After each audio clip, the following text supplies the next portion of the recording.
It's a jolly day. Would you like to try a peach mango pie with the side of the end of Endwalker base game? Because if you do, then let's go ahead and get started!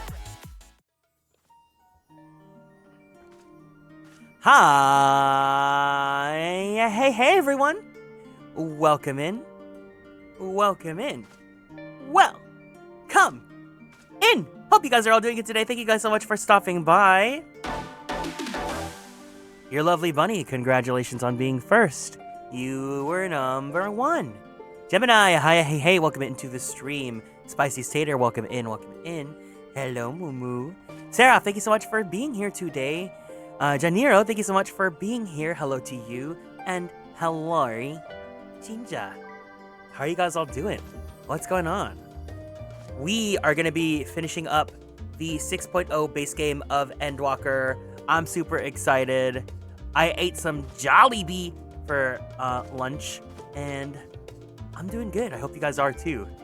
I will say though, I am a little bit annoyed.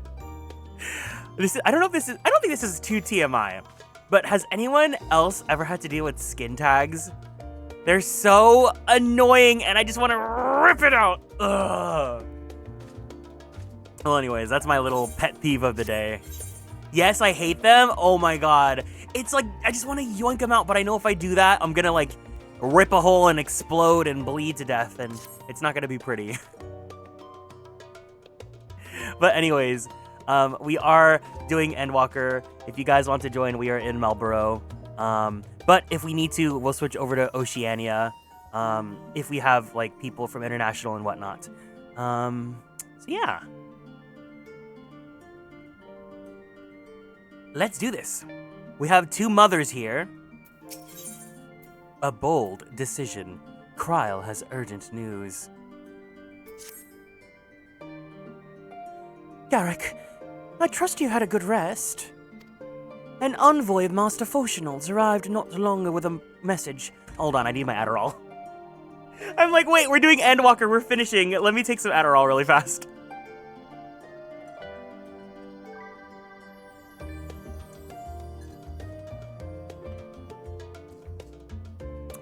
An envoy of Master Photionals arrived not long ago with a message.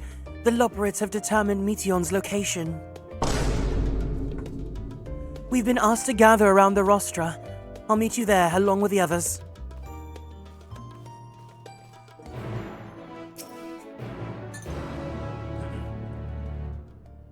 A great many of the helping hands that deliver the adamantite are still here in Charlian, and I for one could not be happier. Between the ether burner to be refurbished, supplies to be transported, and meals to be prepared, we all need the assistance we can get. Even Lord Amanalaine has been doing his part, albeit at a snail's pace. Still, it's the thought that counts. But a bit more effort wouldn't go amiss. Hi, Ray. Welcome in. Hi. How are you doing today?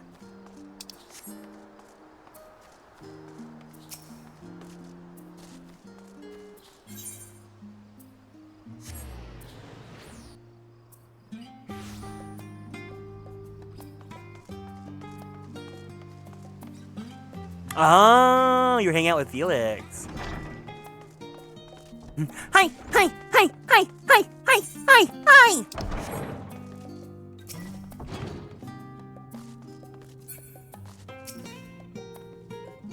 Gods, I can hardly believe the Loporrits managed to find Meteon out there, hidden among the stars. The sheer distance involved is mind-boggling.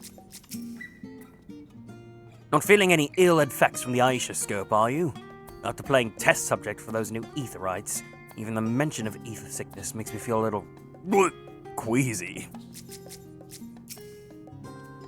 Before coming, I thought to inquire after our comrades abroad. It seems the effects of the final days have been observed further and further north of Garlemald.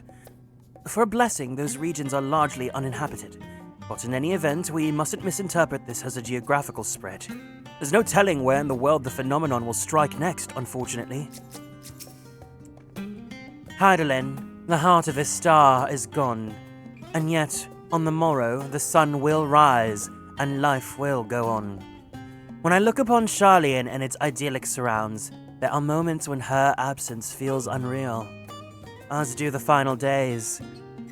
Would that it were so. Oh, he's too far away. How did you sleep? Well, I should hope. It's likely the last opportunity. Oh, wait, what? How did you sleep? Well, I should hope. What a weird phrasing. Well, I should hope. It's likely the last opportunity we will have to take a proper rest for quite some time. I probably could have done with a few more winks myself. Ugh.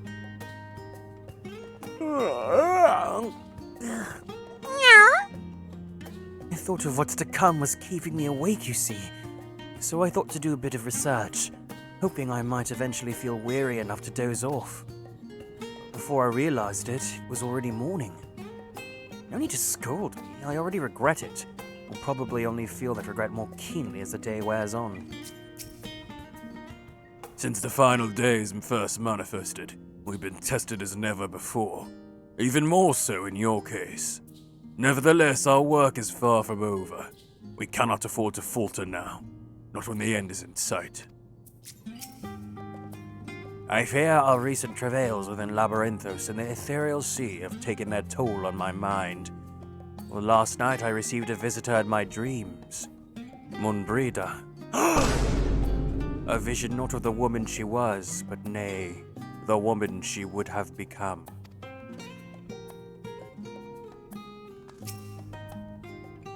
While the forum is not here in its entirety to brood and glare at us, Master Barnier's presence alone is enough to put me on edge.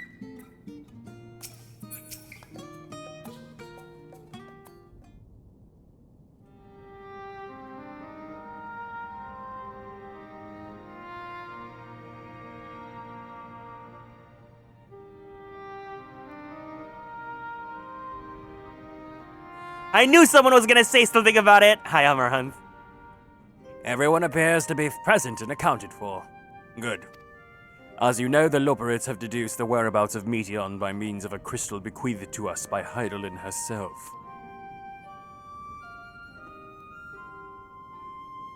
Your quarry's location is a place far beyond the moon, in the farthest reaches of the Sea of Stars, at the edge of creation. Oh, Amarant. A veritable Ultima Thule.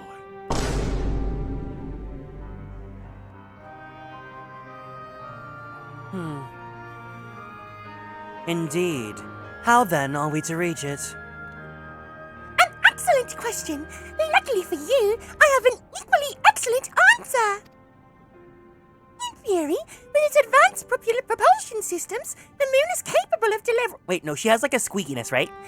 In theory, with its advanced propulsion systems, the moon is capable of delivering you to Ultima Thule, but the myriad other facilities housed within would greatly impede travel through the Sea of Stars.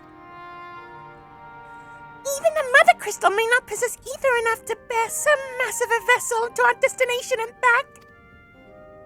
However, if we integrate our Hyperhopper into your ether burner, we should be able to fire things up and jump our way to the end of the universe in no time. What? Yeah, sure. That's totally feasible. Father, does that mean...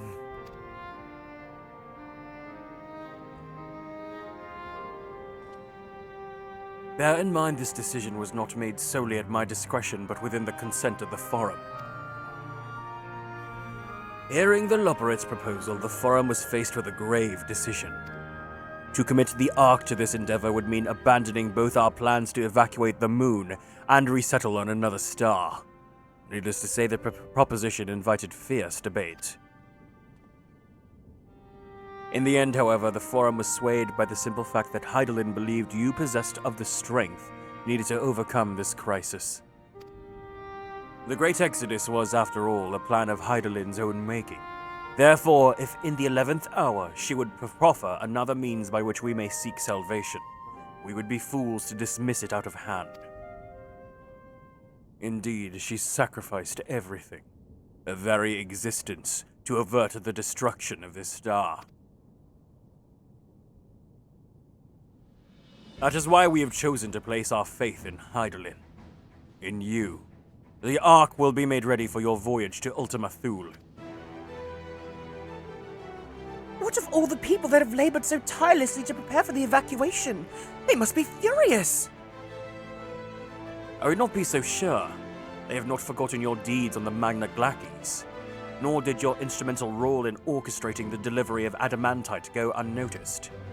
No, the people do not protest. Quite the contrary. They've expressed unwavering support for you and your mission.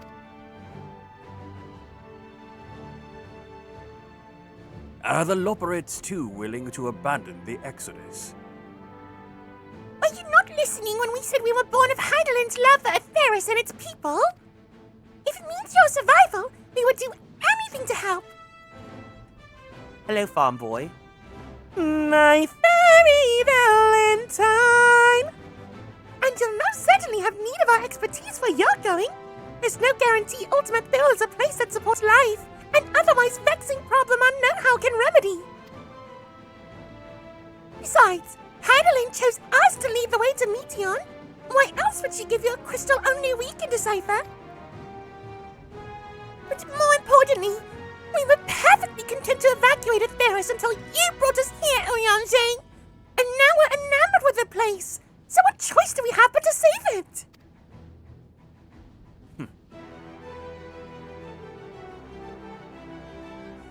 Of course, none of this is possible without you and the Scion, so I must ask, are you certain you wish to do this? Oh, me?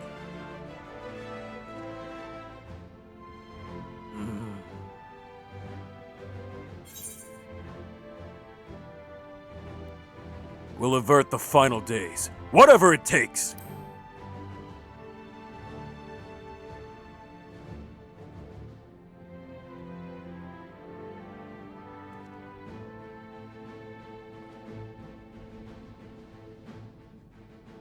Very well. We shall inform the Forum of your decision, and begin preparations to bolster the Ark with the Hyper Hopper.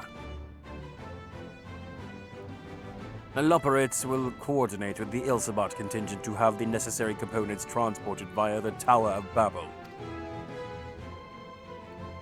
Good luck, Ray. Enjoy your test. Bye-bye.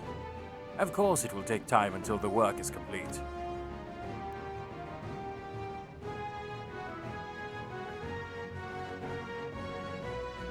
And now, pray take your ease. AKA, here's 5 more fetch quests. Could seem there's naught to do but rest and prepare, shall we?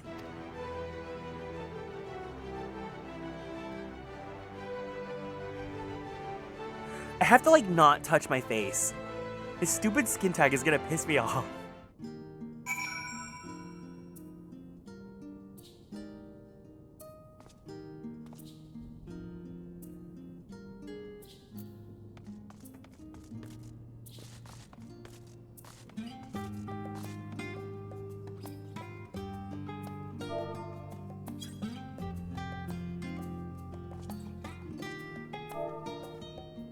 What's the emote I have to do for this?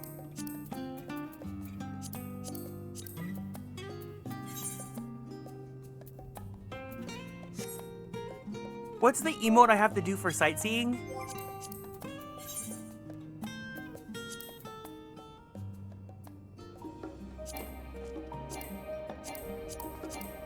Oh, lookout. Thank you.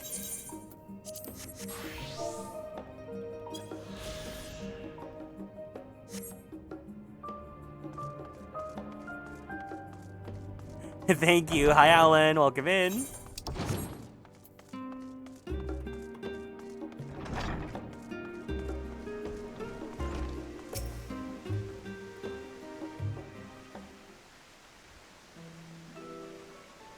Ere we depart, we must leave nothing undone. Quite, though it is difficult to conceive of how one can best prepare to brave a domain where Dynamis governs all. Nevertheless, Heidelin deemed us worthy of the trials that await. For lack of any other feasible options at this late stage, let us trust in her judgment and face Meteon as we are. Which leaves the not-so-small task of coordinating our efforts here to you and Tataru. If all goes to plan, we'll be back before you know it. I certainly hope so. We'll be praying for your safe return. After all, I do need to become relevant to the plot. Mayhap it will affect the Dynamis for the better. With that settled, we should get some rest and make the most of the time we've been afforded. Hmm?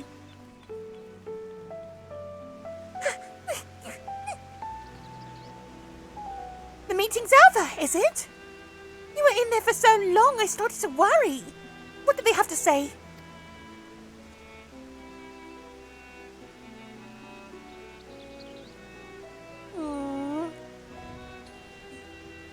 Edge of creation, I see.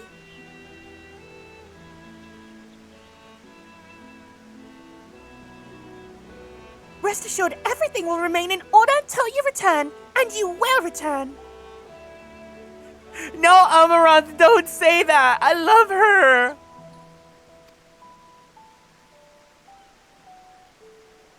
Actually, Garrick, could I borrow you for a moment? Looks like your plans for the interim are decided. If the two of you have finished, meet us back at the Baldesian Annex, all right?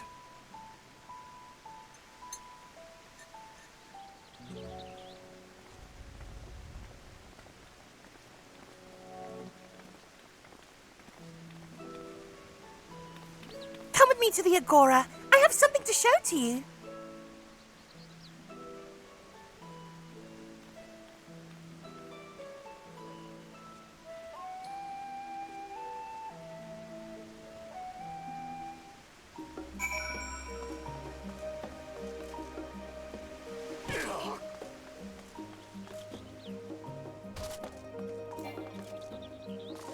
How do you even get up there?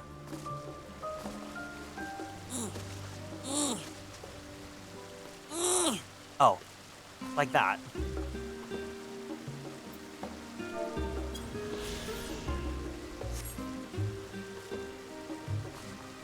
Duh, it's that easy.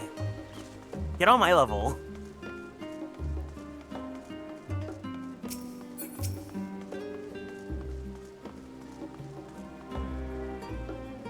Welcome, Garrick, to Taru's boutique. I've always done my best to provide the Scions with fashionable attire. Debatable. But in your case specifically, I made an extra effort to strive for the most functional yet stylish clothing one could ask for. Debatable. Not that I'm playing favorites, but you are the warrior of light. Faced with unprecedented crises, I knew you would need an ensemble unlike anything I've created before, and I wouldn't be allowed to do it alone. And so, after enlisting the aid of the world's finest artisans, I finally completed my career-defining masterpiece. But then inspiration struck, and I saw a golden opportunity just begging to be seized. With the help of some Ffxiv refugees, I decided to set up shop here in Charlian. Guys. Oh my god. Oh my god, you found me. Let's go shopping.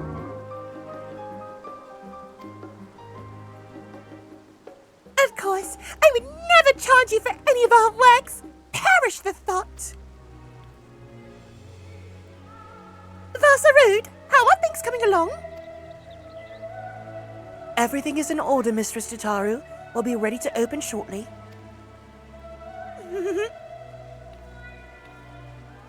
Which is why I brought you here, to be our very first patron. Would you mind waiting here a moment longer? Oh, the following event cannot be skipped. We're gonna have an emotional cutscene with Tataru and her shopping?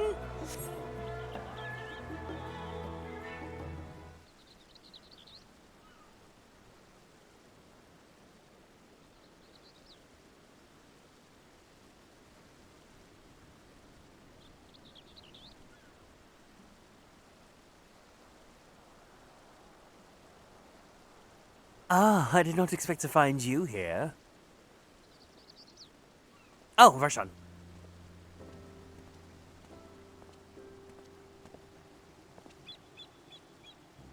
I imagine Nidana would also wish to offer her regards. Alas, after delivering our dragon scales to the engineers, she remained to assist with their work on the ether burner. This simulacrum, too, will stay in Charlian while I oversee matters in Rotterdam. It is a rather convenient means to keep abreast of developments pertaining to the final days or anything else. It also allows me, after a fashion, to watch over my people in this distant land. Varshan, I was hoping you'd stop by. I can't thank you enough for allowing your artisans to work with me here at the boutique. Please, it is I who should be thanking you. This establishment has restored a sense of normalcy to their lives. You've blessed them with newfounded purpose, the means by which to support themselves in these troubled times. What's more, when they at last return home to Rotterdam, the experience and knowledge they've gained in your employ will no doubt provide a boon to the artistry and commerce of our land. In fact, I came here to see how your new employees are settling in, to express my gratitude for granting them this opportunity. It's an opportunity for me as well, you believe you me. Your artisans have taught me so much about Ffxiv craftsmanship. Their resourcefulness and ingenuity are nothing short of inspiring. Hi, Geb. I can't wait to see what kind of wonders we come up with. I pray you every success in your endeavors, Mistress Tataru. Before coming here, I heard word of the forum's decision, of what will soon be attempted. It was only then that I finally understood why my father called this star the last bastion of hope. Indeed, if it was the last bastion, or the flame of every other star he encountered had likely been extinguished. In this boundless dark, the light of brimming life must have been blinding in its splendor. You journey under the heavens to protect that light. May the scales of my kin serve you well. I have faith you will prevail, and restore peace and tranquility to the star.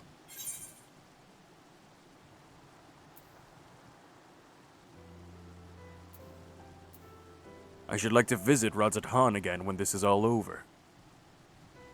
Hi, Osaf. Feels like yesterday we squashed Emmett Squelch.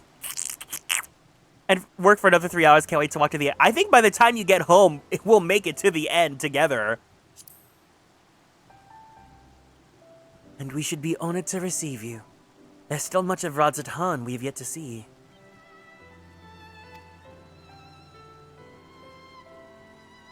Forgive me, but I must take my leave. Fare you well, and remember, the people of this star have not yet given up hope, and neither must you. I like Vreetra. Vreetra's my favorite of all the dragons.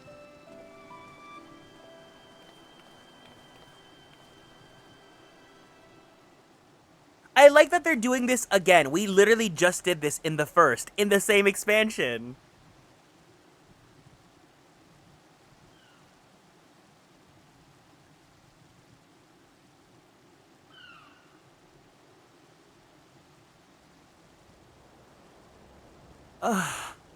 Where must I go to get a meal with some flavor in this wasteland of taste?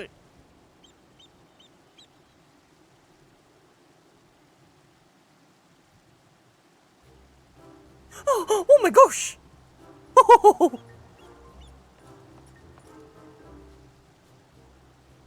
Garrick, old boy! My, whatever are you doing here? A new boutique, you say? I had been meaning to expand my wardrobe. Yeah, something with a little more flair, perhaps, befitting a man of my station. Though I have nowhere to flaunt said raiment so long as my confinement continues indefinitely. The Lord Fortemps insists that so long as there's work to be done, no matter how trivial, I must abide here in Charlian. Thus do I toil, every fiber of my being rails against it. Why, I've even suffered the company of that brute Sicker to see supplies transported in a timely fashion. Yet, he was the one who granted leave this morning to participate in some supposed covert operation. So I suffer instead for his otherwise welcome absence. Now burdened with extra busy work, and without ennui here, there's no one to prepare my meals. I came here in the hopes of finding a nice cafe, perhaps.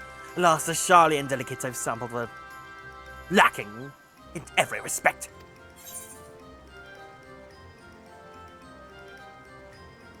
Have you tried Archon Loaf? If a hearty meal's what you're after, I'd suggest The Last Stand. The cafe over by the pier, their cuisine didn't appear all that appetizing, but if you vouch for their cooking, then perhaps I will give it a try. Thank you for the suggestion, and ta-ta for now, old boy!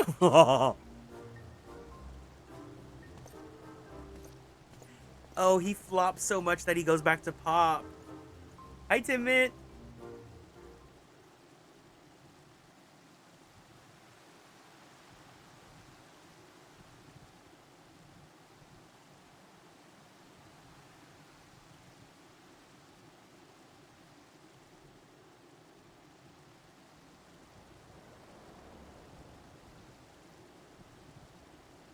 Well, well, is that Garrick and Tataru I spy? Oh my god.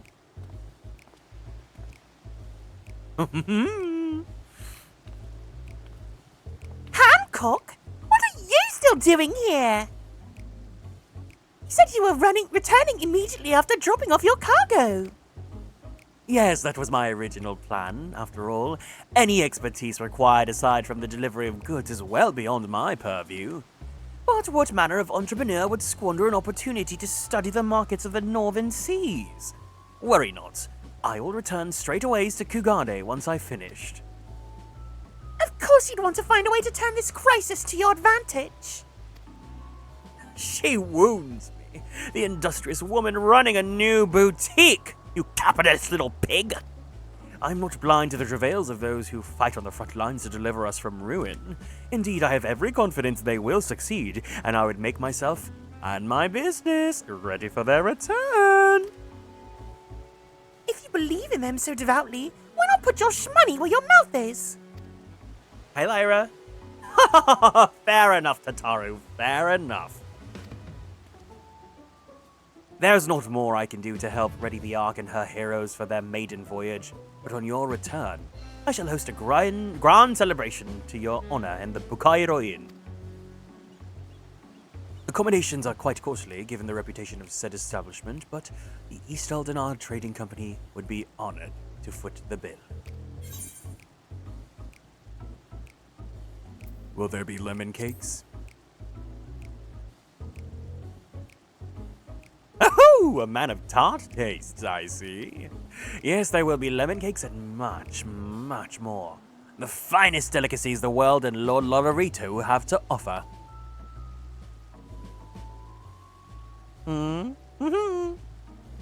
But let us speak more of this upon your return, lest I draw even more of Tataru's ire. Until next we meet. Toodaloo.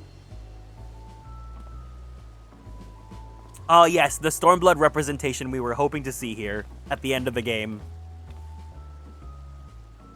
Give it up for Hancock!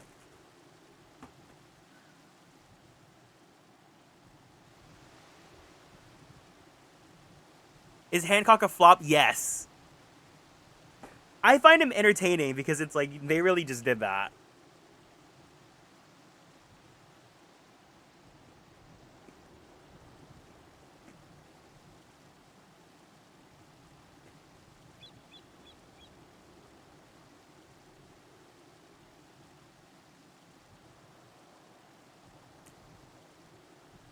Ah, Garrick. Decided to spend your time at the markets, did you? That feels like Lise. Oh no! Oh my god, Biggs and Wedge!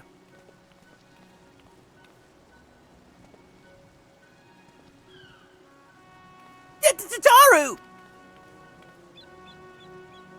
Biggs, Wedge! I take it work on the Ark proceeds apace. Aye, it does indeed. Collaborating with the greatest minds of Charlie and Enrazad has been a rewarding experience. That's to say nothing of what we learned from the Loporits. The Ark is unlike anything we've ever had the pleasure to work on. Even Nero was rendered speechless on more than one occasion. I can't wait for you to see it! I don't know anything about One Piece, Gemini, oh my god. Still hard to believe we have the means to send you off into the great expanse, though. To the farthest known reaches of, well, everything! I never thought I'd live to see such marvels, yet here I am.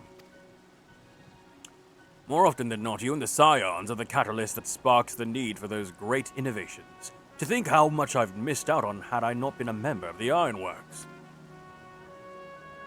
An awful lot of work, to be fair, and the privilege of being worked like a cart chocobo.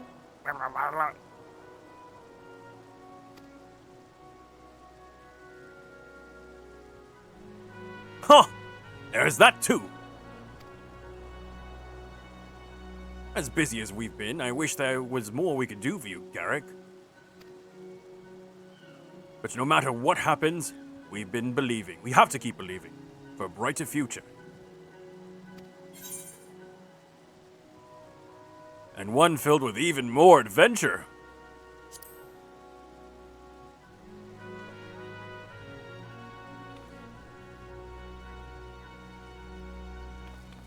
When you head back, would you tell the engineers I'll be along shortly with refreshments? That's very kind of you, Tataru. They'll be glad to hear it. And on that note, Wedge and I should be getting going. Still a few more supplies to gather before we return.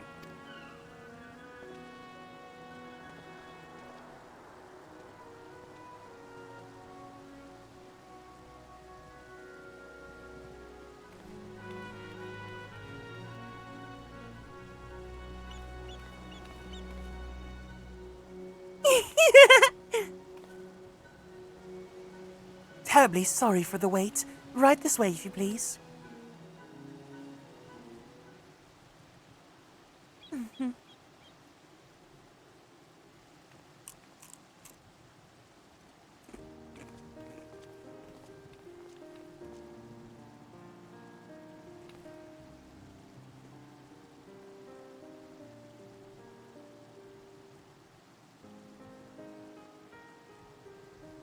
Right.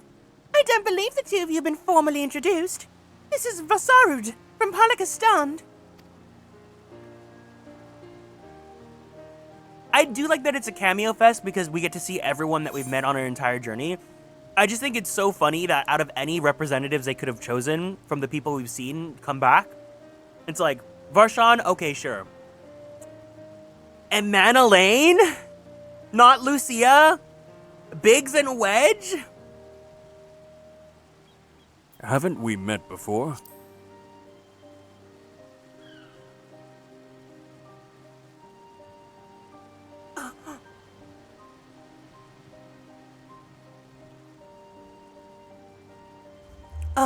Yes. It was you helped us at Perusa. And again when crossing the ice fields, was it not? I doubt we exchanged little more than glances then, but it is kind of you to remember me. Thanks to Mistress Tataru, I and many of my friends have found gainful employment in this foreign land. It is only natural to feel fear in the face of calamity. In such times, we must look to one another for strength and succor.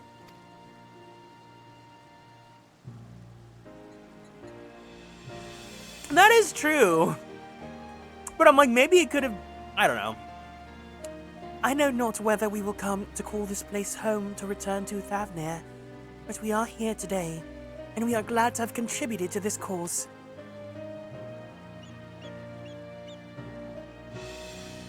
And contribute they did to helping us make your new garments as durable as possible.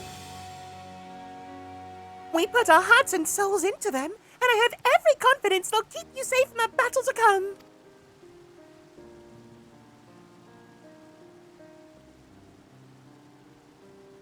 Gods, to think how far we've come since our humble beginnings at the Waking Sands. From the rising stones to the falling snows, and even a certain insufferable someone's ruby bazaar. You are always fortunate to find friends along the way. The falling snows, is that supposed to be the House de Forton? Even when you were swept away to the first, Grahatir was there to grant you sanctuary. I'll never forget the relief I felt when you returned to us. I thought my heart would burst. Hi, CB. Thank you for the cat boy. Yours has been a long, long journey, and I've been privileged to watch with my glasses because you know I can't see without my glasses, often with bated breath, as you persevere time and time again. For all the joy we've shared, there's been much sorrow as well, but I've long since learned you can't have one without the other. Thank you for the care package. Everyone, let's go stand up from our seats. Let's twist our bodies to the left. Twist our bodies to the right. Stretch your arms straight up to the sky. Roll out that right shoulder. Roll out that left shoulder. Very slowly, very gently, let's roll out that neck. Ooh. Take a deep breath in. Take a deep breath out. Let's go ahead and drink some water. Thank you for taking care of me. And you can be certain I will be the first to welcome you back on your return.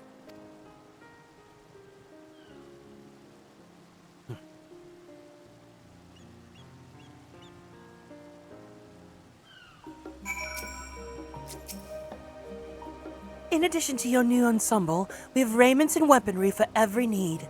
So please feel free to browse our store.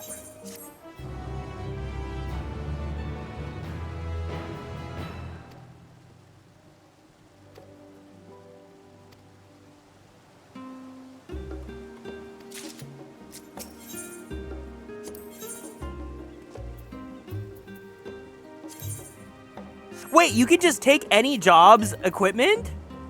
even if you don't have the... That's awesome! So I could glamour if I wanted to.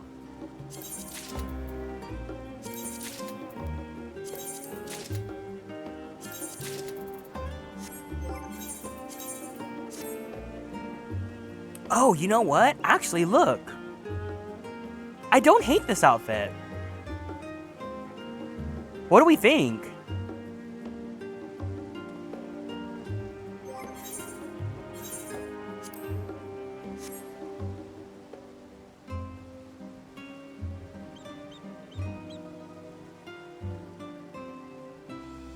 I actually kind of like it.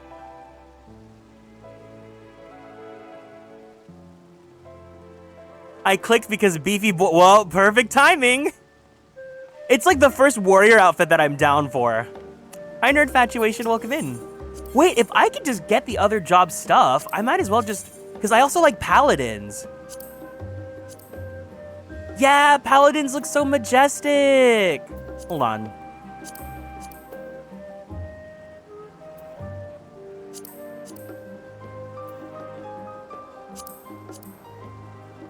Oh my god, look at paladins! Should we wear paladin for the end? Yeah, armoire. Oh, this looks so good. Alright, I'll just take them all now.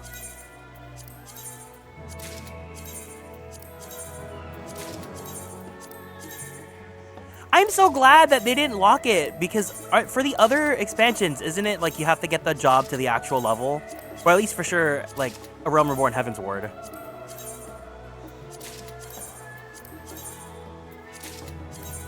I feel like this, is it, could you get the Shadowbringer's artifact gear without having the job leveled up?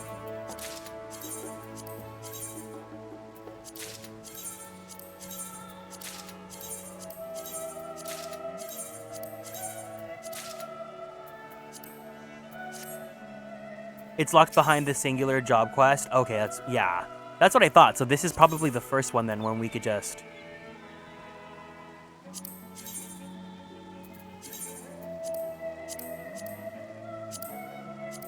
Let's just take everything. Flark it. I expect today's stream to be like 6-7 hours anyways.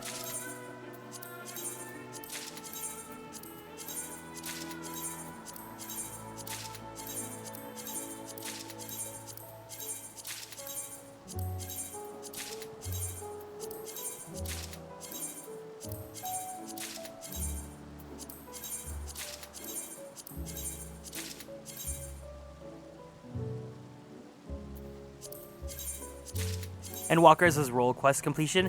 Yeah, because I don't remember you needed to do role quest to finish MSQ. Which, thank God, because I was kind of bitter about Shadowbringers forcing that.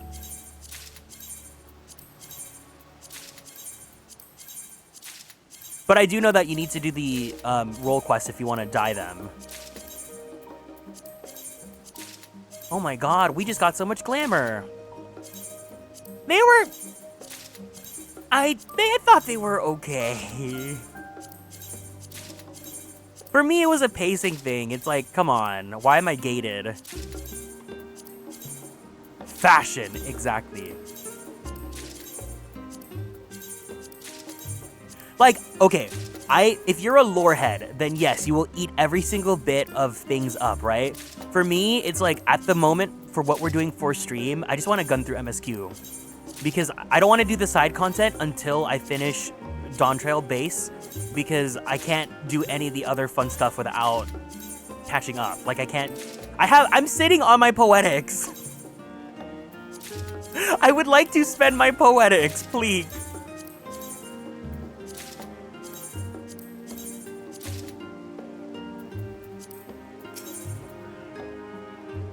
Oh my god. Okay, wait, let me go deposit first. We're gonna make 2 trips.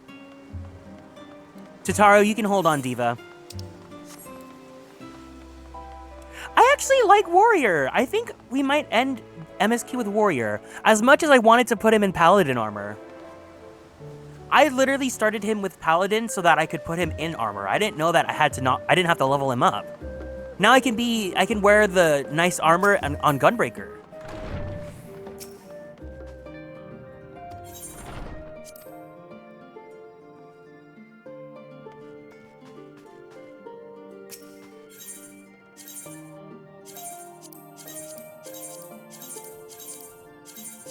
Yeah, yeah, yeah, yeah. I do want to see what I look like in Viper. I feel like Garrick would look pretty yummy in Viper gear.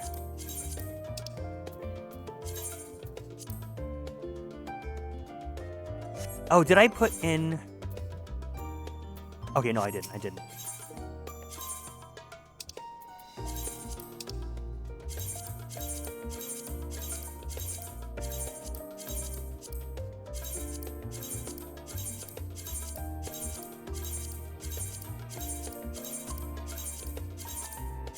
I know Alan said he really liked the Charlian music. I cannot wait to go back to Tuliolal. Imprint every single version of Tuliolal's themes into my head. I'm gonna miss that smooth jazz once 8.0 comes out.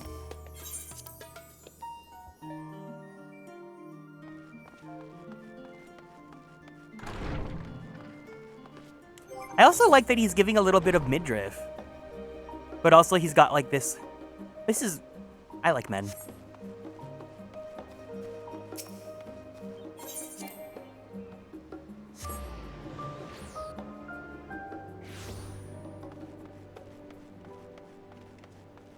I don't know how pretentious. Oh, it's gonna make you sound very pretentious if you're gonna lead in with that. Lovingly, if you have to preface it, you're gonna be very pretentious. Oh my god, I could just get him again!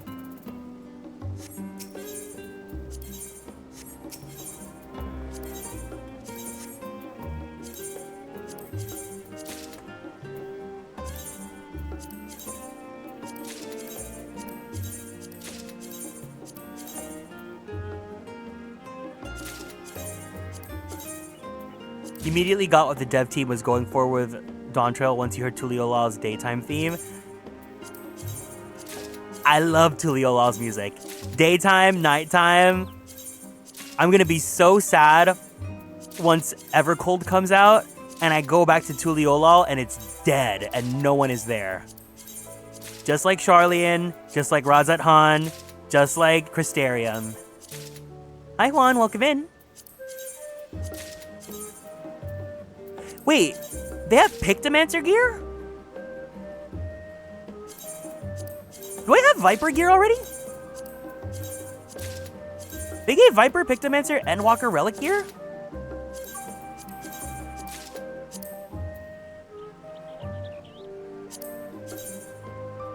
Oh, it's ugly. Never mind.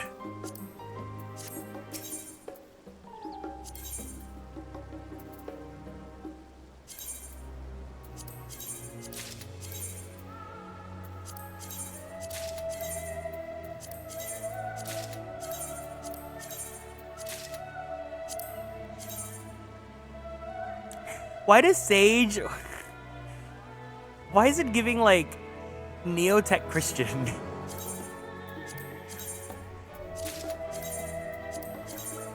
Mecha Pastor.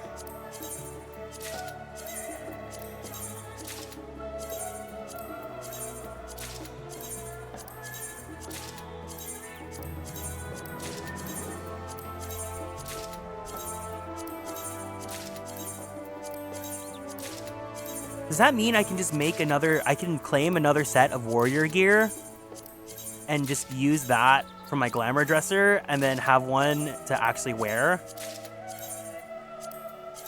It's giving Lumen Sage Bayonetta! That's so funny. Wait, I should just put this in my glamour dresser then. Hold on.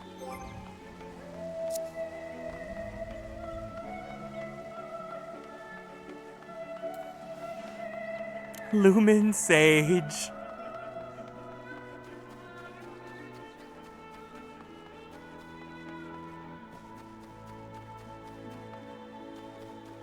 It was so funny. I was watching Seraph's stream yesterday, and he was like, oh, this is my Bayonetta me, which I based off your Urena Crisis me.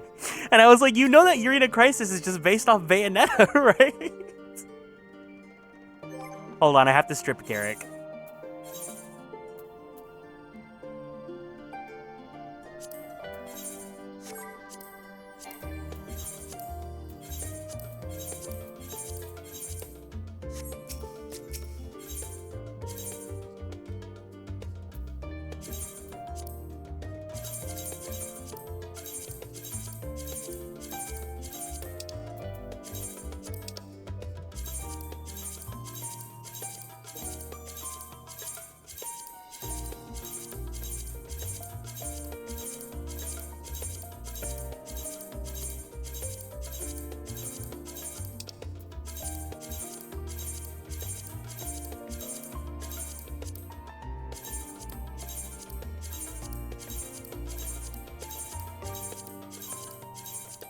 Oh, this is gonna be fun, like actually getting to glam it up with job gear.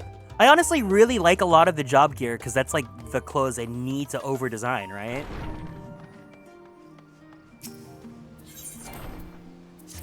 Oh, Flark. No, I don't want to go to the studium.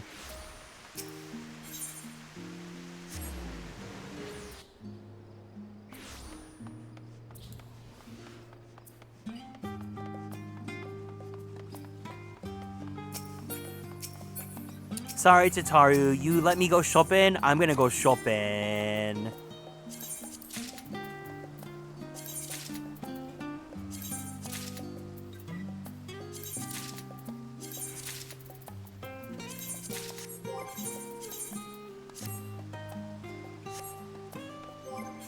How does he look in the portrait? Yeah. Speaking of Bayonetta and Urena Crisis, can Garrett get an Office Siren glam? What? What glamour is like giving Office Siren? Do we have any like suits? I probably can't even afford it. I was switching earbuds and the Bluetooth disconnected in the break room. I heard everyone heard I have to girl. There's a reason why this is an 18+ stream.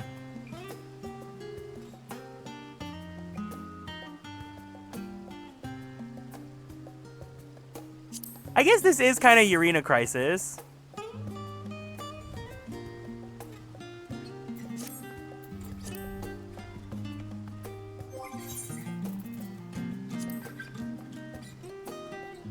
I didn't know it would disconnect. Did it put you in a compromised position in which you feel unsafe to show yourself at work?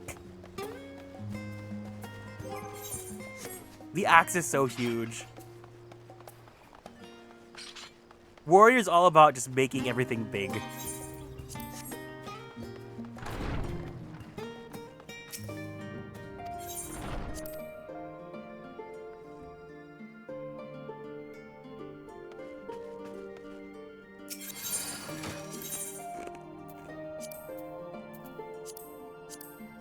Let's see how we look.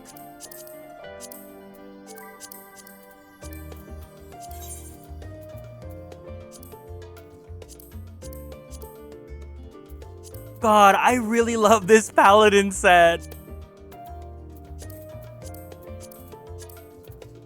He just looks so gallant and handsome. Now everyone at work knows you're a Did you explain what you were listening to? You're like, I'm listening to this guy on Twitch stream. He's a little bit crazy. Very gay, but I'm a big fan.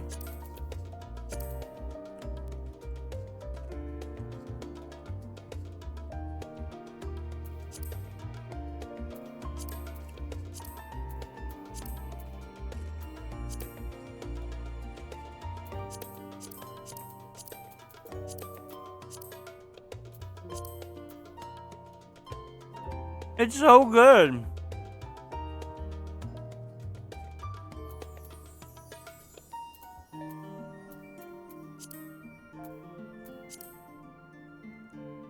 Dark Knight.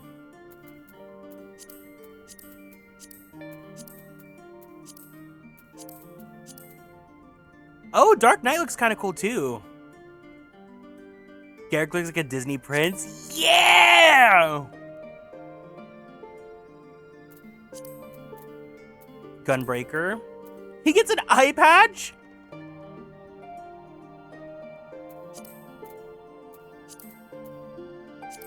Oh, this one's not as good as the Shadowbringers one.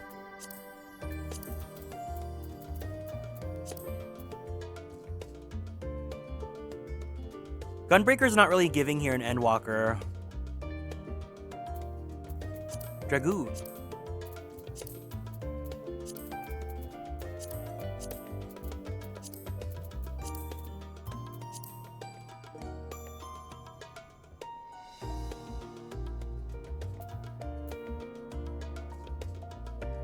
You're fumbling with your ear. Oh my god.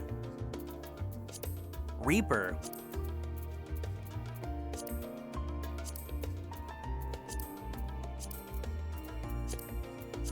Reaper came out Endwalker, right? What came? It was Reaper and Sage. Yeah, the Dragoon was not really giving. Oh my god, look! It just landed in Yarnum!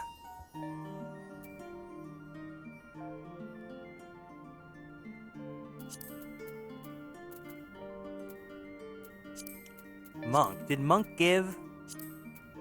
Oh! Hi, Monk!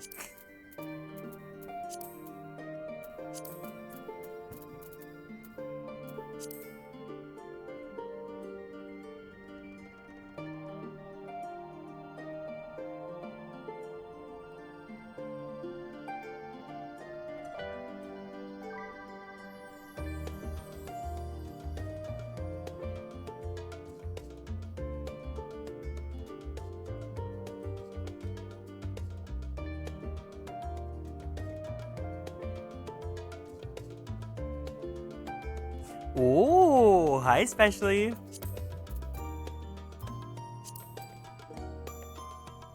Wait a second. Hi, Monk. Heavensward and Shadowbringers are the best Monk sets. Or Stormblood. Stormblood is the best Monk set. That's like the Yashentia set. But like, I won't say no. Samurai. Oh my god, look! Under eye bag masks! If only the bandage area wasn't on this set. Who knows, maybe we'll get to remove it. Oh, I don't think I'll care for this one. I think this one's will be like, okay. Just kidding, the Hakama's cool. I love a good Hakama.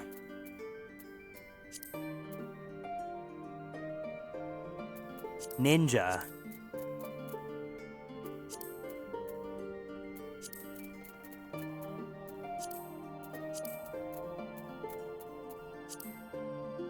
I don't really get into the ninja fantasy. Does anyone here play ninja? Oh my god, Viper. Please don't suck. Please don't suck. Please don't suck. Oh, god damn it. No! Oh my god, this looks like ass. It's purple, I guess. Bard.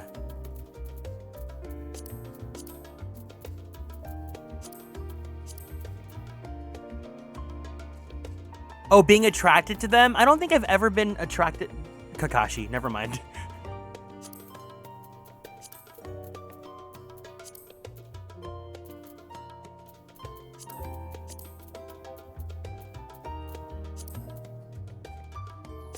Okay. Yeah, Dawn Trail Viper set. I was surprised that Endwalker gave a Viper set. Machinist.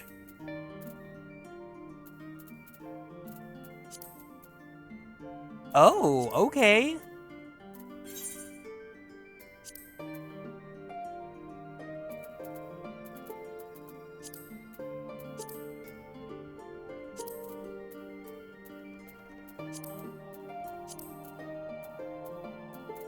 It's giving Gina Lestrade. It's giving someone from Great Ace Attorney. Herlock Sholmes. It's giving Herlock Sholmes. Dancer. Now you better stun me. You better give. You better be giving.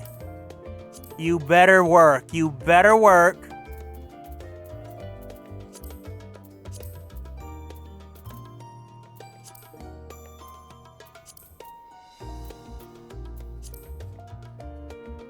Why does this set look like... It looks dancer, but it looks like they tried to mask it, you know? Like they tried to make it more masculine. Stuns and selfie?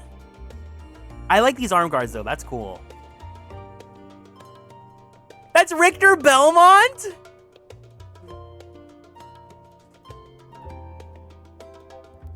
It's fine, I'm not in love with it. Monday to Sunday, I can turn the dance floor into the runway. Okay, let's look at Black Mage. Oh, well. That screams Black Mage.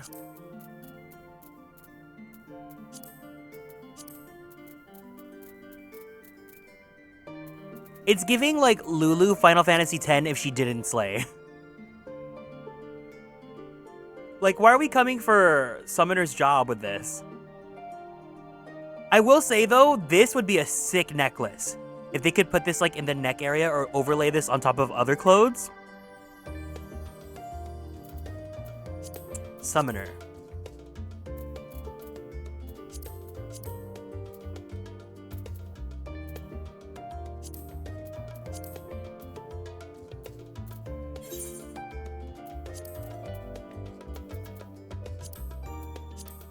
Oh... Oh. Summoners in the chat, do y'all eat this fantasy up? They stole the yaoi book and put it on Black Mage's cloak.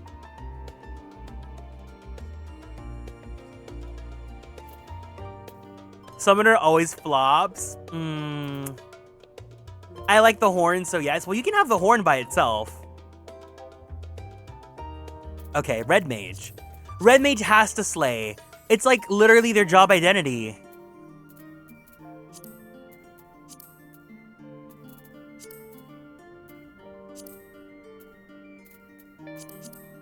Okay. Okay, Napoleon Bonaparte tease.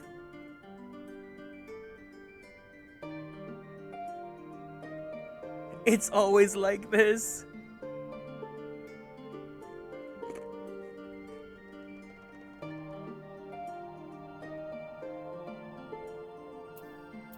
Pick the answer.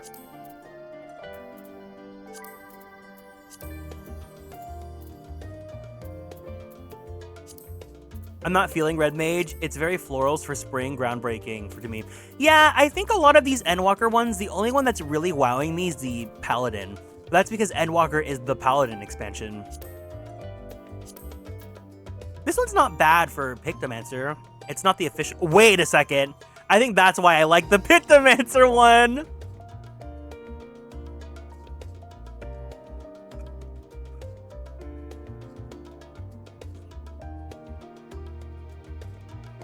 White Mage.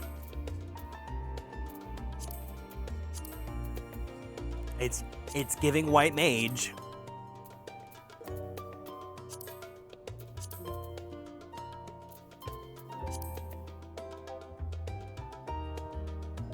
Why is this giving more Red Mage than Red Mage?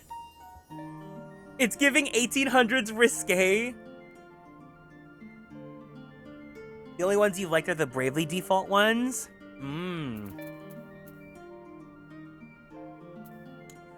I'm thinking of DeRosso from Bravely Default.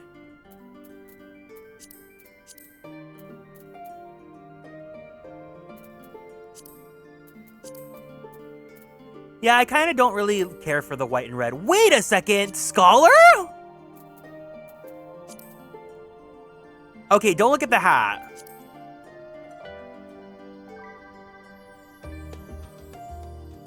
Is it just me or does Scholar kind of slay? I kind of like it. Considering it's scholar. Garrick, if he was a nobleman. I kind of like it.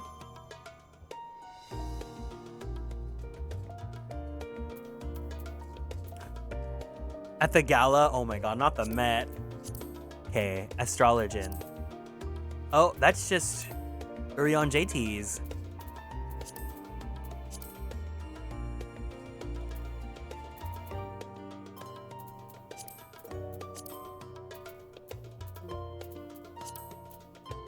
Oh, I don't like the pants like that. No. No. No. No. No.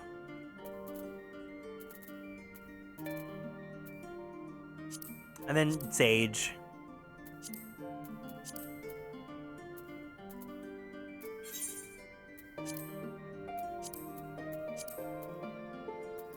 These pants are so bad.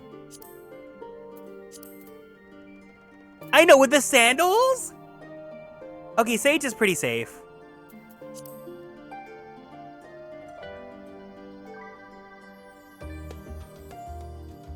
I might be crazy, but the only ones I really loved were Paladin and Warrior.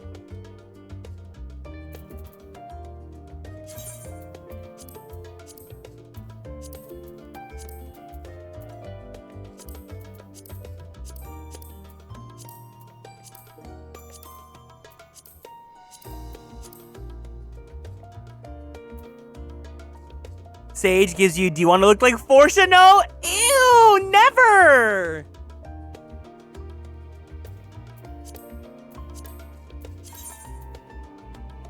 What earring would go with Paladin? Actually, this one goes pretty well. I like this one, but I wish you only had one.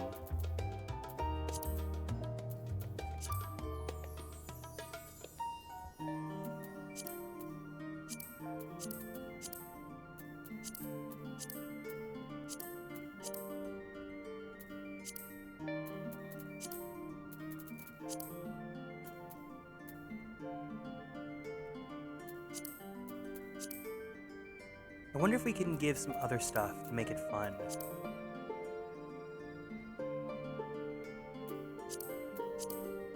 Oh my god. Look, now he's performing as a knight on stage. An idol knight. It's just like the Grand Blue Fantasy Idol concert I went to.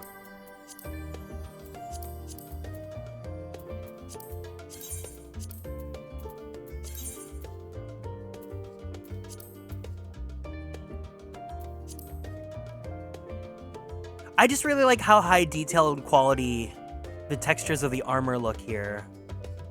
I don't think I'd want to swap out any of these pieces. Idol Knight sounds like a manga. Hell yeah, baby.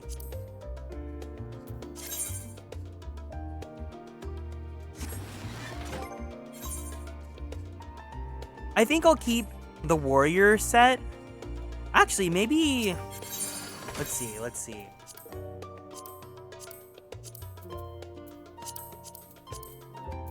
Maybe warrior top with... See, look, we went from this to this to this to this to this.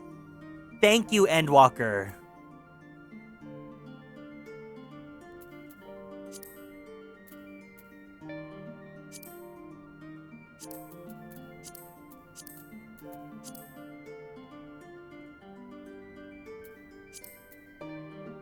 Oh, that doesn't feel right. No, it has to be... Yeah, it has to be the warrior set.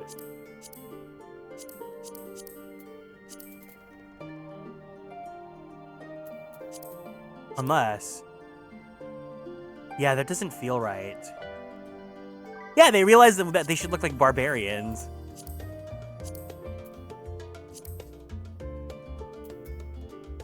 No, we'll just keep warrior as is. The weapon, though...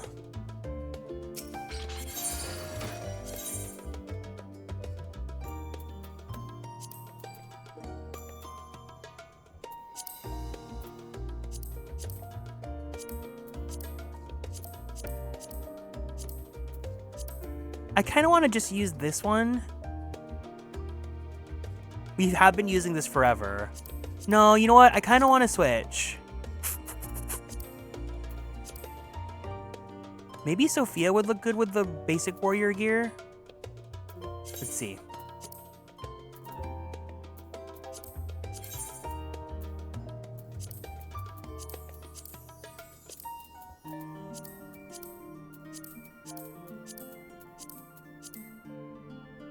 Sophia looks nice.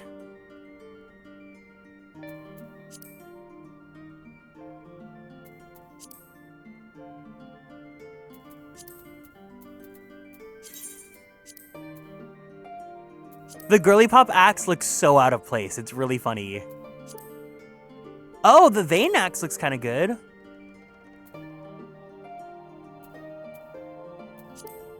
What do you guys think? Leviathan, Sophia. Hi, Supreme. Not Thornton.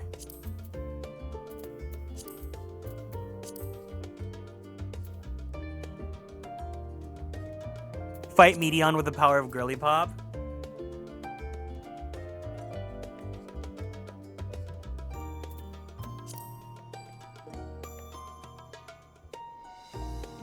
It just looks so comically out of place.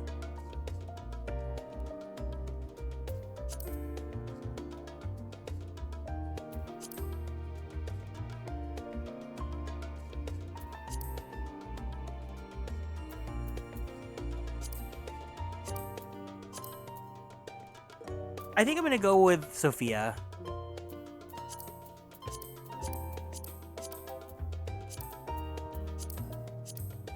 Oh, you can fit another... That's cool, but I'm good. We're gonna just keep his neck empty.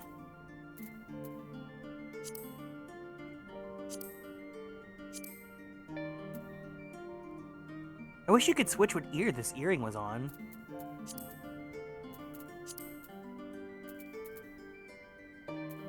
I think this one would look good. Yeah.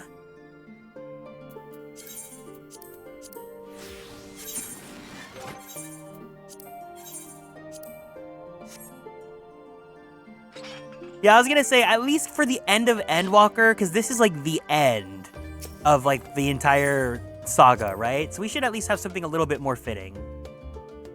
Okay. I like this. I think we'll go with this. Because do you guys remember when we finished A Realm Reborn? And we did that cutscene where I brought out the stupid book? It looked so lame. You're summoning a beam of a sword with a freaking book.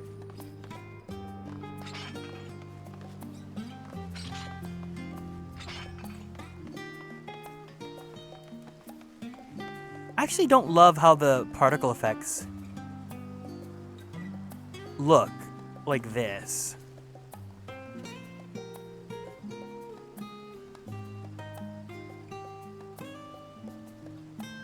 It looks one way in the character preview, and then it looks another way when you're out on the field.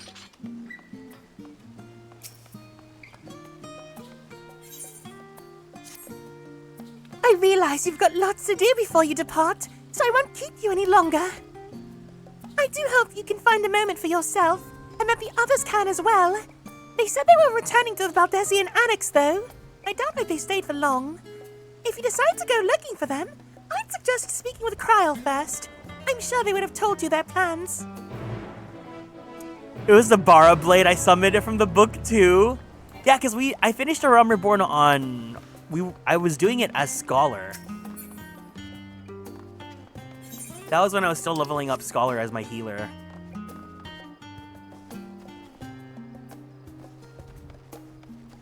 Ooh, what staff is that? That looks cool.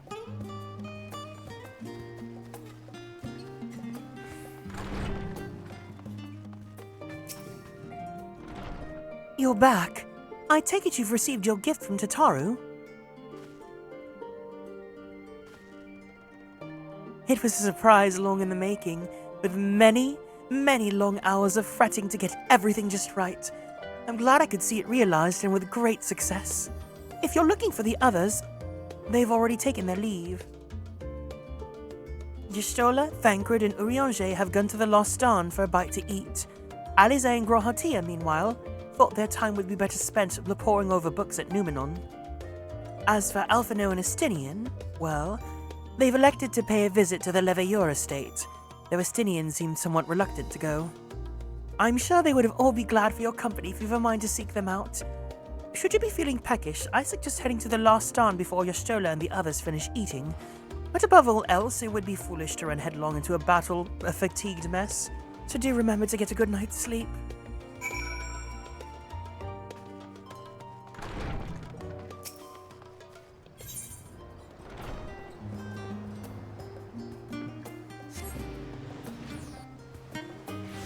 These cutscenes better be voiced. Why would you not want to have them be voiced, right? This is like the part where you're talking to your friends before the end of the world. Thancred! Oh, well. Garrick, come to make our trio a quartet, have you? Please, have a seat. We'll see about getting you a drink.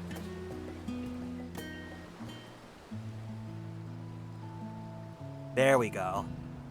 No, this doesn't look voiced. The camera work. There we go. Your business with Chitauri was finished. I use the camera work to tell if a cutscene's gonna be voiced or not.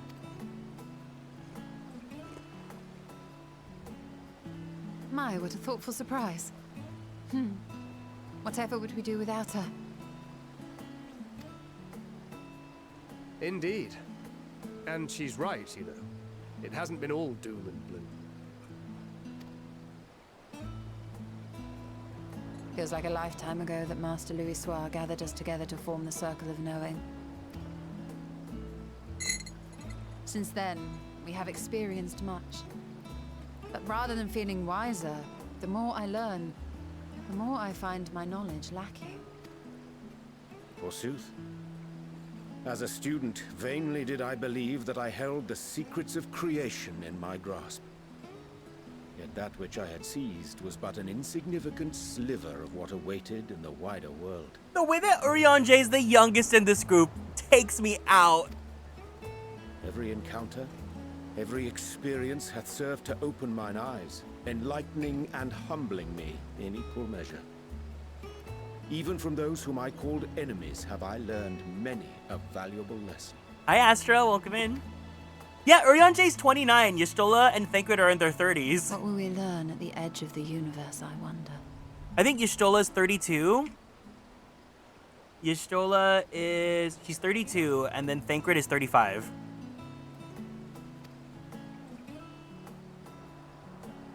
But Urianger is canonically 29.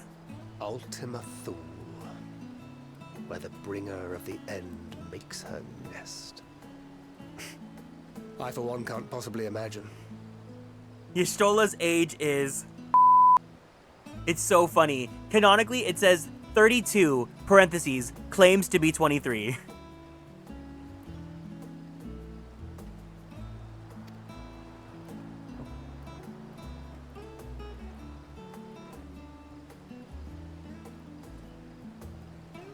But whatever awaits us there, we will survive.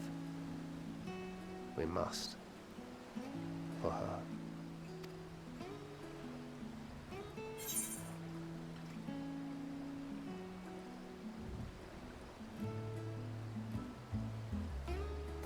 We'll get through this. Together.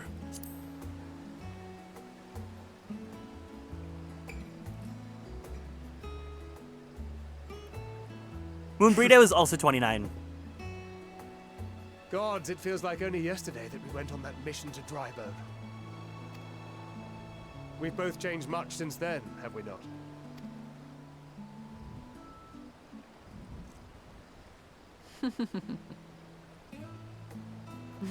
We've come far together, and if we have aught to say about it, we'll go further still. Oh my god, look, it's my Aye. Jolly We Bee! will avert this calamity and return home. Papalimo being 42? Yes, In King! preparation for which, we must give thought to what we hope to achieve after the proverbial dust has settled. The proverbial Not with dust the being primals Papalimo's and age. Ascians all but dealt with. I suppose we'll need to look for new hobbies. In all seriousness, though. In uniting to overcome a common foe, The disparate peoples of the world have found a way forward together. It's a truly gratifying sight to see. Indeed. Though it was many years in the making, we have successfully set in motion the gears of fundamental change. With this, we have fulfilled our humble role as a symbol of hope. And I dare say it is time to bow out. After all, there is no shortage of hands to bear the torch in our stead. You know, I never really considered I might live long enough to see an after. But even if my time as a scion came to an end, I don't expect that much would change.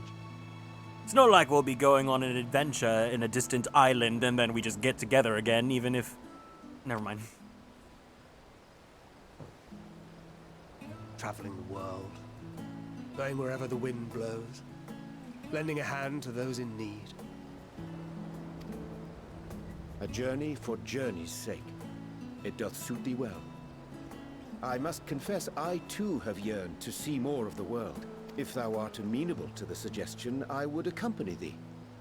Mine ability to affect an air of normalcy through artful disguise is much improved, thou must concede. Aye, well, improvement is relative. You still look suspicious no matter what you wear.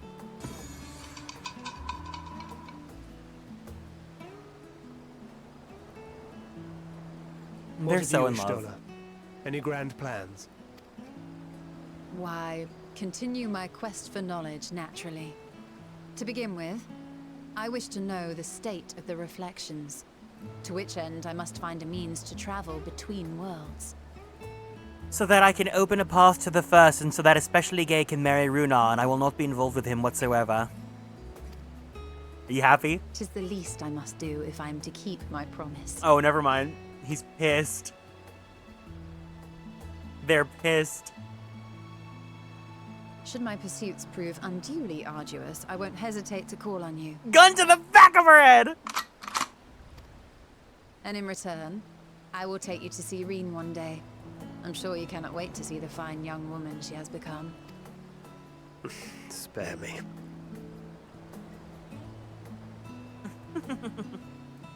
And what of thee? What wouldst thou pursue at duty's end? I'm gonna go straight to the Arcadian. I mean, what?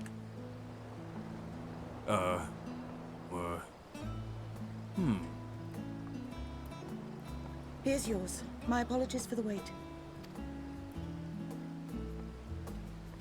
Well, shall we make a toast?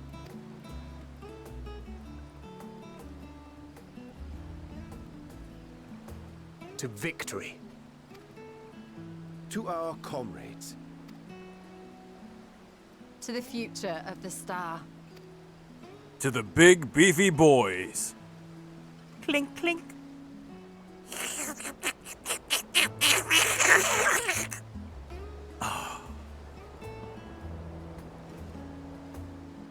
The food looks so unappetizing.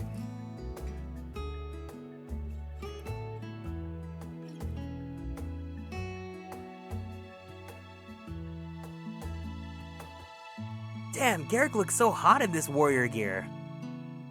I never thought I'd find warrior gear that I liked. And then I shall bring him to the Azim Steppe on the source, where he shall meet Magni, and I shall gloat, "See, little son, that is a real man." Oh!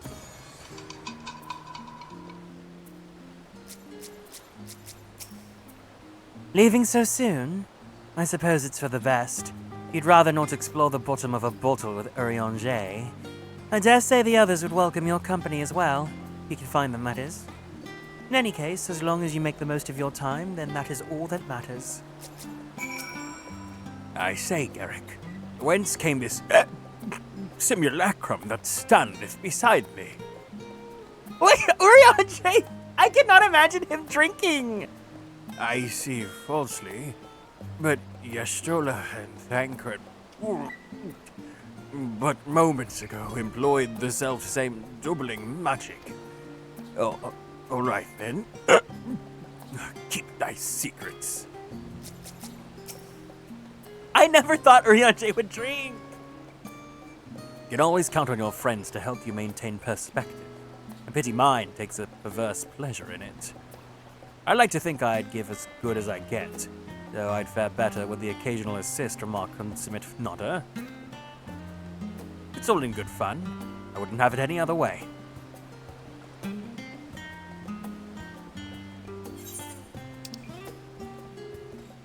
The fairies, the mental image of Urianger being so stick in the mud that he would never drink, and then the fairies are like, Come on, Urianger. Why not have just one little drink? Would you like to partake in soju? oh my god. I'll never forget when I was first making my character Google Doc for Orion, because he's a Mikote. So I put him in the X tribe because I wanted him to connect with Zaroon. And Reisna said, what if you made his name Zaoju? Zaoju Tia.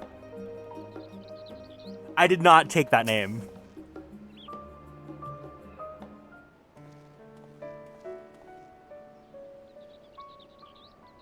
Oh. What brings you here?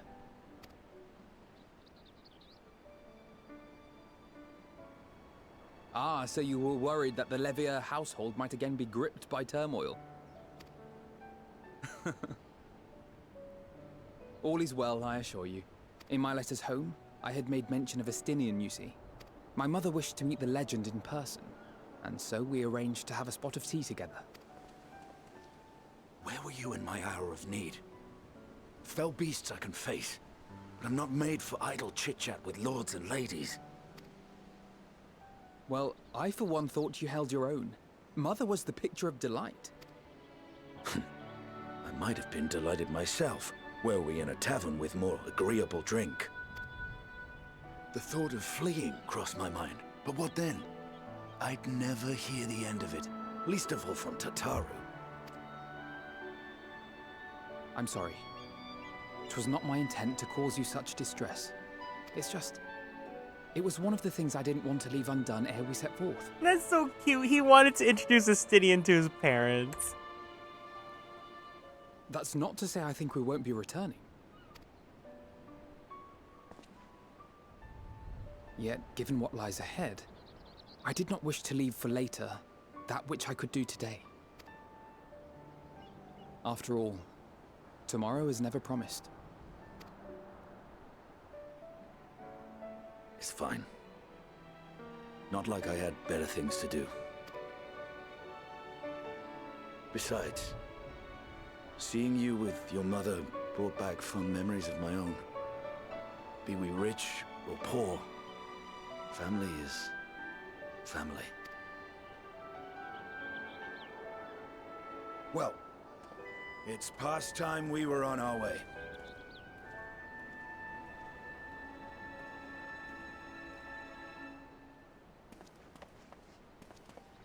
Wait!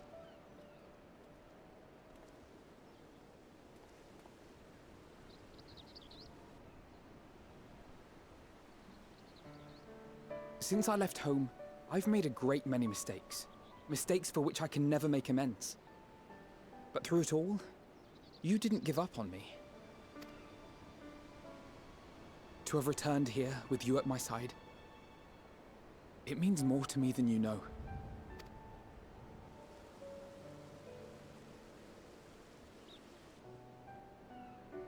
Thank you. From the bottom of my heart. It feels like just a year ago you were Labubu.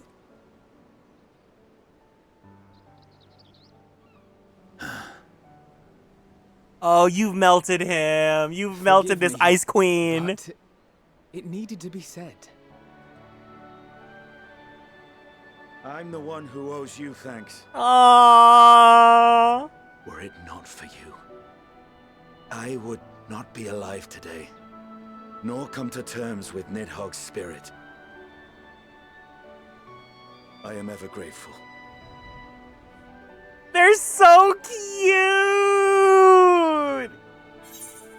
I've really grown onto Estinian. Just they've rooted him out so well in Endwalker.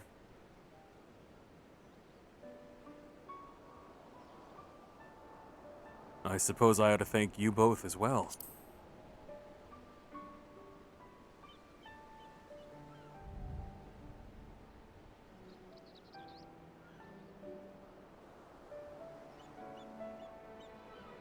Well, we needn't make it a competition. You know, this must be what Heidelin meant when she spoke about depending on one another. However treacherous the road before us, together we will prevail. Yeah, him finally starting to shower too might have helped.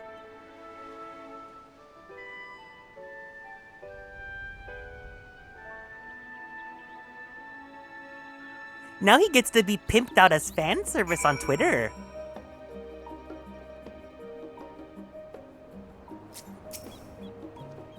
All that remains is to return to the annex and give my armor one last polish. I expect Alphino has maintenance to carry out on those floating glocks of his, too. Few of our comrades decided to remain a while in Charlian after making their deliveries. Do you happen to pass any on your way here?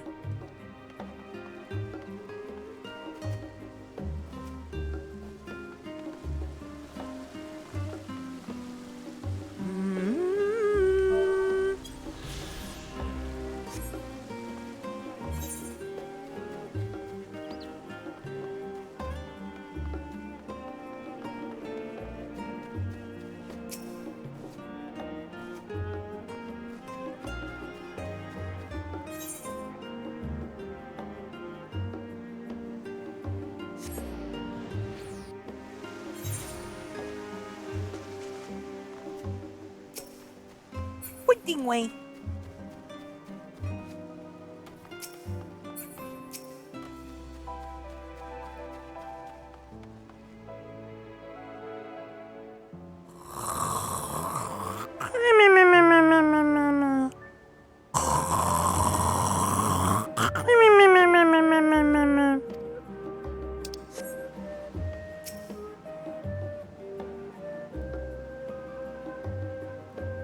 Try speaking with Alize, but she's fast asleep.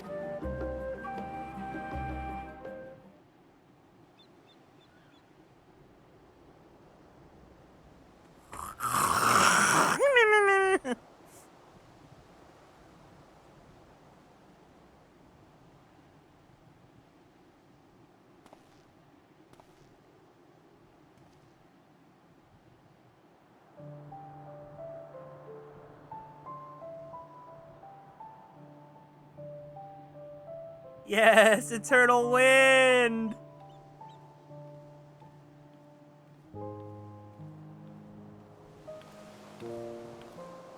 Oh.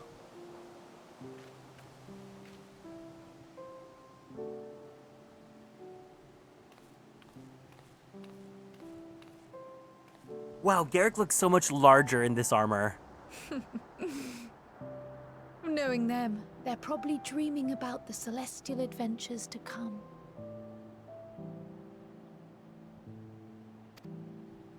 Just as well. They've been running themselves ragged of late. Unlike you and the others, I'm a few steps removed from the danger and excitement. The things you all get up to never fail to impress me. But by the same token, I can't help but worry. After all, once I become a Pictomancer in 60 hours, will I be relevant to the plot? Not only for your safety, but for your happiness. After everything you've sacrificed, you earned it 1,000 times over.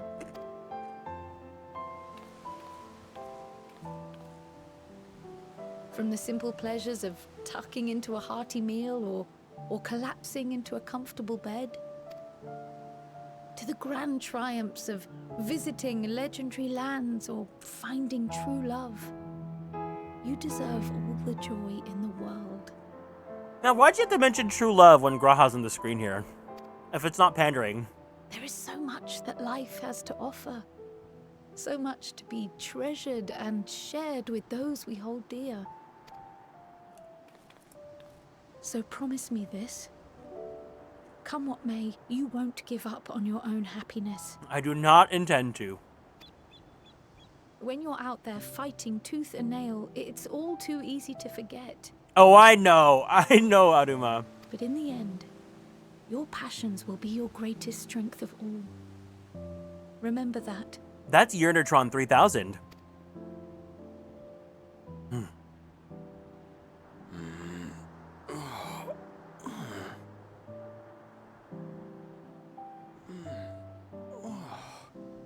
This feels familiar.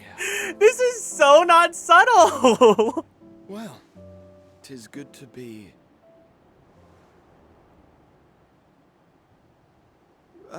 wait. What am I... Gods, don't tell me I fell asleep. Not that there's any shame in it, but you were sleeping like babies.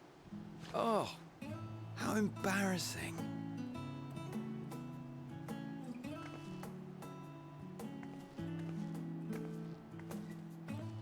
Not a word to anyone. Understood? Not one word. I'm told that sleeping in proper beds of your own choosing is a much more effective way to prepare for battle.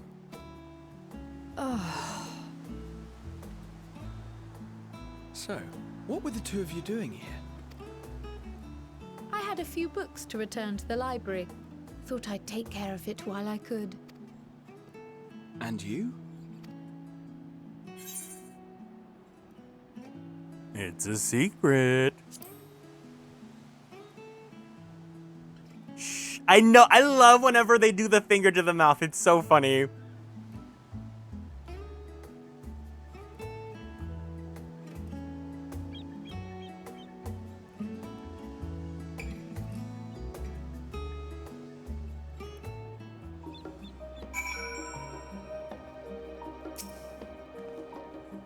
Courts, I didn't realize I was so tired.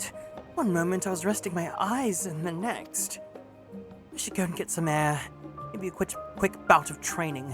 But not sleep. I'll sleep when I'm dead. That's enough reading for one day. As we don't know how long we'll be away, I'd best return these books before we depart. And eat. I'm absolutely famished. What about you? I see. Perhaps I'll stop on the last stand on my way back. If nothing else, these two seem to be in good spirits. Still, I'll see them back to the annex for some proper rest, even if I have to drag them by the ears. Hi, Luke. How are you doing today?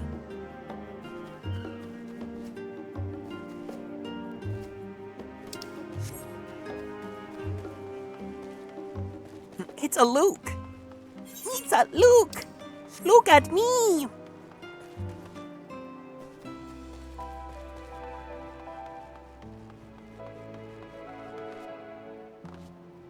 Ooh, raid prog. You guys raid prog in the afternoon?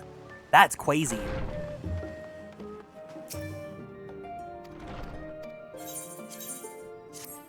Oh my god, who's gonna show up to me in my dreams? Every night in my dreams, I see you. That night at the Royal Menagerie in Alamigo. Oh, Europe. Okay, I see.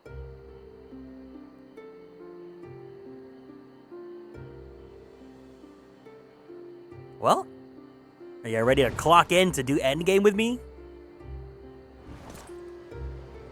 Ew, ew, ew, ew, ew, ew, ew, ew, ew, ew, ew, ew, ew, ew. Every night I see that town, Silent Hill. Where's my Barilla? I haven't used the Barilla in a while.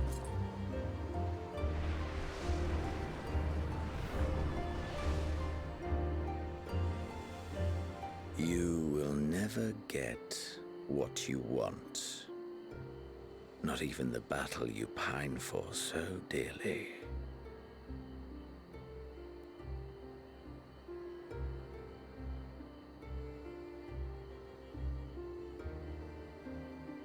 In that transcendent moment. What was it that I sought in you?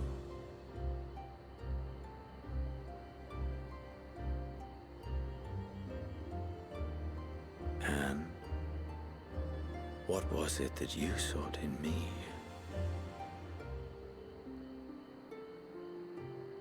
Yeah, the spaghetti's his hair.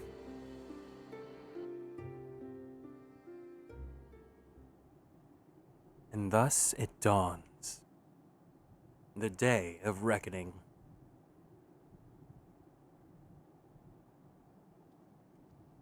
Not a fan.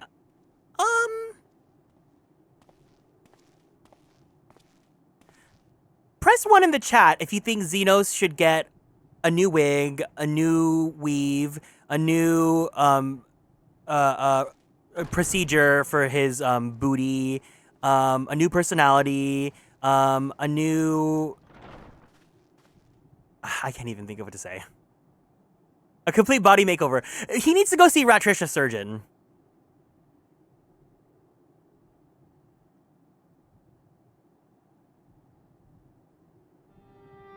How often have we thus assembled?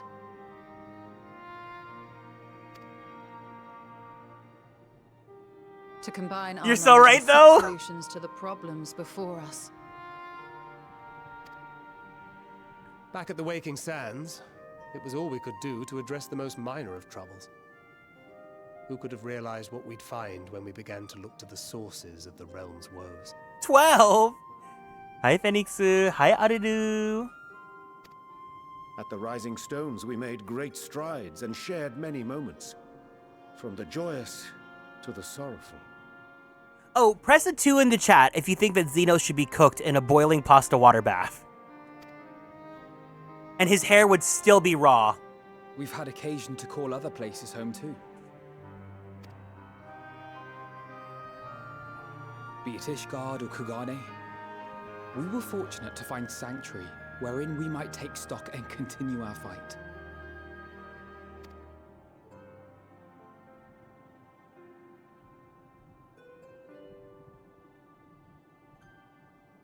I was honored to host this company in the Crystarium, to stand with you all as we confronted the truth of the star itself.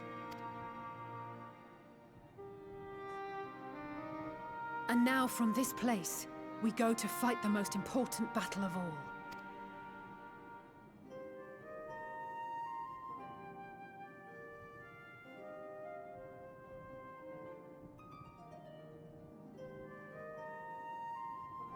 The Forum has sent word.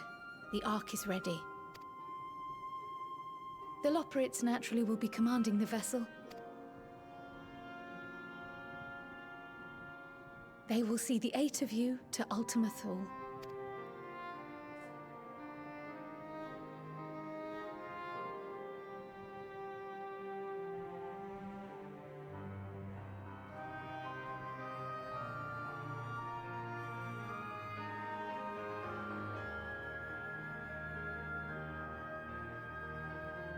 Upon arriving, your objective is to find and vanquish Meteon. As a final formality, the Forum bade me ascertain your resolve. So, are you certain you wish to do this?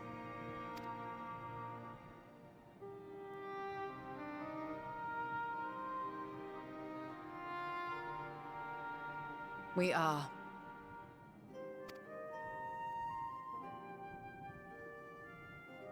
Then, ere you report to Thalmasane, I leave you with these words.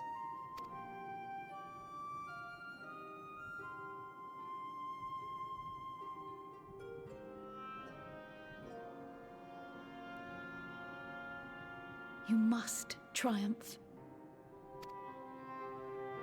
What that means will differ for each of you. To make it back home, or to simply avert doom, or perhaps something else altogether. Yet whatever it is that drives you, I have faith in its power to see you through.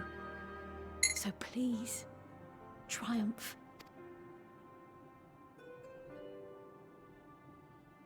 Triumph as we who remain behind believe you will.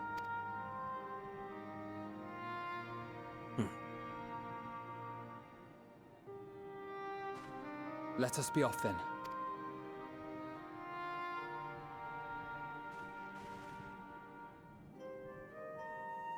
Mother, get some words in! Get some words Wait. in! Yep.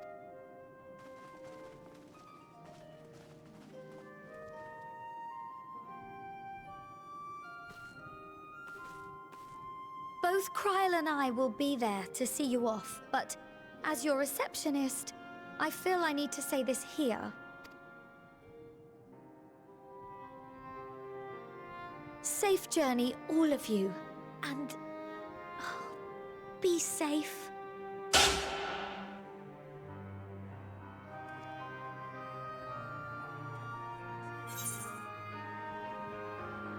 You too, Tataru.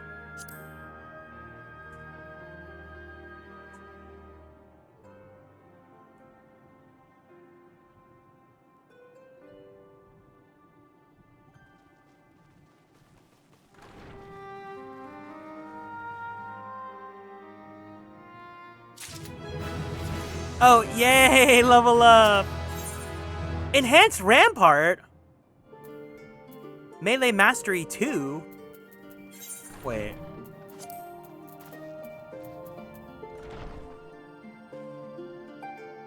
Increases HP recovery via healing actions.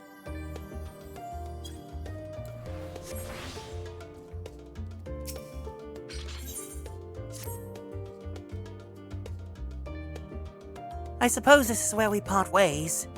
For now, at least. Would that I had sage words of wisdom to share ere you depart. Mayhap the teaching of Galuf Baldessian will suffice. Surrender not to anger or hatred, he said. Look beyond them, and there find true strength. What one sees beyond is open to interpretation, I think, but for me, it would be the things I cherish most in life. Things I believe are worth fighting for. Something to consider as you venture unto the sea of stars.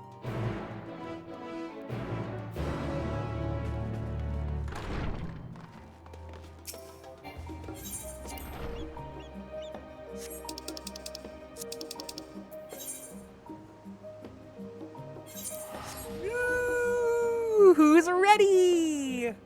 The final arc is upon us.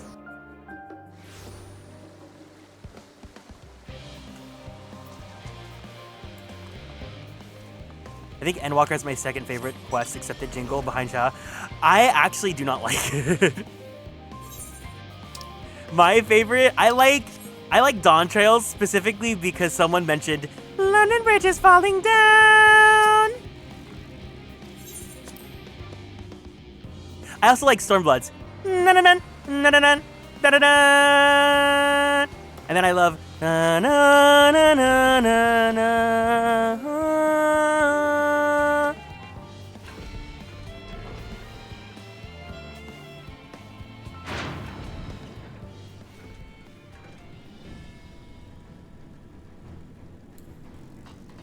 Isn't there one that's just the GPL? No, that's just me. I'm excited to see what the Evercold one is. My least favorite, I hate Heaven's Ward. I don't like those organs. Don't like them. So this is the ship that will bear us unto Ultima Thule. That even Wilfsum and Blavida should be in attendance is most unexpected, but I am nonetheless heartened by their presence. For so many to see us off like this seems wholly unnecessary. Still, I'll not begrudge them for wishing us well. I wasn't expecting quite so many people to be seeing us off.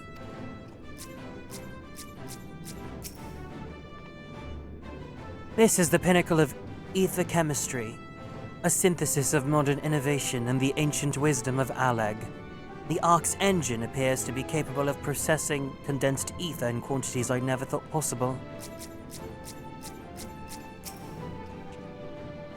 Let us hear what our father has to say. He said work on the Ark is finished, but you certainly wouldn't know by looking at it. send word to the Alliance leaders the very moment the ship takes off. Obviously, they couldn't be here, but I'm sure they'll be cheering for you every step of the way. Quite the turnout, wouldn't you say? Then again, who wouldn't want to be present for a once-in-a-lifetime event? Man is said to fear what he does not know, but you would venture unto the greatest of unknowns. I say to you, son of man, that you need not fear. So long as a man shares a bond with dragonkind, so too does he share our kinship with the heavens, and our ancient home amidst the stars infinite. I pray you go forth, and prove this bond of ours, tempered and tested, shall endure unbroken for 1,000 years. You're in my way, hold on.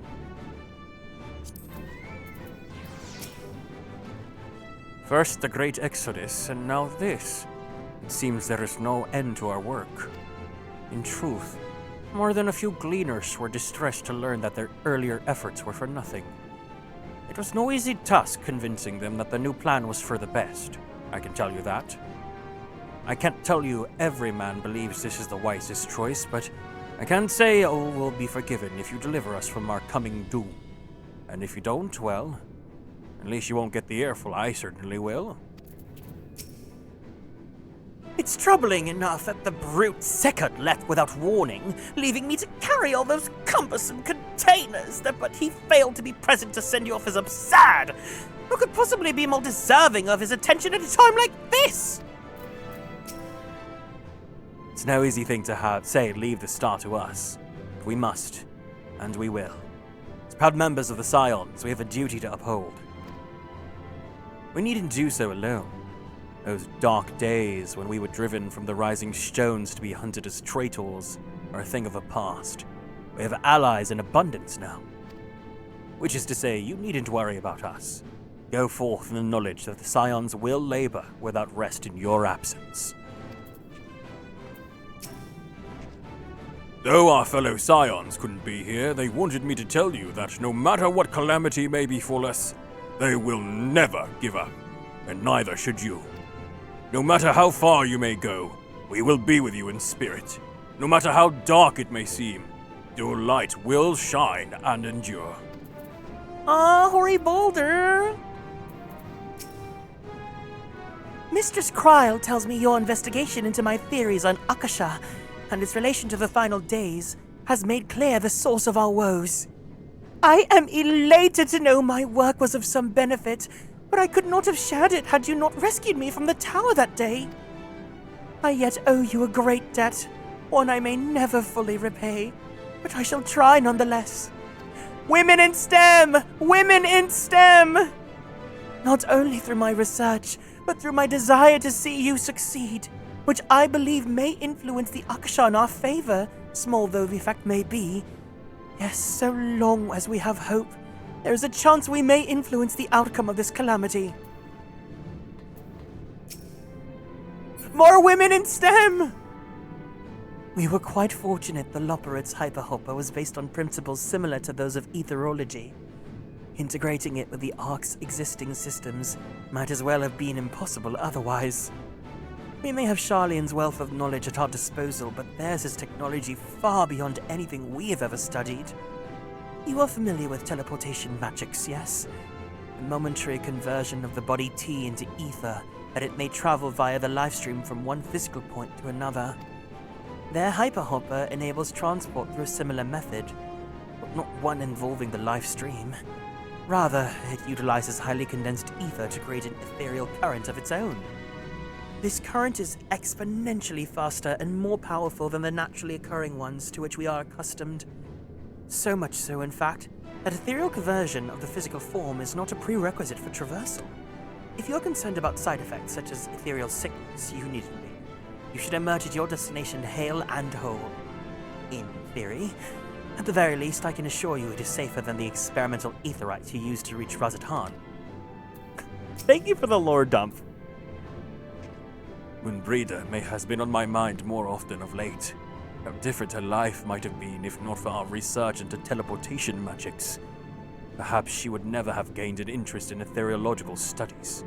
But to abandon our work out of misplaced guilt for who she could have been would be a disservice to the memory of who she was. Nay, it was because of her that we found the resolve to carry on. And now we stand at the edge of a new frontier, with a ship ready to bear you unto the distant stars and beyond. This arc is much her accomplishment as it is ours. I regret nothing.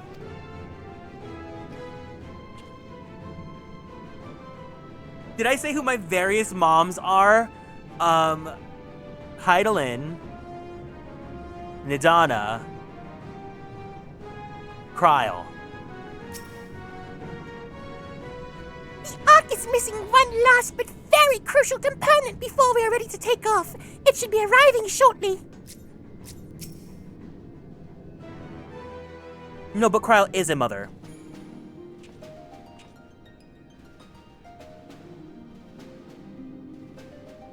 No questions there.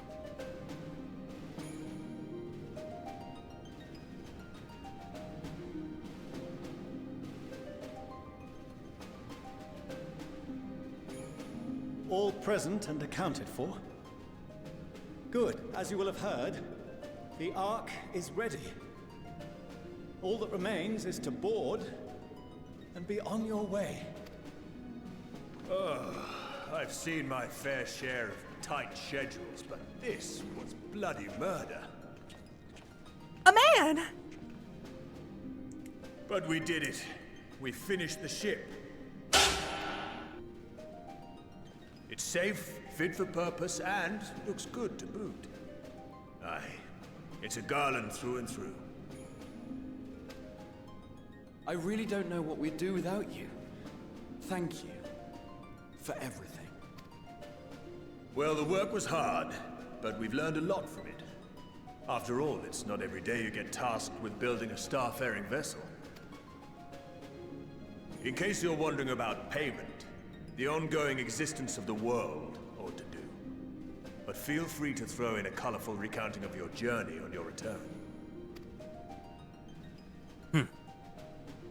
So, have you thought of a name? A name? Wasn't everyone just calling it Father's teeny tiny toy boat? Teeny tiny toy boat. Toy boat, toy boat, toy boat. Sid and his on again, off again husband. The diva. Miss Nero. Well, seeing as its purpose has changed, I thought a more eloquent name was in order. I suggested as much to Fortuno, who seemed quite amenable to the idea. Hi, Caramiella. As you know, this vessel is the culmination of heretofore unprecedented collaboration. That tired old queen! And though said collaboration is owed to the Scions, there is another whose noble deeds made our work possible. The Garrick Arkwright? From a fragment of Dalamud, we obtained not only advanced materials such as refined adamantite, but the knowledge to traverse the stars. And this fragment would not have found its way to us had the Archon Louisois not fought to protect this world. And in so doing, laid down his life. Now that the vessel stands complete, I cannot help but wonder if it was more than mere happenstance. If it was my father's intention to guide us here. In the hopes that his guidance will see you all safely home, I name the vessel after that self-same fragment of Dalamud he delivered unto us.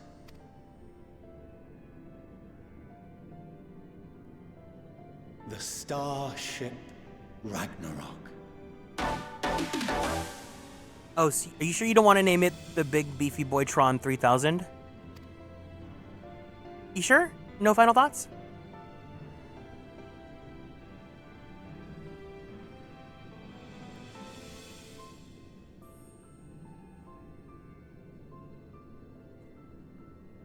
Sorry for the wait. I got everyone you asked for, and not a one less.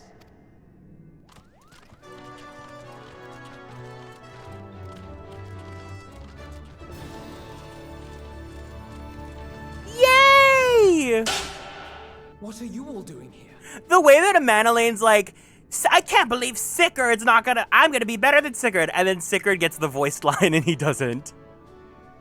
Oh, I invited them. The representatives of those tribes with religious inclinations. You've done a fine job of readying the Ragnarok, but for it to take flight, we'll of course need the power of the Mother Crystal. Given its immense size, however, transporting it would be an absolute logistical nightmare, not to mention we'd need to shatter it into tiny shards for feeding to the engines. I need more Sigurd in this story, honestly. Hi, Cassie, welcome in. He's just a silly, goofy guy. I do like the B tier characters. Sometimes they're just so fun to bring in. Crystal's energy into forms that can transport themselves.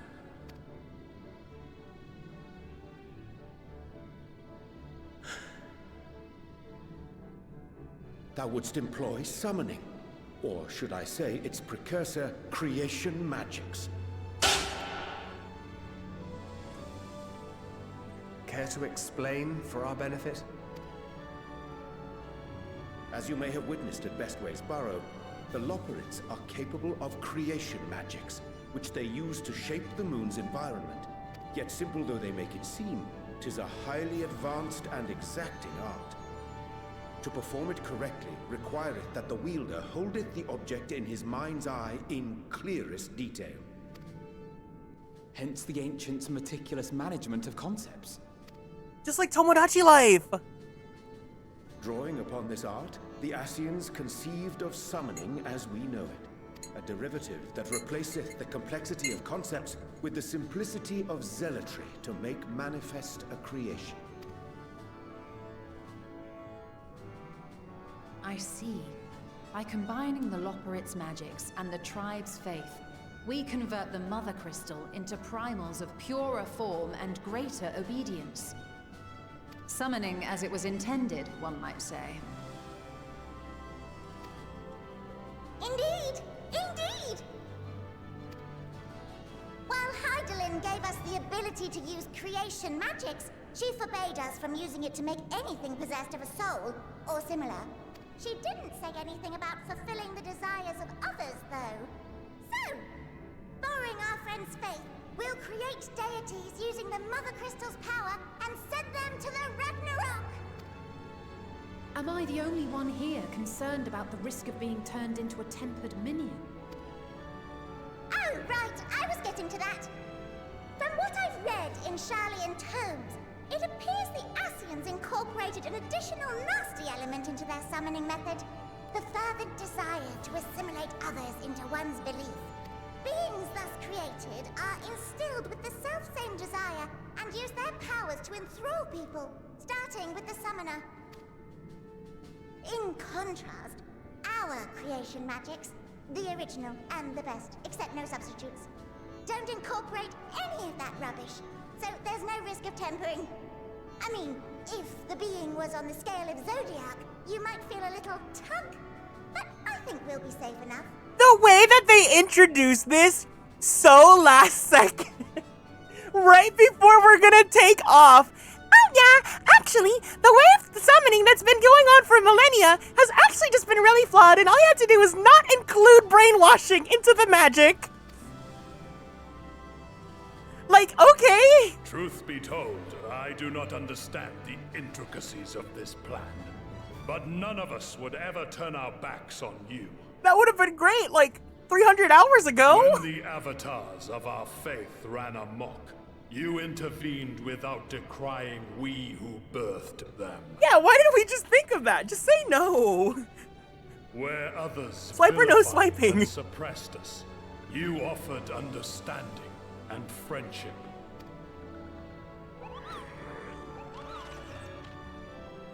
In gratitude, we will share with you the true expressions of our gods. Not malevolent deities, but benevolent saviors. Alright, you lot, we're heading to the ethereal sea. Stay in sight, else you're liable to get lost. Lead the way. I feel like it was unintentional, but every time we've encountered the Loperids, their entire, like, whenever they get involved in the plot, it's so like, did we really need to have this here right now in this moment of time?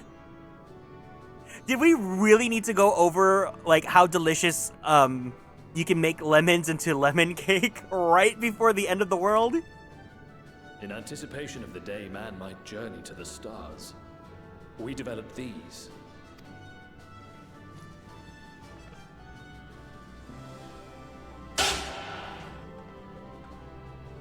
Portable teleportation devices, one for each of you, designed to work in tandem.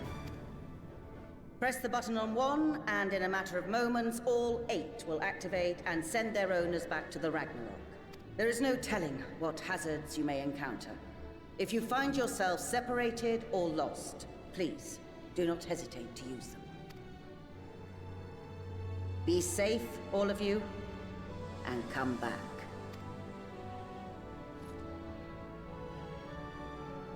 You as well. I pray you take care. Looks like everything is in order, so I'll go ahead and board. A few of my fellows will remain to assist with the summonings, but rest assured, the vessel won't want for competent crewing.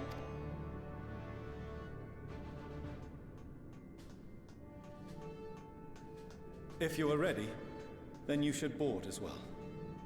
Go, and Godspeed.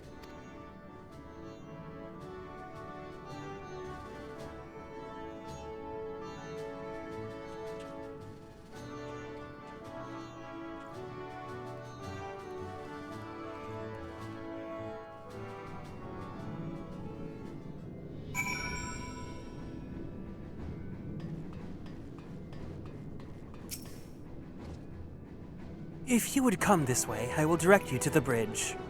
Oh, several cutscenes! Ooh, are we ready? Are we ready? Yo, I think we need some more energy to fuel this ship. Can we get some light sticks in the chat so that we can make sure that the energy is summoned, the big beefy boy primal is summoned, and our airship can take off, our tiny toy boat.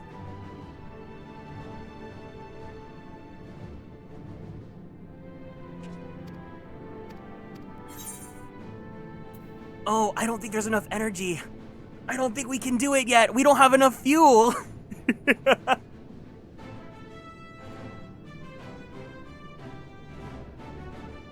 We need more. We need more.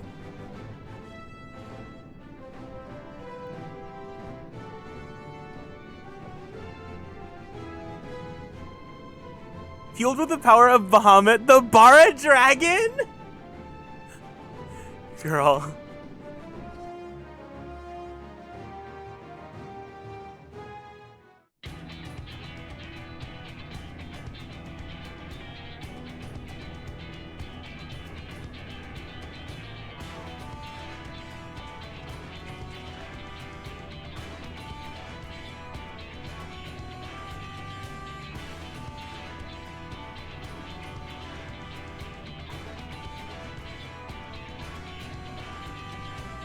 Girl, wake up! We're gonna crash! Welcome to the bridge, everyone! I hope you have everything, because I can't be bothered turning back.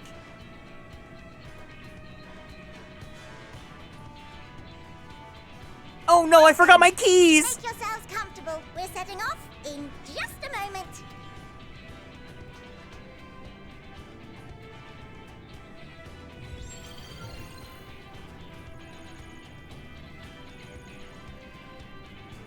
I left the stove on, no! It's incredible.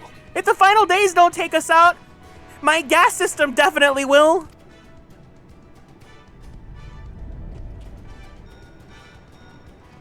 This is Fortuno. Can you hear me? Unfortunately. The preparations for the summonings are complete. In accordance with the 14th phase of the plan, we have moved the Ragnarok to the launch site. The gates are open. You may depart when ready. So, are we ready? I forgot my credit card. Do they take tap to pay? As ready as we'll ever be. Let's get going. Oh, come on. A burnt out star's got more fire in its belly. Try it again, with feeling.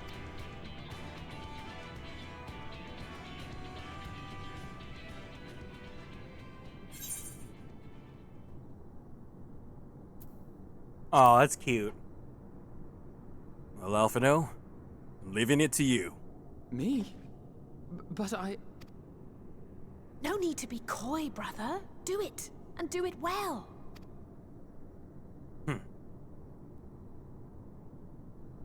If you all insist. Onward unto the distant stars and beyond! Ragnarok, engage!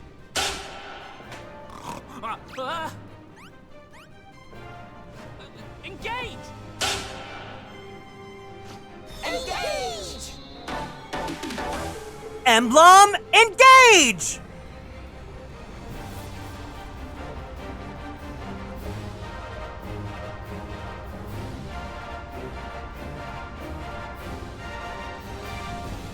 Fire Emblem, engage!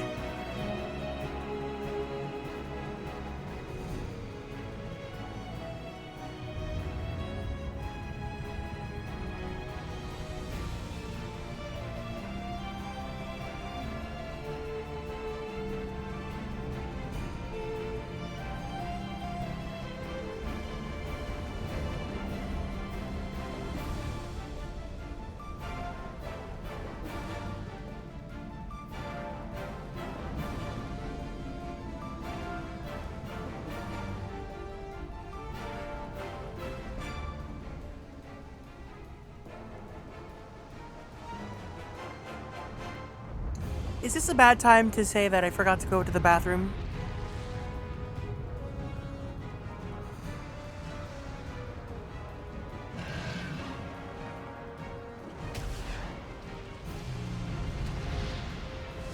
Yeah?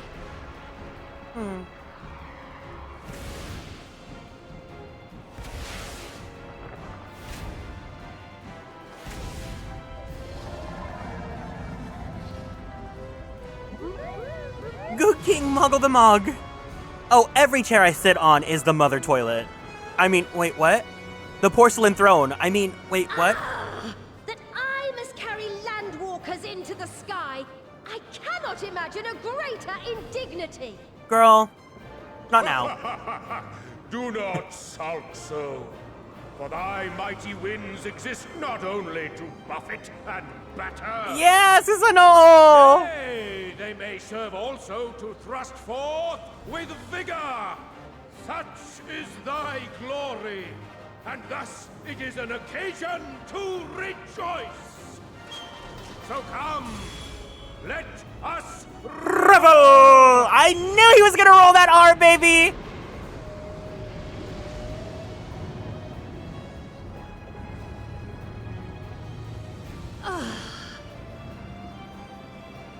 So long as the wind blows freely, I suppose all is as it should be in creation.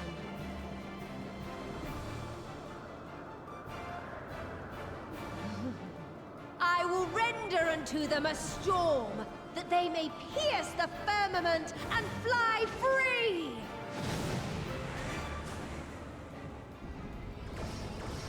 The way that they have to use Garuda, because if they brought Miss Shiva back, I'd cry.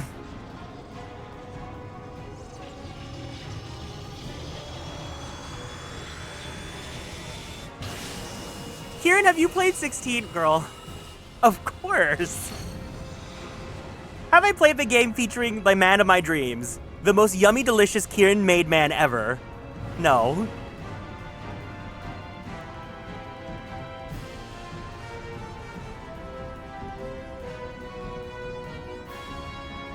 Who's more girly pop? 16 Garuda by far. Benedicta, mother. This Garuda? The only thing snatched about her is her waist.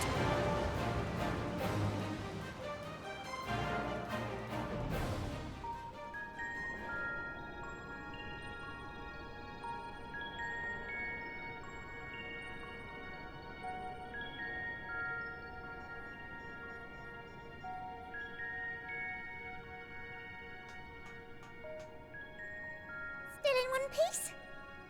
Good. Sleeping Way?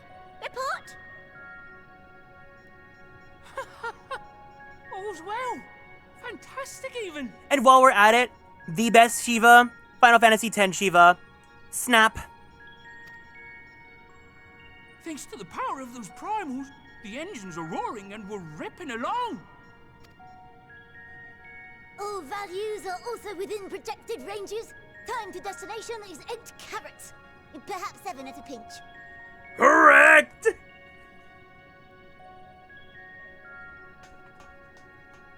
Alright, let's go over some points of caution.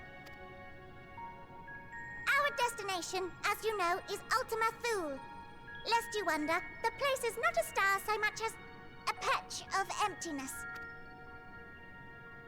That's the extent of what our equipment could determine, anyway. From what we know of Meteion, she's likely used dynamis to obfuscate her location. So, in conclusion, we'll only know what's there when we get there. The crew and I will see to it the ship's ready to take off at a moment's notice. We'll support the search as best we can, but it'll be your paws on the ground, assuming there is any.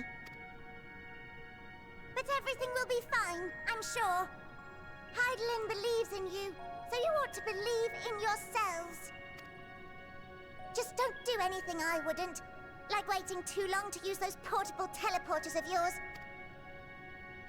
Personally, at the slightest sign of trouble, I'd mash the button to bits, and you should as well. Understood. We promise to be careful. I suggest you brace yourselves. We're about to arrive and the vessel will shake a good bit.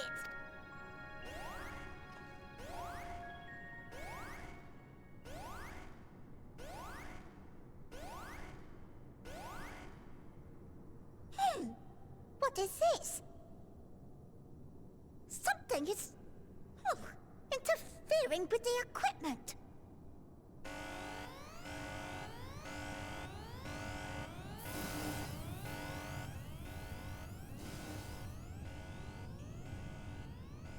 Greetings.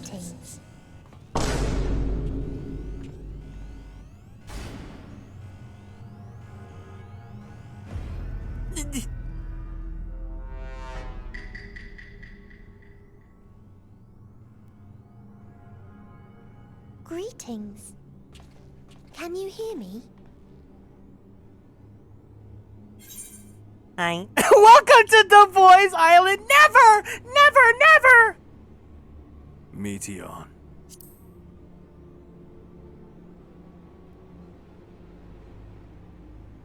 So this is Meteion. Ah, stop! I could have dropped my croissant. Oh. Have you met one of my sisters? Hey, sisters. I don't remember meeting you myself. But I do know that you're from Atheris. Why have you come? All you had to do was wait. I would have delivered to you your ends. Oh, well, you see, we kind of come from a time where Amazon delivers in 2 days now. So, like, you know, a 10,000 year delivery time period's a little bit too long.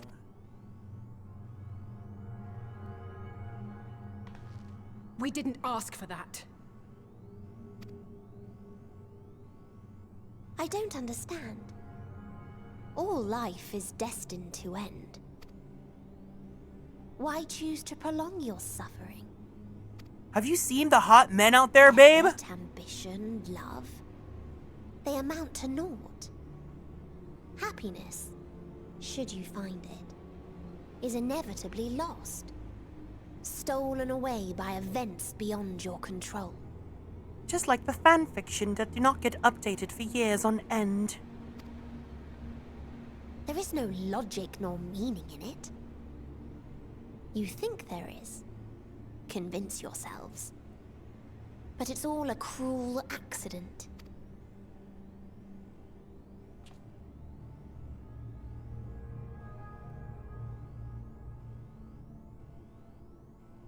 Come now.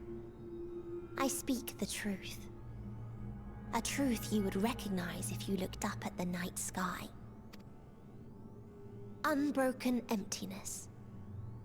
Cold, dark, and silent. Your world, like every other, is but a blemish upon its perfect fabric. Life is an anomaly. It is unnatural and cannot continue. The sooner you accept this, the easier it will be. Just to be clear, we're not here to argue with you. We know that life is fleeting, and that in the short time we have it, we're not assured happiness.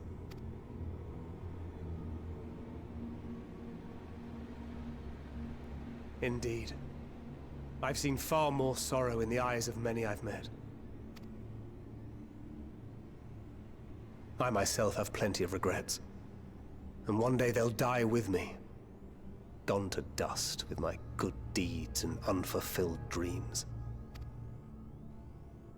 But we accept this. That our existence may seem pointless. That sorrow, rage, and despair will always dog our heels. And we press on regardless. That is why Hydaelyn guided us here. In her boundless love for mankind, she has prepared us for this trial, and in her name, we have come for you.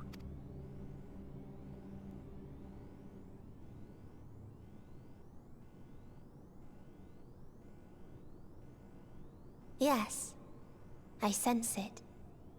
A burning passion like unto fury. I know it well. For the same passion once burned in many a star before yours.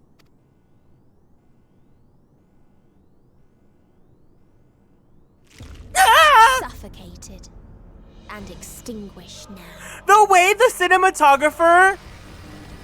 I feel like they have had to work on horror games. There's no way they have not.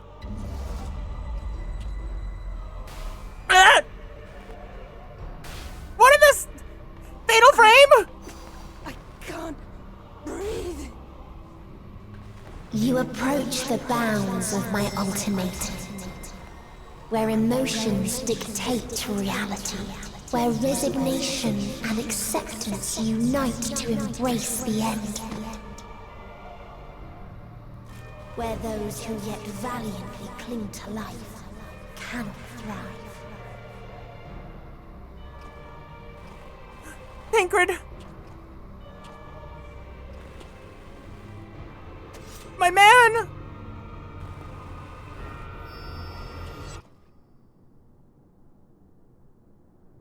Do not jump scare me, do not jump scare me, do not jump scare me, do not... Okay.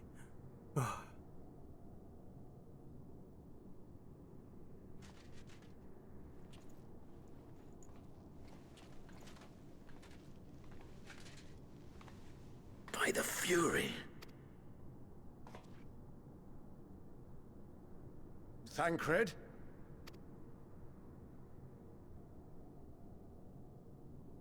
Meteion has gone as well. Mayhap he awakened first and gave chase. Everyone? It appears we are at our destination. This is Ultima Thule. Not that we knew what to expect, but I wasn't expecting this. From atmospheric composition to ambient temperatures, all reading to within permissible range. This place is capable of supporting life.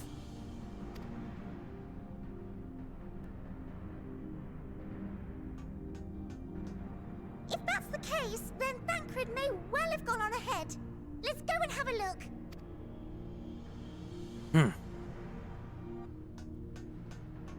Meanwhile, I want the rest of you to perform a full inspection of the ship, as well as a biological scan.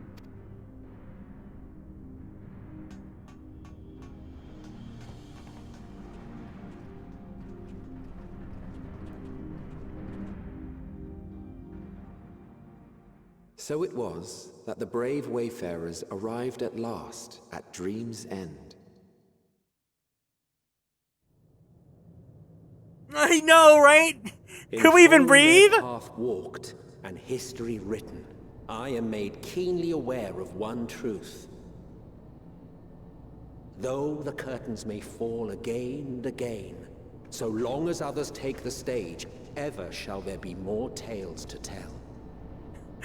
Ultima Thule, aka Kaya Asylum in ancient language. Let them bring it to a close, I say. Girl. Let the curtains fall upon this.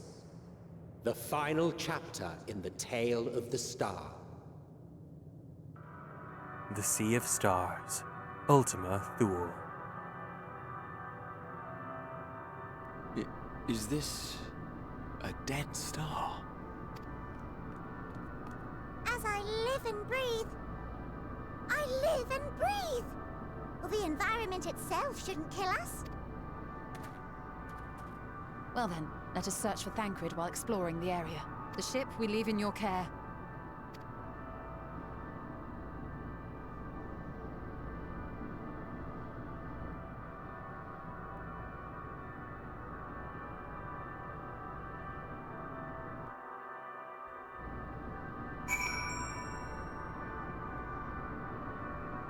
Oh, thanks, provisions node.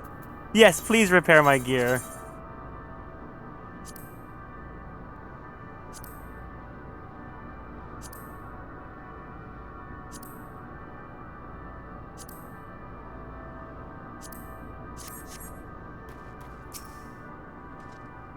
There's a dizzying, disorienting feeling about this place, as if I could lose my footing at any moment. We must be careful. Didst thou witness what became of Thancred? So quickly was I overcome by Meteon's malevolence that I saw naught of their altercation. It's so dark. I can barely see anything. If Meteon should strike again with such overwhelming force, I honestly don't know how we are to oppose her. Well, we clearly no match for Meteon, yet we survived unscathed.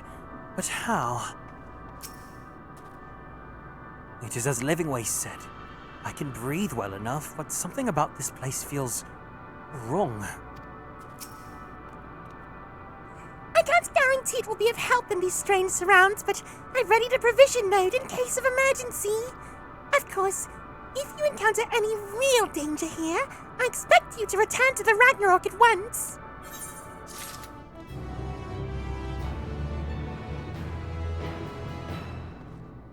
Let's just go back to Labyrinthos. The music, you guys like the music? Oh, they don't say anything? We could just go back? I feel like we should not be able to easily return, but you know, I get it. It's an MMO.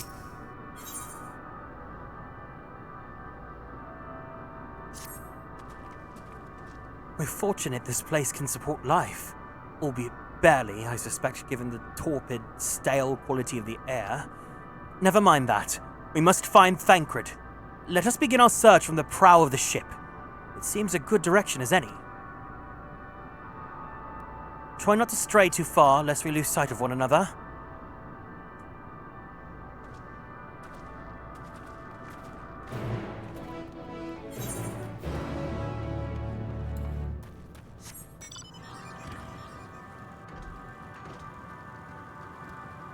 I don't know what you're trying to reference, Keb.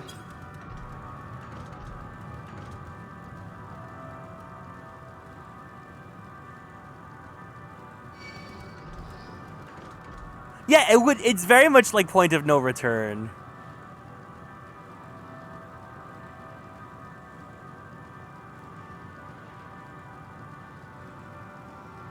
Oh, if only I could fly in Ultima Thule. 666 Yalms to the north!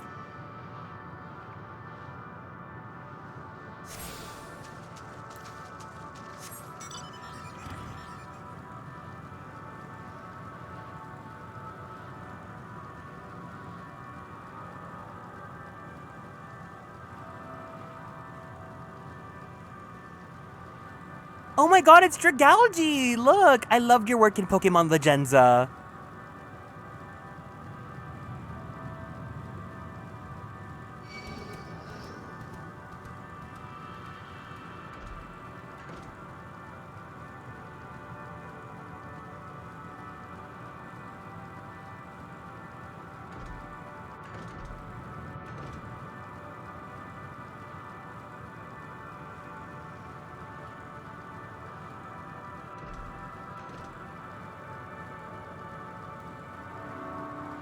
Oh my god, it's the Maleficent dragon! I loved your work in Kingdom Hearts 1. You traumatized me as a child. My very first rage quit. Followed by Seymour on top of Mount Gagazet. Ruins. But of what, I wonder? Perhaps we can find something to help us understand the nature of this place. Relic, an inscription, anything.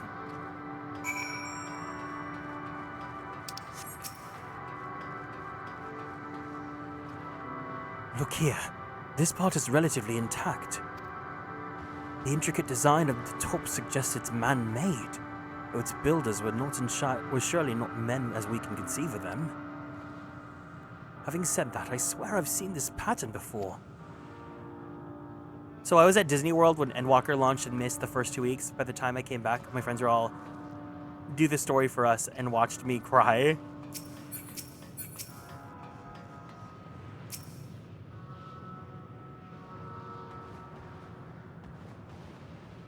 Elpis got me teary.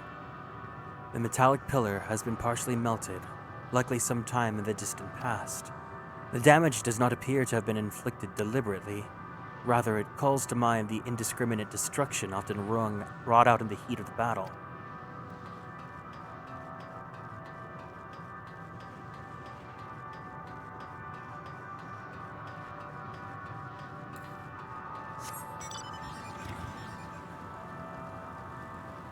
I also cried a lot during Endwalker.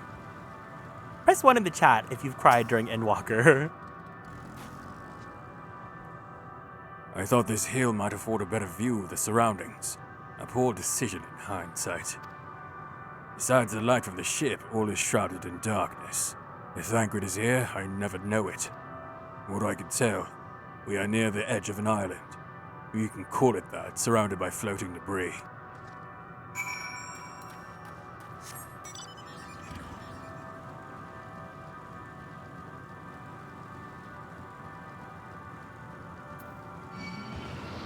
Please?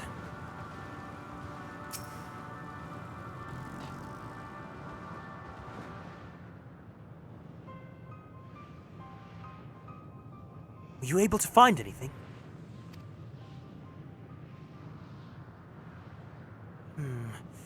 As I feared, still no trace of Thancred.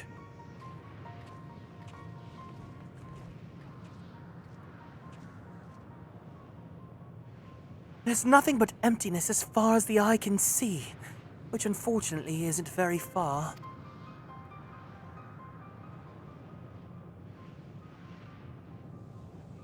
Though I can't help but suspect that something or someone is here. There are times when I sense it drawing close, and then a chill washes over me, leaving me exhausted. Leaving me with feelings of death and anguish.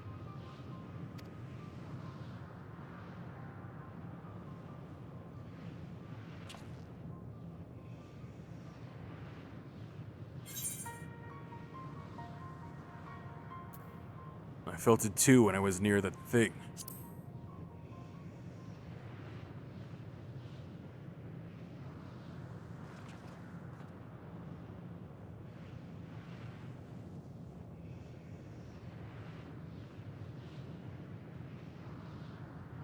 What are you talking about?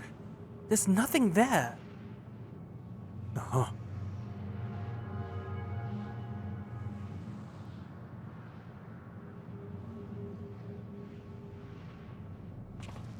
Before we jump to any conclusions, perhaps we should search elsewhere. Agreed. We've only found more questions when we are in desperate need of answers. There's a fair stretch of terrain from the ship's port side we've yet to explore. Let us try searching there, then.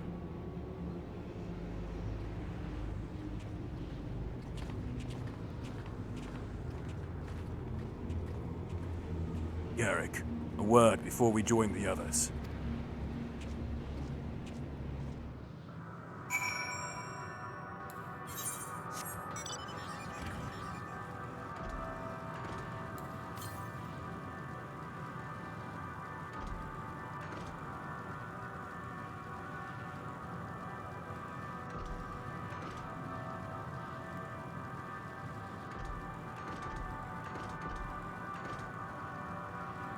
pretty / scary.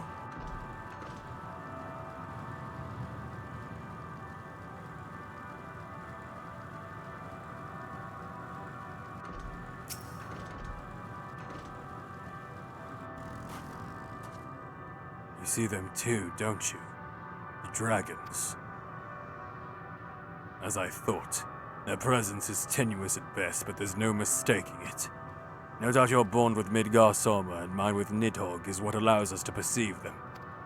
These apparitions be related to the dragons that now live on Atheris. Ugh, better to leave such conjecture to the others. In any case, we must be careful. We may soon find dragons they can see as well. Death and anguish. What happened to them, I wonder?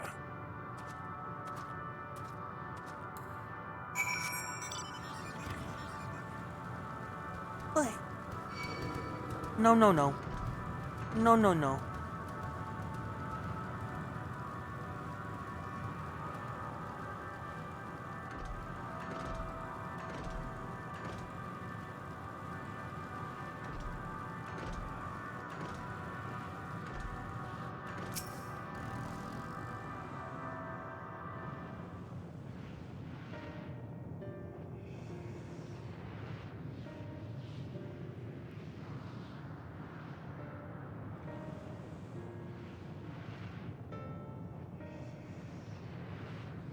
Dragons?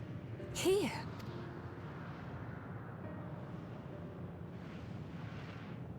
What you see is a memory of a world that once was. A world suffering a slow death, whose denizens cried out for the release of oblivion. What? Their world is dead? It is. Not a single life remains upon that husk floating in the vast emptiness.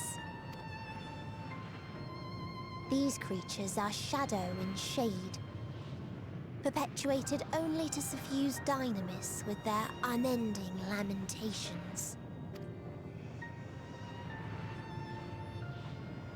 Our friend Thancred, where is he?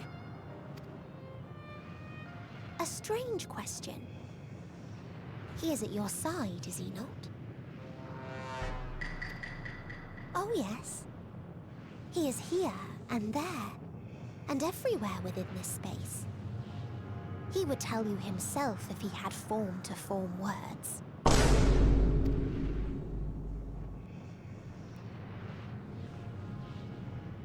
Huh. Such loathing and uncertainty. You don't know why you still exist, in like manner to the oblivion I send. I tried to drown out your ether with dynamis. Beginning with this Thancred, who came at me despite being unable to breathe. Such a simple thing, unmaking men. In the blinking of an eye, he was gone. Didn't even have the chance to be transformed. Thancred got you stolen! Yet somehow, he managed to leave a slither of himself behind. What you call the heart? Or perhaps the soul. In his final moment, he cried out from it. A single word. Survive. That wish proved stronger than the despair that ruled here. It overpowered it, causing this space to be remade. Into a place you can perceive, and where life can endure. That you draw breath is proof that his soul lives on. For how long, however, remains to be seen. Well then, we should hurry and tend to business. Wait, no, it's Dinian! You're gonna get you stolen! Huh?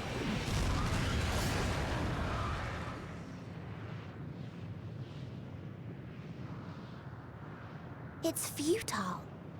You will never reach the true me. I told you. Emotions dictate reality in this space. Such changes as you might work will not alter its nature. You may see, but you cannot touch. Walk, but not advance.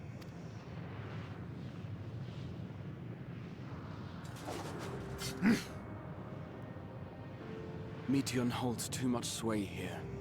How do we contend with a foe who can unmake us on a whim?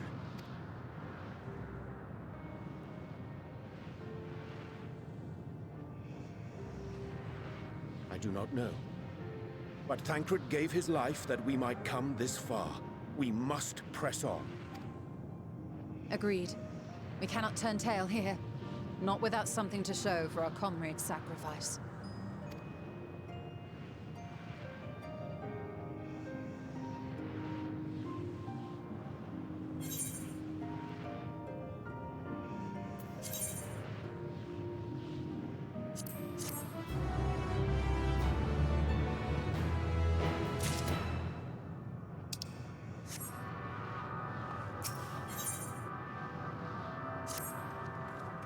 Soul without body T, a form of being with which we are not wholly unfamiliar. Indeed, for we existed in a similar state when residing in the first. The circumstances are rather more dire than that, 'tis true. But I choose to believe he is not forever lost to us.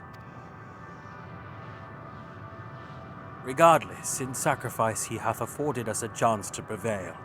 Let us not squander it, and ascertain the nature of this realm that we might confront and defeat Meteion. Estinian, Garrick, would you accompany me in speaking with these dragons?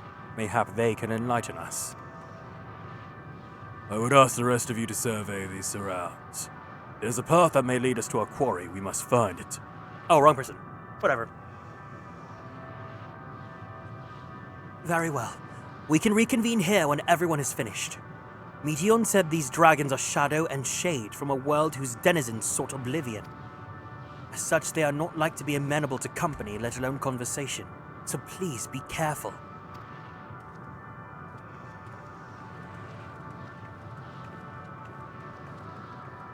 Let us split up and gather what knowledge we may.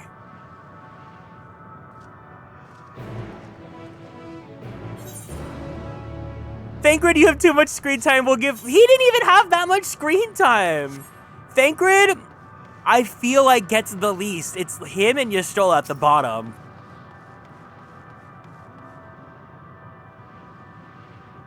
A visitor, not of this star. Could thy slender, twinkish hands bring plague to our world? Thy breath extinguish life's feeble flame. Oh, how we would adore thee, alas. With time our flesh shall wither, our souls fade, and so we wait for its inexorable march unto oblivion. If thou art not come to hasten our demise, I bid thee leave us. We crave not companionship, only silence.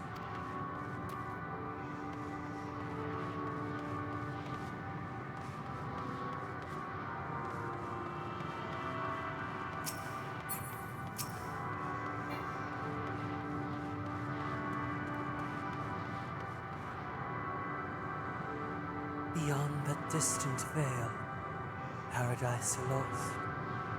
So glorious, so beautiful. We were a proud and noble race, strength embodied. We knew only love before they came. Metal monstrosities of black and silver. No bonds of blood did they share, nor conviction did they have to guide them. A crushing defeat. Never had we known such shame. Stilled now are the winds, though none could fill these wings burdened by ignominy. We fly no more, only sink into oblivion.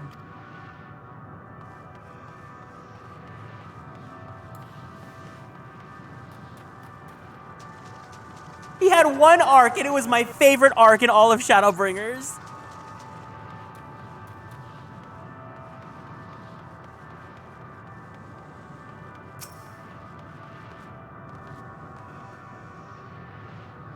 Thou wouldst speak with me.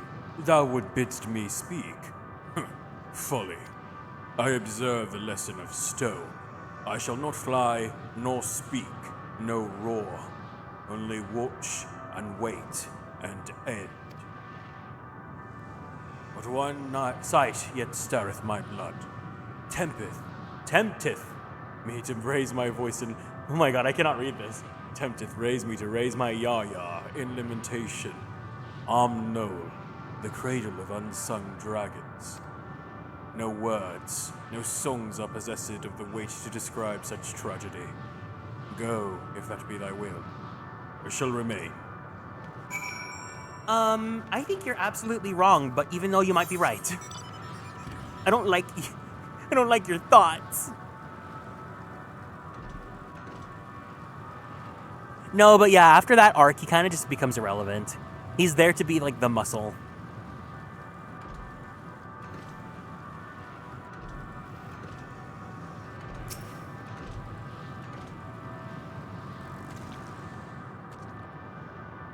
They led you here as well, did they? It was described to me as the source of their woes and proof of their end. I think I'm beginning to see why. It's a hatching ground. Or was. I've seen similar on Theros. Midgar Solmer's kind must have lived and thrived in a place such as this.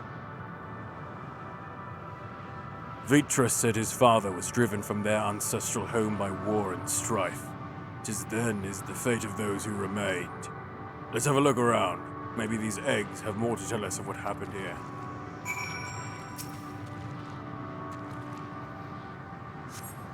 Inside the shattered egg, you find the remains of an unborn dragon, where the body has already begun to decompose.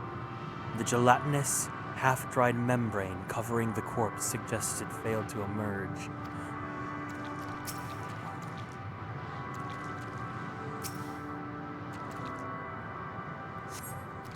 A murky liquid is pooled inside this eggshell.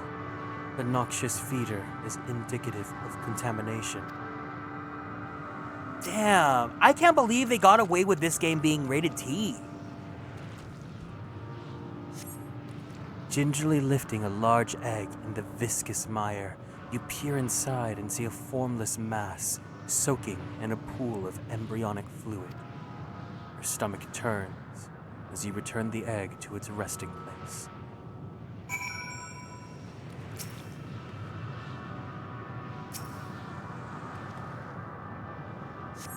This egg appears to have been broken from the inside out. Perhaps the dragonette within succeeded in hatching. What's this? I thought all the eggs had been ruined. If the dragonette was indeed hatched, there's no sign of it here, or of its sire for the matter. We should look for them. You start with the cliff tops and I'll search the plains. Dragonette? Dragon Annette.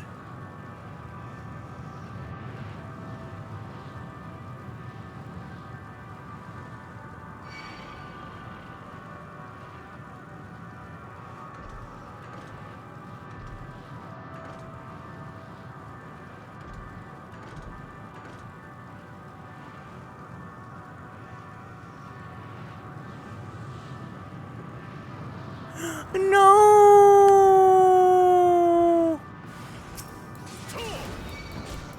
Oh my god, this is so fucked up!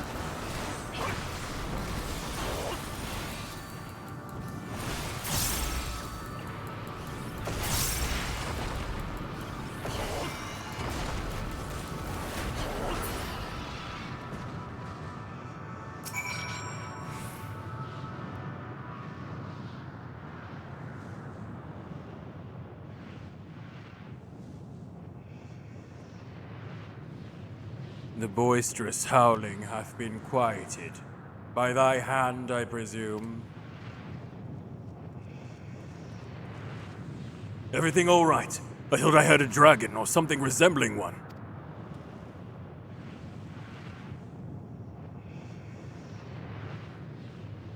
Ah, I see what happened here. Was that your child? Perhaps. Some eggs within Knoll are indeed mine. If life within one did quicken, the beast thou hast slain may be of my blood. Yet I do not recognize it, twisted and malformed as it is. Not a dragon in truth, but a reminder of our failure, a testament to our shame. Explain.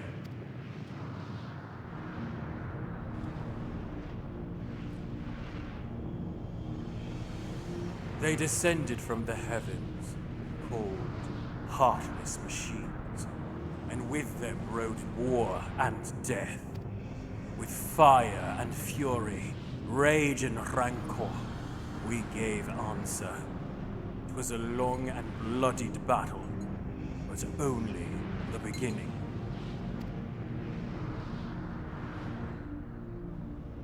Untold chaos and destruction swept over our star.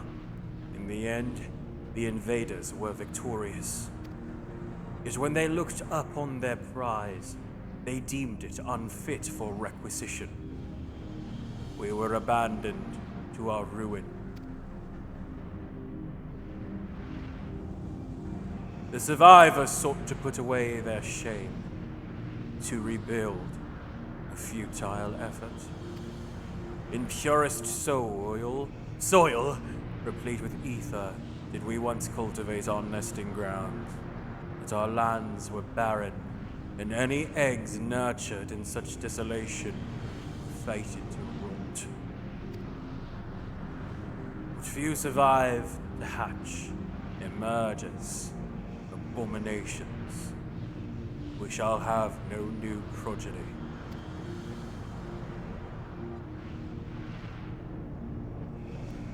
There are dragons among you capable of journeying to other stars. That there are. Many would make the attempt, each bearing a clutch of eggs. The richest stars were home to the harshest rulers, and the arrival of dragons incited contests for supremacy. When the fires faded, the wars lost and won, they too were reduced to ash and waste. 'Tis the curse of those who seek life, to be drawn into conflict, to conquer or be conquered. A vicious cycle we now choose to break. We tire of conflict, of everything. We wait now in sweet, merciful silence, free from strife and suffering, still as stone.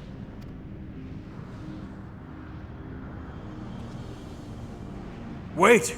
You claim your kind is doomed, but there's another star!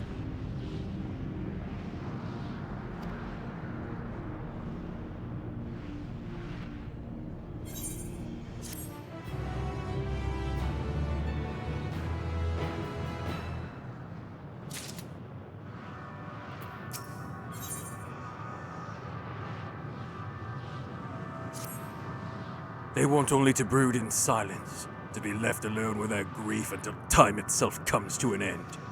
A sole reward for senseless bloodshed. A pain I understand, and wish that I did not. What fools we were. Now isn't the time for such thoughts. The others will want to hear what we've learned. Come.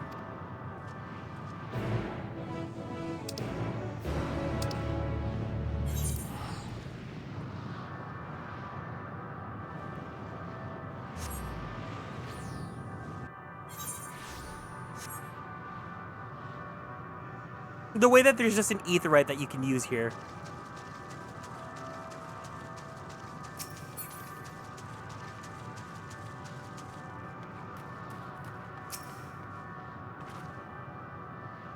Were you able to establish any meaningful contact with the dragons?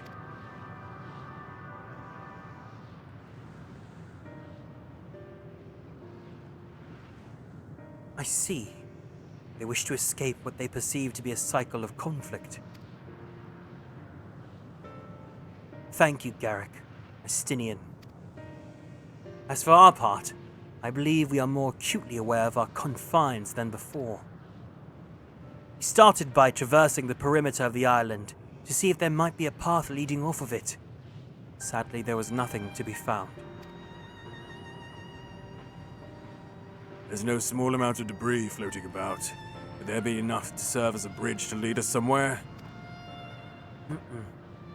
I considered that, so I tried throwing a stone onto a potential platform to judge its integrity. But it never reached its mark. As it crossed an invisible threshold just beyond the boundaries of the island, it vanished, only to reappear before me and fall at my feet. Do not be quick to presume that what we see outside this space is as it appears. Which is why I returned to the Ragnarok and asked the Loporrits to search for a potential path. However, the ship's instruments failed to provide conclusive data on the surrounding area. Until we learn more, I think it too risky to attempt flying to another island. What Meteion told us before, that emotions dictate reality here, might be the key. I'm not entirely sure what emotion might manifest a bridge to lead us to safety. So what you're saying is, we've no way forward.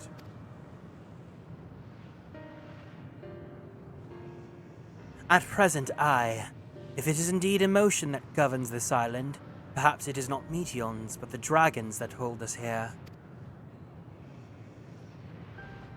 They tire of conflict, have chosen a path of oblivion to escape it.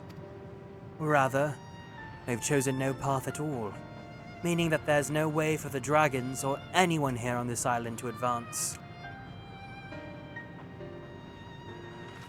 Sound theory, disheartening though it may be.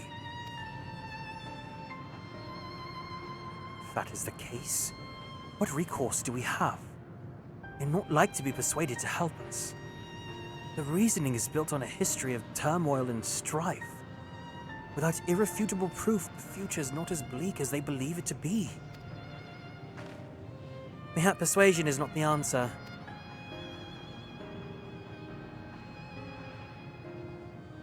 Meteion meant to unmake us then and there on the Ragnarok. She would have succeeded if not for Thancred's determination. She conceded it was strong enough to overpower the despair that otherwise rules Ultima Thule and reshape it to a degree. Perhaps it can be done again in like manner, by overpowering the prevailing emotions.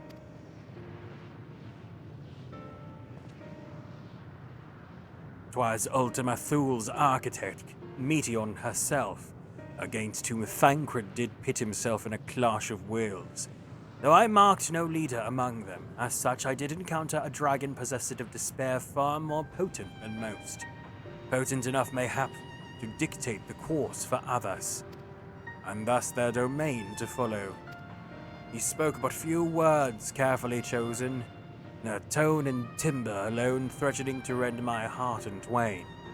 Challenging his desire to remain may allow us to alter the island upon which we stand. Alas, I fear my vaunted rhetoric availed me naught against his calcifying heart, but mayhap one of you would fare better.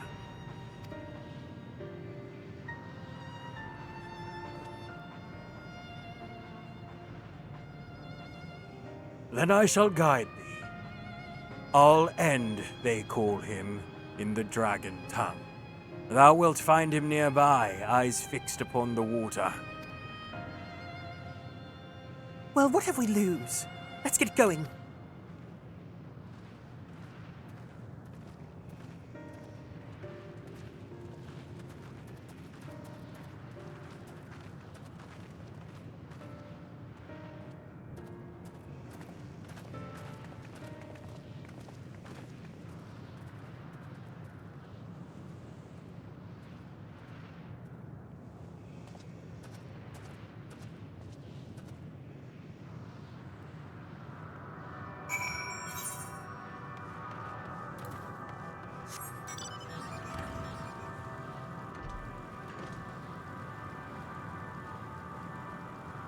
It's so sad and lonely, man.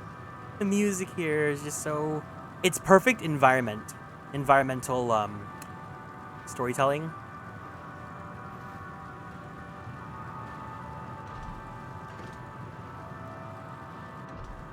Hi, Chaos. Welcome in.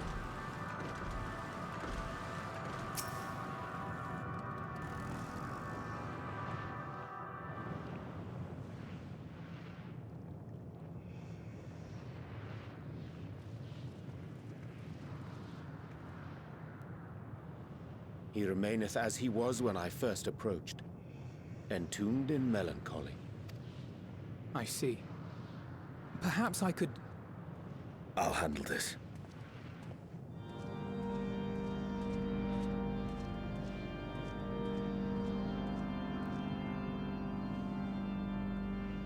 So, waiting to die like all the others, are you?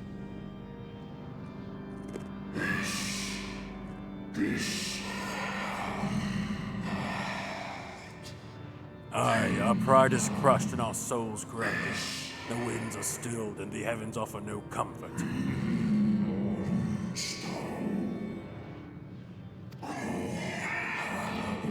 There's nothing left for our kind. Our long lives curse as we await the end. Still as stone, children. So you say. Yet your kind has found a new beginning on our star. One of you braved the Expanse, bearing with him a clutch of eggs. They and their children now rule our skies, their song heard by all. Our king on another star. And yet, upon thee do I smell the blood of my brethren.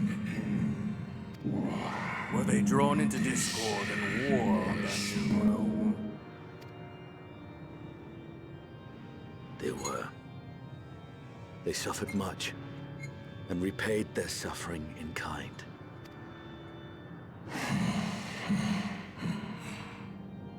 It mattereth not whither we fly. Ever will the sanguine ocean await us. Ever will retribution wheel turn.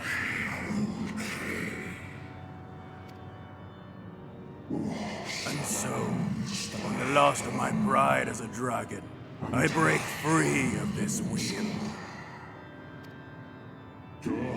I renounce conflict, exile myself from the other, never again to be touched by the flames of hatred.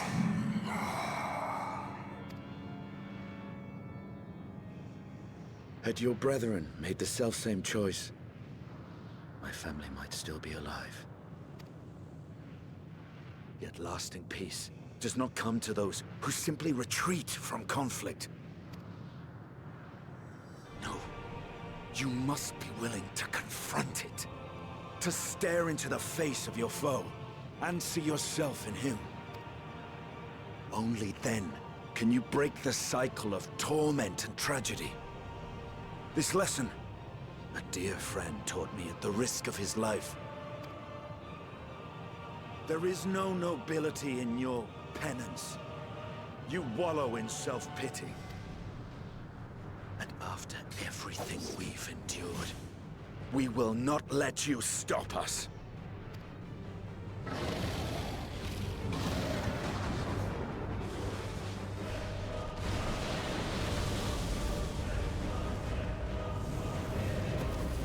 Estinian!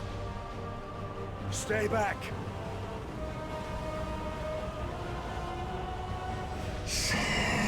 We tire.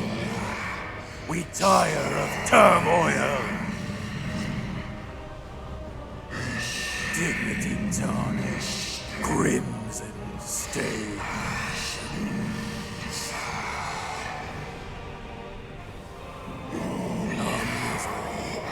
Our shame, too much to bear. Release us from war, from life.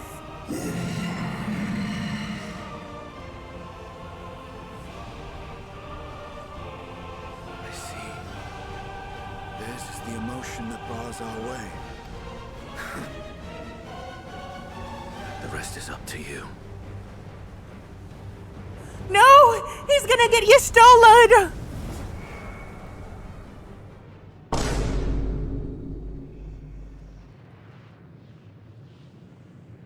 No! Not Estinian too!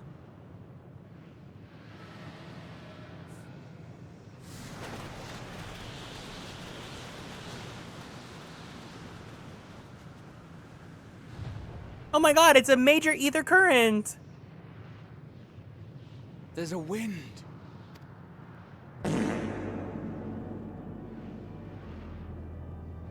He's opened the way for us.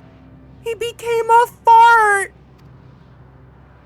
Sacrificed himself to remake this place.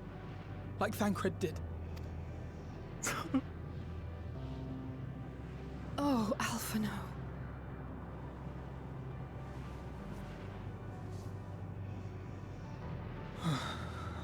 Come. Let us follow the wind. It will not lead us astray. He would not.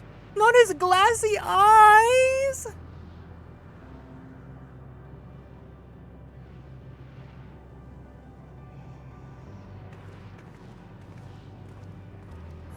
It's okay, baby. I played Dawn Trail. He comes back, I promise.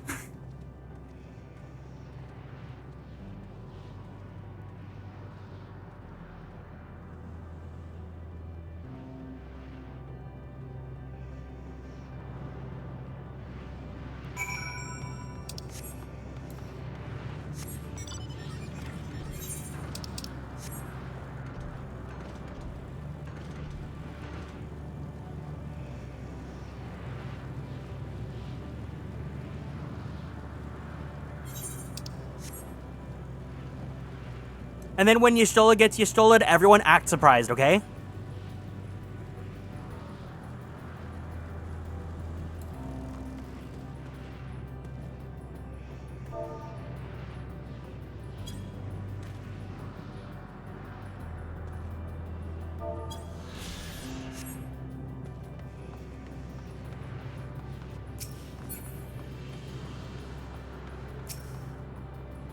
Look there.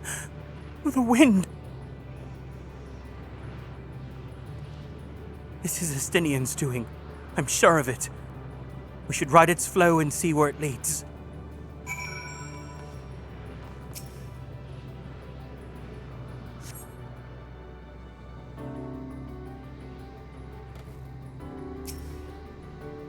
A powerful gale has delivered you to another island. The other scion should arrive before long.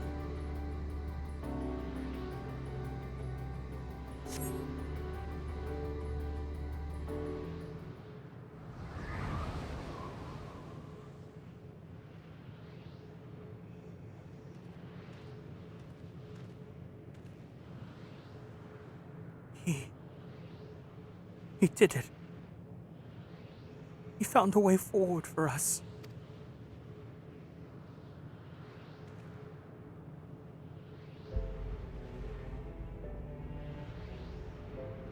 The dragons remain trapped within a prison of their own making, lamenting the horrors of war.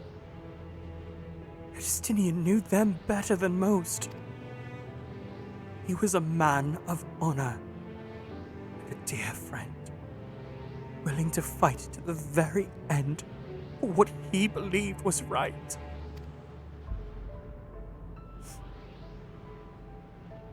And he's still fighting Alphino, just like Thancred.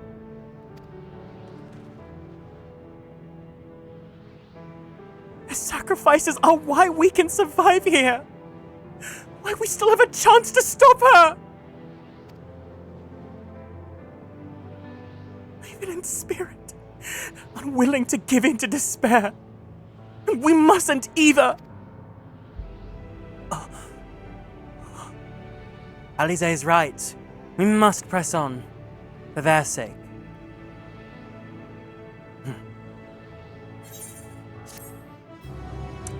Hi, Snowy Autumn Sky.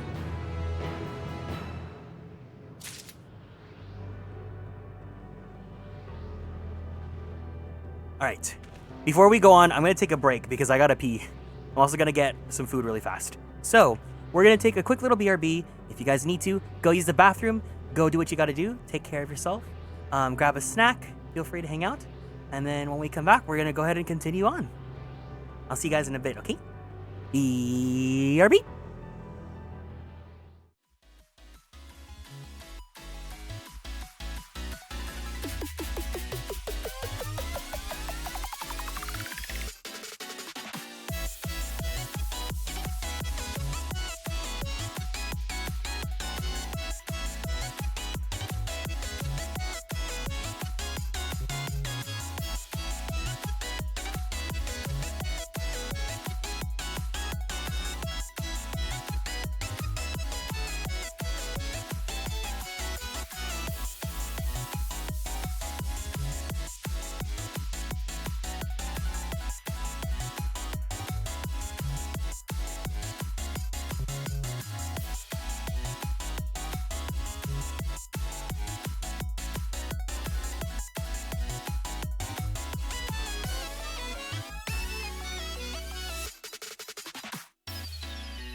All right, we're back. Oh my god, Hero Style, hi! You're my best friend. Welcome back. I have some Jollibee with me.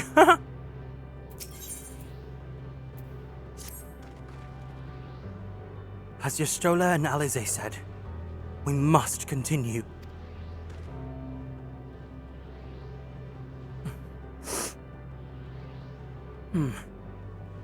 Notice the change in our surroundings. Perhaps this is the memory of an altogether different world. It would be prudent to learn more of it then. Tread carefully, lest we lose our footing on this sand. Jollibee's how we defeat Medion. You know it.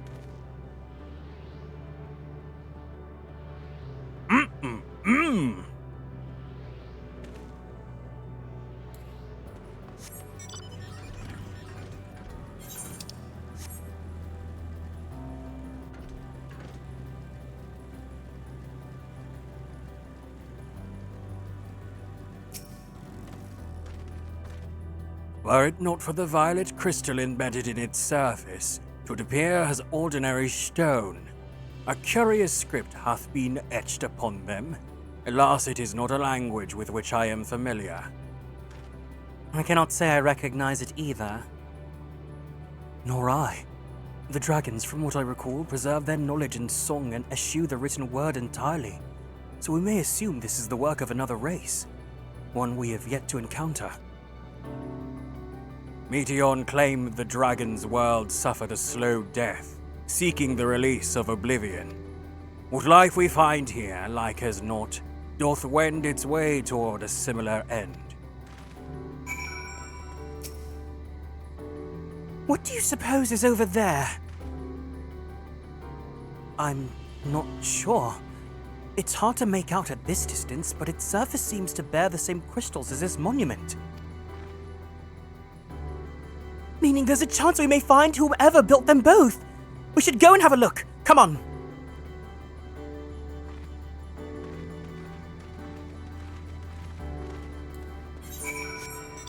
With the power of Jollibee and big beefy boys, we can overcome anything!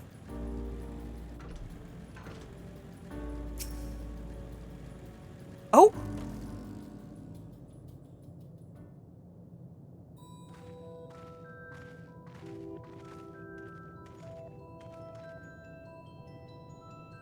Hail, travelers!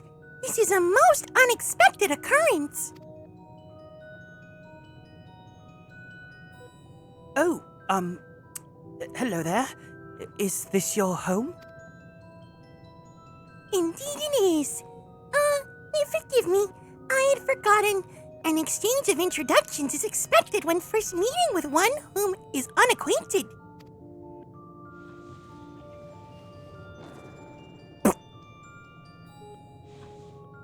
It's Vivi! It's Vivi! When the vibration of vocal folds was still required to convey our thoughts and intention, Aya, I believe, was the pronunciation used when referring to our people. Though it's not entirely applicable given our present state, you're welcome to use this appellation.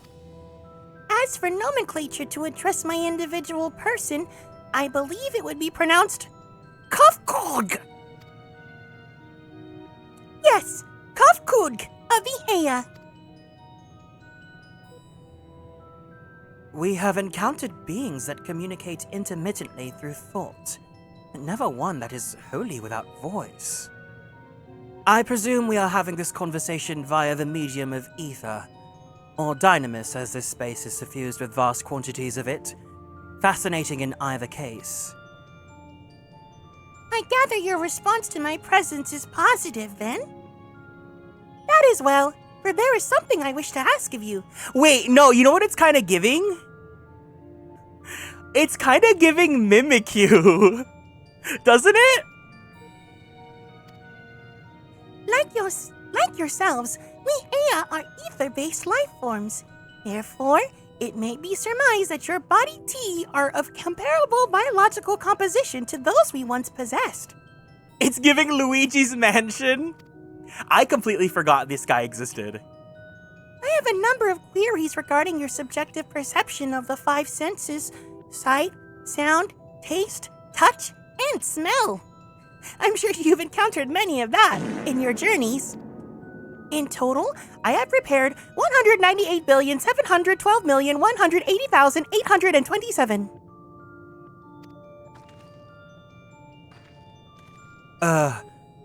That's rather a lot, isn't it? My apologies. I have omitted a great many details necessary to understand the nature of my request. Though we dispensed with our corporeal vessels long ago, we have rediscovered a need for the flesh and have endeavored to recreate our erstwhile forms. However, all pertinent records have been lost due to the passage of time. Take, for example, the nervous system. It is well within our power to recreate, but we have no frame of reference for sensations once experimented by our people, which may compromise our ability to interact with our physical environment. And the reason you need to regain corporeal forms? Why, to bring an end to our existence, of course.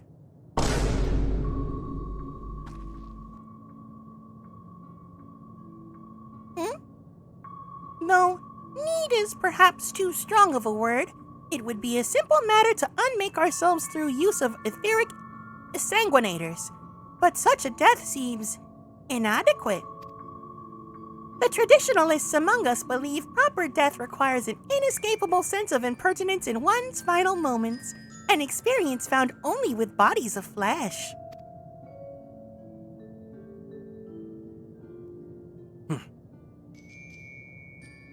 We should very much like to hear of your plans. In exchange, we will answer any questions you have to the best of our ability. Such an exchange of information would indeed prove useful. Very well. To ensure efficacious exchange, I hereby invite you to our home. Yes, the abode of the Ea, where we traditionalists prepare for our demise. I presume your consent to answer questions is indicative of a tacit approval of our plans, in which case, your cooperation is greatly appreciated. I must caution you, however, to be mindful of the Ea wandering the desert. Their desire for body tea could be described as overzealous. Now if you will follow me.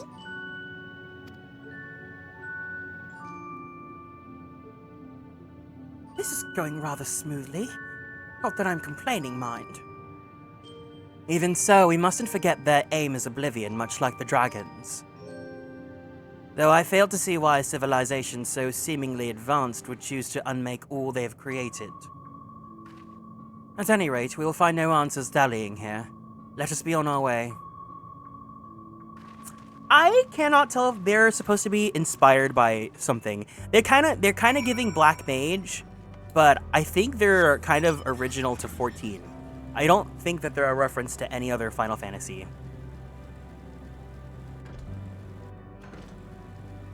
Luminion? The Pokemon?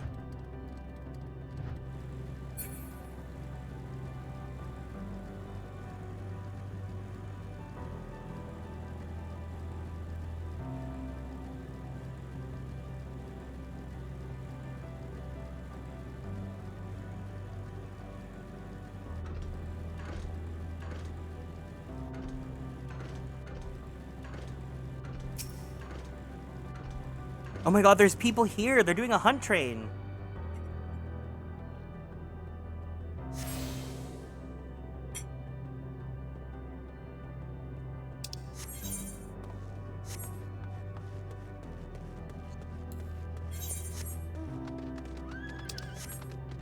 They're original to 14. I think they're cute.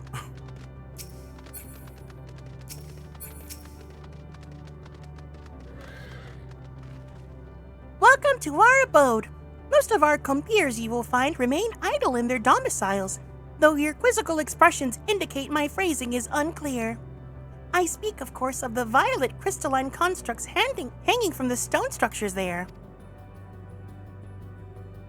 You say they remain idle. You say they remain idle, but what of your work to regain corporeal body tea? An astute question, and understandable given your finite nature. We have no desire to pursue our research, for it is no longer necessary. If in our idleness we are struck by sudden inspiration, we rise to pursue said inspiration to its conclusion. That is why I present to you for your arrival, and why I continue to engage with you still. But while the others are not currently in a motile state, rest assured they would not object were you to disturb their respite. You need only cast your thoughts towards one of their crystalline domiciles to communicate. They reside in that silly spooky zone, like the Haunted Mansion in Disney. Are you talking about when you go through the graveyard or when you go into past the ballroom where they're all like dancing? The graveyard? Okay, yeah.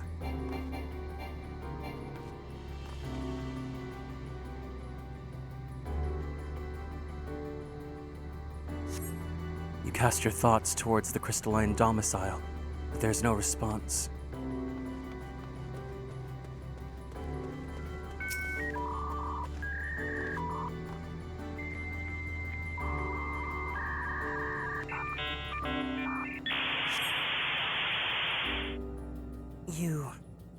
You wish to speak? Very well. Pray a moment if you would.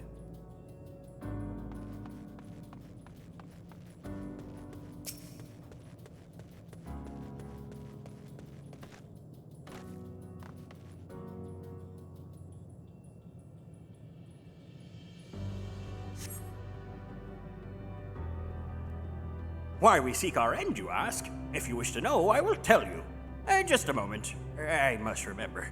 What form did I take when I last emerged?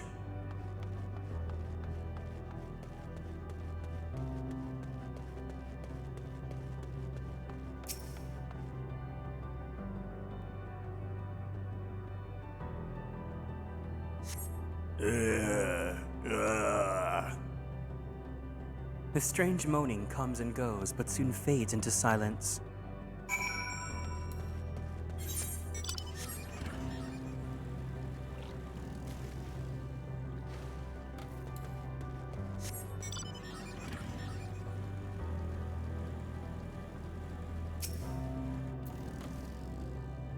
Did your inquiries yield satisfactory responses?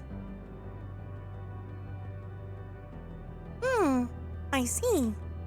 If they failed to answer, then it is likely because their minds have unraveled due to prolonged idleness. They are not but concentrated ether now. Worry not, there are no others who have need of these lodgings, and they will not prove a hindrance to remain as they are. But more importantly, you said some few did answer your request for an audience, yes? I imagine they will be with us ere long.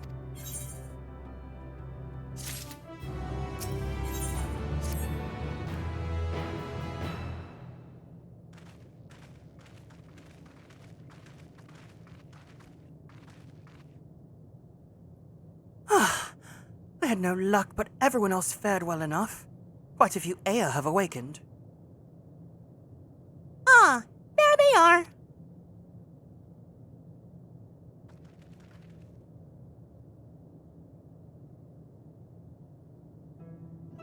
May I introduce you to Lalak, Dudik, and Need.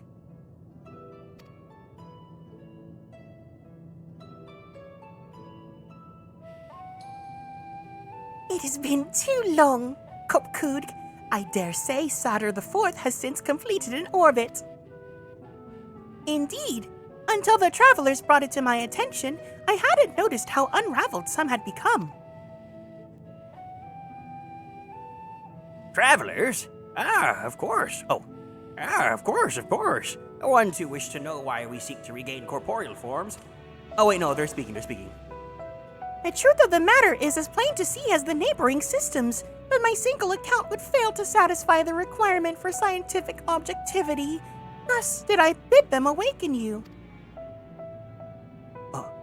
Am I the only one who struggles to tell who is speaking? Nay, thou art not. In the absence of corporeal forms and the divergence they afford, mayhap such similarity in voice is unavoidable. Oh, okay.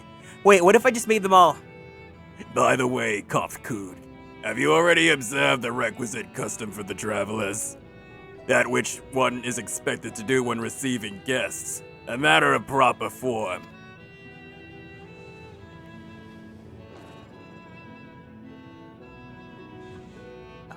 Yes, so long as it been. It had completely escaped my mind, and still does. What was it again? I can't seem to remember.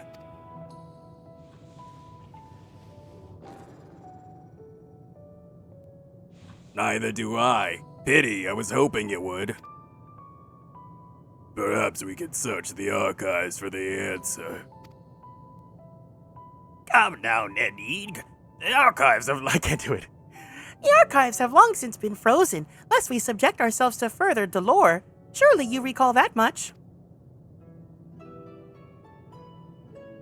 Ah, of course, food! The custom is to serve food!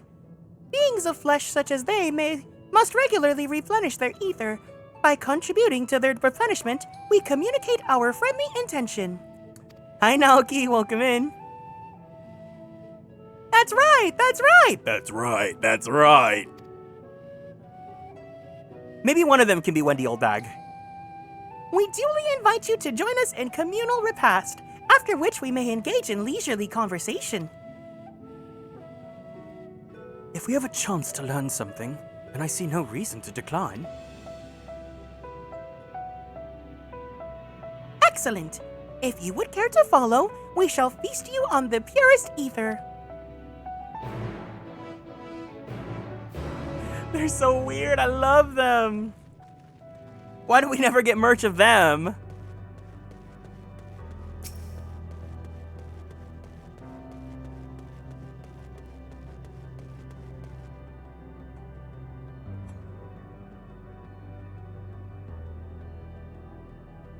It's fun when they're like messed up and weird, but like cute.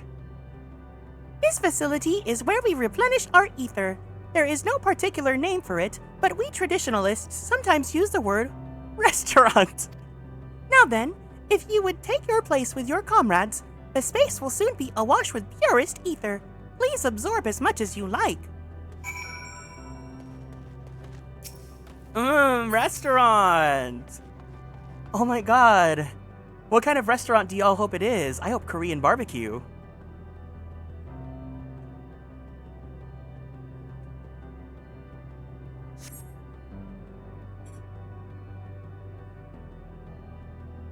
You brace yourself for a rush of sweet, sweet ether, but nothing seems to happen. Perhaps you need to wait a little longer.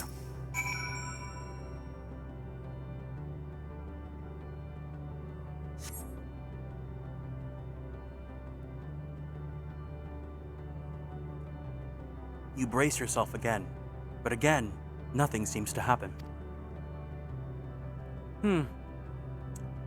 Just as I had suspected. As meticulously as one might recreate the Aya's home world, this is Ultima Thule. One simply cannot generate ether here. As recreations, our friends are oblivious to this fact, to the very truth of their existence, much like the phantoms of the recreated Amarot. However appearances may seem, we must ever be mindful that this is the memories of the dead with whom we deal. Who's gonna tell the Aya that they can't get Jollibee here? So, did you have your fill of ether? Alas, we couldn't absorb it. A deficiency in our forms, it would seem. Oh, how very unfortunate. May I ask how you normally replenish your ether?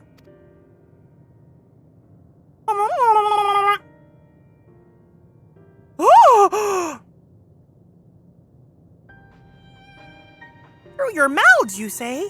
How very primitive and quaint! To think that their mouths serve not only to expel sound, but draw in sustenance besides. Such life forms have long since vanished from our systems. No chicken joy, no chicken, no joy! Though we regrettably could not partake in your magnificent feast, rest assured you will feel your welcome most keenly. In the course of acquainting ourselves with your sophisticated ways, however, we could not fail to wonder. Wherefore do you wish to obtain vessels of flesh, and thence to vanish? Will you not favor us with an explanation?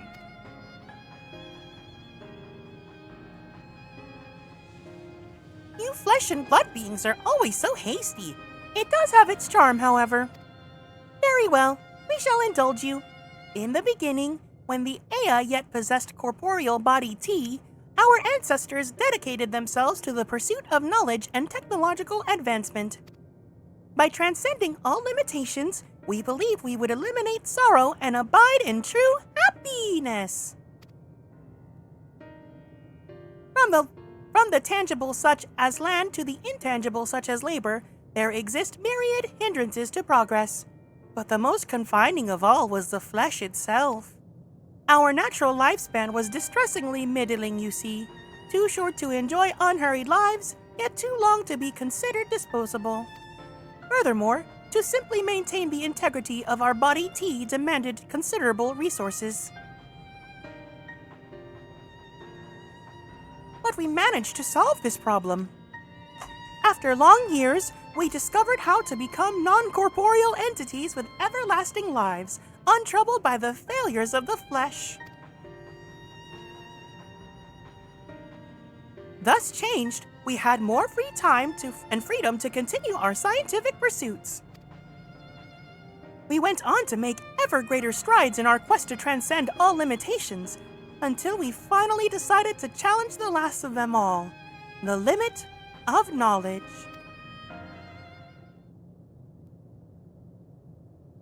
That is to say, deciphering the laws of creation. We sought to discover how the universe came into being and explain all extant phenomena and thence predict the future. If we could but achieve this, we believe that we would be free from uncertainty and anxiety. I don't even know what medicine you take for anxiety. I just was gonna be like, you've ever heard of Adderall?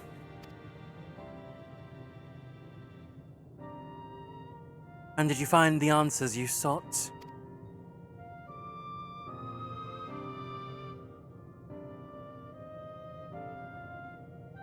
Yes, we did. Our efforts revealed to us a fundamental truth. Knowledge of said truth is essential for the continuation of our conversation. If you would learn more, we will share it with you. No, we mustn't. Primitive as they are, it would be unspeakably cruel to deprive them of their ignorance. They are possessed of corporeal forms, their lives readily ended. And those who have gone before, is it not our duty to warn them? What thinkest thou?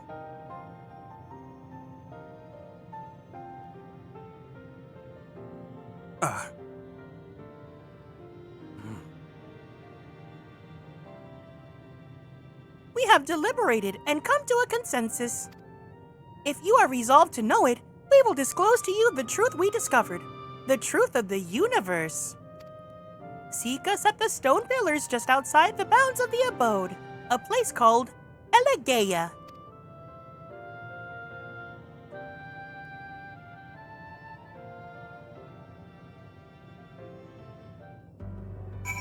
Oh, it's time. She's gonna get you stolen.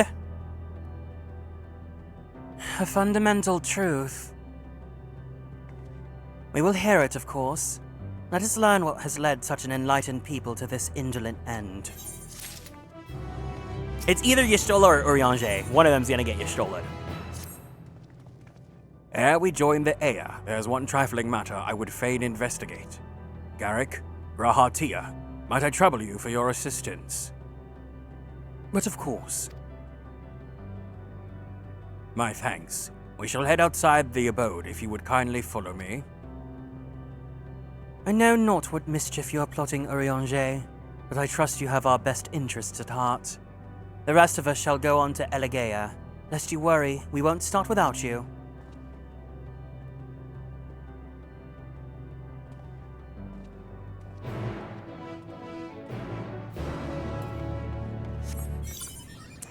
My me had a dream about being a testosterone superhero thing. Quite fascinating. The idea of just me existing as a me on your guys' Tomodachi Life Islands without me knowing. I mean, I know, but it's like, the me is acting without my knowledge on your guys' places. I only find out if you guys report it.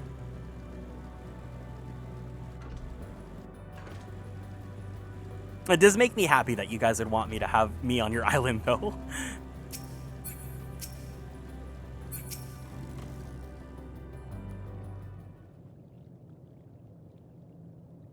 Aye, this place shall serve. Is it the spring you wish to investigate?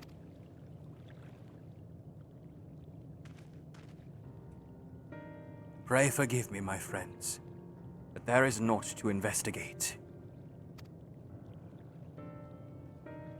'Twas but a pretense to speak in private.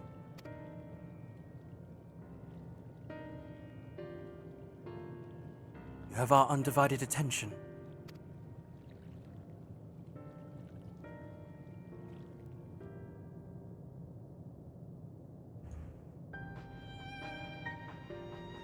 As we have established here in Ultima Thule, those denizens of ruined stars are recreated in their twilight days.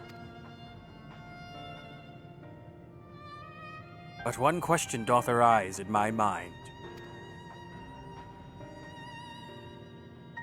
So faithfully formed are the simulacra, they believe themselves yet amongst the living. How dost thou suppose this is possible?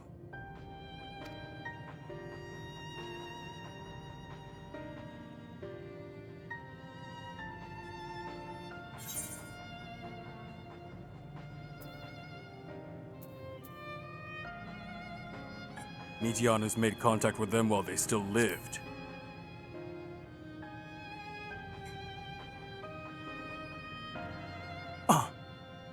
Of course! She must have visited the stars of the dragons in the air before either race perished in their entirety. Thus could she make their emotions her own, and with them create faithful simulacra that then she relied on any historical account. So too did I theorize, and upon that assumption, consider how those two races may have met their demise. According to thine own tale, Meteion perceiveth the emotions of those nearby as her own. A heightened sense of empathy, intrinsic to her nature as an Endwalker. In the course of her starfaring journey, she encountered beings who strongly desired a cessation of their existence. She would be powerless before that desire. Even as she possesseth the power to grant it, the power of dynamis. 'Tis my supposition that, overwhelmed by their longing for death, Meteion did unleash dynamis and ushered the dragons in air unto their doom.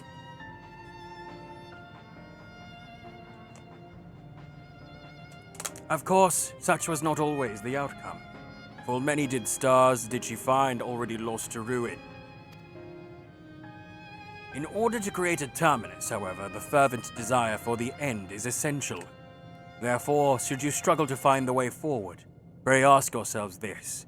In the place where you stand, whose is the soul that yearneth most desperately for oblivion?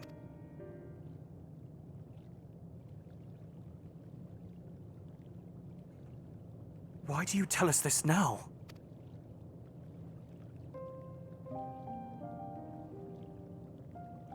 Ne'er again would I betray your trust, this pledge I did make to my comrades. In bringing thee to my confidence, I remain true to my word.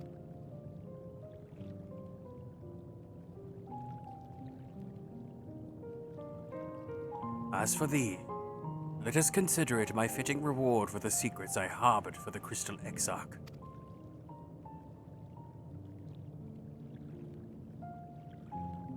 I once placed my faith in thy chosen path, walking at thy side full knowing that we were being bound for thy demise. I ask now that thou returnest the favor and abide in faith as I fulfill mine own destiny. No! He's warning us that he's gonna do the thing! If you say my debt has come due, how am I to refuse? 'Tis indelicate of me, I know full well, and I can but beg thy forgiveness. Yet even if I must needs go to such lengths, I cannot well feign ignorance of the answer I have found within. The answer to the question, in what moment might I stand strongest?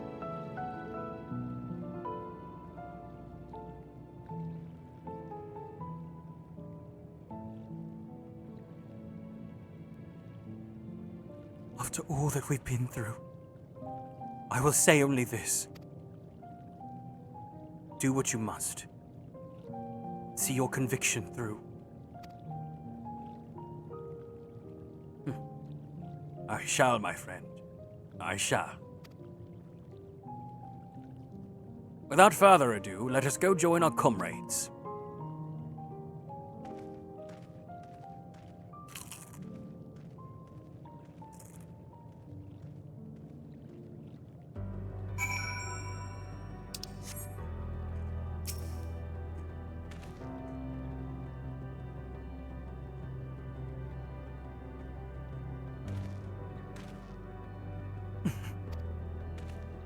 Let us be off too, to Elegea.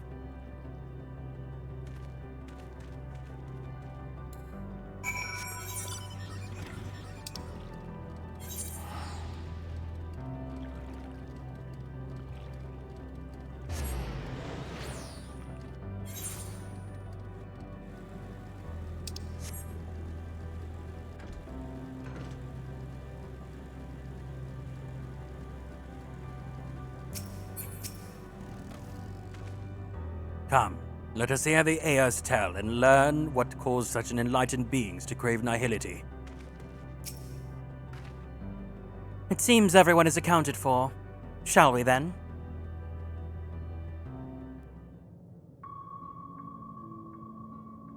Please continue. Tell us about this truth you discovered. Very well. Bear in mind, however, that the purpose of this conversation is not to impart scholarly knowledge, for such requires that you comprehend the subject matter, which you will not. Oh, okay then. We will forego the intricacies of our scientific methodology and deal only with the conclusion, the end of our society and our world. We acknowledge, with regret, that your star is in the midst of the same panic-induced cataclysm that befell XIV. As such, in order to avoid causing undue distress, we will refrain from explicitly stating how much time you have remaining. I'm proud to be a big dum-dum. You are entirely too kind. I pray you recount your tale as you see fit.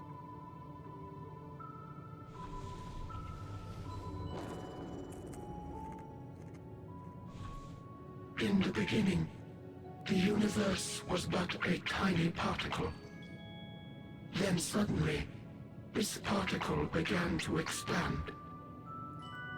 Having remained entirely in the bounds of your star, the phenomenon may be difficult for your kind to grasp. But this expansion has since continued unabated. Speculating that the universe could not grow indefinitely, we sought to learn what might occur, and made a worrying discovery. The stars will continue to spread apart, as will their finite thermal energies. Eventually, all heavenly bodies will grow cold and freeze. No new stars will be born, and the universe will enter into an eternal ice age.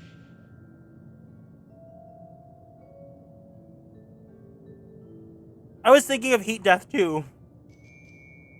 In hopes of proving that this determination was erroneous, we scrutinized our research from all angles, even as we sought to avert the everlasting winter. Evergold?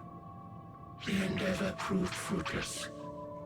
So infamously so, in fact, that it became synonymous with vain effort. Hold on a second. Hold on. Hold the phone. Hold the phone. Pay attention, producers. The universe as we know it would end, and there is no way to prevent it. Beneath the weight of this knowledge, our society stagnated. Though we had time still, it was a cold comfort. Why strive for anything when desolation is assured? When our wealth of wisdom, accumulated since the dawning of our kind, would be forever lost. No civilization would rise from our ashes. No scholar recover our knowledge. In silence unbroken, naught would stir.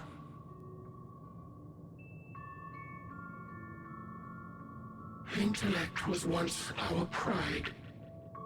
Overnight, it became our shame. Our works, monuments to futility. Immortality, our greatest invention, became a source of suffering. Rather than suffer on, many chose to unmake themselves by means of etheric exsanguinators.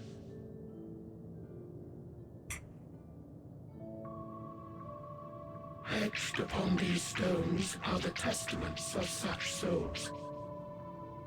Though many left no words at all, thinking it a pointless gesture. Once we have obtained vessels of flesh, we likewise intend to vanish. This is so sad because, I don't know, I don't like thinking about my mortality too often, and it's obviously like, it sometimes can lead to very dark discussions, right? But I think ultimately at the end of the day, knock on wood, when I do pass, I would want to be remembered. I would want someone to remember me. It would be, even if it was like just as a passing thought, like I think a lot of people would feel that way, right? But it's so sad to like have that level of apathy.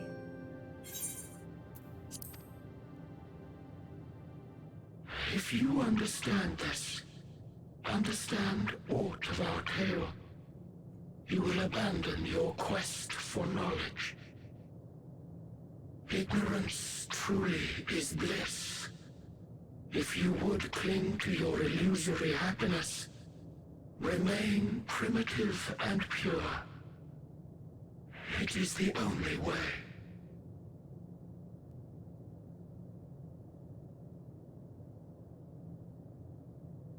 Not to zoom in on this face.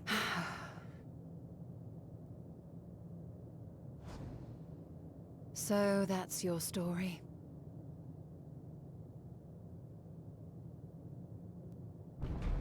While I appreciate your advice, I will not heed it. Oh, she's gonna Y'shtola! Convinced though you may be of this truth, it is yours and not mine. Indeed, truth, I have ever believed, is in the eye of the beholder. Are you suggesting that we have reached a faulty conclusion? That our science failed us? Hardly. As you yourself said, the subject matter is beyond my comprehension. And that, I accept, is true. I do not possess the knowledge to prove or disprove your conclusion. In my mortal years, I doubt I could even approach the wisdom of the air. But of one thing am I absolutely certain. I would not be happier in ignorance. Oriange in shambles because he was so ready to sacrifice himself. Y'shtola, no! You mustn't!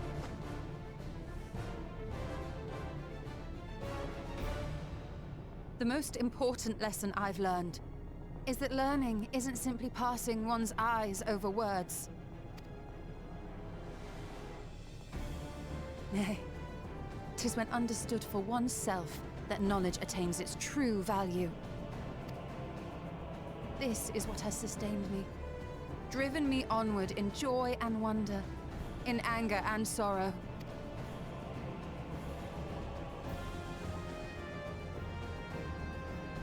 The universe may end, and all may be for naught, but I will live as I always have. I will always seek out new knowledge, and no conclusion of yours, no matter how grim, can dampen my desire.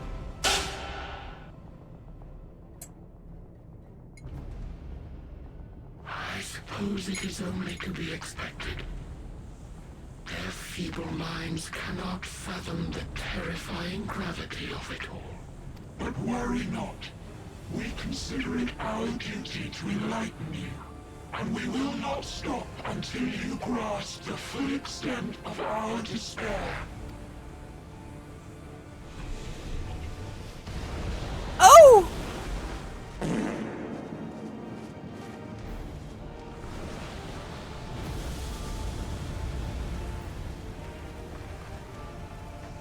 Keep calm and listen well. Though my body will soon dissipate, there may be a way to restore it. Asm's magic. So long as our souls remain, you can use it to summon us back. The food gummy! Oh! But you mustn't, for it would mean losing our way forward. This I only reveal so that you can promise not to invoke the magic. We came here knowing what victory may cost, so press on. Press on. And do not look back.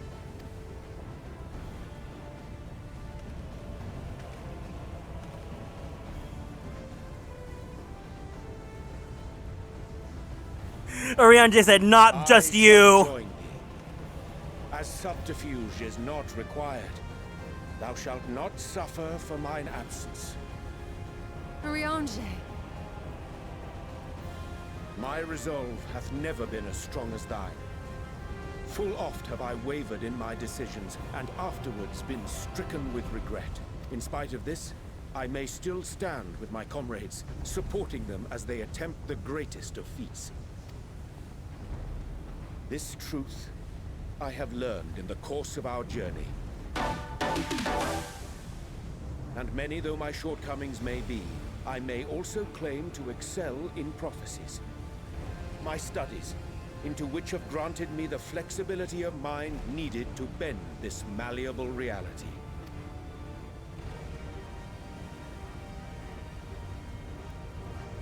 Thus shall I hope that thou mayest have the strength to resist, and our comrades the strength to continue.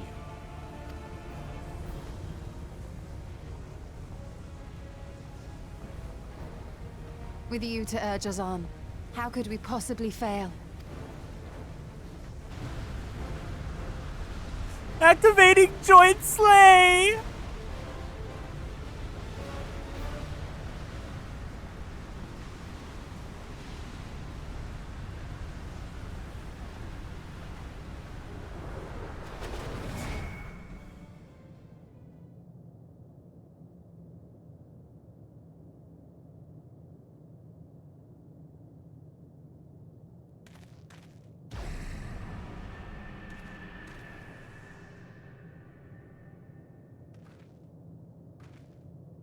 What's this? An extinguished civilization. Rekindled.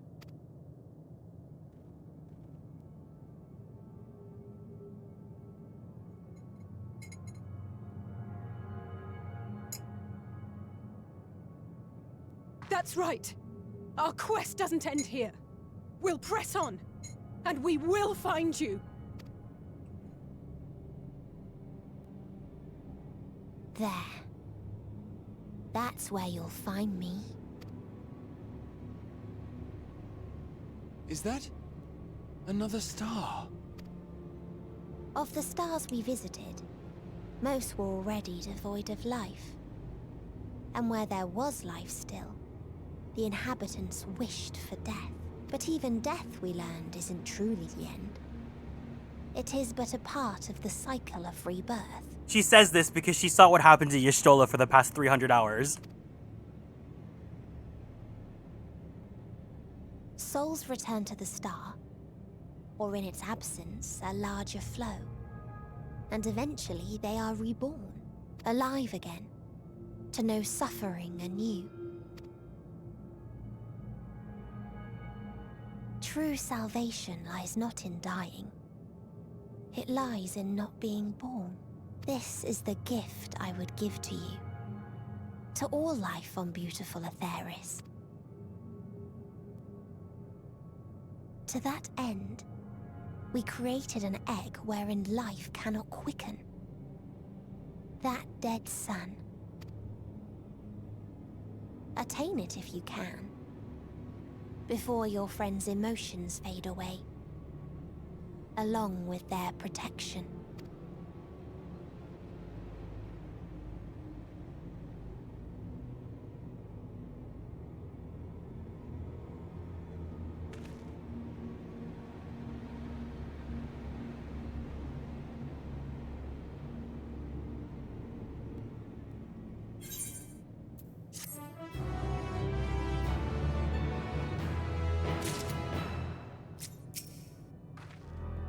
I'm fine, Garrick. Like I said, our quest doesn't end here. Never have I felt such emptiness. It's as if a part of me is gone.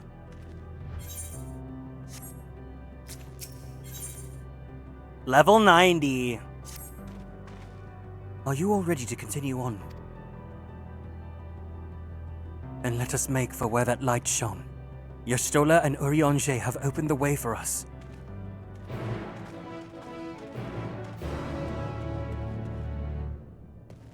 Girl, I don't want to have this aura around me. Thank you.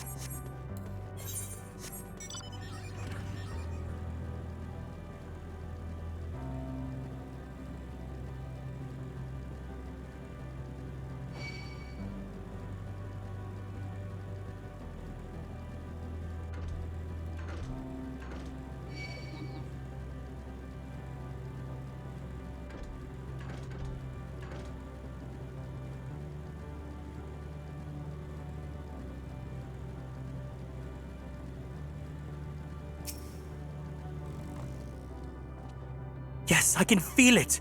The ether emanating from this arcane pattern! This is a portal. Make no mistake. Let us see where it leads.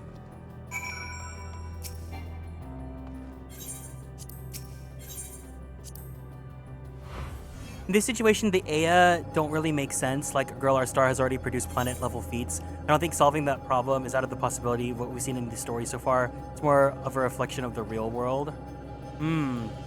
Yeah, the Aya kind of give me the vibe of, like, you know, it's like, obviously the whole thing is nihility, right? But then, like, it's like I was thinking of when people learned about the possibility of the heat death and whatnot. But I think knowing even if the universe has, like, an expiry date, I think humanity as a whole still wants to continue to discover and learn and grow, and us as people, like, even if we know that we have mortality, we still want to be better at, like, our arts or, like, at, like, our passions.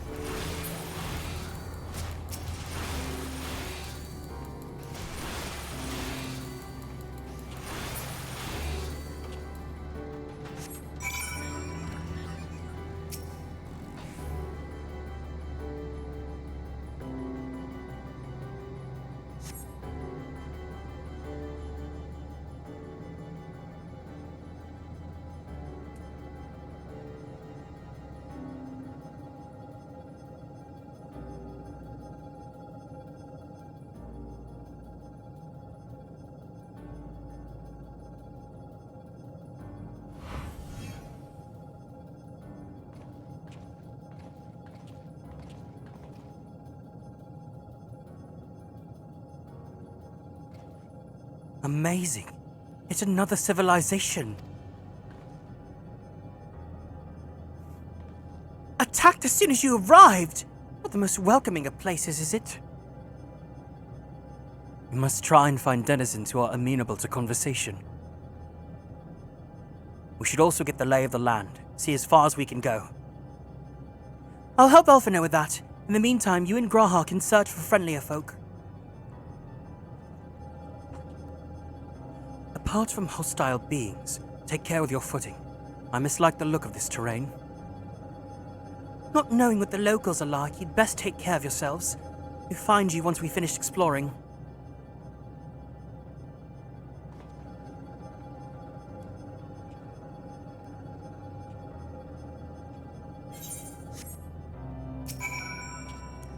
I expect the twins will seek out the outermost bounds of the Isle, so I propose we search the central area. There are machines patrolling here and there, sentinels in all likelihood. Like those you encountered, they'll most certainly attack any who venture too close. So let us avoid them and look for others that appear more approachable.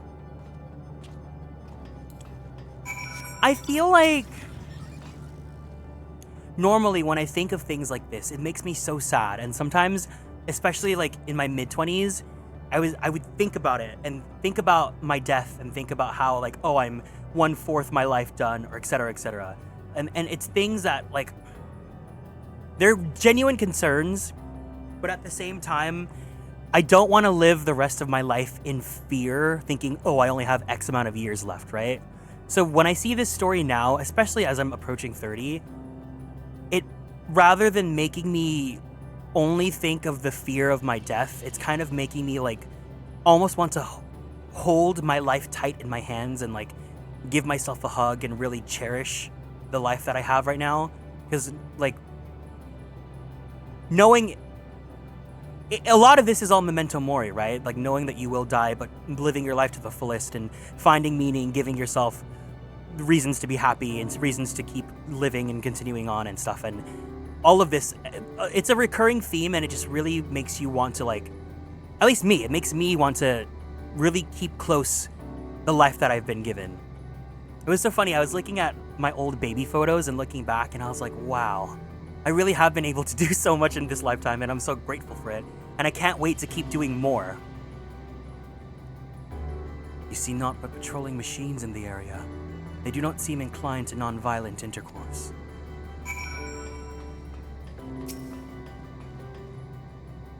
Hi Ryugen, welcome in.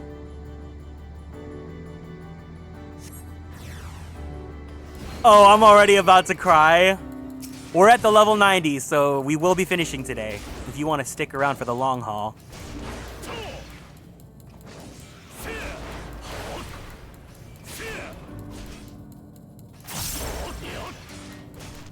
I think we can go to, by the time I get to the content, I think we can go to Oceania if you want to join us. I want to. I haven't gotten to play with you yet. You gotta work? Oh, okay, no problem.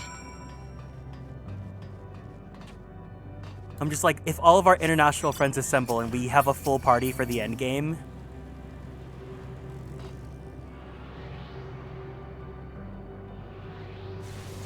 No!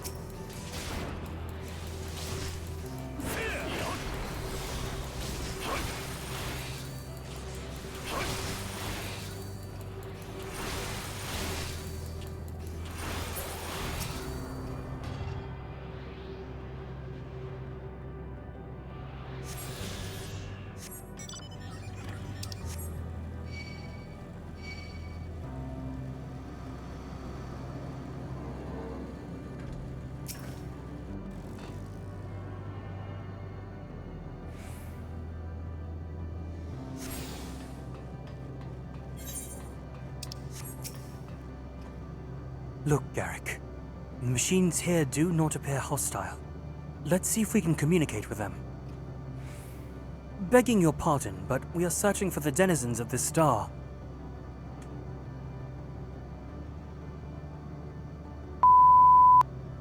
Unknown life forms detected. Assigning generic label. Interplanetary travelers. Greetings and welcome to the planet. The planet? What? Could you please repeat that? It appears your hearing organ is unable to process the name in our tongue.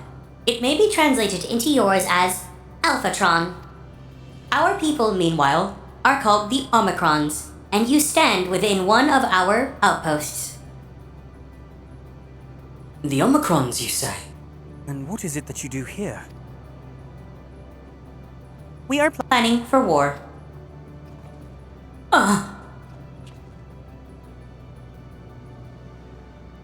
As we presently do not have a designated target, you have nothing to fear. Should your star become designated, however, you will be taken into custody and or terminated. We're a little frightening, these Omicrons, but at least they seem to be forthright. I will see what else I can learn from this fellow. You could try speaking with the others.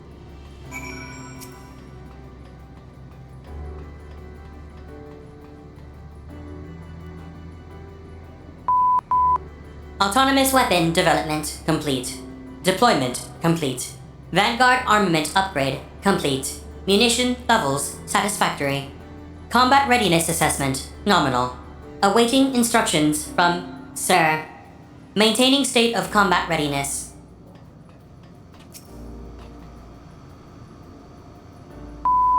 Measuring combat capability. Result negligible. Subject falls outside targeting parameters. Greetings, traveler.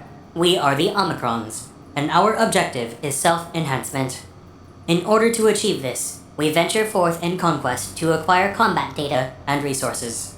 Most recently, we succeeded in subjugating the home world of the beings whose strength was said to be without parallel, the Dragons.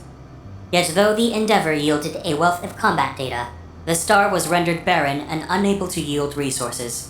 A subsequent costing determined that the losses incurred exceeded the gains.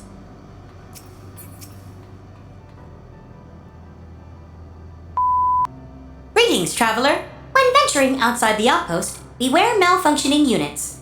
They do not heed Sir's commands and indiscriminately attack all non-Omicrons.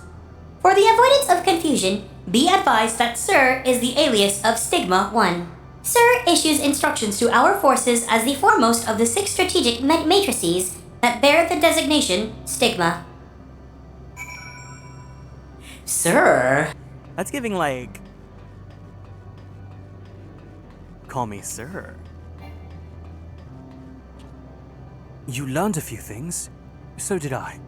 Ere we share our findings, however, I believe it best to step outside the outpost. Come with me.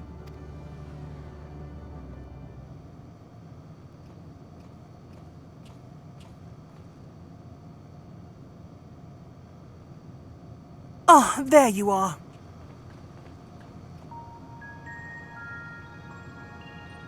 We finished surveying the area. This will come as no surprise, but there was no way forward. There were other portals like the one we used to get here, but those that worked only sent us to isolated isles. Then as before, we must locate the embodiment of the emotion that bars the way. What of yourselves? Did you find anyone to speak with?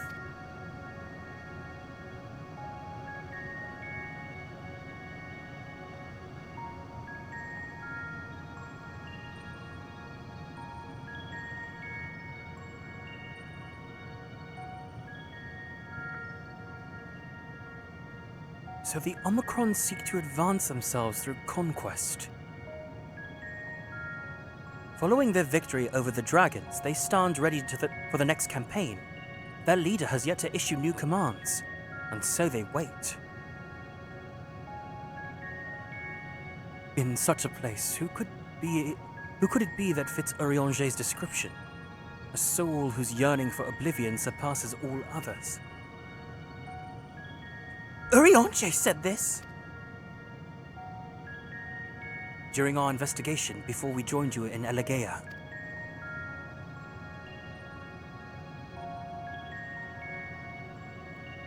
So that's the way of it. Why couldn't he just say it to all of us?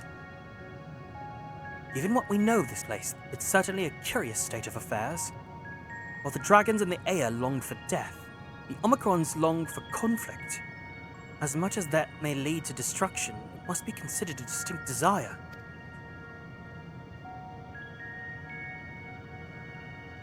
In order to find the source of this dominant emotion, I believe we should seek out their leader, this Sir. According to M32, the first Omicron with whom we spoke, there's a console by which we might communicate with it. Oh!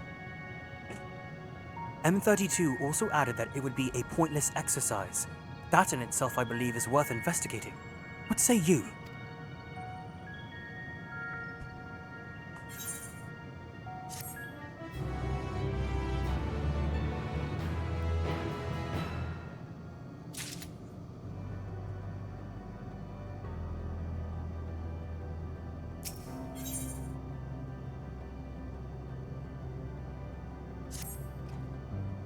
So, the console we seek lies on the far side of this isle. Given the nature of the ground, the route may not be entirely direct as it seems. Let us all watch our step as we make our way.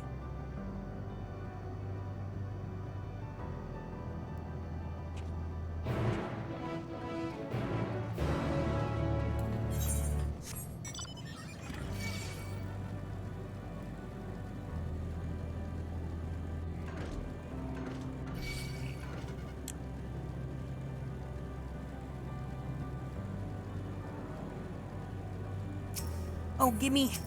Gimme!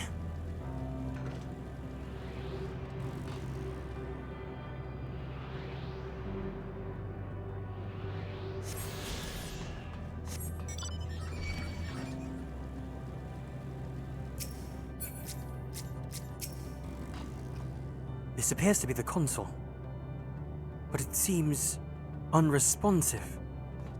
Would you care to take a look at it?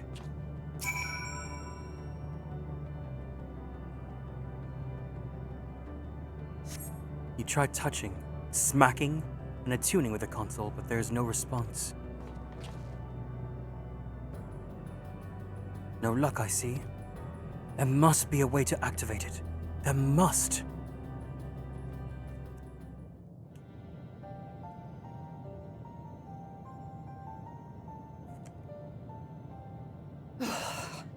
Well, I'm out of ideas.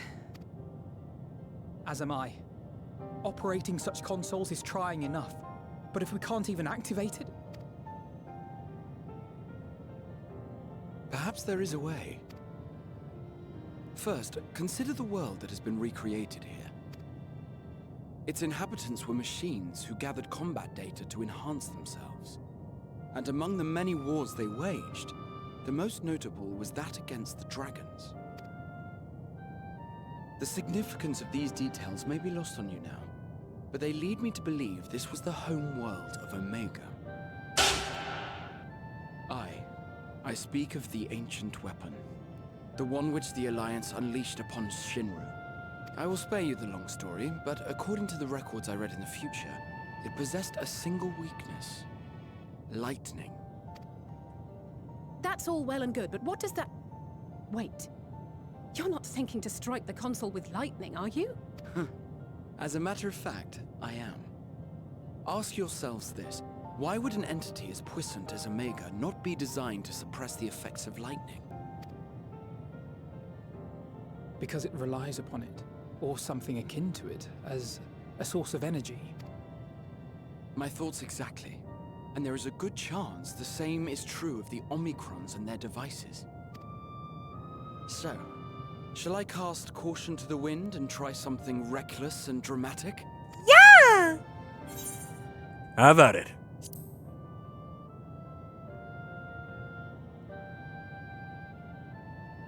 Very well. Here I go.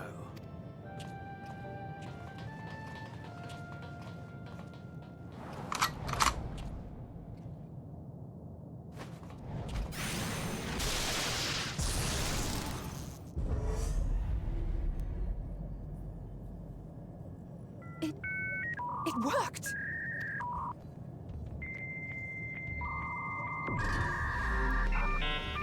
Communication structural 1. Connection established. Transmission. Strategic matrix Sigma 1 now online.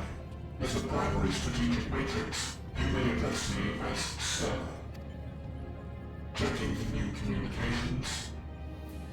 None found. All units, please maintain current state. End transmission. Closing connection. Wait!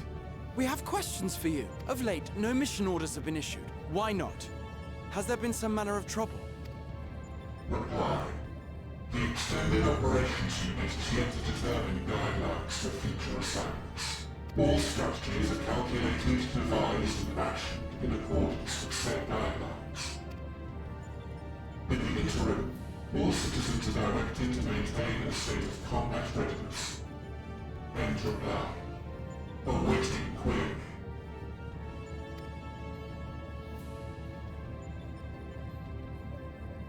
Can you tell us why the Extended Operations Unit hasn't yet determined the guidelines? Unable to comply. Information unavailable or access restricted. In that case, is it possible for us to communicate directly with the unit? Access denied. Unable to establish connection. Is there anything you can tell us? Have there been any abnormalities, like a threat to the star or widespread unrest? Reply. Negative. All citizens continue to operate at maximum efficiency.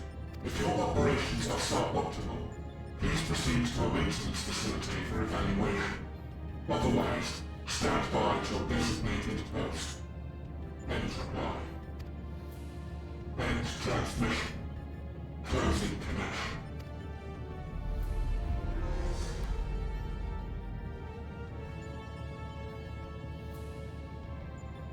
I could activate it again, but I doubt it would be productive. What do you think? If all the Omicrons really were running as efficiently as it claimed, then I doubt they were hoping for life here to end. As this Sir told us, there just haven't been any new instructions, and everyone is standing by. Should be standing by at any rate. If there are those that are neglecting their duties, perhaps we can glean a clue from them. I propose we take another look around, and also try to find the operations unit.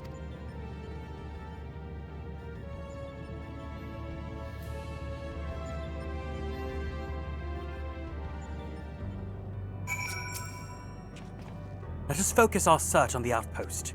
Alizé and I will try speaking with the Omicrons this time, in the hopes that we might learn something new. Meanwhile, perhaps you and Graha could observe them from a distance. These beings are systematic and routine by nature, If there are any that aren't, it shouldn't be too difficult to spot them. There's no questions, and let us begin at once. Catch the slacker! Uh-oh.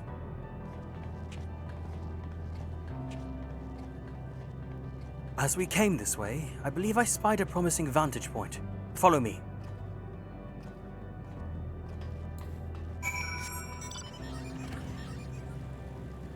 Slacky! Slacky!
Where's Kelly Clark? Stuck in season 2 of the Girly Pop Walk while we're going to season 6. An Omicron wandering aimlessly? Where?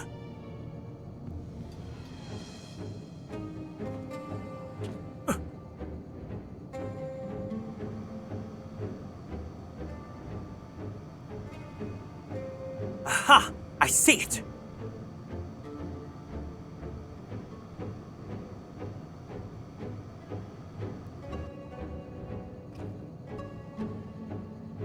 Left the base. Let's follow it.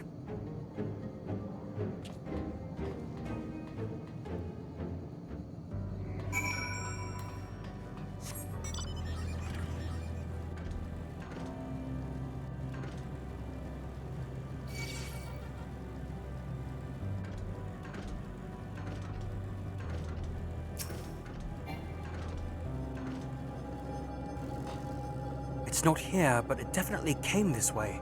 Must have used the portal. Time to go through and see what we find. Hi, Blue Moss. Welcome in.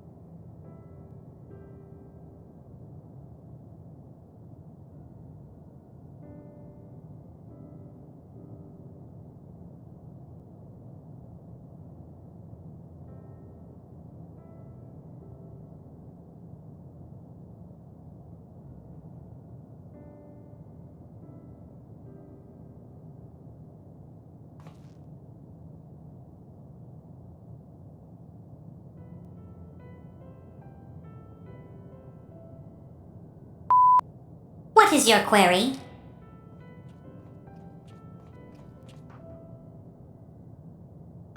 You found it. Oh my god, you found me. What are you doing here?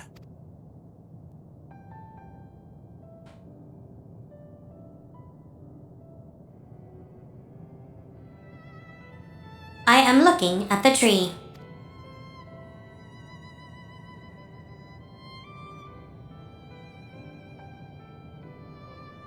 Quite an unusual specimen. What is the device attached to it? The tree is a sample collected from another star. As it cannot survive in our environment, however, it requires life support. That is the function of the device.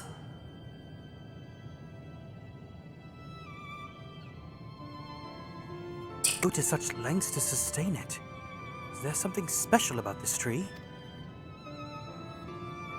Being foreign matter, protocol requires that we study it. As this task has been completed, the specimen may be discarded.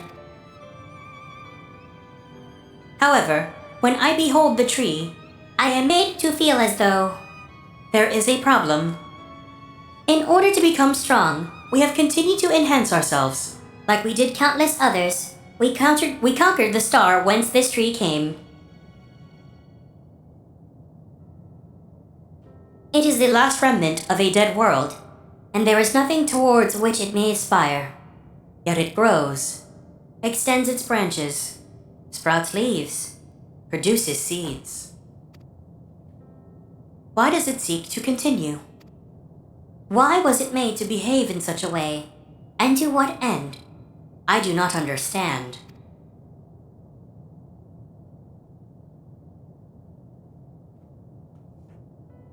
I see. Out of curiosity, does this pertain to your duty? No, it does not. My apologies. I shall return to my designated post and assume a state of combat readiness.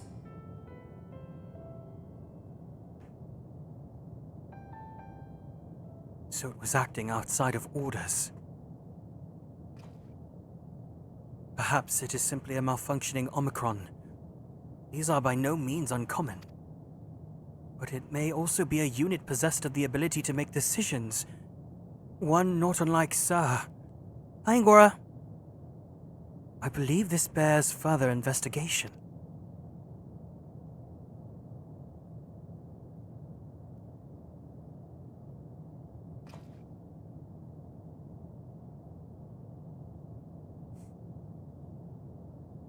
To endeavor to live, even if we must depend on forces beyond our control.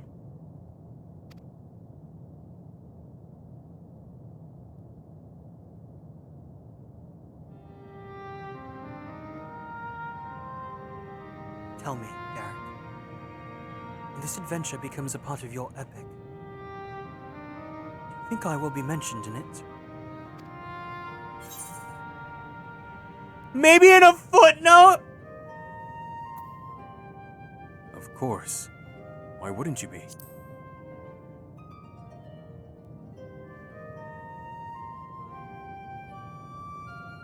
You truly think so? That would be, Nay, I shouldn't say such things until the moment comes to pass. Never mind the embarrassment. Well, we'd best get on with our task. Tracking down Sir and understanding the nature of the emotion which bars our way.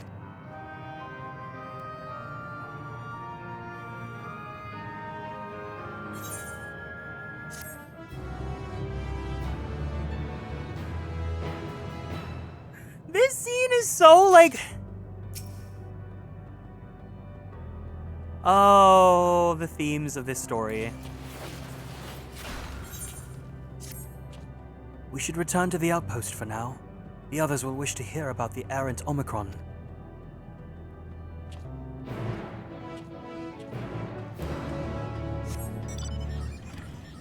The Grahati, you know what? Like, in a non-romantic context, it's like, I don't know, it's like when I hear that you guys put me on your Tomodachi Life Islands. It makes me just feel like I can't believe I was a part of your guys' life that much.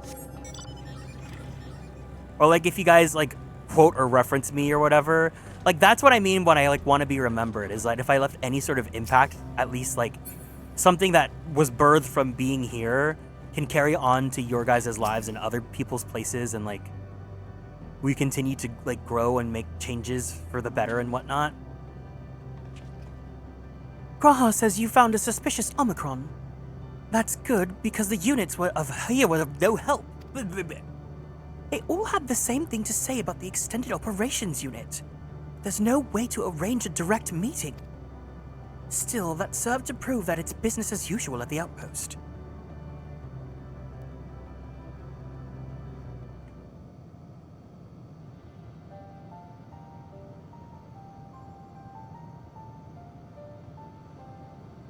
An Omicron trying to make sense of the meaning of life. None of the others were even a fraction as philosophical. This unit may well be in a position of leadership. Perhaps even one of those that comprise Sir. As we know, the Omicrons invade other stars and enhance themselves using the spoils of conquest. With the technology at their disposal, they should be able to alter their body T, be it in part or in whole. Setting aside the question of motive, if Sir, for example, wished to have an ordinary Omicron's body, I see no reason why it would not be possible. The problem is how to go about ascertaining if that's what happened. When I attempted to probe further, it promptly ended the conversation. If it indeed was Sir, I doubt it would be willingly reveal its true identity.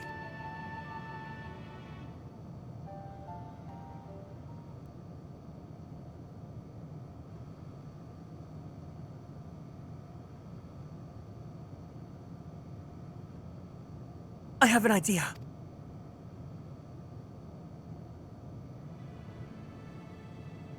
We use lightning on the console again, but we make it stronger. Much stronger. At that moment, should the unit exhibit a reaction, that could suggest that it has a connection to Sir. An inspired idea. I dare say it's worth a try. I had a feeling you'd be on board. This time you must allow me to do the honors. I shall stand guard in case your incantation draws sentries to the scene. For my part, then, I will approach our suspect and divert its attention. During which time, Garrick, I want you to observe it closely for anomalous behavior. I should mention that shortly before you returned, an Omicron appeared from the same direction. Rather than entering the outpost, however, it headed off towards the console. At first I assumed it was a unit on patrol, but perhaps... That could only be our errant Omicron. We must seek it out and begin our operation at once. Alright, Alphino and I will stay behind at the console, and when it's time, I'll unleash a veritable storm.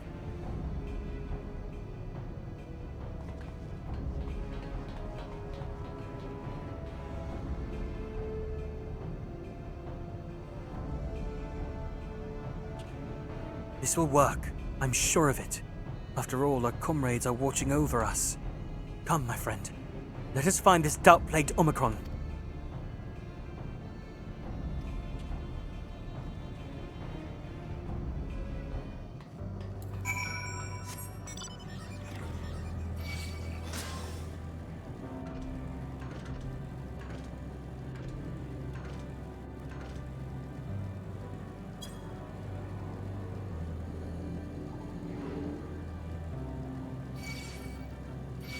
We should take Bikini Bottom and push it.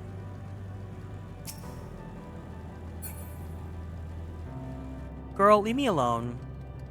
Leave me alone, come on. Delta, you're busted. You're the one that was observing the tree, are you not? Full glad am I to find you again. I have a question for you, you see. About the device which sustains the tree.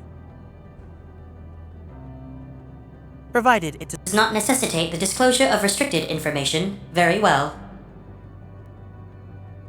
Graha has been distracting the Omicron. Soon, Alize will strike the console with lightning.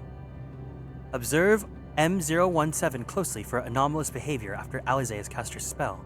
You may move the camera as well as zoom in and out, target an area and confirm it.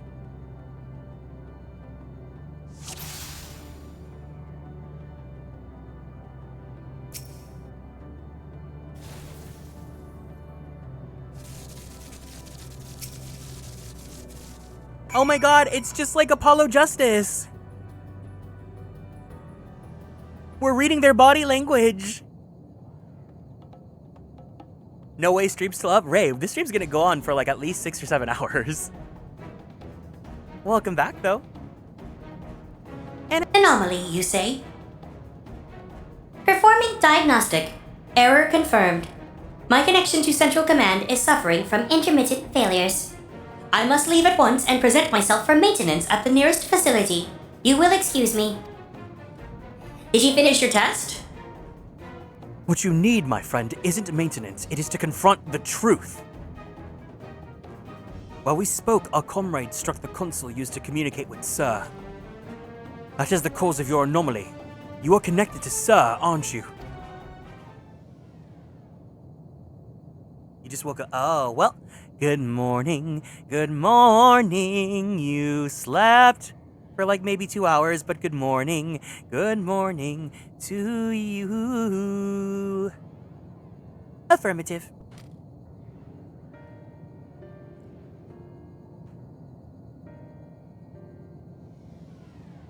To what end you sought to assert the fact, I do not know. But before we speak further, we must move away from the other units. I do not wish for them to know my true identity. Very well. Our friends are at the console. Let us head there.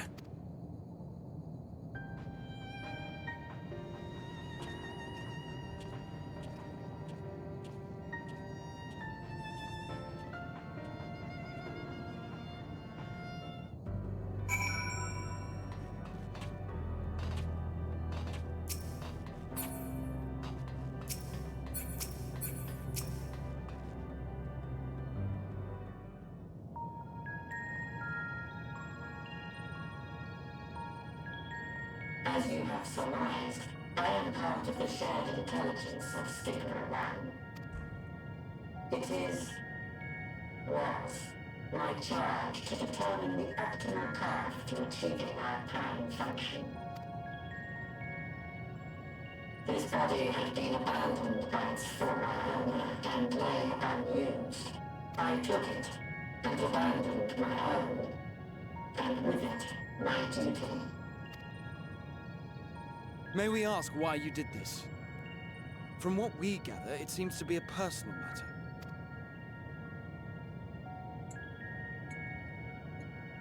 Our kind did not always look as we do now. Long ago, we possessed frail and feeble bodies. Beleaguered by stronger races, our ancestors took to augmenting their flesh in order to defend themselves. What began with limited parts eventually spread to the whole body, and at last, a means was discovered to convert the mind into data, rendering even the brain obsolete.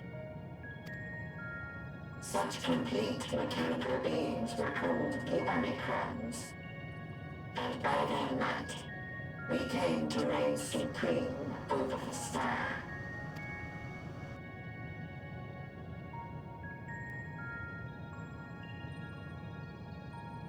But even then, we did not feel secure.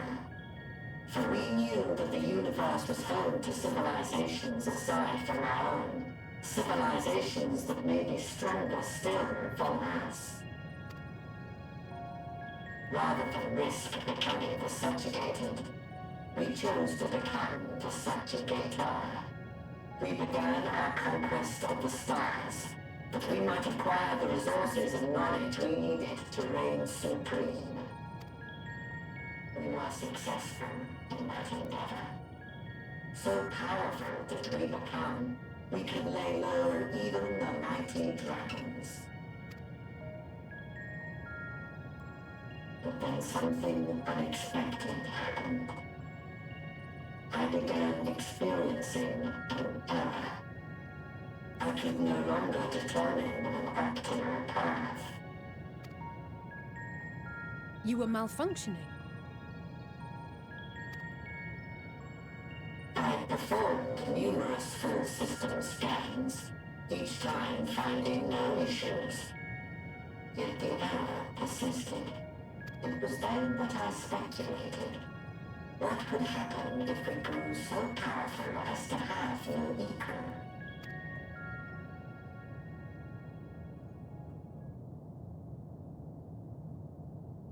To become stronger was essential to our existence. Our every action has been in service to this objective. But if nothing lies beyond this, can it be truly said that it was essential? Have we been engaging only in wanton destruction? You could find no threat to justify your purpose. The Omicrons will never leave this star. They will stand by until their reserves of energy is spent. for I have no path to offer them.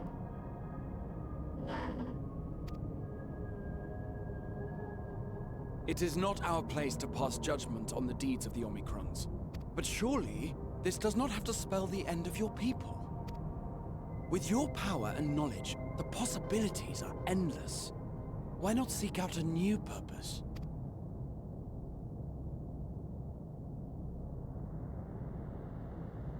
That is impossible. In the beginning, we had a higher purpose than our pursuit of power.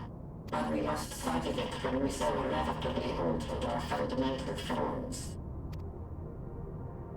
When we cast aside our flesh, so too did we cast aside all that defined us. Nothing remains of who we once were. I have no aspirations. No longer can I dream. The vital spark is lost. Lost amidst circuitry and code and commands.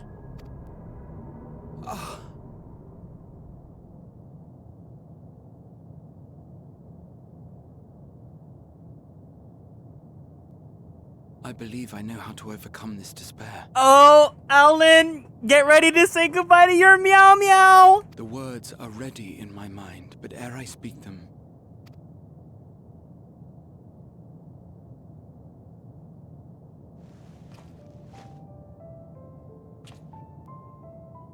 Oh, not eternal wind. I want you to make me a promise. Be it across time or space, our promises have always connected us. And so I ask that you indulge me once more. That this won't be the end. You still have to eat tacos for the first time.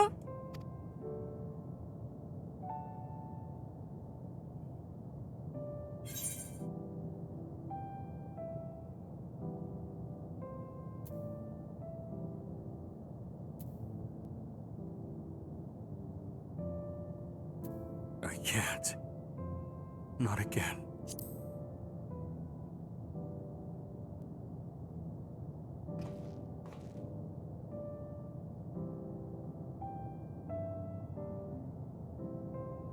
Forcing you through this again is the last thing I want. And I'm sorry. Oh my god! But we've never broken a promise to each other. So I ask that you have faith in us. And hear my request. Oh my god, the Graha girlies are sobbing.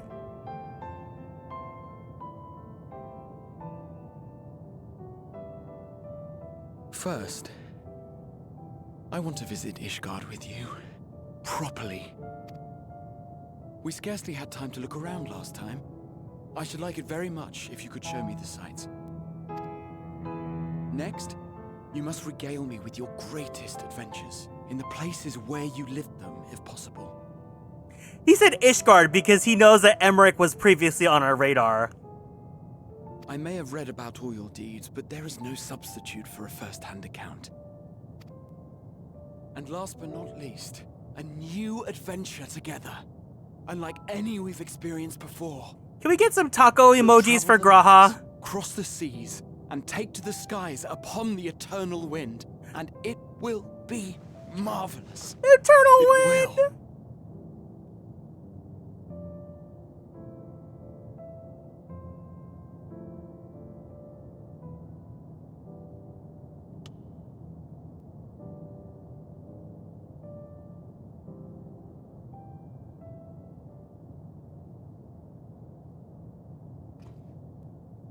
If you would humor me a moment. When we awaken each morning... Not this! How can we prove that we're the same individual who retired the night before? No! No!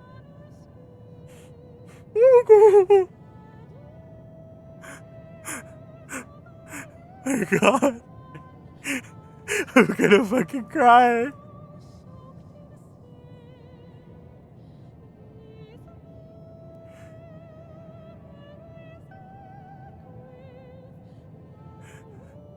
I'm gonna cry.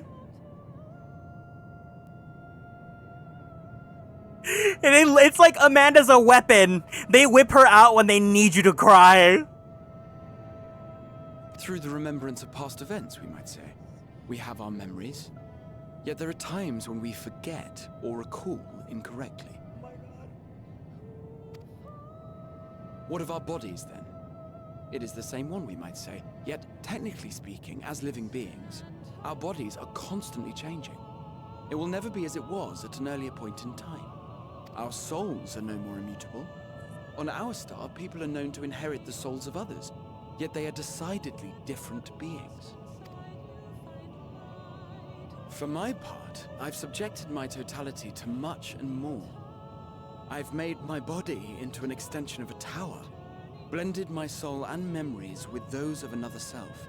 And each time I would ask myself, what is it that makes me, me? Were you able to determine an answer?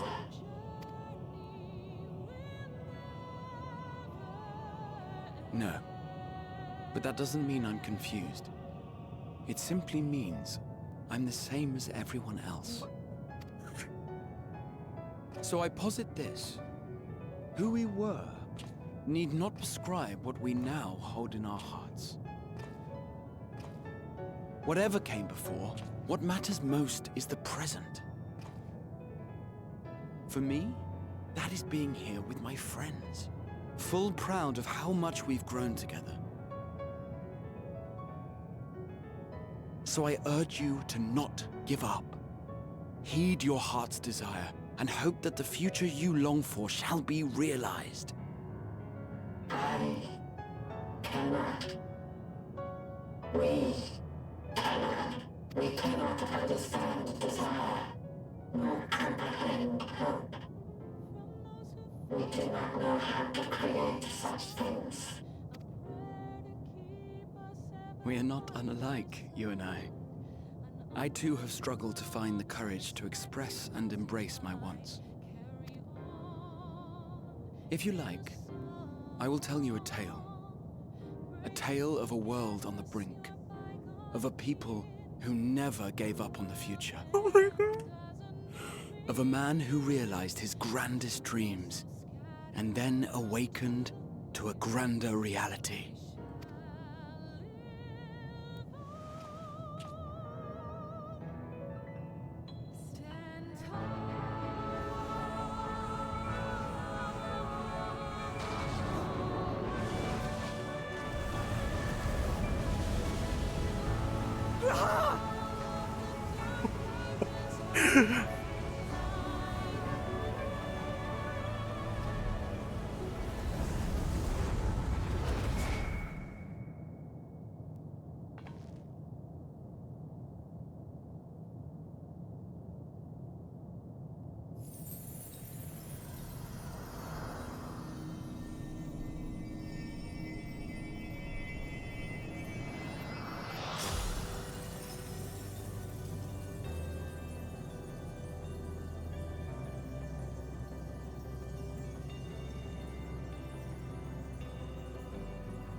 You idiot!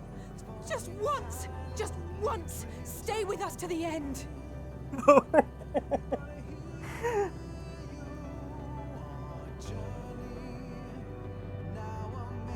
No!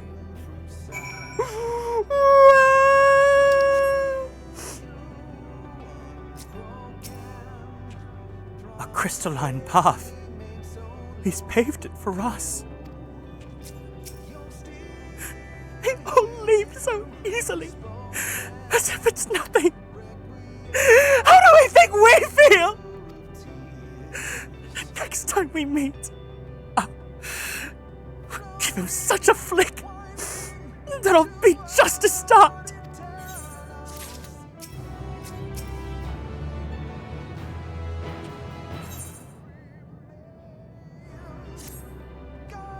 The crystalline path. Graha has paved it for us. Difficult as it was, we must carry on. for our friends, and all who await us in faith. So come, let us seek the path's beginning. It appears to be near the outpost.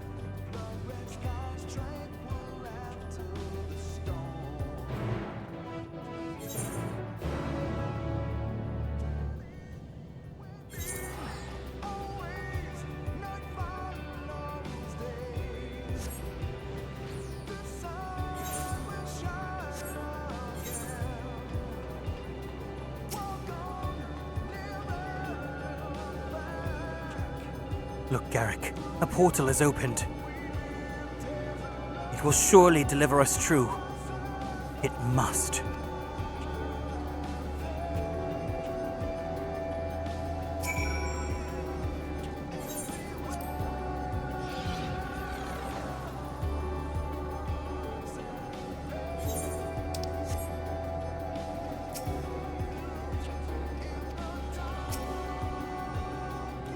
Look up, Garrick. It's as though the stars are being devoured by the dead sun. And that's where we're headed. Into the maw of darkness. Well, here's where the path begins. And it ascends to dizzying heights. Let us make our way, one sure step at a time. Our friends got us this far. Their courage, their strength, their wisdom, their love. We owe it to them to continue, no matter how long it takes. No, they're gonna walk with me all the way. Oh my god. I ought to do.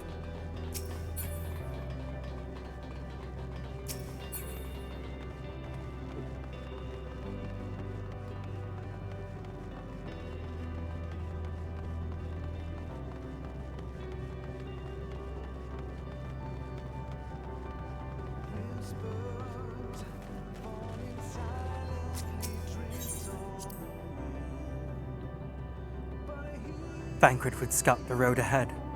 Yastola and Urianger would trade opinions on esoteric subjects. Graha would join in on the discussion, or else chat with me and Alize about the mission. Estinian would be at the rear, apart, at present.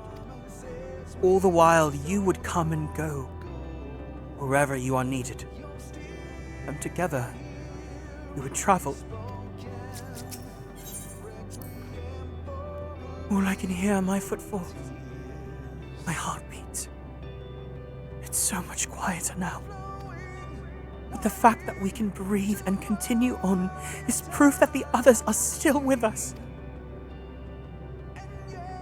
Yeah. Yeah. Aren't they?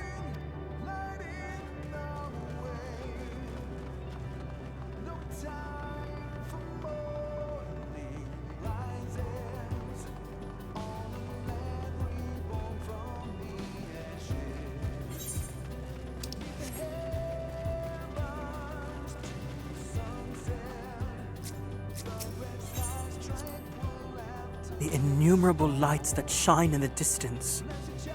To think that they all could have birthed civilizations. To think that everything they built has gone to dust. That peoples lost to despair. And the stars floating in this sea of midnight. Ours is a lonely aberration. And yet, no matter how many worlds have met their ends, with you and Alize beside me, there's nothing I fear. No ocean so vast I cannot cross. Those broken stars I see, shattered, ruptured, unraveled. I wonder if they're also worlds recreated at their ends. The sight of them fills me with a sorrow I cannot describe, and the truth I cannot deny. Birth and death. Whence we came and whence where we will return. A wheel from which there is no escape.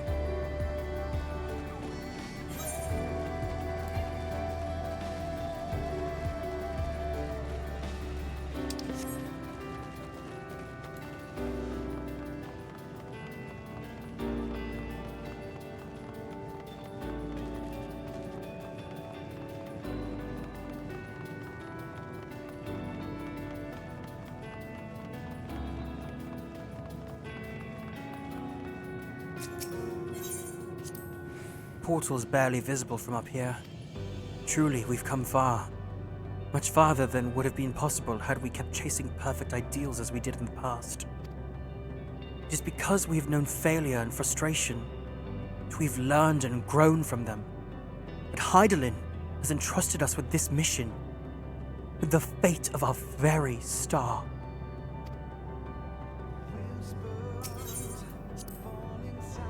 It's all a dream, isn't it? A long, elaborate dream.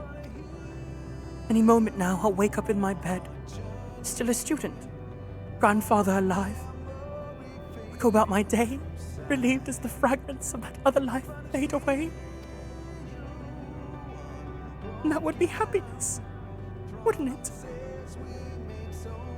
None of it. No, I won't give up on these experiences. Good and bad, they are mine. They are me.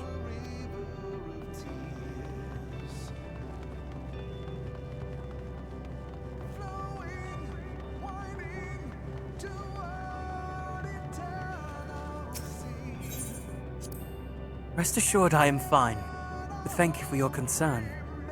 What of yourself? Though we cannot afford to be too leisurely, neither need we rush unduly. We've crossed an impossible distance to stand where we are now, but a few steps away from journey's end. We'll be over before we know it. Me? Oh, I still have plenty of legs left in me, don't you worry. It's you I'm worried about. You always push yourself so hard for us. For everyone. While we're here, make sure to bear our share of the burden.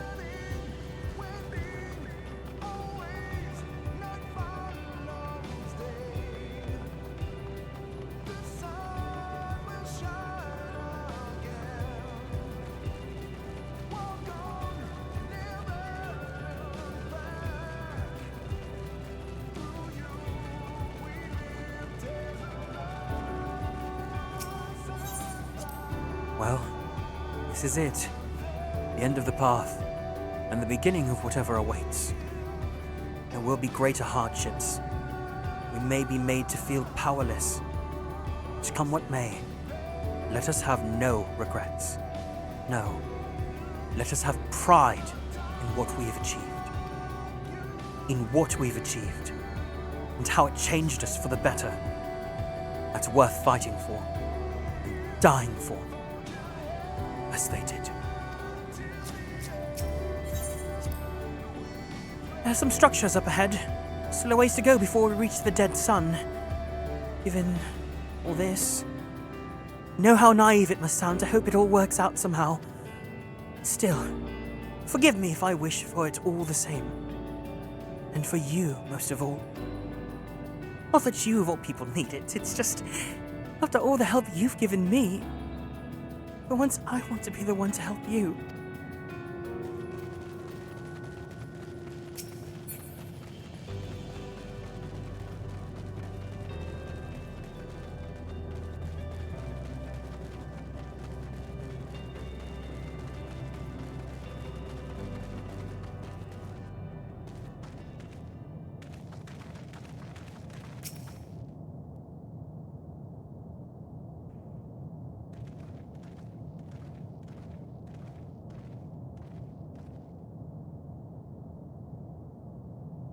This is almost...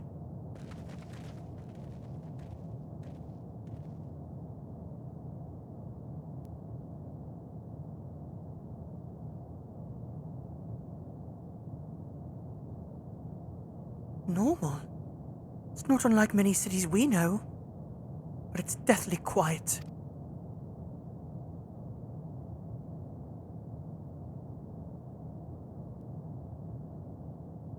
Mayhap the inhabitants are within the buildings, or invisible to our senses. Wrong on both accounts. There's simply no one here. Meteon!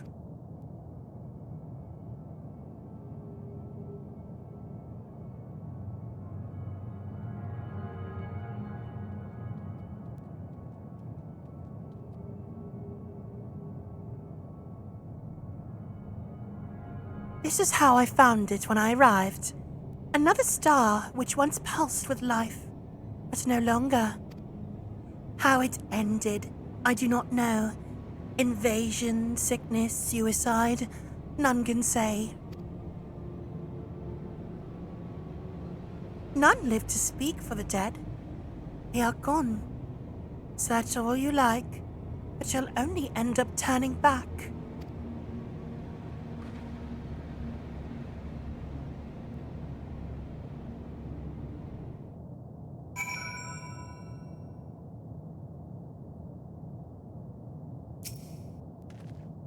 If there's no one here, then neither should there be emotion to bar our way. Meteon seems convinced we'll turn back. What riddle is this? Ah, yes. The gang is here. Alright. Before we continue onwards, I'm going to take a break because I think I need to go take my dog to go pee. So this might be a little bit of a longer break, but this will give time for people that want to join to come join in. If you guys need to, give yourself a nice stretchy, go get some food, go use the bathroom. We are like 2 quests in before we finish the story, so let's do this. I'll see you guys in a bit, okay? BRB.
All right. Hello. Are we back? Can you see me? Can you hear me? Hear, feel, think. Man, I just have tomorrow and tomorrow stuck in my head now.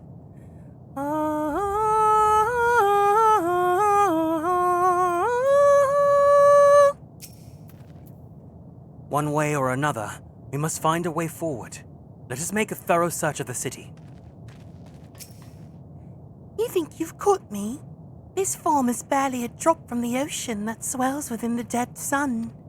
Even so, I could easily unmake you. You are only still alive because of your comrades, but they cannot protect you forever. Until they fade away, I'll satisfy myself with watching you try and fail to find a way out of this lifeless place. Now I'm moving. I'm moving.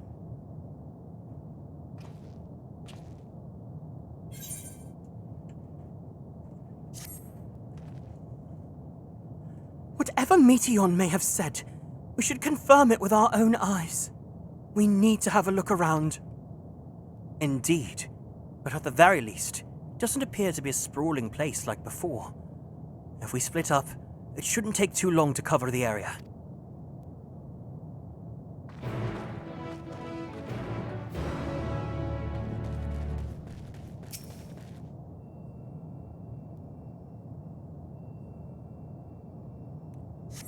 There doesn't seem to be anyone here. Perhaps you could try calling out. Hello? Is anybody there? If anyone has heard you, they do not respond.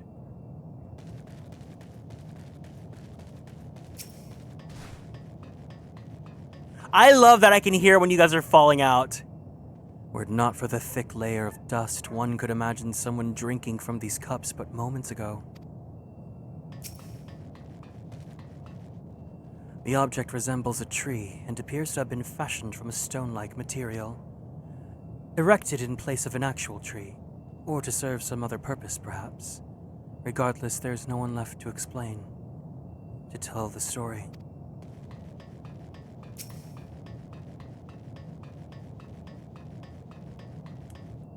This place is reminiscent of a bar, but neither patrons nor staff are anywhere to be seen. Egg-shaped containers line the shelves, with a loose few sitting on the counter. Vessels for the beverages, in all likelihood. A venue bustling with activity, until it was not.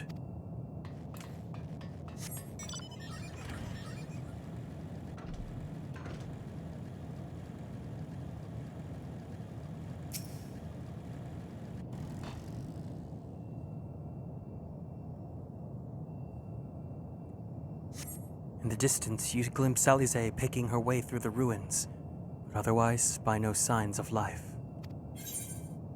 If anyone can hear me, say something!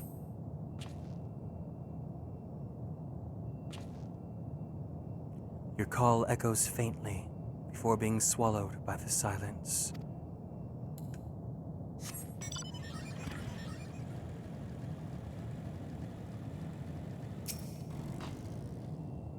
Though set slightly off the ground, this appears to be a door, while the object to the left could be letterboxes.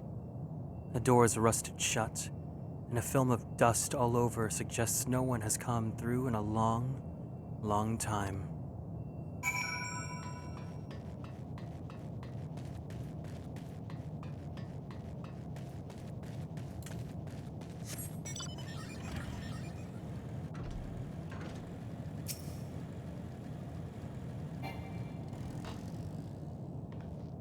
Garrick, take a look at this. If the road was a little longer, we could take it to just beneath the dead sun. I suppose that this is where the reconstruction ends. How about you? Did you find anything of interest?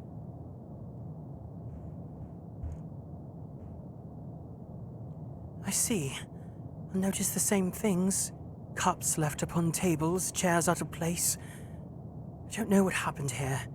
But I do know, I don't want to be alone anymore. We've searched enough for now. Let's find Alphino and compare what we've learned.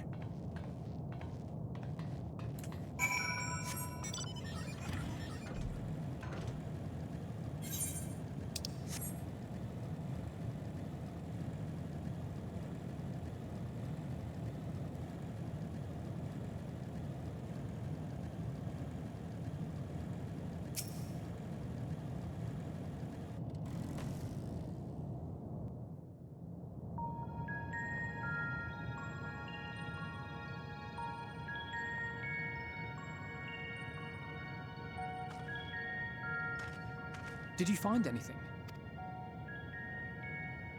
No. This place is completely deserted.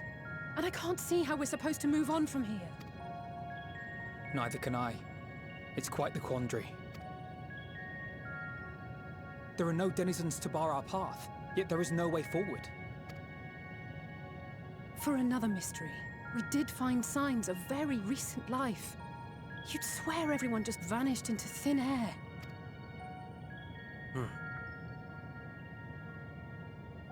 I wonder how many ruined worlds like this has Meteion seen.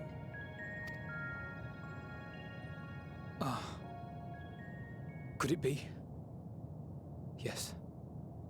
Yes, I believe I may have puzzled this out. Despite how it appears, it's no different this time.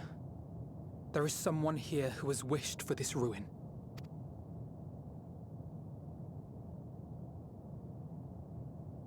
And I believe that together, Alisaie and I can overcome their will.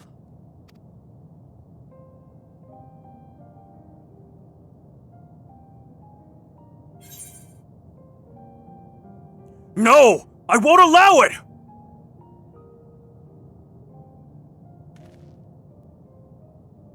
I'm afraid it has to be done. For our comrades, for everyone on Aetheris, and for myself. I will not pretend otherwise. I have my fears. Not for myself, but for you. The last to remain. You are no stranger to carrying the burden of others. But I can only imagine how heavy the weight would be this time. As your friend, I cannot bear the thought of making you suffer so.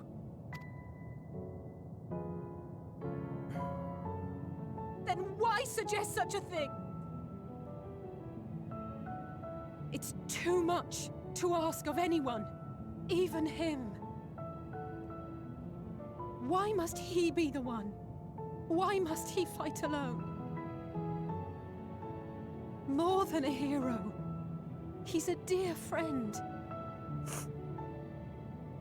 Not only to us, but to so many others.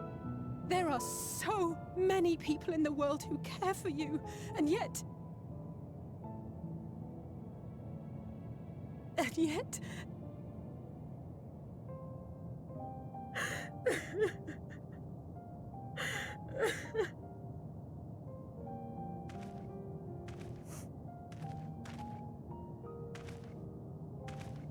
Alisaie, I have an idea. Given the nature of this realm, it may be possible to do more than unbar our friend's path. We might also pave him a new one.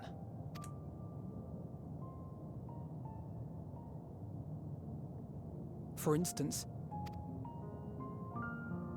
a path where he finds happiness at journey's end.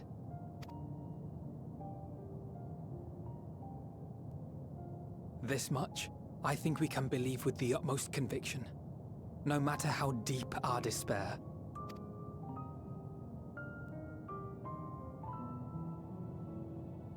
So please, believe in us too, and press on.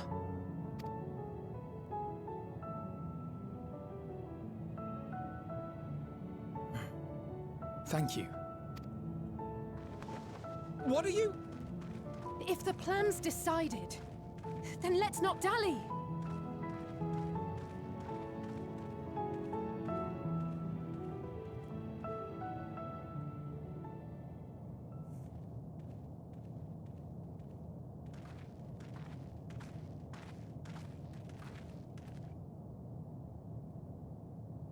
Ah, there you are. It was as I said, was it not? It was. We couldn't find anyone. But this place isn't entirely deserted, is it? You are here. You sought out a star of promise and found a ruined husk. Like us, you explored the devastation. Like us, you were stricken. Horrified by the thought that so many lives could be snuffed out as if they were worth nothing. And the thought that you would have to bear the terrible tidings to Hermes. That which you saw and felt, you shared with your sisters. As did they share their own grim findings with you, overcome by the pervasive despair of these stars. Some of you inadvertently ushered their peoples to their ends. Knowing the horrors you know, anyone would feel the same. They would fear what lies ahead and struggle to move forward. Fear? I had forgotten that such a thing existed. So focused have I been on shepherding despair. If you can remember, then you can still face and overcome your own fear.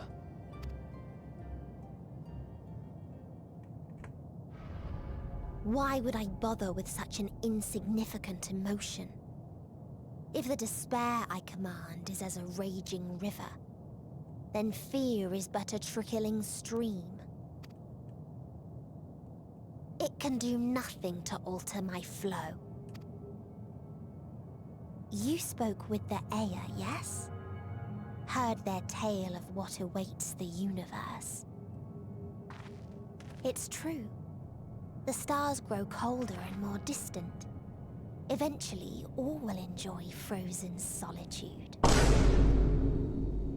Using the power of Dynamis, I'm hastening that process. In so doing, nothing will be born ever again. Everyone will remain dead. Alas, it will take time for that to happen. So in mercy, I sent you my gift, to spare you needless suffering.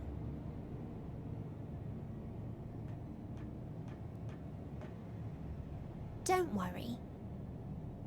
Even if no living witnesses remain to mark the event, I'll make certain that Aetheris has a proper end.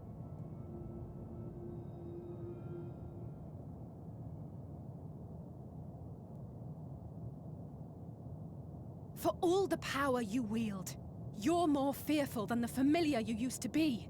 That Meteion feared simply to move forward. But your fear is such that you've given up on everything. I know it well. That sense of defeat. I've tasted my fair share of it. But as many times as we've fallen down, we've learned how to pick ourselves up and carry on. We take each other's hand, share in each other's courage, follow in each other's footsteps, and turn sorrow into strength. There are times when we fail. We bear wounds that do not heal. But these experiences are part of life, and they make us stronger.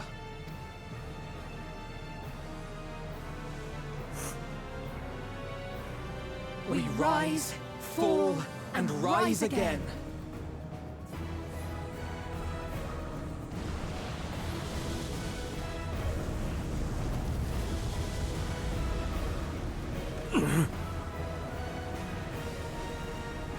Don't worry about us.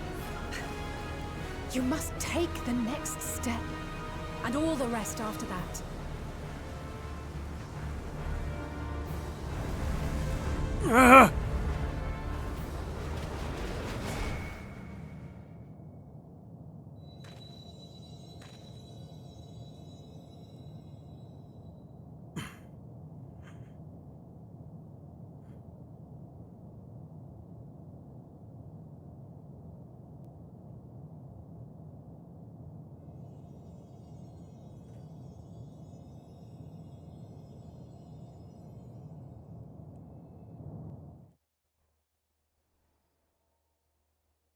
Earlier, in Old Charlian.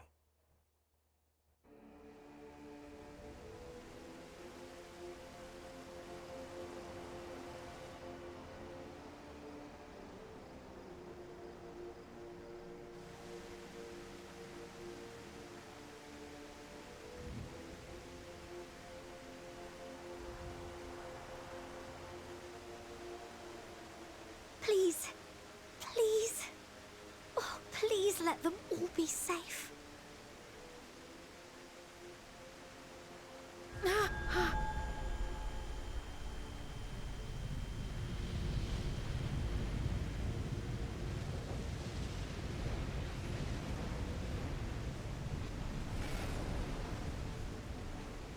Cryle? Are you all right?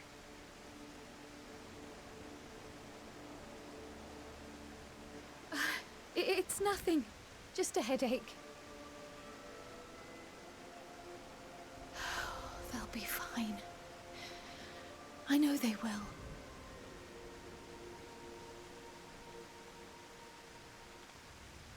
Apologies for the interruption. A man arrived on the last ferry, an associate of the Scions. He wishes to speak with you at once.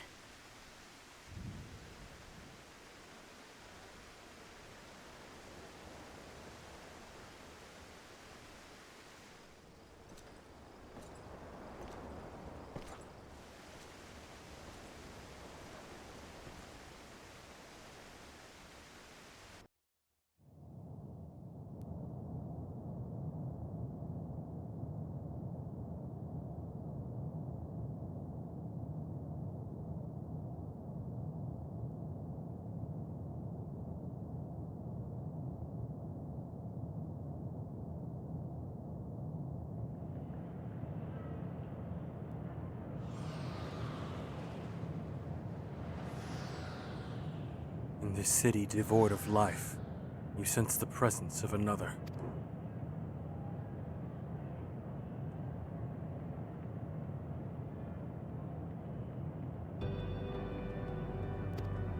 The sorrow of 1,000 worlds weighs heavy, and yet you walk on.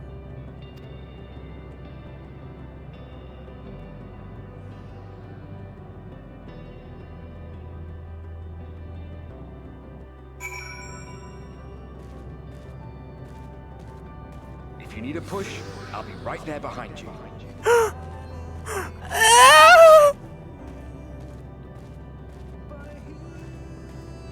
Do not despair. You are not without allies. No!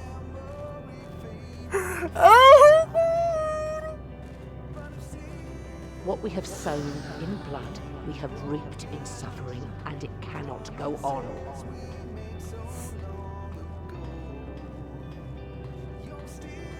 Upon the souls of they who have sacrificed themselves to pave the way for peace, we will never abandon our cause. Oh my God! While it is true that man succumbs all too often to anger and avarice, he may yet overcome his baser instincts through the forming of bonds with others.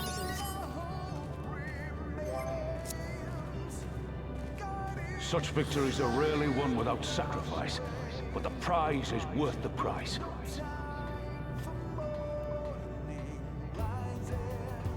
And we, for our part, are glad indeed to be able to welcome friends both old and new.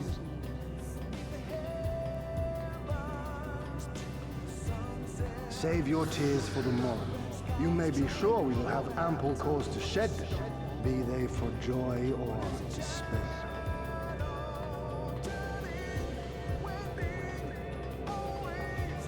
From tragedy and sacrifice, we rise to greet a new dawn.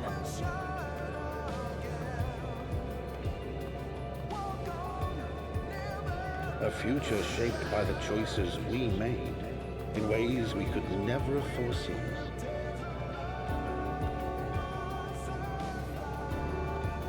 Yet miracles do happen, so let us pray and will our friends home.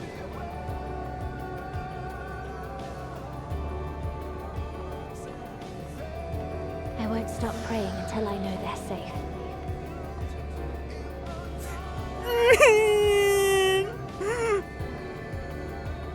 Strong art thou, mortal.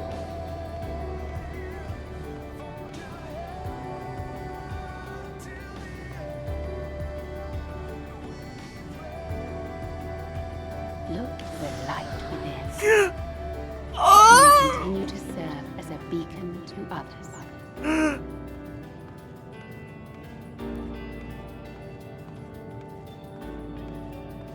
Let's finish this.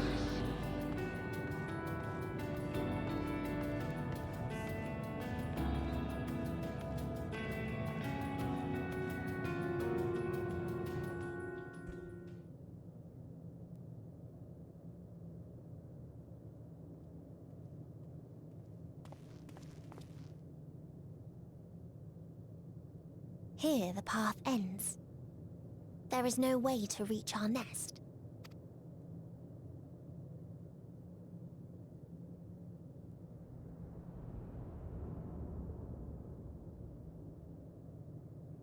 I told you. Resignation and acceptance reign in this place. The rejection of life by those who came to curse it.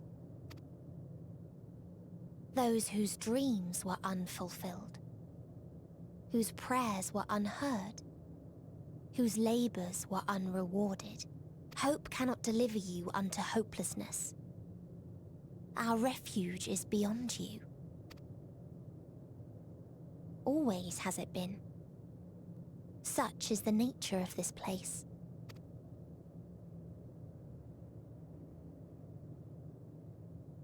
You should have remained on Atheris.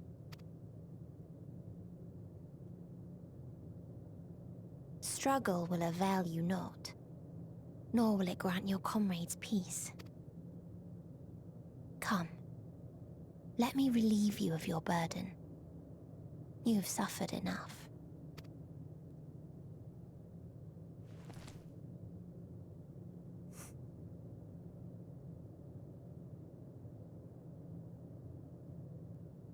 Asm's magic.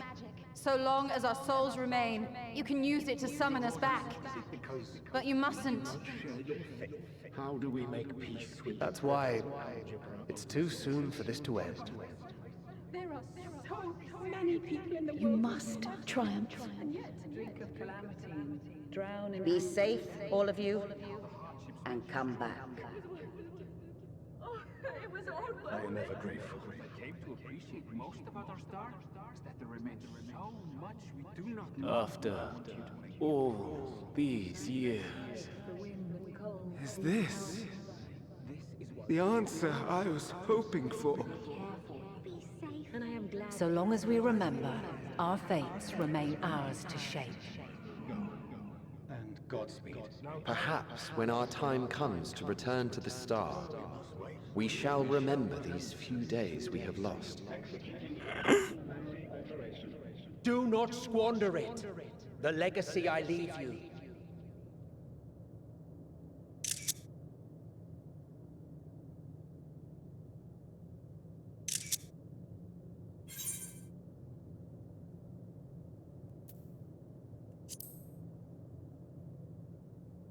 I'll reach you. I'll find a way.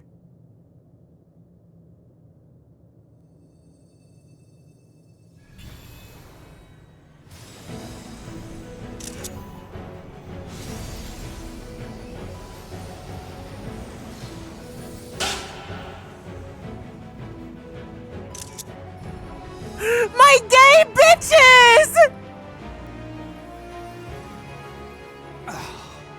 I bid them remember, but all this time I'm the one who had forgotten. A right fool you've made of me, Hermes. And to add insult to injury, I've been denied a sound rest, forced to watch this clamorous show. Oh, come now. It's been a gripping tale. Unbreakable bonds and noble sacrifice, sprinkled with moments of levity to counterbalance the pathos. It's got it all. I, for one, would have been perfectly content to watch enraptured from the stalls.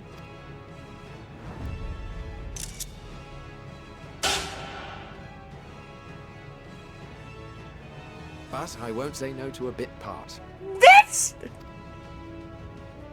What are you? Medion meets gay bitches for the first time. Half-faded souls of the dead. Isn't it painfully obvious? Worry not. We haven't the power to defeat you, nor is it our duty to do so. Not anymore. That being said, we do have a score to settle. So here I am, Vinar. I suppose you needed me to tie it all together, these frayed threads of our history. But knowing you, I suspect there's a joke in it too. Oh yes, I can imagine you gloating over my forgetfulness. Were I feeling charitable, I might assume you had left room for the possibility of this outcome. Even so, you'll get no applause from me. A single gesture will not lighten the burden I've had to bear. Still, you must be commended. Our methods would not have brought mankind this far. And so, as a show of respect to the last of us, I make this declaration.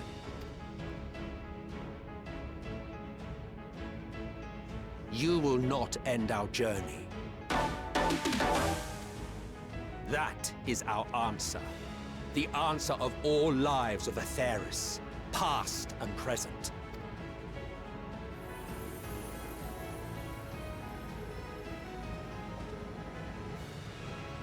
As you've called us to the stage, so shall we perform.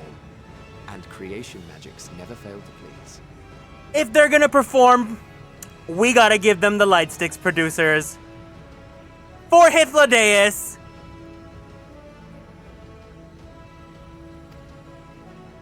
Drawing upon the hopes of your comrades, we will make for you a new path. Hi, Von Zernius. What form said path takes depends on you. So focus. Focus and envision that which rejects the claim that you cannot attain your goal.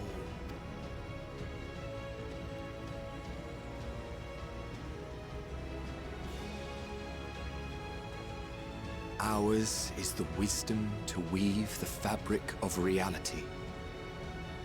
Ours is the power to create.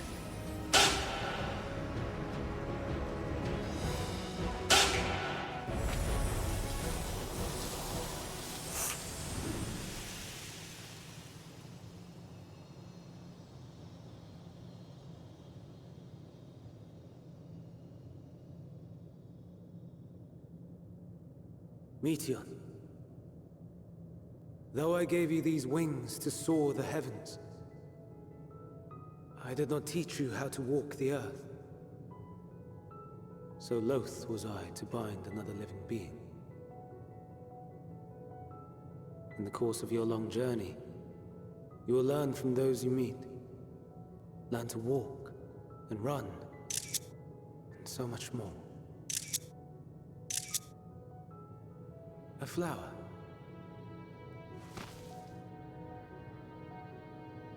Yes. Upon your return, I will gift you a beautiful flower.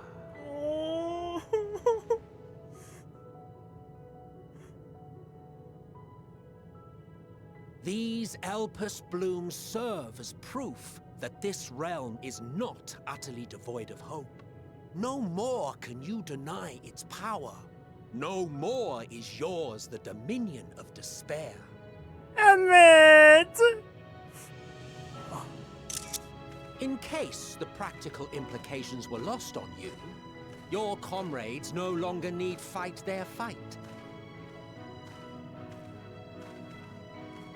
So go on. Call them back to your side. Emmett!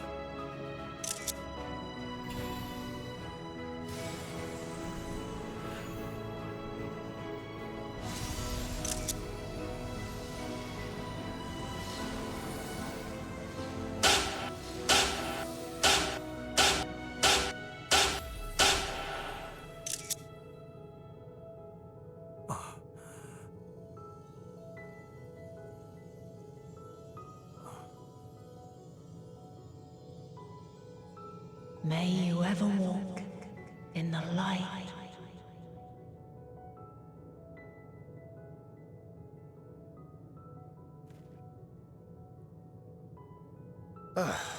How disappointing. Not even a single scar in the making to brag about. Figrin, shut up! You'll find a way regardless. Honestly, this is far more than any of us could have hoped for. Let us be thankful. Girl, this is like your 5th time you've died. Indeed.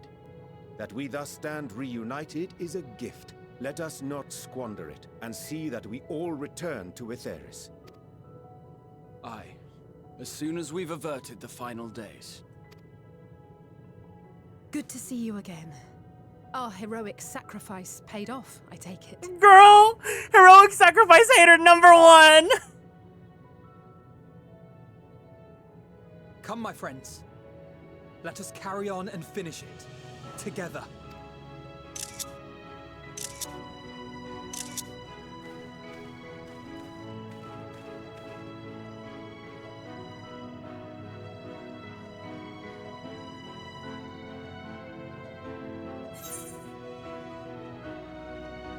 Come with us, Meteon.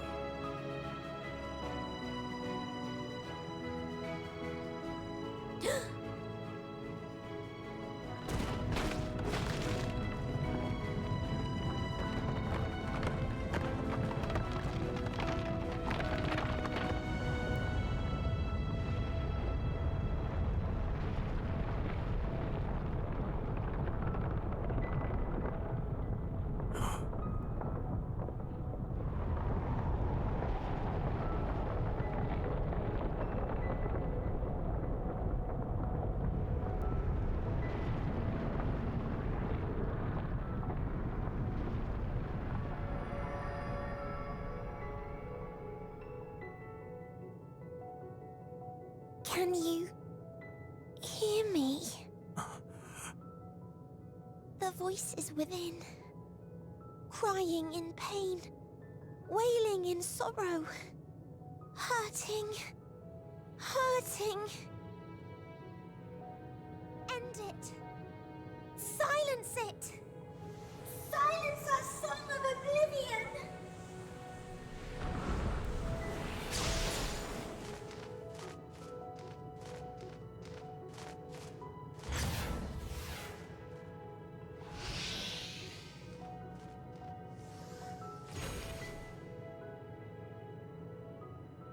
The way is open.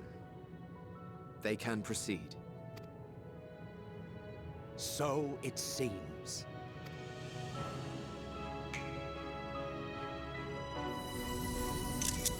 The gay bitches! You're leaving? They're dead, Alize! Of course. The encore is finished, and I will not suffer myself to live again by Hydeline's magic. But more than that, the future you seek is not the past we loved. That is why we fought, and why I lost. Press 1 in the chat for Hythlodaeus, 2 in the chat for Emmett, 1, 2 for both. But though you defeated me, my ideals are inviolate, invincible.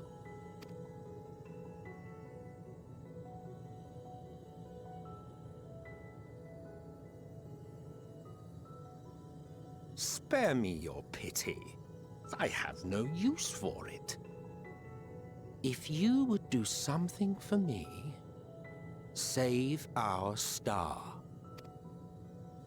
See this tale to a triumphant conclusion, and with elation in your hearts, bid the final curtain fall.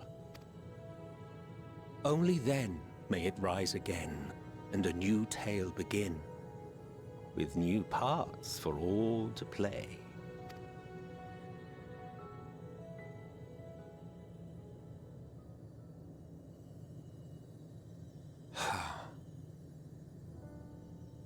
Tell me, have you been to the ruins beneath the waters of the Bounty? Or the treasure islands beyond the frozen waters of Blind Frost in Offerd's north? The fabled golden cities of the New World. The sacred sites of the forgotten people of the South Sea Isles. What about Mericidia, the southern continent? Do you know aught of its present state of affairs? I thought not. Even of your little Eorzea, you know precious little. The true identities of the 12, for instance. Which you can do after this story finishes! All of which is to say, expand your horizons, go forth and seek discovery. Some of the civilizations in the reflections will surprise you. As the bearer of Azem's crystal, you may consider your duty to see at least that much.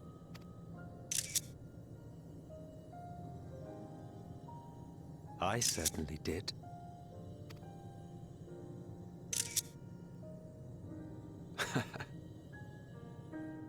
I pray we meet again. If not in this life, then perhaps another. Whensoever it should be, I trust it will be a most joyous reunion. For you, maybe. I want nothing to do with it.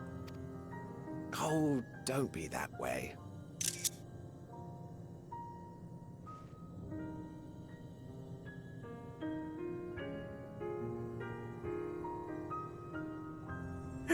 Bye, gay bitches!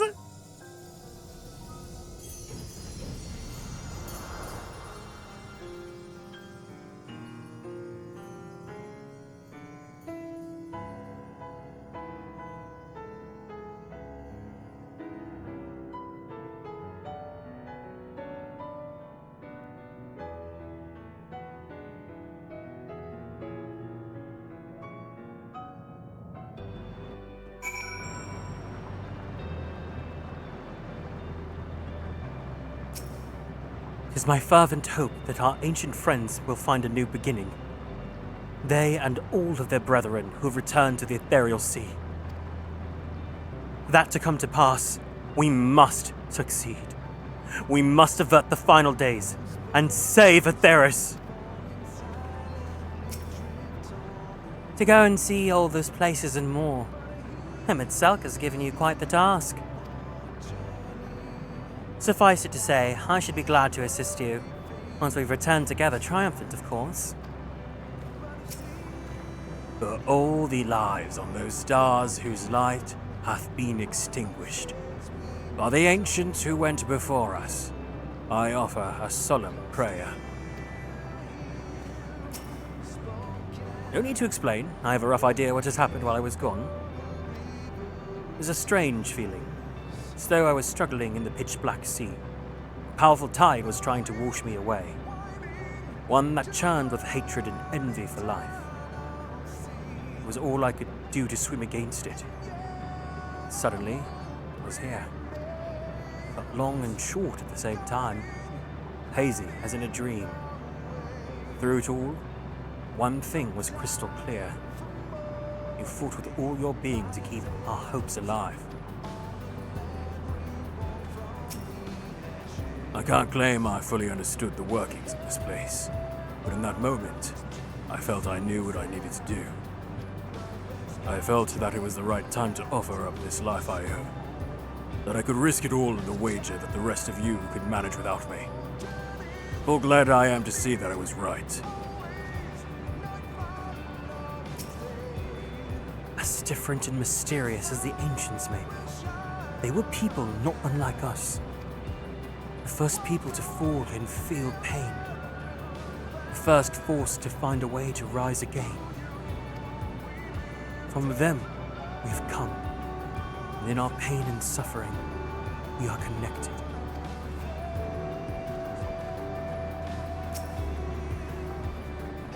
I don't think I ever knew what to say to the man. In retrospect, it always felt like the wrong thing. The past notwithstanding, he came to your aid in your moment of need. We are here, and we will not squander this chance he's given us. We'll see this tale to a triumphant conclusion with the final curtain fall.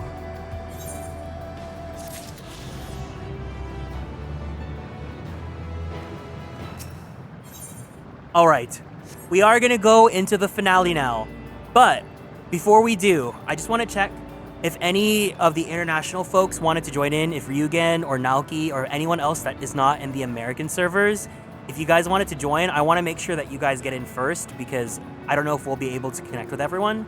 We have people here that can for sure join on the American side, but if the international folks want to join, I'm going to ask everyone that we move over to, we're going to move over to Oceania.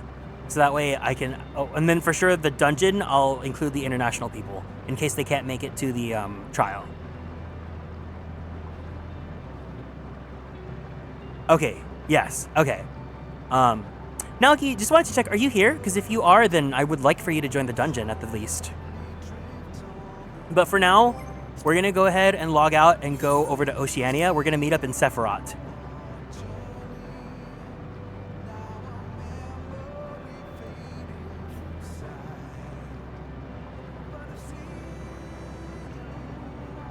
And then if there's anyone else here that is like they have to be an international, let me know and I'll have you be in the party for the dungeon. Just in case we don't have enough people to do the full 8-man trial.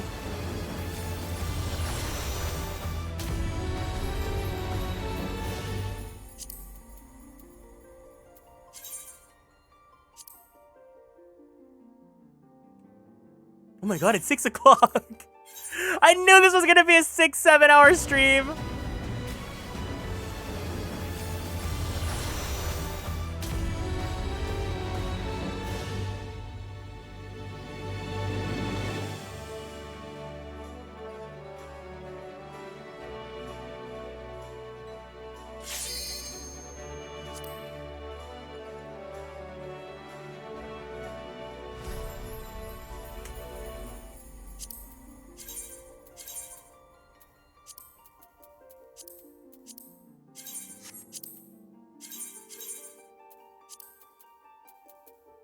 I wish there was a cleaner way to be able to do this, but at the very least, at least we can play with international people on Oceania.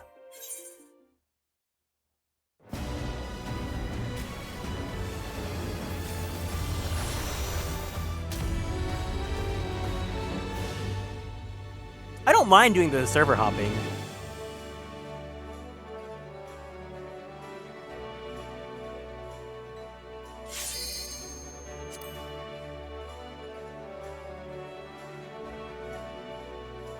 Oh, what you have to do, okay, so for anyone that has never been to Oceania, what you need to do is you go to Data Center. On the main menu, you go to Data Center, and then you have to choose Oceania first, especially if you've never done it before. So you have to log into Oceania, and then you should be fine to DC travel to Oceania. Damn, wait, Oceania is fully congested? What time is it in Australia right now? Oh, it's like 11 a.m. Okay, so there will be people then.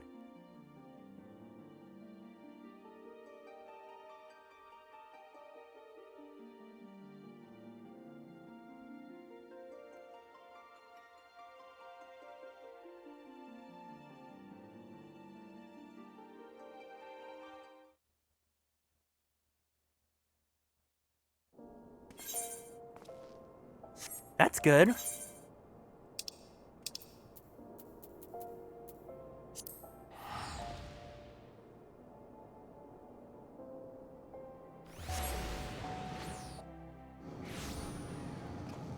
Okay, maintenance is gonna be at 11 p.m. Okay, we're fine, we're fine.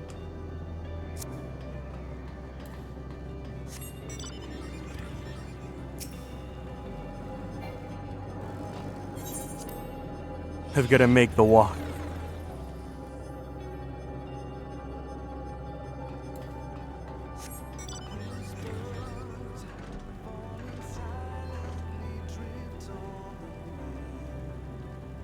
There's going to be maintenance later tonight. It's going to be for hot patch fixes.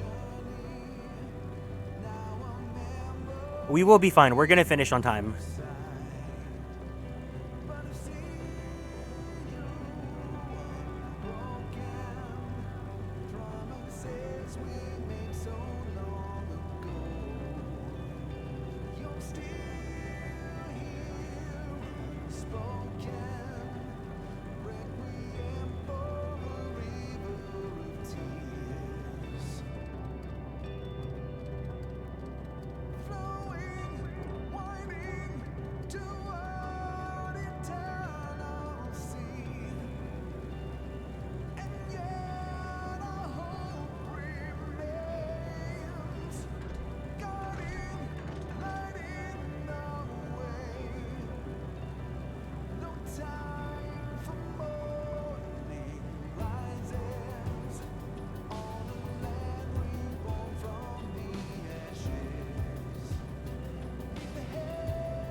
Are you ready, Garrick?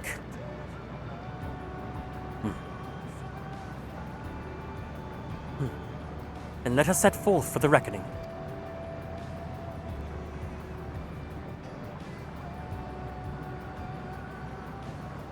Having come this far, I know everyone's resolve is beyond doubt, so I will say only this. Within that dead sun swirls the emotions that Meteion has hoarded. The emotions of innumerable souls who strove for happiness, but failed. As it was the denizens of Ultima Thule that barred our way, it is not for us to rebuke and admonish. 'Twas not by passing judgment on the tragic legacies of others that we've arrived at this moment. Rather, it was by opening our hearts to their despair, by understanding and acknowledging their fates, while we're still refusing to share in them ourselves, to hold fast to hope, not in ignorance, but by choice. Should you struggle to do so, I'm here to help. Because you have all helped me.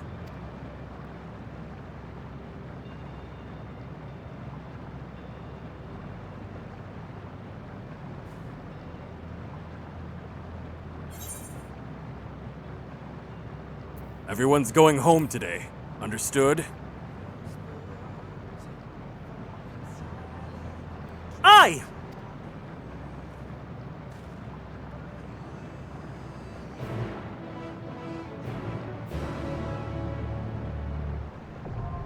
The dead ends, now accessible.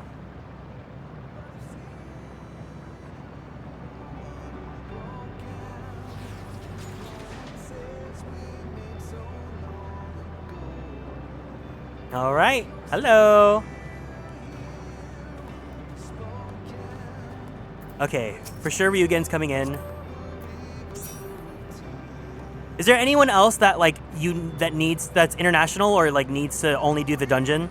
Otherwise, you guys, I'm gonna save anyone else for the trial.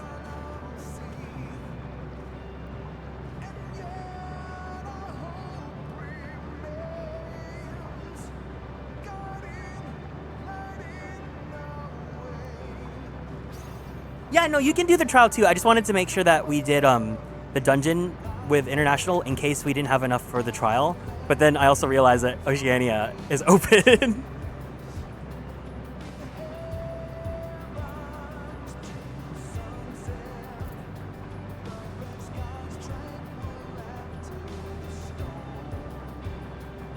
Yeah, I totally forgot. It's like normal time for Oceania right now. That's good. Okay.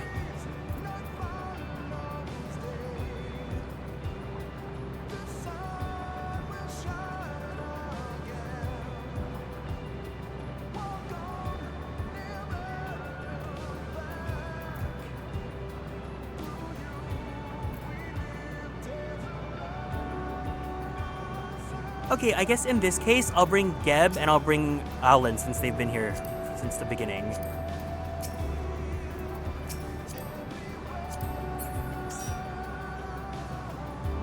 And then Aru and Rune, I'll bring you in afterwards. And then I think someone else was here too. The Scions of the Hunky Dons.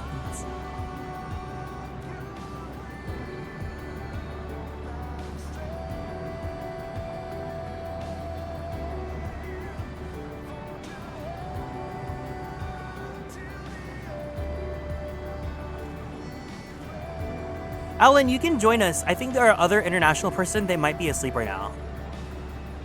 Oh, if you don't want to do dungeon, I can bring. I'll bring Rune then.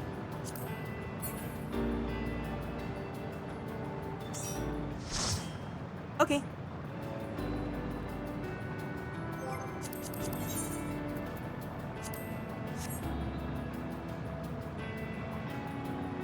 All right, we'll be back then.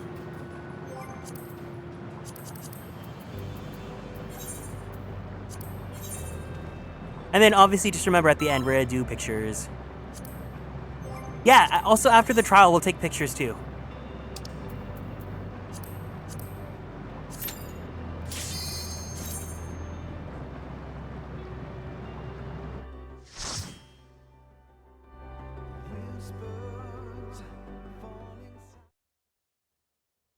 So you are finally here, in this place between death and rebirth, where life knows no dawn. Come then. Follow me down into the darkest depths of despair.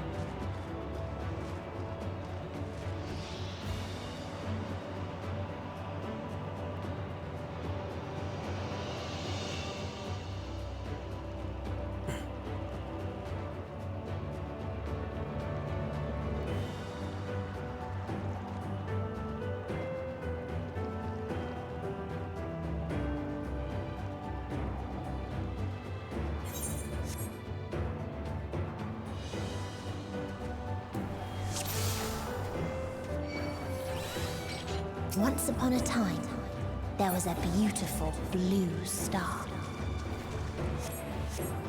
that fell to pestilence and rotted inside and out. The more its people clung to life, the more they suffered.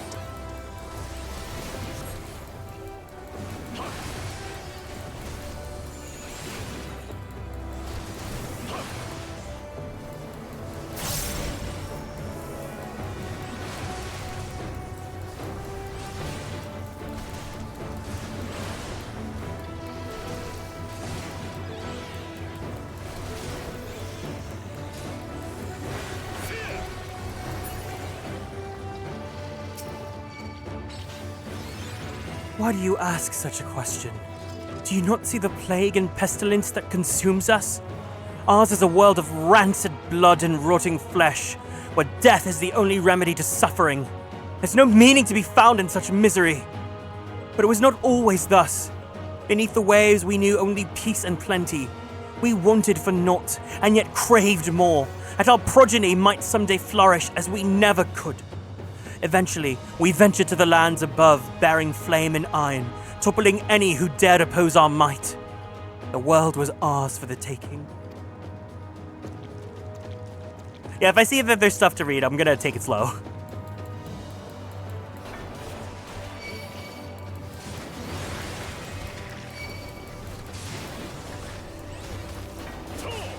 Oh, okay. Kill me.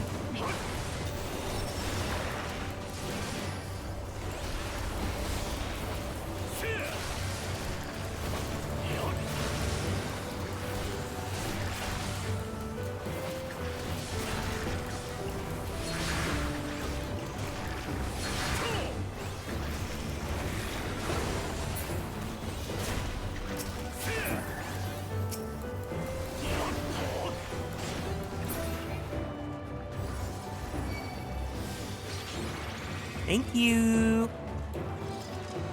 Until they curse not the illness, but their fellow corrupted.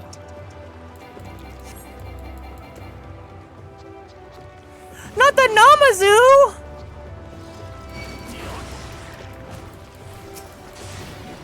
Hi Haru, welcome in.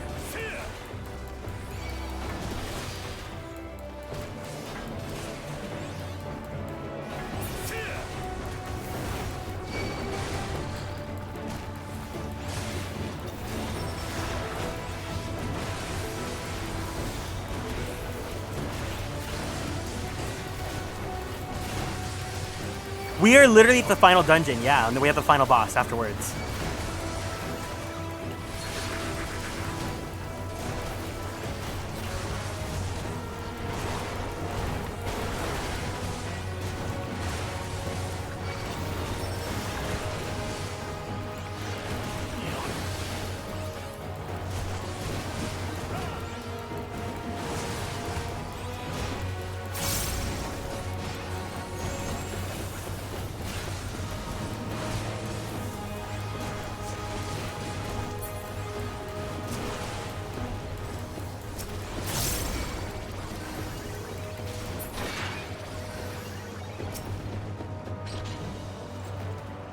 This world is not the boundless paradise we were promised.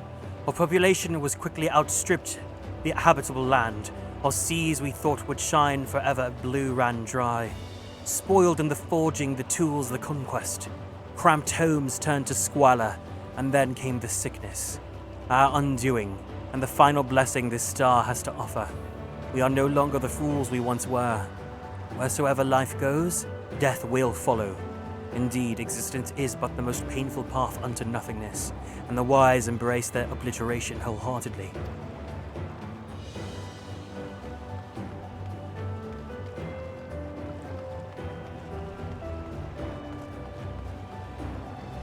I thought there was something here that you guys were checking. You guys are just going there.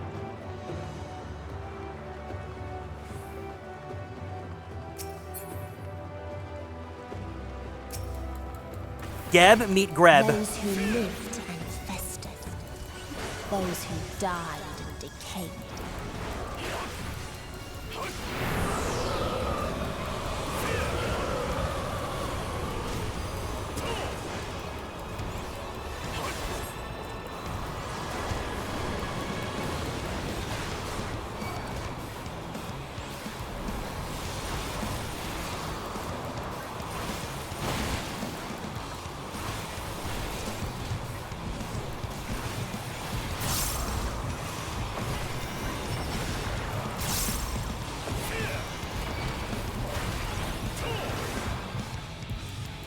Wait, what happened? What happened?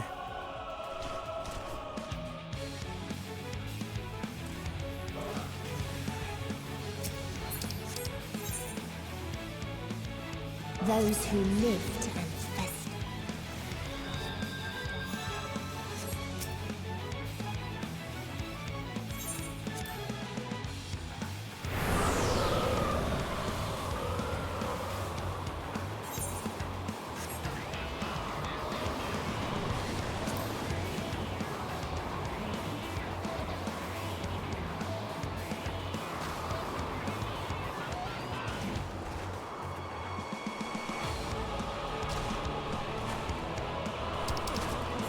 Oh.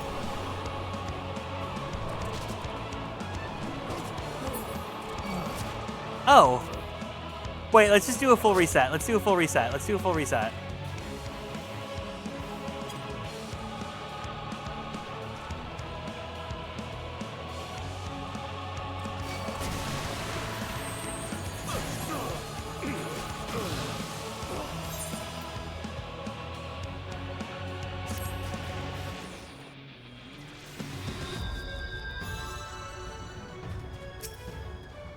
That was funny.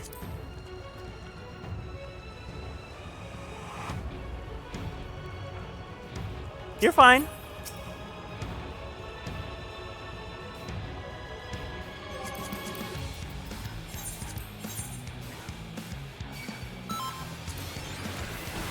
Those who lived and festered.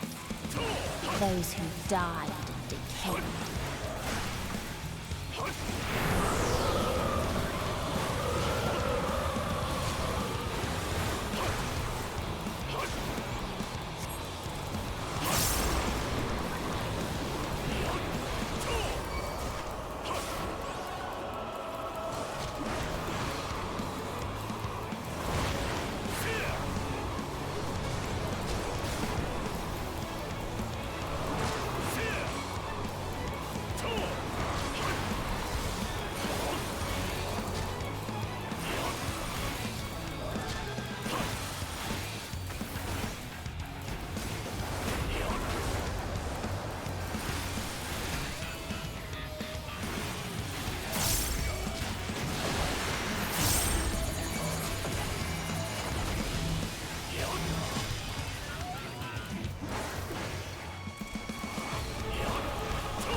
Oh no!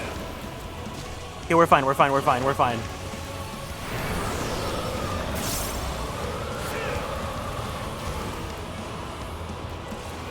I don't want to die alone.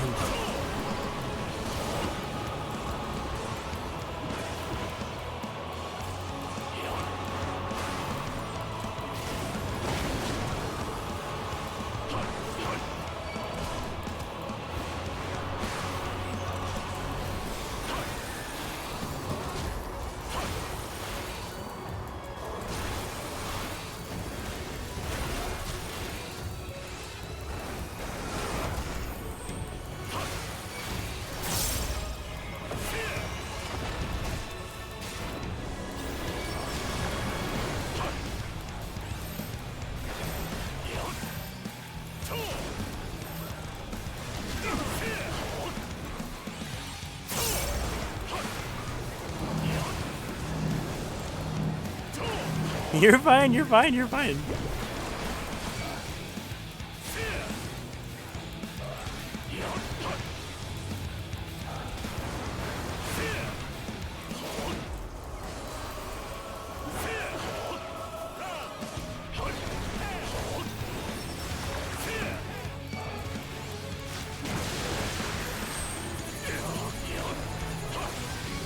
Get together.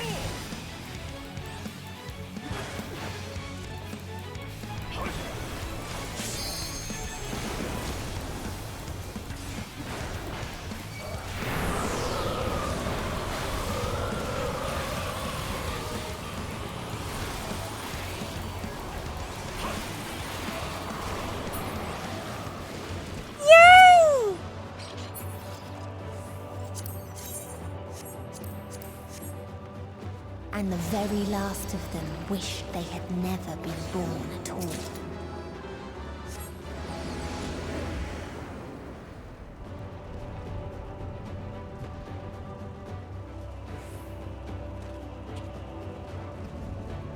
In a faraway place, a brilliant star. Retreat! Retreat! It means to kill us all! Destroying the self-same lives it had saved.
Hi, Elvan, welcome in.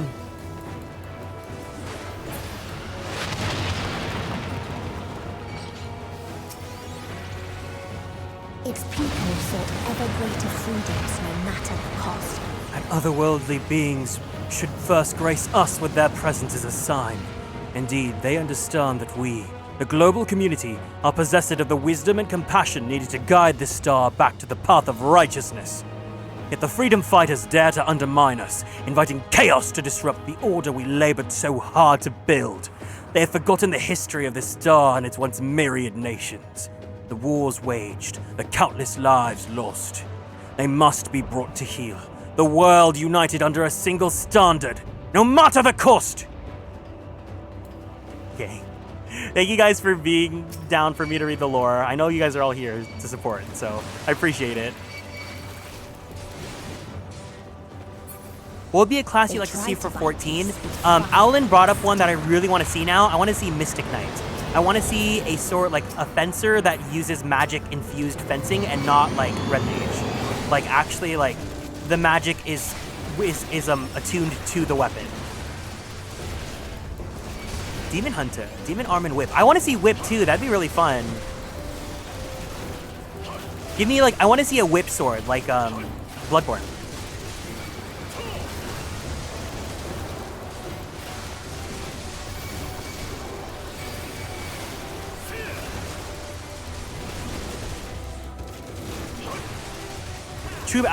True magic melee. That's exactly what I want. Yeah.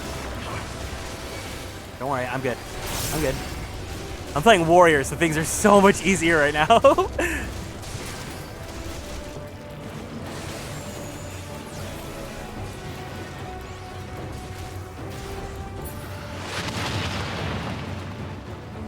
Yeah, like Ivy from Soul Calibur. Exactly, exactly.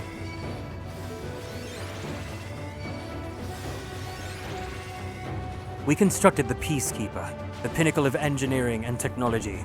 Its mighty war machine was designed to rid us of the freedom fighters, as well as any other potential threats to the peace we have long so pined for. Its artificial intelligence ensures that this singular function is carried out with cold and calculating precision. Indeed, the 10,000 Peacekeeper units that we created have now routed every threat to peace, including us. All that remains is to stand and fight.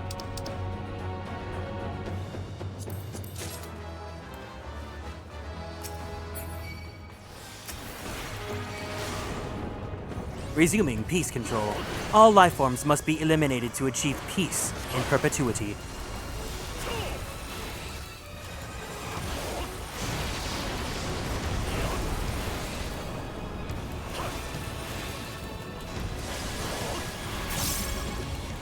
Deploying perpetual war machines. Please stand by for order to fire.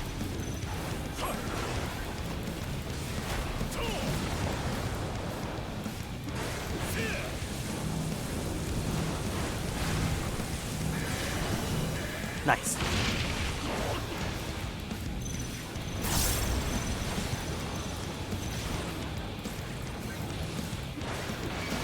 Vital signs detected. Initiating extinction protocol in accordance with primary directive.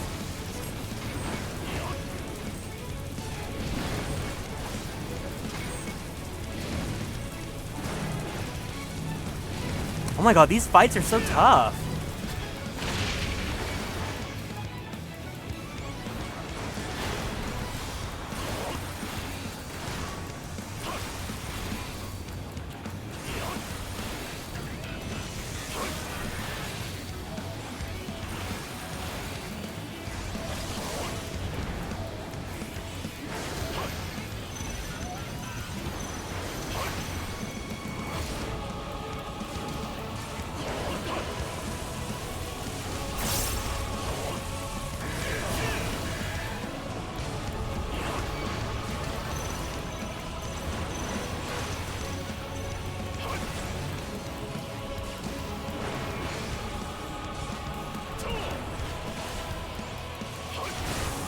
Ooh!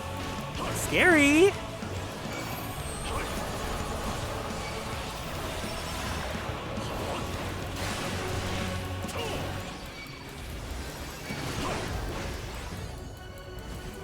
You ready for this?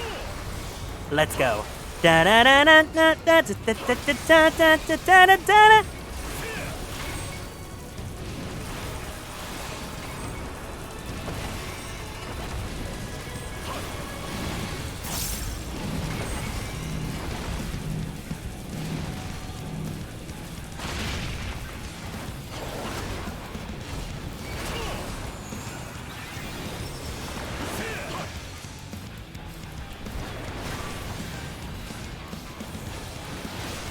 Don't worry about me, I'm fine.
Nice. That was a crazy boss battle. And when one asked, what is the point? There were none left to answer. I did it. I killed them all. I killed them all.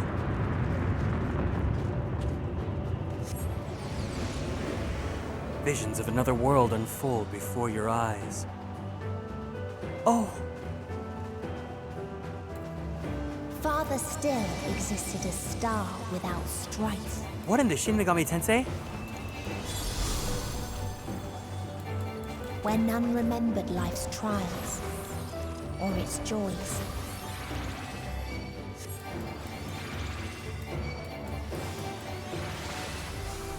Death delivered unto golden wings. Death's sweet release. Okay, wait, I'm gonna grab those and then we're gonna read the thing.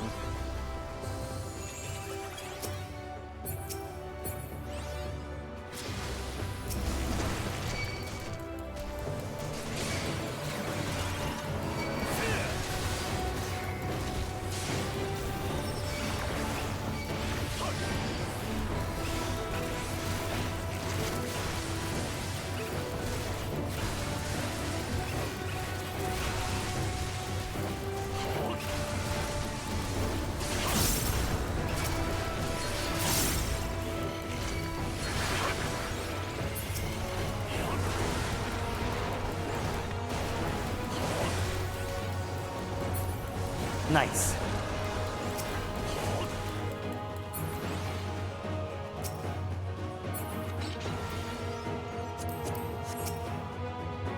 A curious traveler visited our star, a bird which proffered these questions. What does the meaning of life hold? For what do you strive? I could find no satisfactory answers, only bittersweet memories of an age long past. There was a time when we were lesser, and in our nescience sought purpose, struggled to justify life's worth. That was, of course, before we achieved perfection. Now condemned to our paradise, we understand the fatuity of existence. Like the fledglings we once were, poor old bird could not accept the truth. It asked us again and again, hoping, perhaps, our answer might change.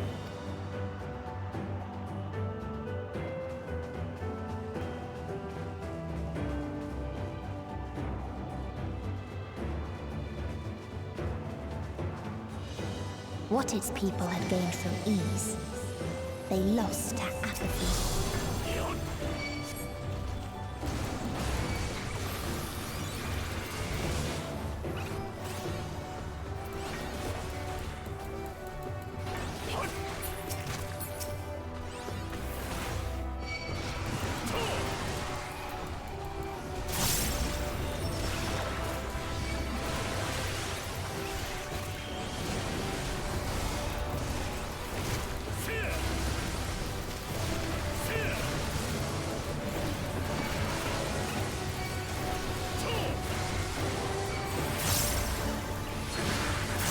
The evil little bird came and taught them about nihilism.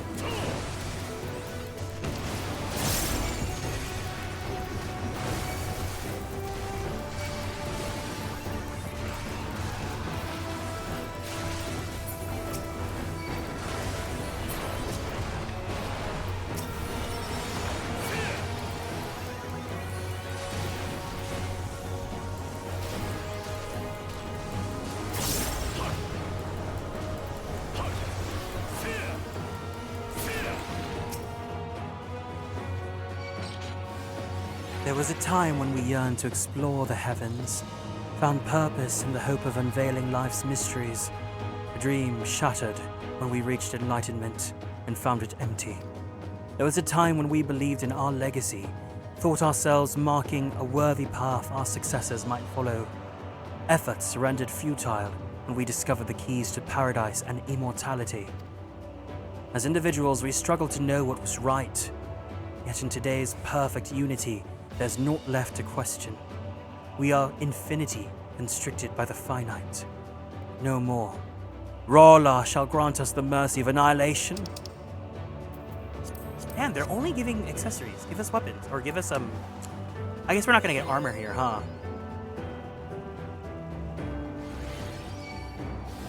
Oh, wow. This arena, it's giving the deer boss from Honkai Star Rail. The abundance.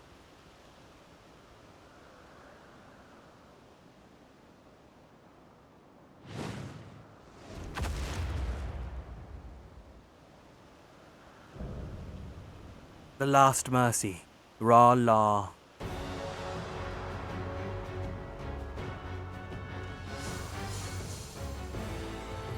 Not the butterflies! Oh!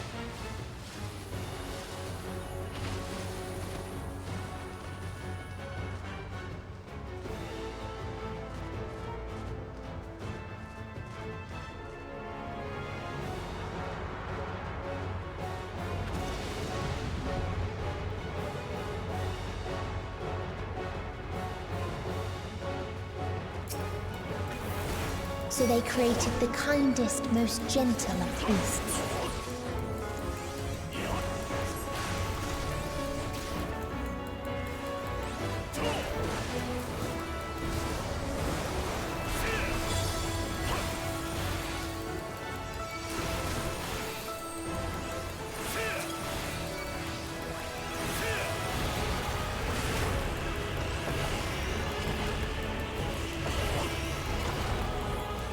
Its steps were light, and its gift was as painless as it was beautiful.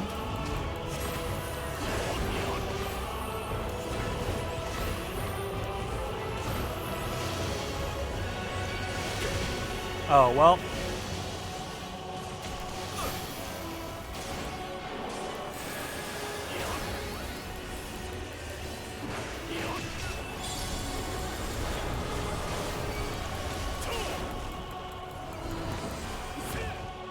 Bathed in its golden glow, they all slept happily ever after.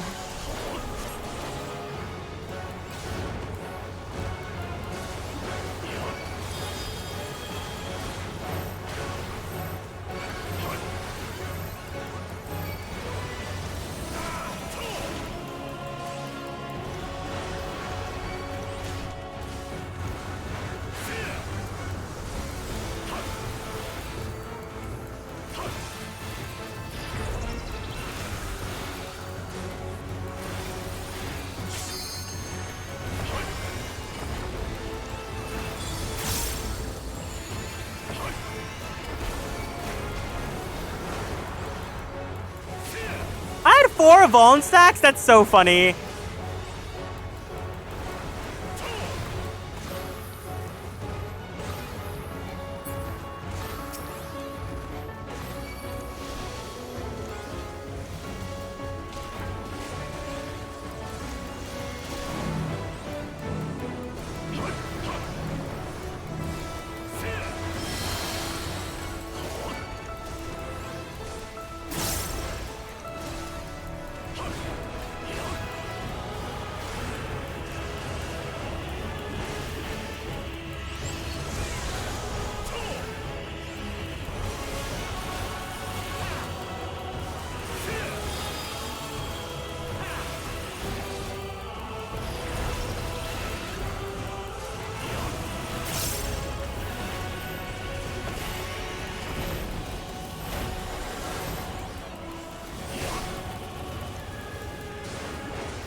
We did it!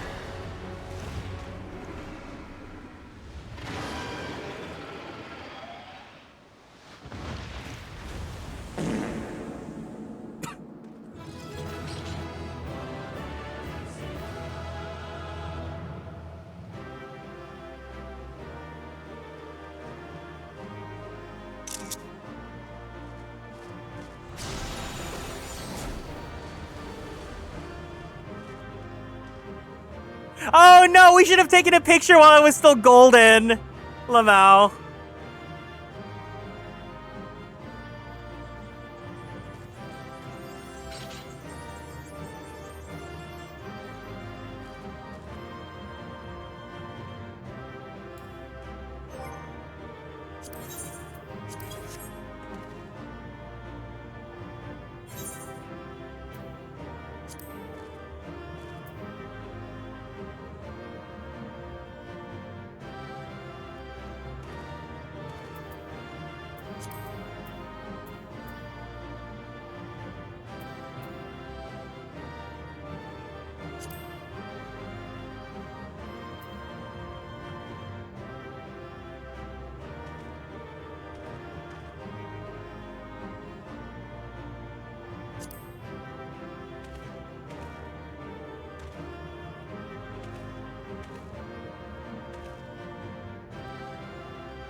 There we go.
All right.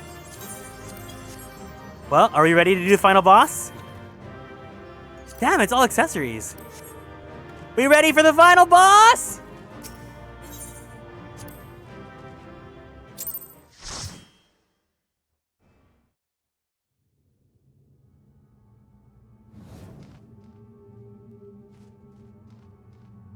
That you still stand. Your determination defies all reason. The souls within me writhe and recoil in your presence. What must I do? What pain must I visit upon you to make you surrender to despair? No one is unbreakable. What pains one may weather may bring another to tears. But therein lies our strength. For when we fall, our brothers and sisters are there to raise us up, again and again, without end. I see.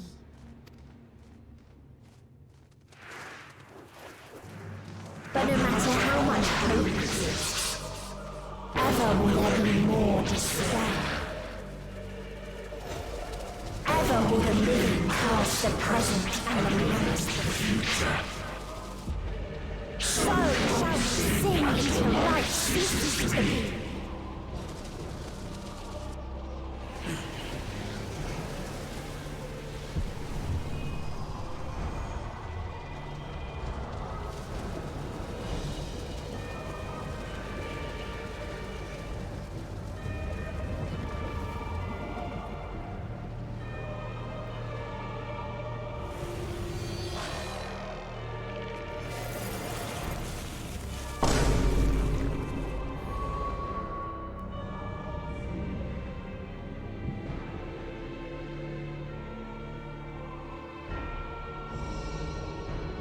Seven hells. Pop or flop?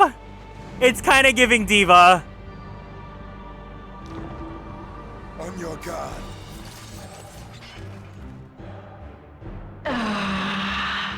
The rage. It rises. Rises.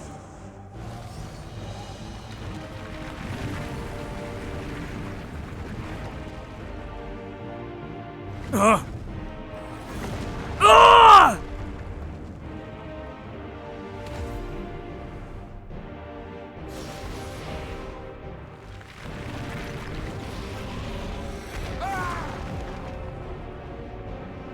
Stop! Calm yourself, please.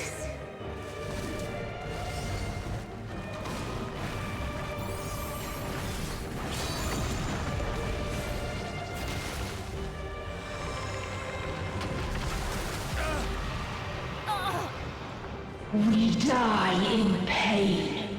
We die in suffering. Who are you to live? Who are you to hope? Hold on, my friends. Oriange, watch out! Ooh!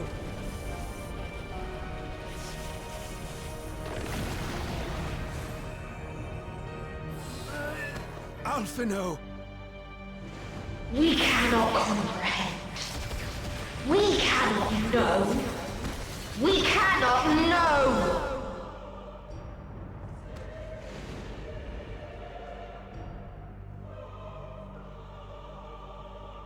Don't, please! Don't do this to them! To yourself! Just one good strike.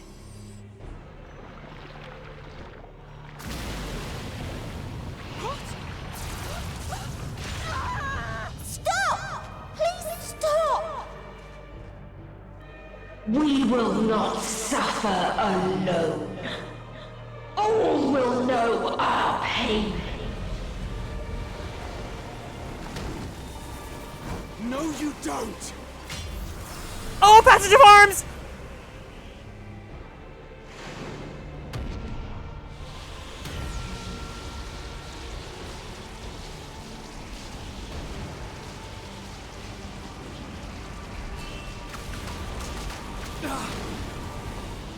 Graha!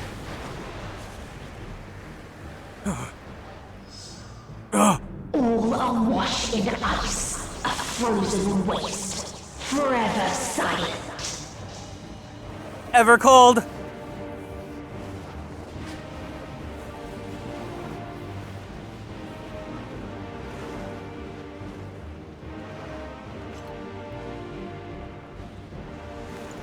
Wait!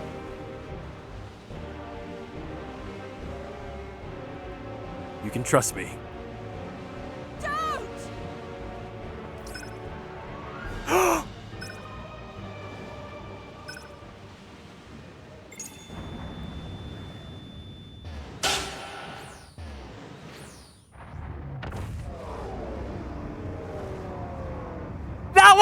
fucking crazy of me to do!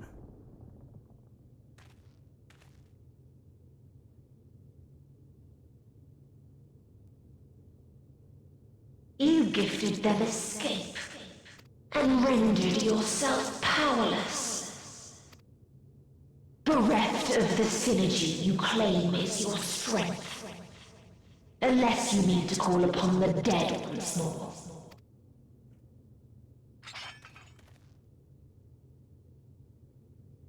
Defiant to the last, but you will be one with us ere long. You will be battered and torn and made to crawl. You will weep and wail and curse your impotence. Curse your life as it fades. As we did. As we died. Such pain and sorrow we felt. Such anguish and rage. We tried. We tried, but it was no use. Only when we surrendered did we find release. Only when we embraced death. So join us in despair and embrace yours.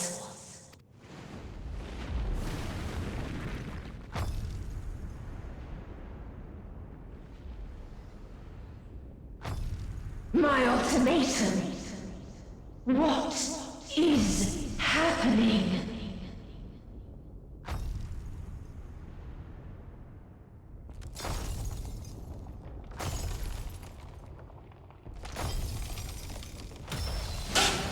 No.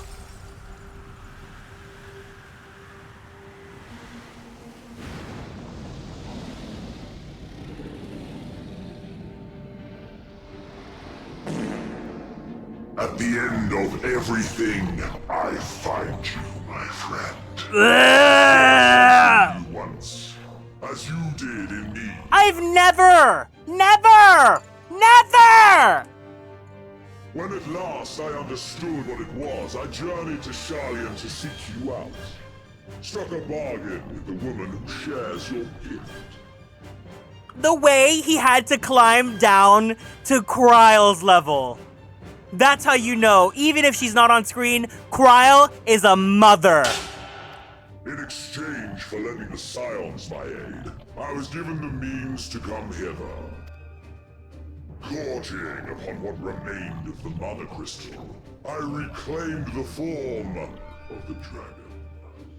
And, hungry still for our reunion, I rode the light of the stars to you. You know, Vato, I'm happy for you. The entire playthrough, I've been shitting on Xenos. I still detest his guts. But I was just like, I wonder if someone's gonna come here and be like, I love Xenos. He's my favorite character in the entire game. And I'm glad. I'm glad, because you probably meet a lot of people that have a lot of not nice things to say. So I'm glad that despite all that, you still love him. I take it this is your prey.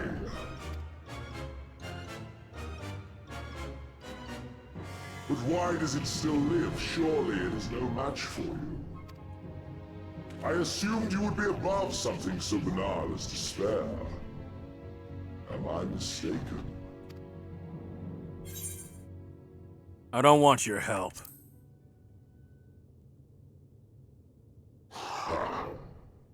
And I'd rather not give it. Nay, I would have preferred that we enjoy a private reunion. I'm so pissed that they had to include him in this. I'm I'm sorry. I don't mean to offend you, Bato. But I'm really pissed that they had to bring him here.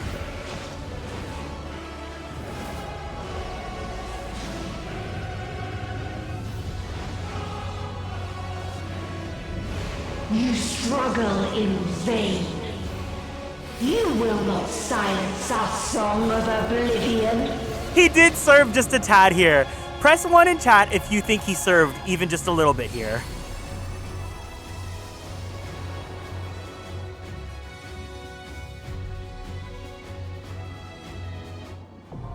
The final day, now accessible. Big fat tacos, big fat tacos, big fat tacos, big fat tacos, big fat tacos, big. Sunoe Sangel, Suno's Angel, thank you so much for stopping by. Okay. Who else is here? Oh my god, Azure Dia Slay. Okay, wait. Aru. Alan. Blue Moss. I'll allow your fun fact. First time I ever did the trial, it was 3 nights in a row where I tried Shinryu EX. Girl. Okay. 1, 2, 3, 4, 5, 6. We have room for 2 more. Do we have anyone else that wants to join? We are in Oceania, so preferably if there's anyone that is international only, this is like the time to join. Oh. Hello. No, they are going through the cutscenes, okay. He lives the Endwalker message though. He lives what he gives his life joy. You know what? I love that for him. Wish it wasn't me, but you know what? Whatever.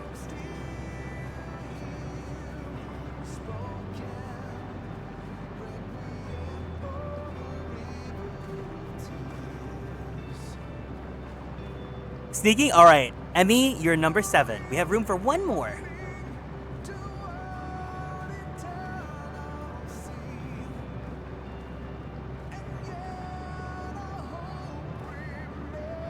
And then, of course, at the very end, remember, we're going to take a group picture. No, Alan's here. They joined the party.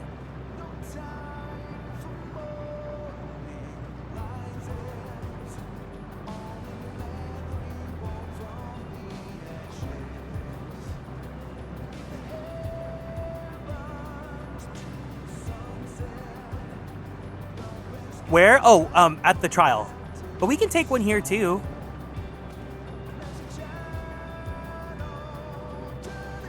This is like the big one, so.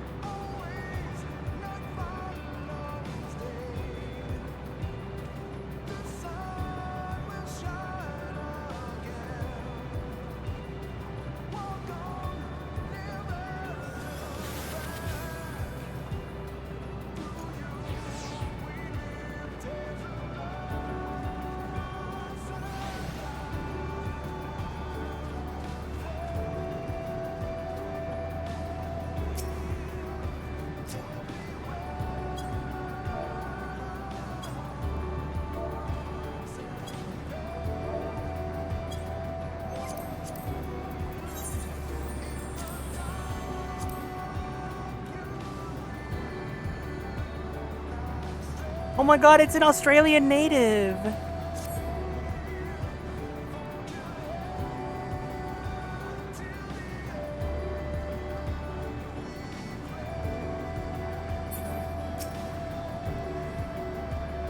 Ooh, someone else is here too. I don't know if they're here for us though.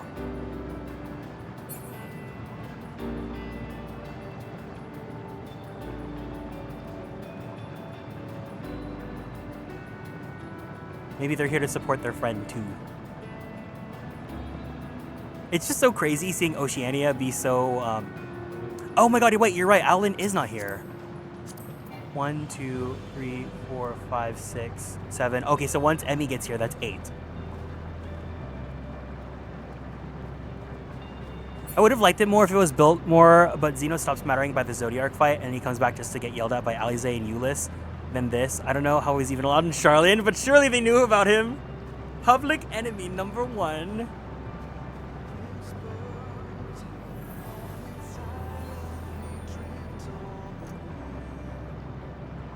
I'll talk more about Xenos in a bit.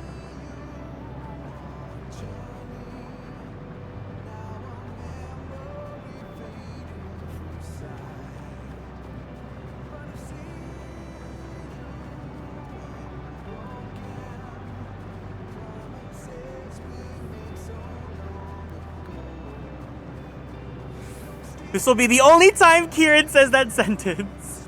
It's true. Who is this person? Are they here to support someone? Ban Yamano. Shout out Ban Yamano. Is this Emizel? Okay, yes it is.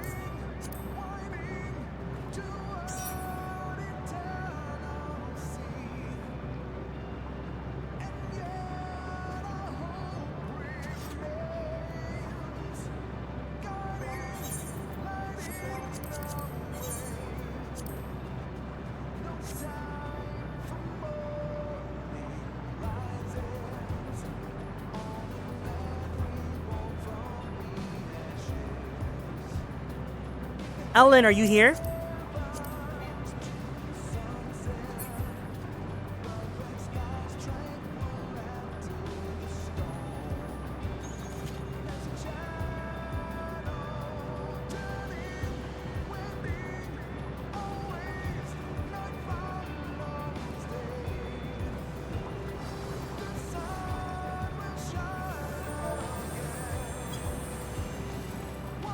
Ah, yes, everyone, eat your chicken.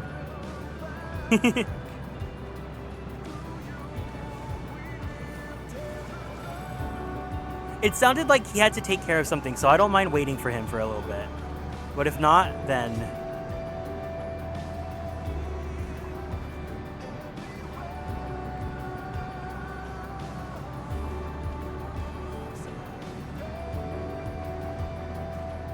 This flower field's so pretty.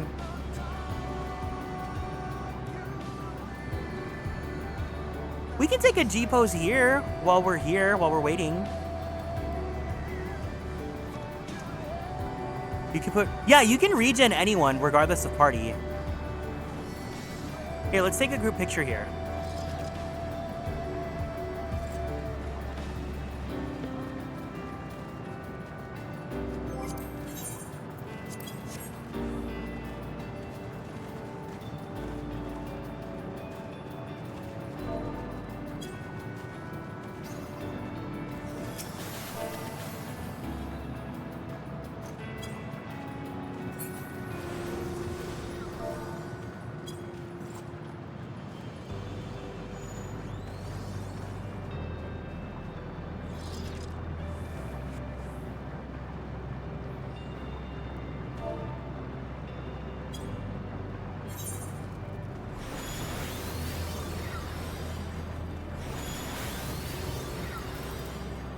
Oh, girl, I'm turning those battle effects off.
Yeah.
Oh, this is such a cute picture. Look at this.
Nice. Okay, I'm happy.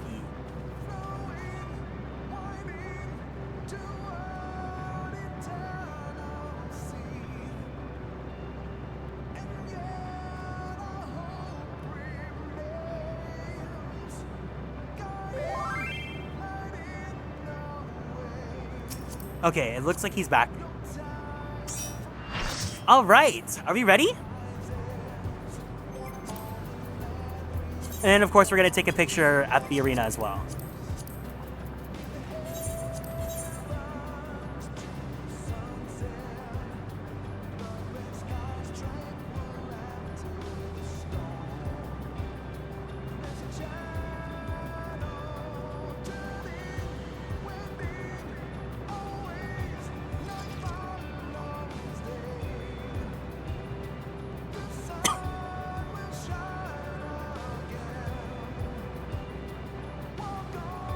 Okay, whenever Ryugen's ready.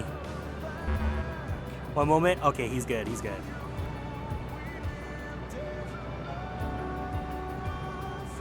I'm just glad we had enough people to fill the party in Oceania. I was gonna be scared that we'd have to do randoms in Oceania. All right, everyone. Let's all wait. Let's all go to Ban Yamano and say hello to them. I don't know if they're here for us, but.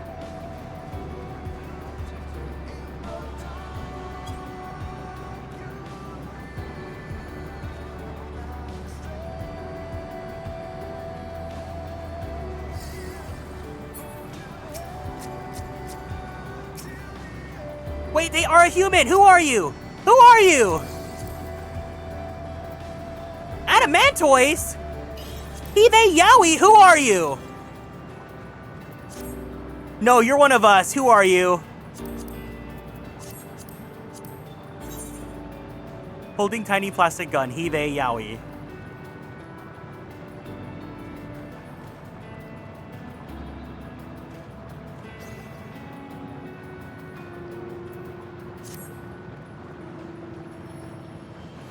That could be any of us. Did they run away? Oh.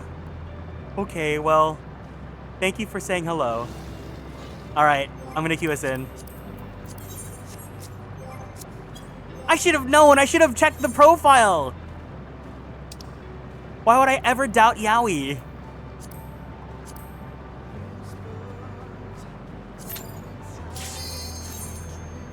Wait, you should have joined in on the photo. Now I'm sad. Okay, we'll take another one after if you're still here.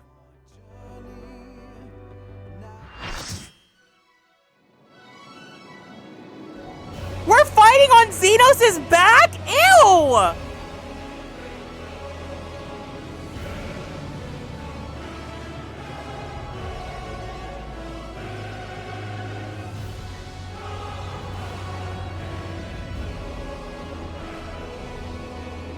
The End Singer.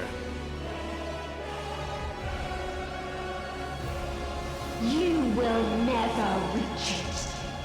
Will never reach the deliverance you seek.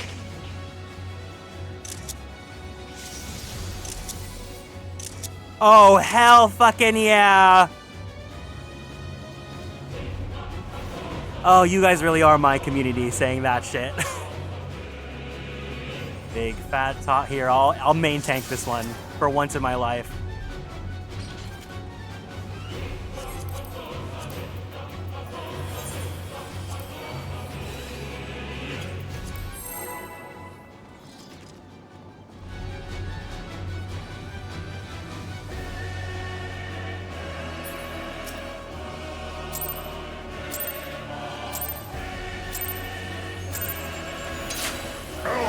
Ends this day. There is nowhere you can flee that we cannot follow. Even stars must die.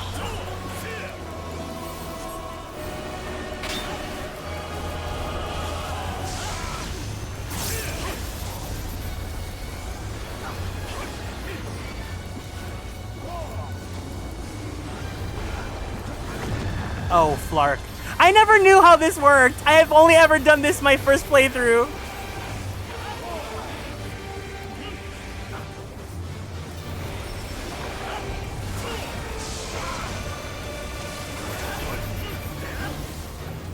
What do we do? What do we do? What do we do? What do we do? What do we do?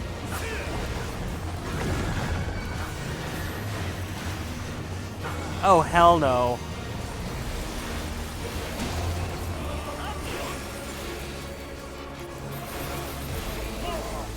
Utterly futile.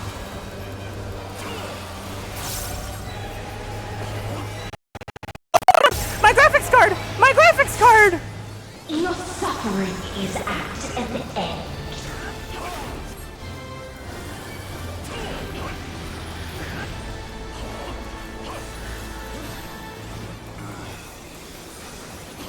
This is a kindness.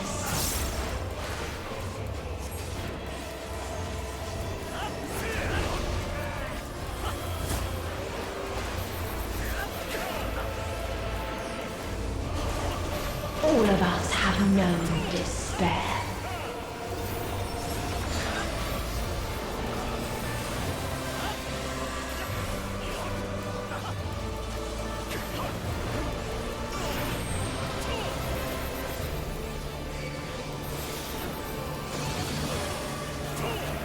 Oh no, Emmy!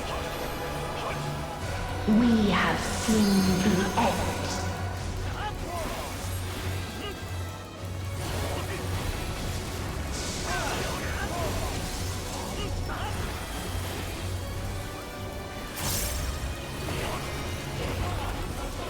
Oh, fuck. Yay, 4 bone stacks.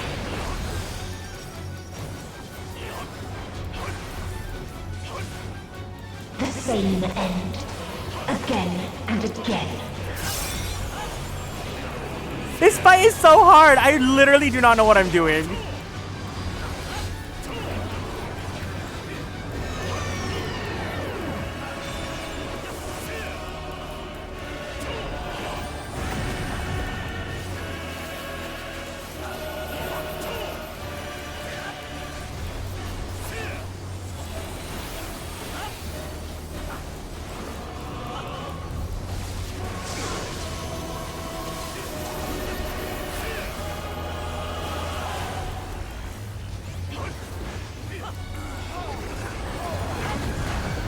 Oh my god!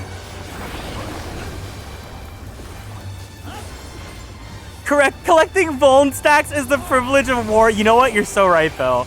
Playing Warrior has made my life so much easier. Hi, Jimu. Welcome in.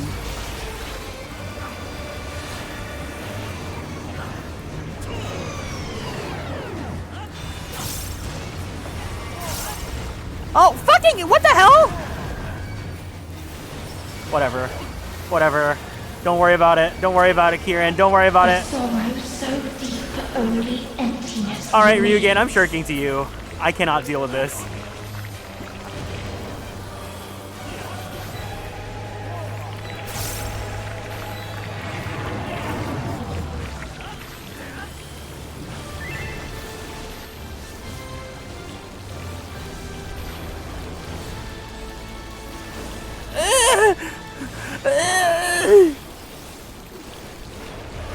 Tis so lonely between the stars.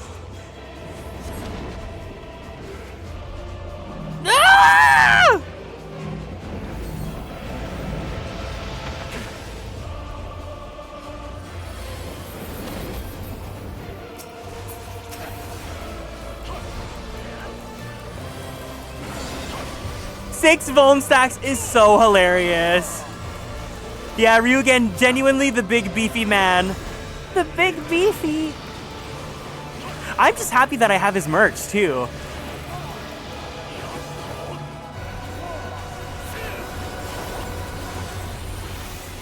We have seen the end.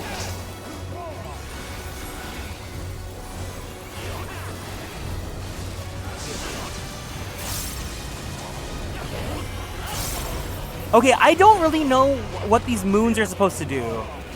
Oh, motherfucker. Oh, thank you! Thank you! I love you! Blue Moss, you'll forever be VIP!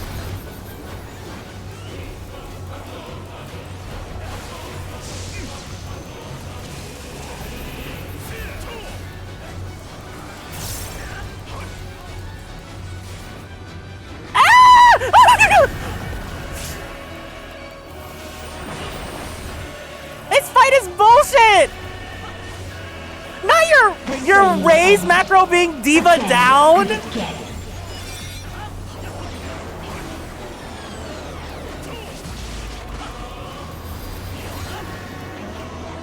Bro, I'm sick. I'm sick.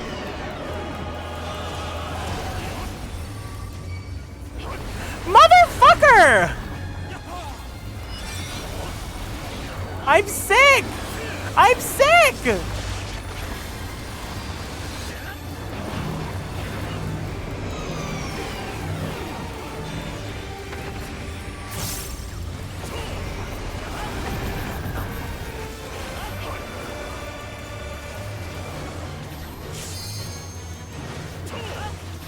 This is a kindness.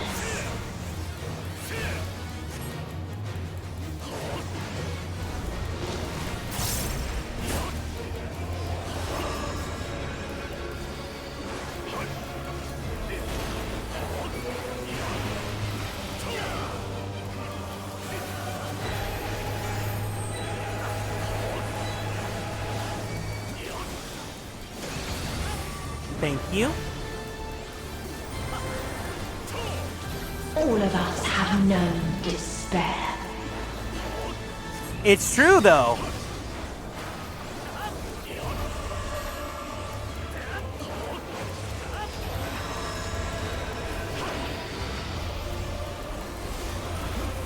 Oh, fuck!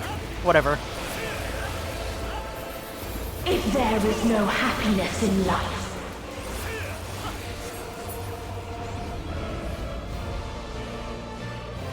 there is only one place it may be found.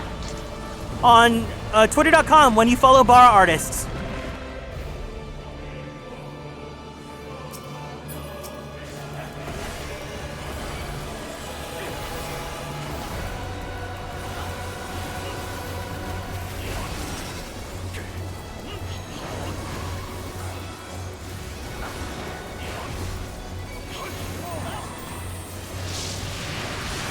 Not this.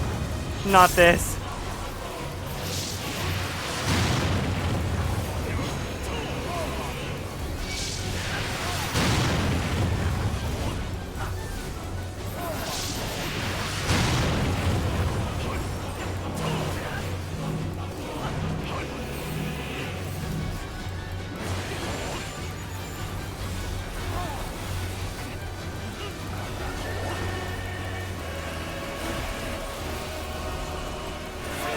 Eight! We ate that! We ate that! We ate that!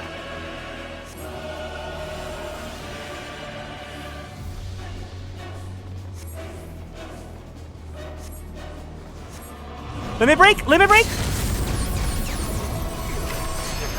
Holy shit. Dynamis. I kid you not, I have not done this. I have not done this trial since I last played Endwalker like 4 years ago. Like since when I think I did Endwalker before I started VTubing, so I have not done this trial in 4 years. The improved? When did we do this? When have we done this? Your time has come. It always does. I'll show after.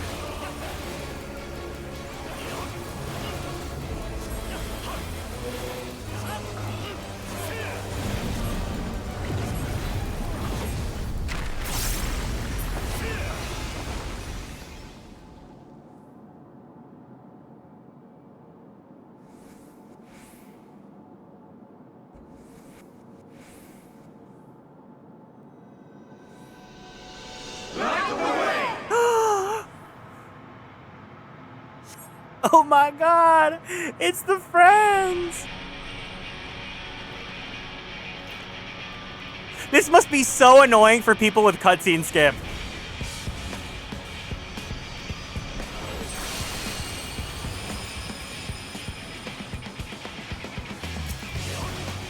What is this defiance? No. The hatred, the pain, the loss. We cannot suffer it again.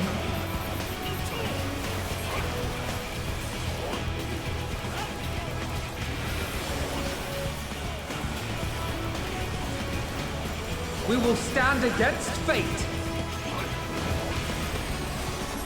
No matter the cost. Oh my god. We've been here before. Many a time. Thus do we know. To never give up. The hope will shine again. The power of friendship! Hi, IQ! What we saw. What I saw.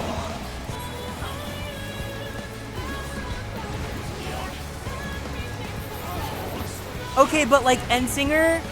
How about this? Only end in misery and desolation. Have you ever seen some like hot yaoi of Hermes with like with a wool, or maybe even Emmet, maybe even Hippodeus?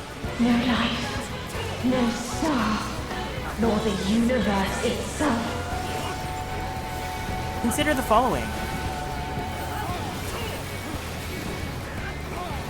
None should hope for better.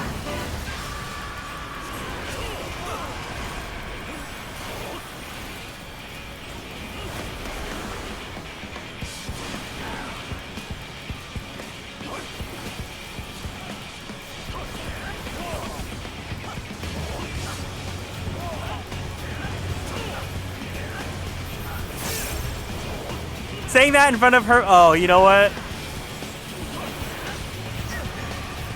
Sorry, that was uncouth of me. We did it! Don't leave, don't leave. We have our group photo, we have a group photo. Was not the answer. Then what is it? Where lies happiness?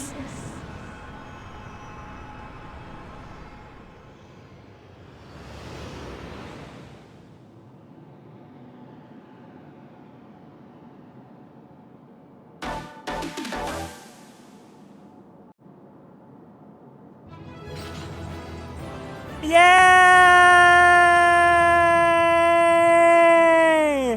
We've beat the final boss of Endwalker! Woohoo!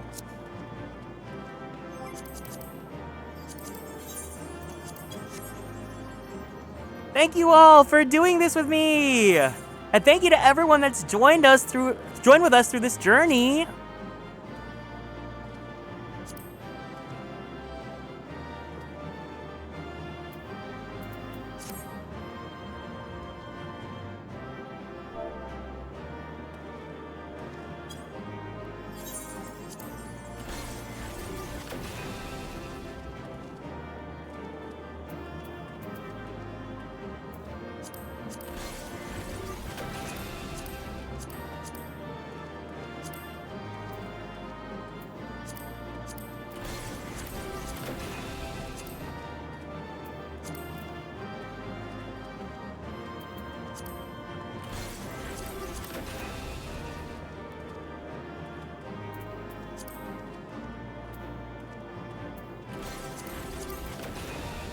Oh my god, I don't even want to think about the EX for this. The EX for this must be so awful.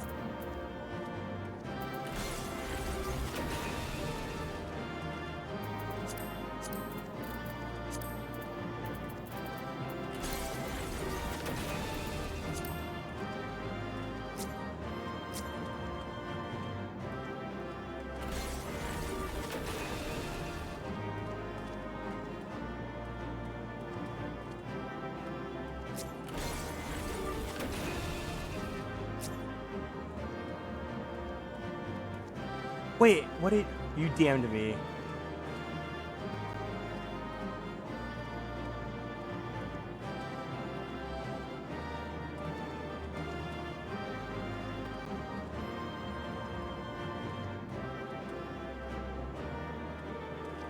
I joined a streamer for roulette last night and we helped somebody clear Endwalker. Oh, that person is our friend, is my friend though. I love that you have that memory though.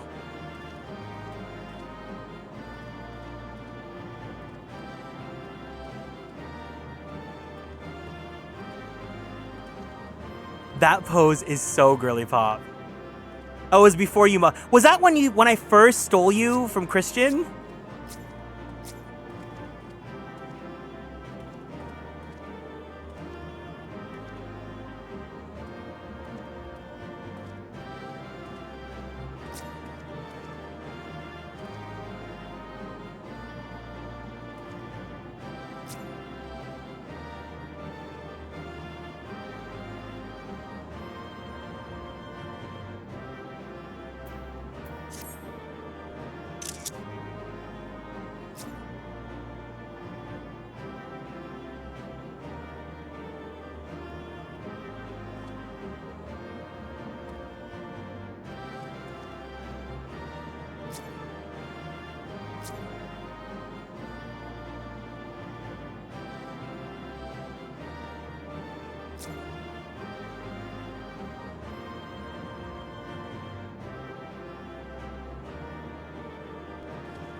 The stupid Newliths.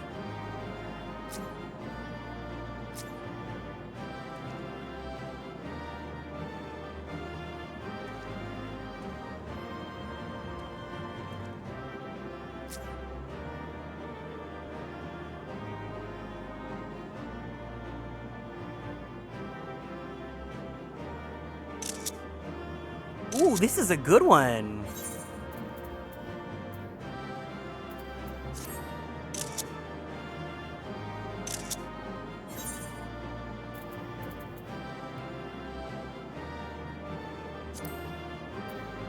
This is a really good one, guys.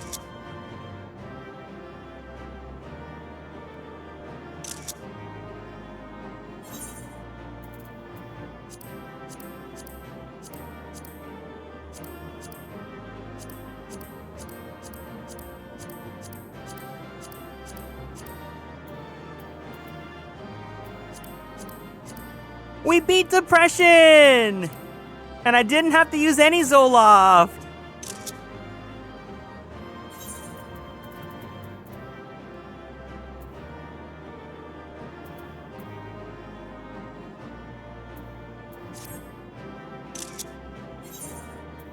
All right, everyone. Yay!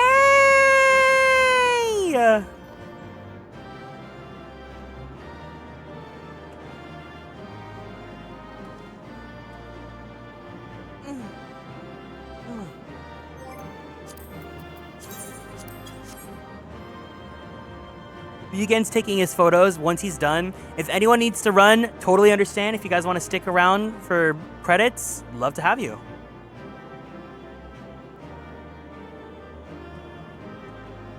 You just killed the embodiment of despair.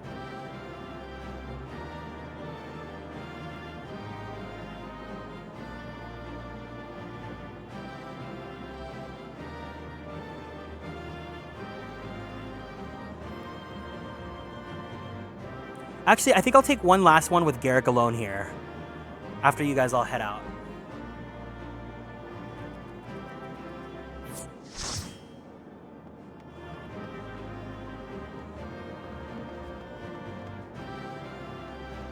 If anyone's gonna head out of the party, thank you guys. If you guys want to stick around, you guys are more than welcome to. Thank you.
Hi, Nunu. Welcome in.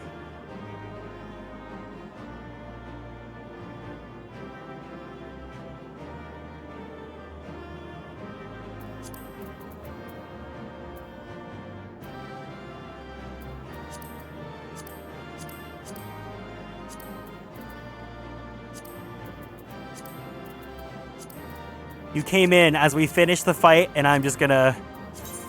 Teehee.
Ooh, yeah, yeah.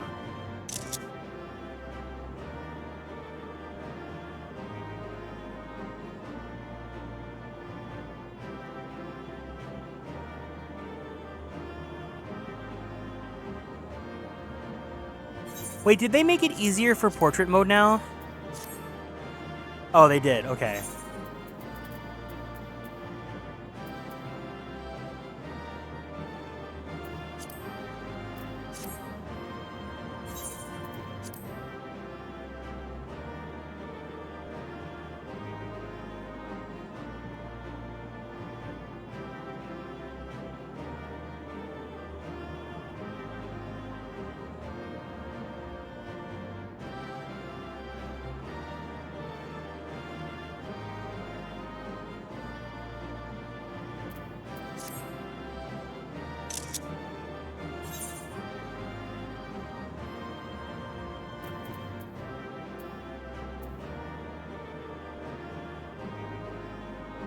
I love my wolf so much. I'm gonna take as many pictures as I need to of him.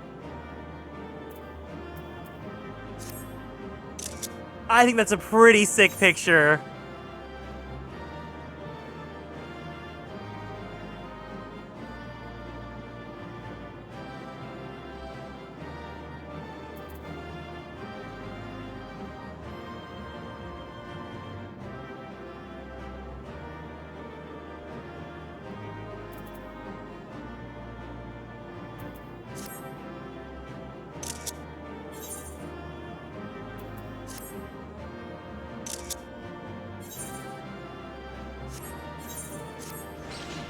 Okay, let's watch the ending together, guys. Let's do this.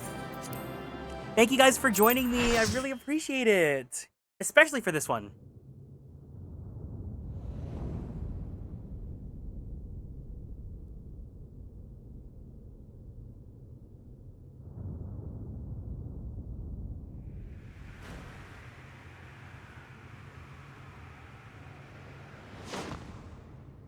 But wait.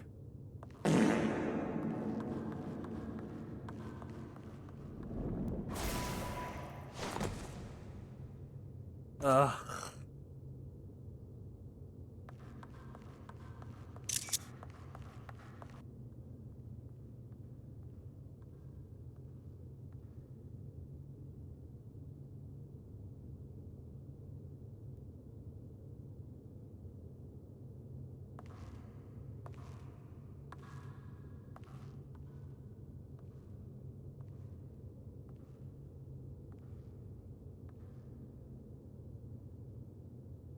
No matter where we flew, there was only darkness and loneliness and pain. We couldn't find the answers Hermes yearned for. The answers he deserved.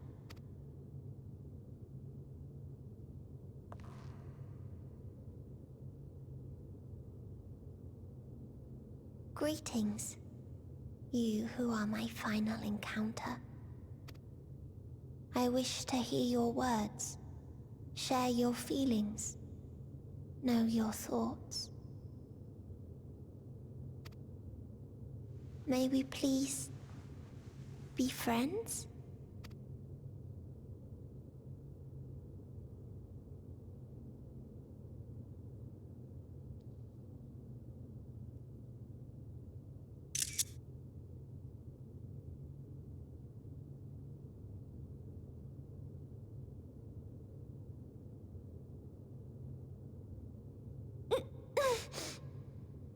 Yes, I can see them. The memories of a long, long journey. So many people. The thoughts of them overflowing in your heart.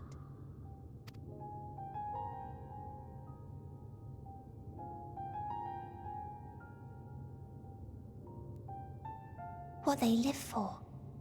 What gives their lives meaning. There was never a single answer. You gather pieces of happiness, precious and fragile, only to lose them. Then start again. On and on it goes, until death takes you into its gentle embrace.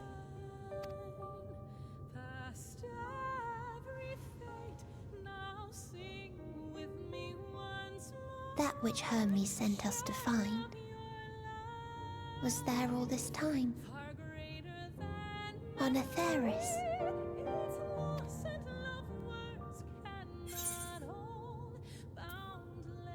We created it together.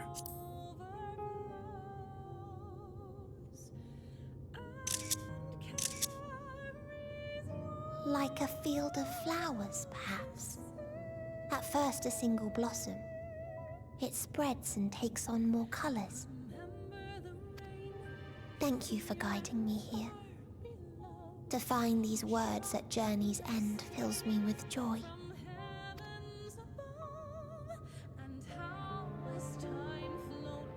And so, before I fall forever silent, there is one thing I must do. No Oh. But if you would allow it, I would sing one last song. A song of the newfound joy that swells in my heart. Of the beauty of light when it shines across a dark and starless sea.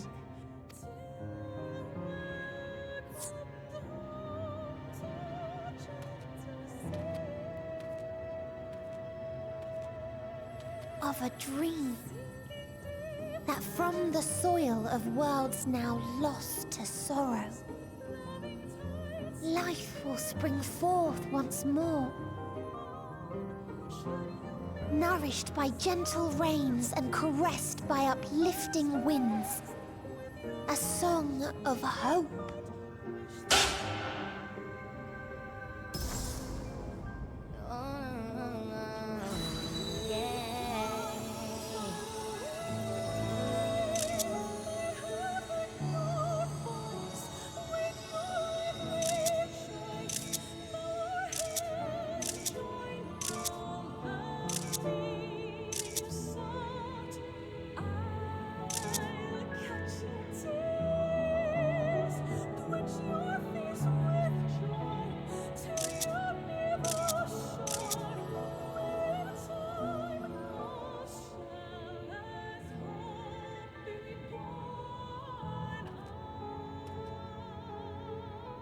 One day, life will fill the universe again, and Hermes will see this and smile. How, I do not know. But I do know that where there is a will, there is a way. After all, miracles happen every day, do they not?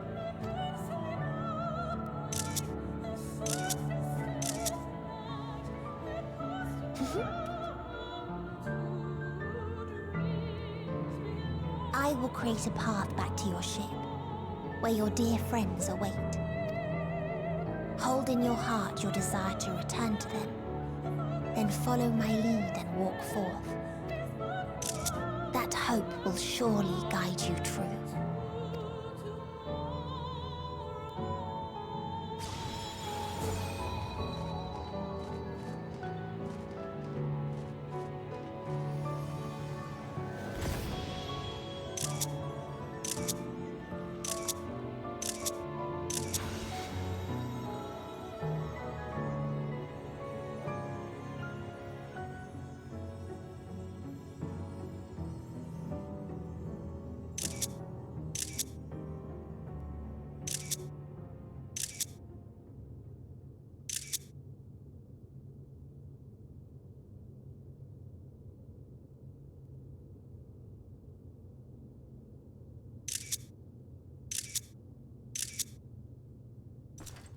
You mean to return to the world where you are hailed as a hero.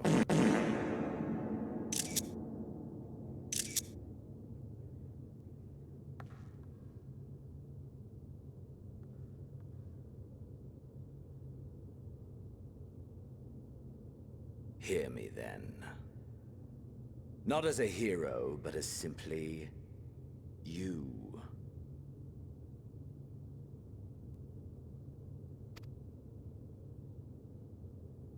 As I learned in Alamigo, you are a formidable foe.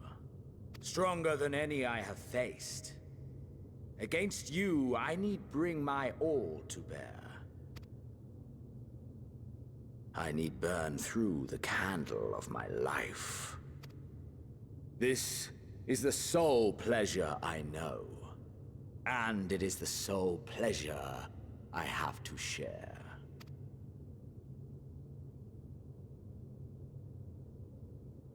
And so I come before you, to issue challenge, and offer singular bliss.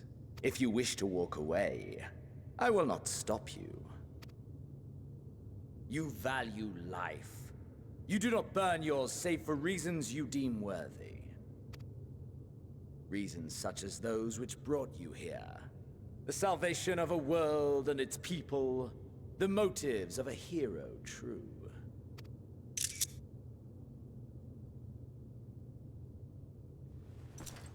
But there is more to you than that. You know this to be true. As surely as you know the thrill of pushing your body and soul to their limits. Of confronting ever mightier foes, dancing ever closer to the precipice, wondering if this will be the one to finally fill the void. Such pleasures you seek for their own sake, and no other reason. Is this not so, adventurer?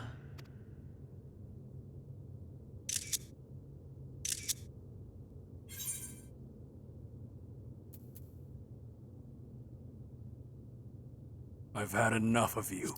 It ends here.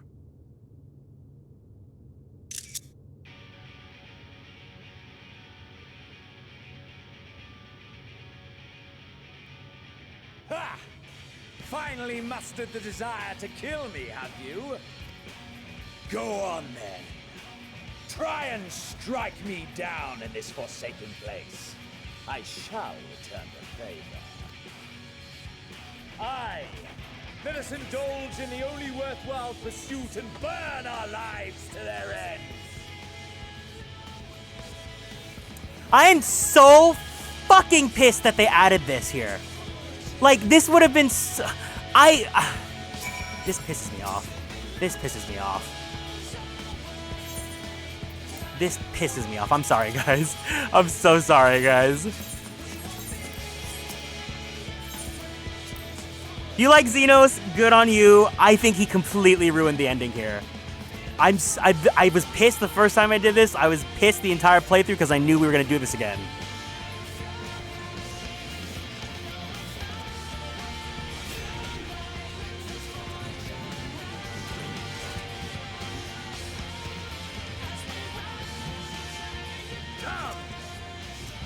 We did not need this. We did not need this battle. Like, they really needed to make sure he was the last battle of this. Oh, fuck off.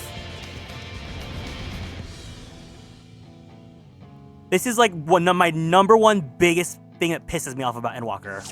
I hated this. I hate this. I hate this. I hate this so much. Ugh.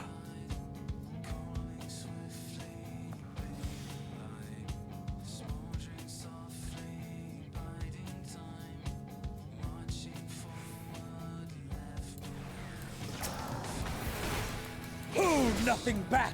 Push yourself to your limit and me to mine. Hi, Professor. Welcome in.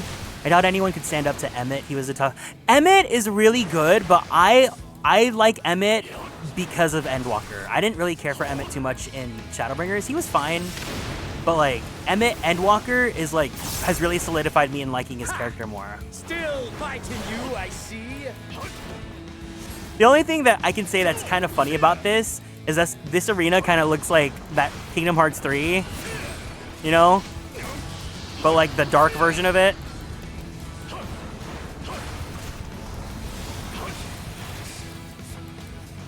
I'm sorry. Like I said, if there's people that like Xenos, I personally do not want to offend you guys. I think you guys are probably great people, but I just really despise this character.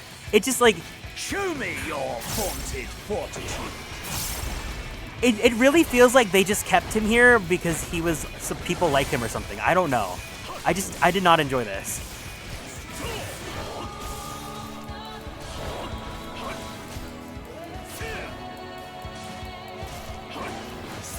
The Zodiac scene, I think, is fine, yeah, because then, like, you really get to see him put in his place, but then...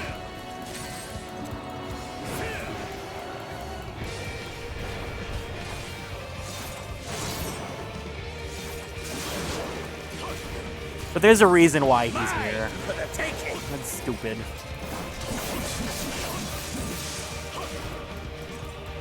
I don't know about replacing Xenos, but it does feel like ugh, that guy is so absent from Endwalker. Makes me wish they took some of Xenos' screen time.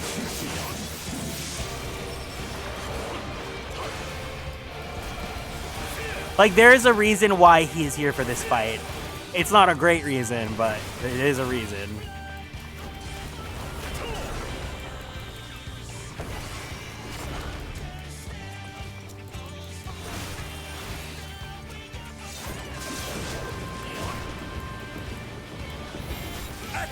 Of your reflexes.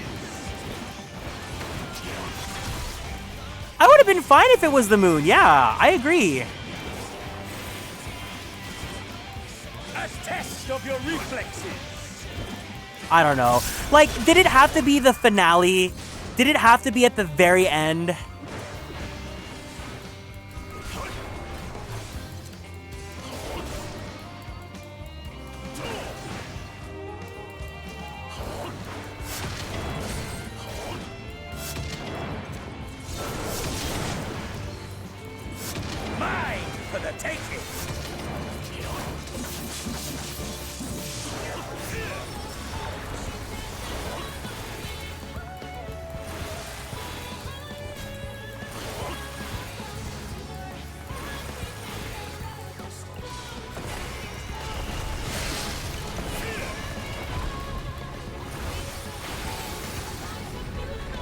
Oh my god, girl.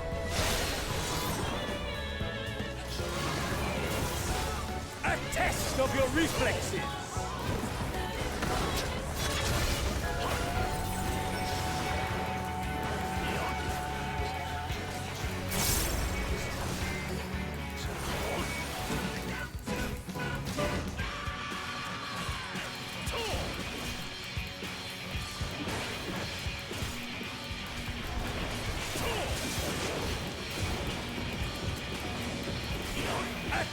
test of your reflexes!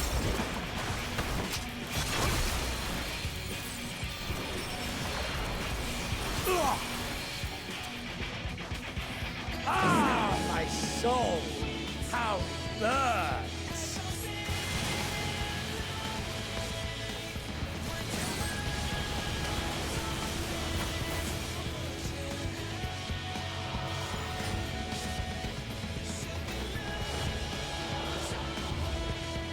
I know you too. The inferno swelling within you.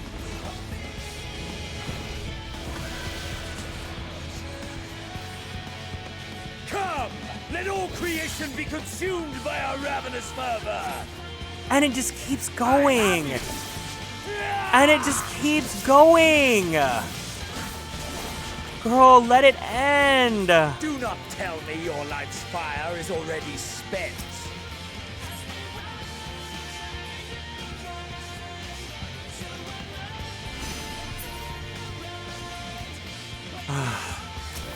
Yes, yes!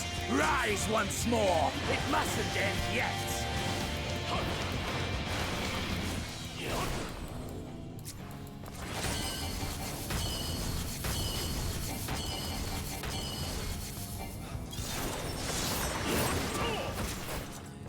A test of your reflexes!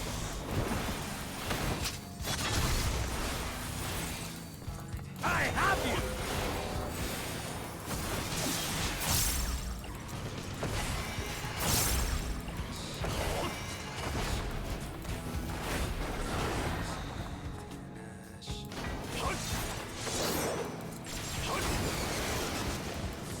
A test of your reflexes!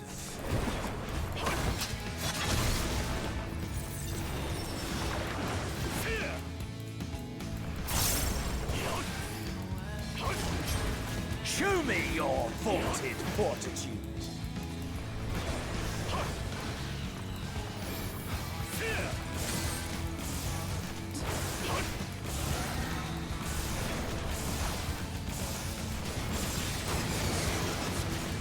A test of your reflexes.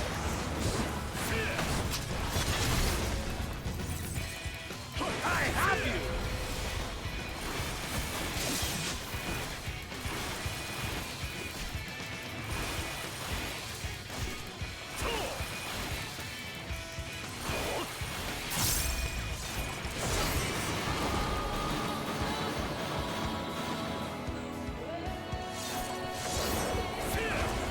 Mine for the taking!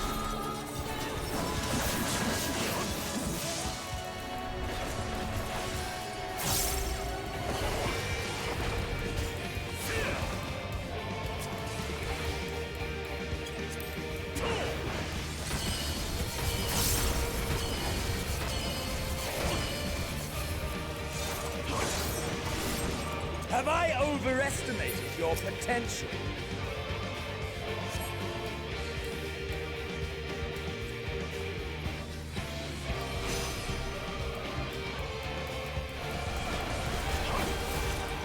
Mine for the taking!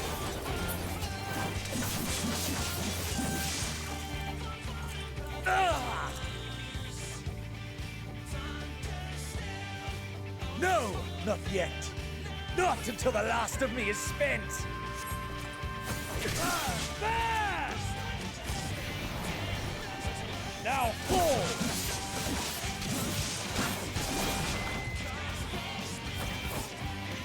This is my moment!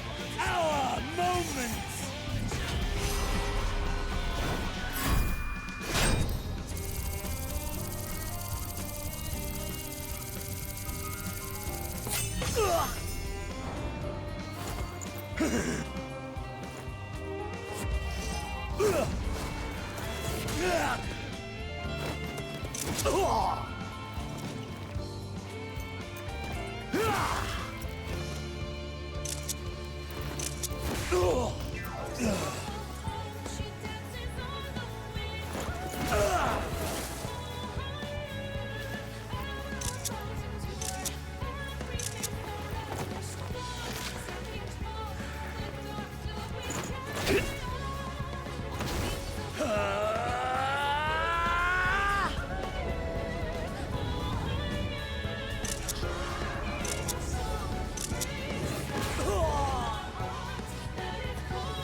That I should lose again.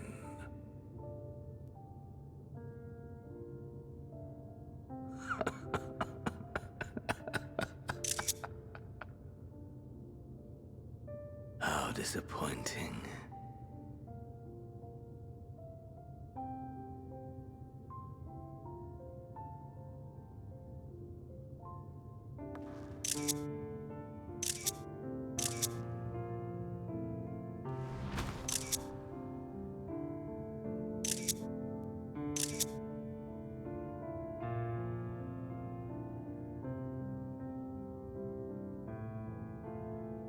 Never have I understood those around me.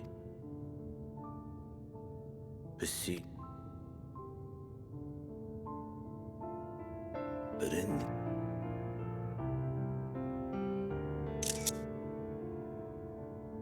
gone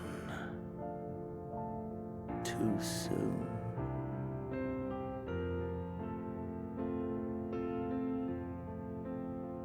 What of you? My mirror, born into this world, bestowed name, bid to seek out strife and adventure.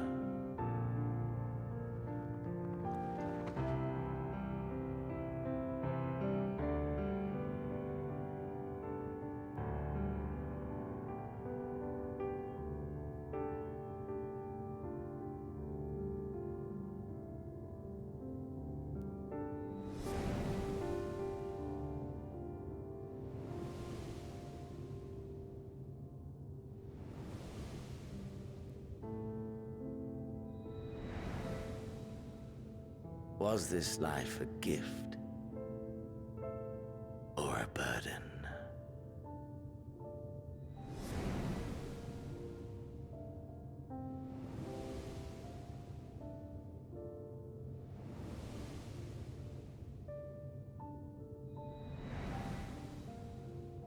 Did you find fulfillment? Ugh, not the line.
Fuck! Finally, we're free of him! Ugh.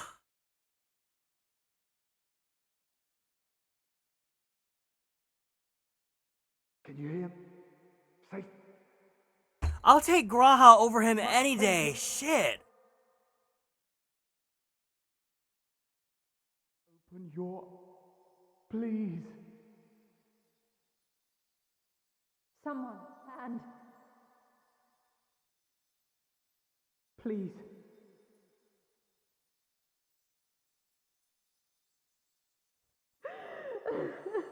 Like, that added like 15 minutes of time that did not need to be there. can't leave us. Not like this. If you do, I'll never forgive you. So come on. Open your eyes and get up.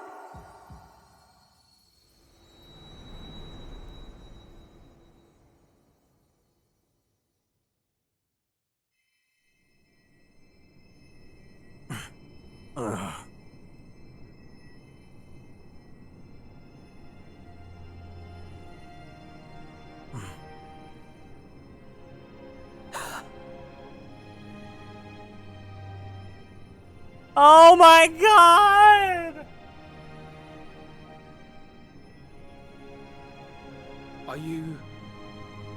Are you with us?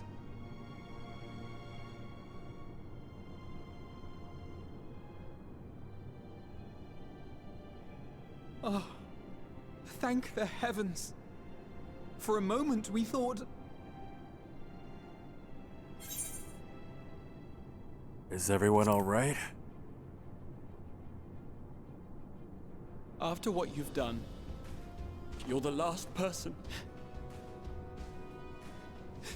to be asking that.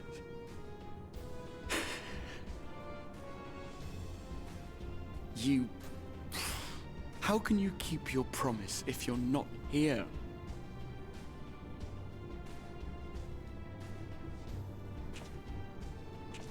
Another fine show you've put on, my friend. Aww. A fine show indeed. What were you thinking? Fighting alone? Never do that again. My poor heart couldn't bear it. Put yourself in our place. If you hadn't returned, how do you think we would feel? And if that sounds harsh, it's because we care. Aww. We tended to thy wounds as best we could. But how is the pain?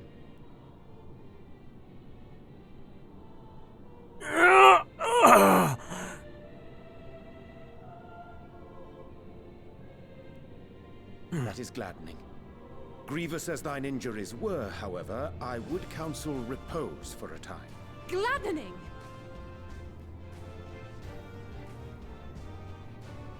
There's nothing gladdening about this.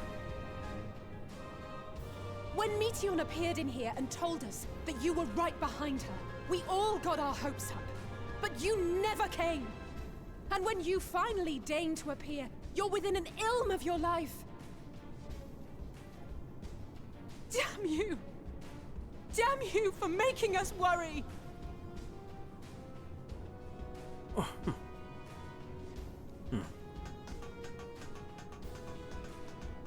those were cries of celebration! Anyway, well, the important thing is that you're all alive and in reasonably good health, and we mean to get you back that way. As for your earlier request, I'm quite certain we're in range to make contact now. Ah, excellent. Let us announce our return at once. I hope you're ready. It's sacred! Oh my god. While you were unconscious, we set out from Ultima Thule, you see. Can you stand? If so, you may wish to see what's outside. Oh.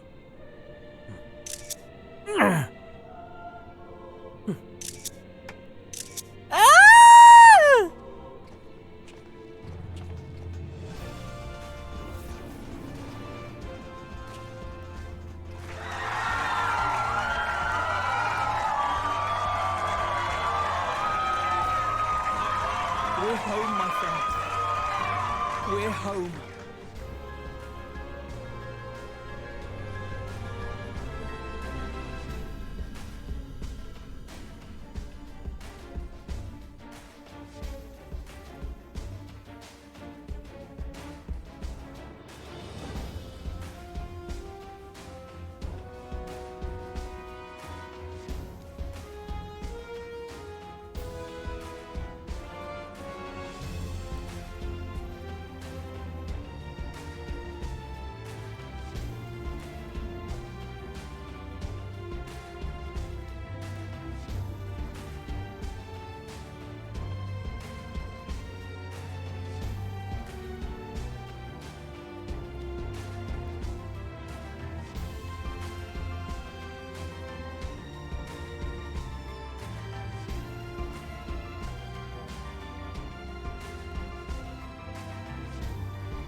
Why is he in here? You were not important.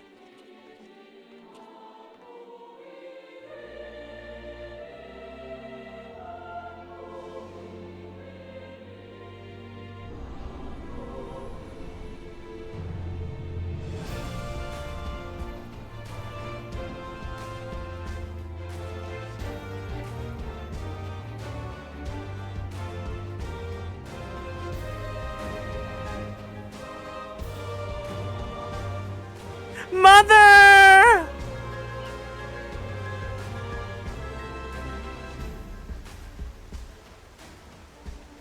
Mothers!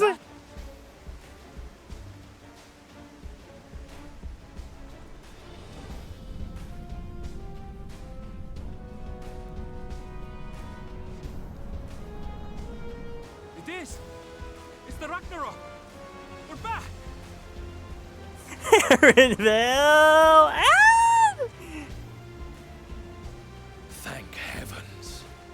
Truly.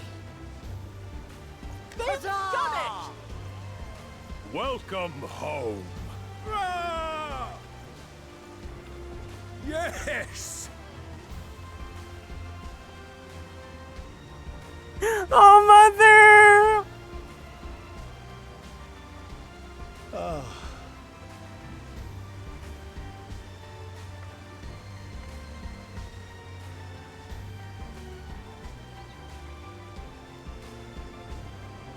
Not the Asahi credit.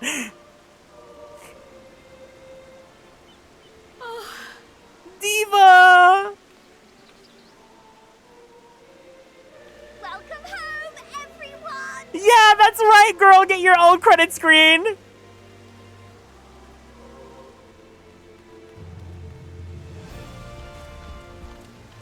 Diva, diva, diva!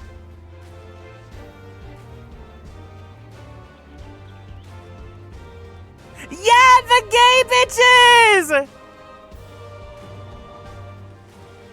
Yeah, Emmett!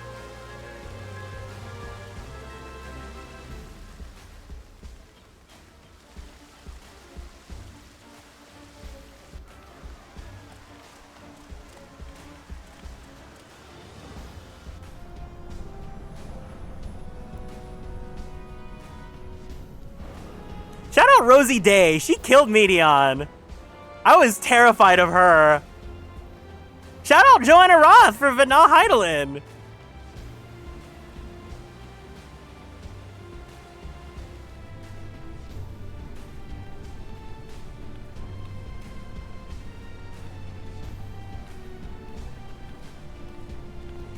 Welcome home! Aww. It's giving the ending for Final Fantasy X too.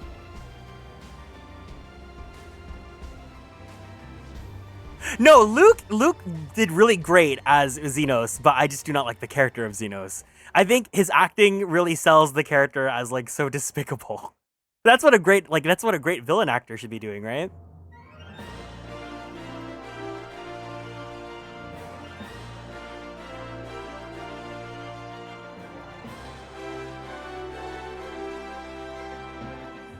All right, we have officially ended the base game of Endwalker.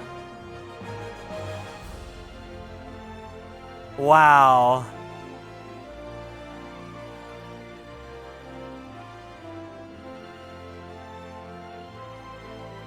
It feels so rewarding. It feels really rewarding to get to do all this from the very beginning again. I think by the time we got to past Elpis, I remembered everything about the story again.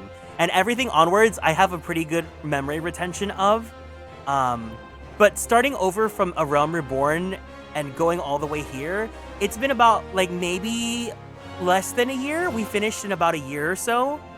I'm really happy.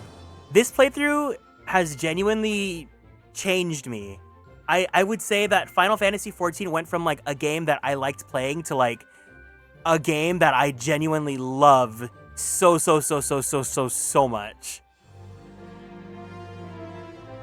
Xenos' guttural inflections are... No, that's the thing, is Xenos' acting, like, he sounds nasty, he sounds like Like, it's all like very much like,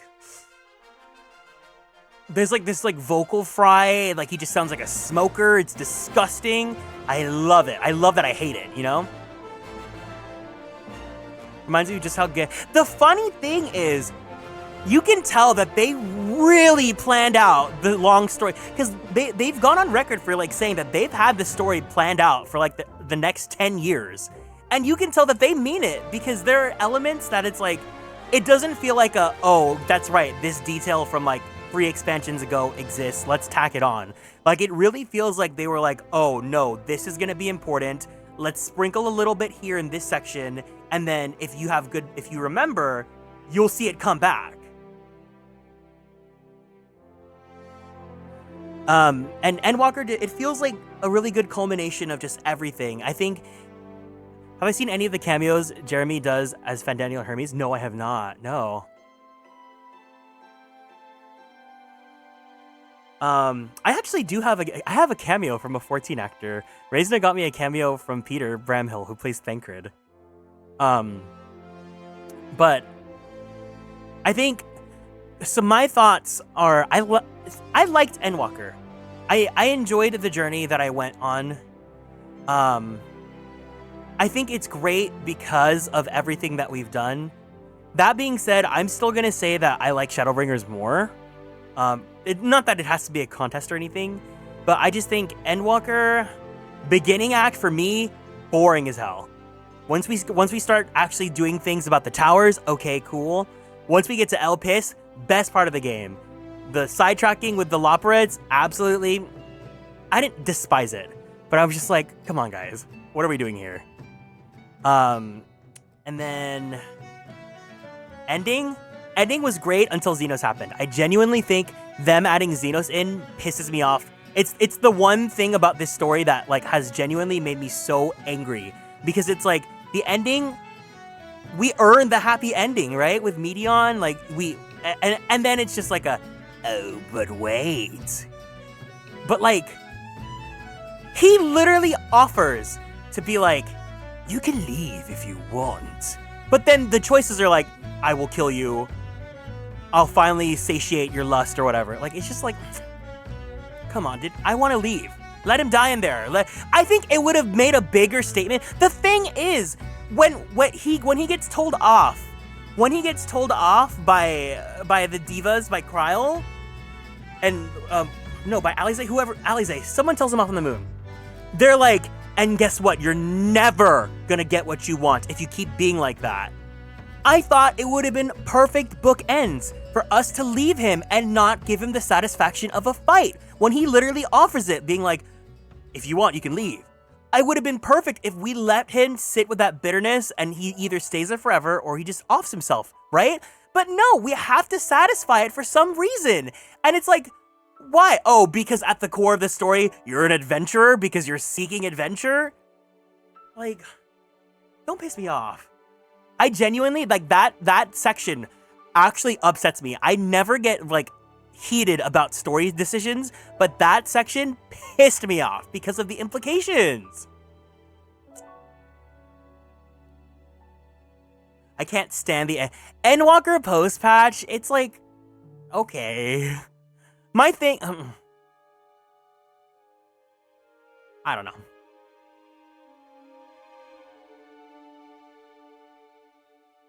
I don't know.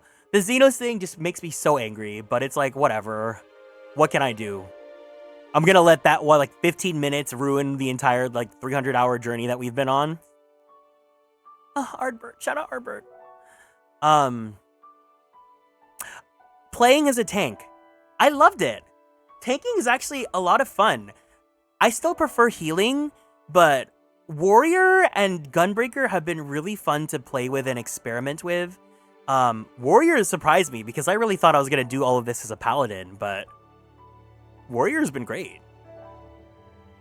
For what it's worth, I do think they could have done more with Medion in the earlier patches. Like, I know one is supposed to know. That's the thing. It's not a big problem, but for me, it's like if Endwalker is supposed to be like the close off for everything that we've done, I don't think Zodiark needed to be the last boss, but I'm like, oh my god, we're fighting Zodiark.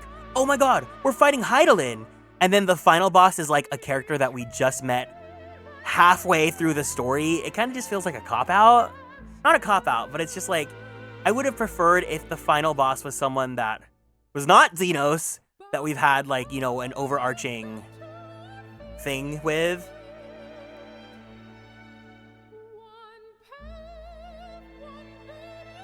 Endwalker came out when everything needed to. Yeah, you also have to remember like this expansion came out during pandemic. But the messaging, I really like the messaging about like there's a lot of different things I think of when I think about like their perspective on death and life and stuff. For me, the takeaways that I have are just cherishing the life that you have. Whether or not you want to find your own meaning or whether there doesn't need to be a meaning, you know, just living each day. For me, it's like I got to think about my life that I've had so far and be grateful for every day that I can wake up and breathe in the air and like see you guys and see my friends and tell people that I love them and to physically hug people and to like enjoy things like games and storytelling and things like that. And it's just really made, especially this week, like we could not have finished this story at a more perfect time. For me, like, you know, I had a lot of fear about growing older and like for a lot of my second half of my 20s, I was like scared about the lifespan that I have and my death and whatnot, right? But like this story has kind of gotten me to like relax about that and not have to live every day and worry about that and to just smile and be happy about the adventures I get to go on. And it's great. Like this, like the takeaways that I got from this story could not have come at a better time in my life. Especially like, you know, being in a transitional era. I have some good things that are coming in. And I'm trying to take the opportunities that I'm being given and to like really reinforce it and steer my life in a direction that I've really wanted to go to.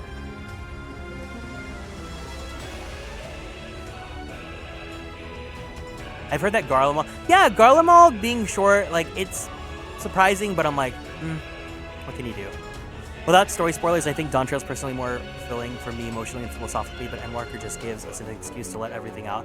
I also think, yeah, for part of me is kind of like, I mean, yeah, they marketed this as like the end, right?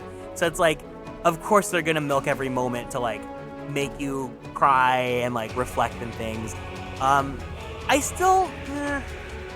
I think for the stakes that it wants to offer, it makes sense that there are parts of the story where like it really feels like things have gone to shit and like things are bleak and like you need to feel like you're pushed to the brink and feel like you cannot, like there's nothing else left, right? But sometimes I'm just like, damn, did they really have to like go this hard? Like sometimes it just feels like torture porn. But I get it. Like the stakes of the story, like they needed to.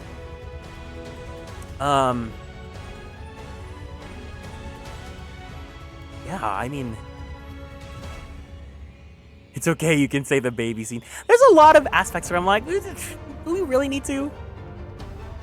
But I think overall, like, I kept on streaming this, right, nonstop, so I really enjoyed the story. You missed the Urianger Moonbrita parent scene. I remembered that it existed. By that point, I remembered the rest of how the story goes. So I was like, oh my god, I'm so excited that we're going to see that because I love Moonbrita. We get that payoff. And for me, it's like, I'm really happy that we got to see Urianger be more than just like the like, sort of like wizened, omniscient, kind of suspicious character. Like he's at his heart, he's still 29. He's still dealing with grief. He's still emotional. He gets closure. I liked it. I do like that. I think Endwalker actually did really well for Urianger's character. Because you barely see Thancred. You kind of barely see Y'shtola.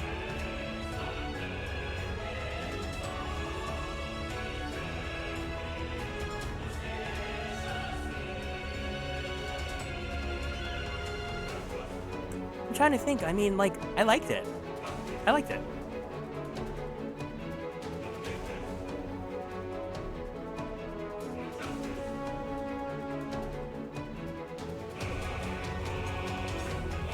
I don't know what else I can say. I mean, thank you guys so much. I've said it every single time. Endwalker definitely did Vana Heidelin the best as someone who hated her before. I'm glad that you got to change your opinion around. Again, Elpis is probably my favorite section of, like,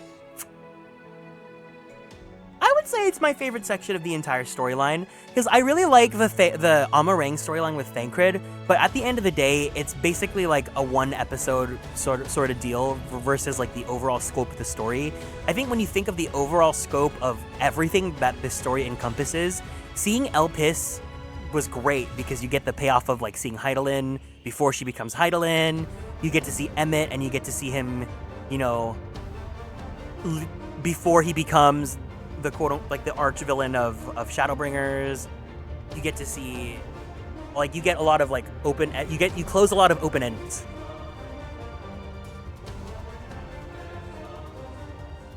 Thancred got Shadowbringers to shine. Yashola always kind of just vibed to me, never sidelines, but never definitively in the spotlight. Yeah. I am also glad that the Heidelin fight, I was just talking about this with Reisna.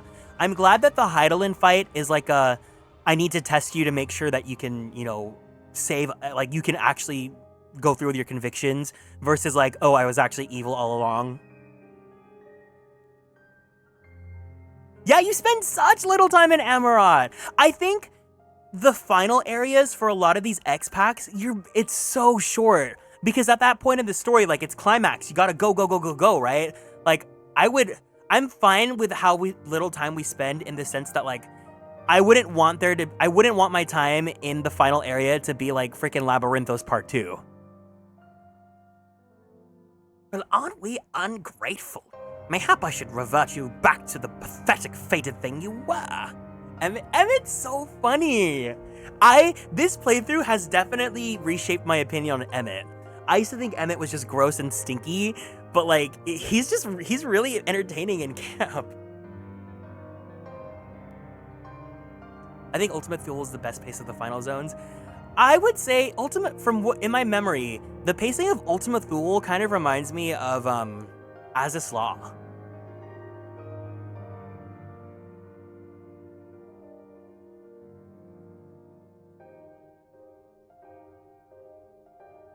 Oh, was Aziz Law longer? I don't remember.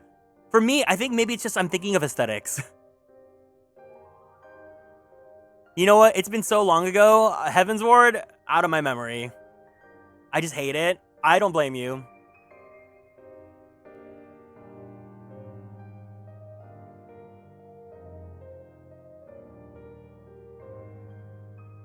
The map being way too big. I'm fine with the pacing of Ultima Thule. I think I enjoyed it.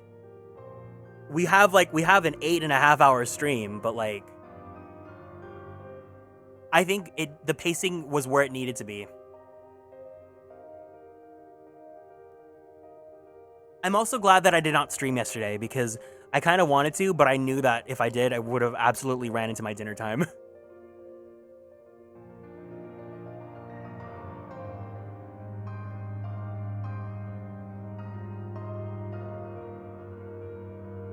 Oh, I agree especially. I did not like the sacrifices because it felt like oh my god, you're going to the end, here are all your allies, they're going one by one. Because you know that some games love doing that, right? I was just like, there's no way they're gonna sacrifice them forever. Like, you know we're gonna get them back.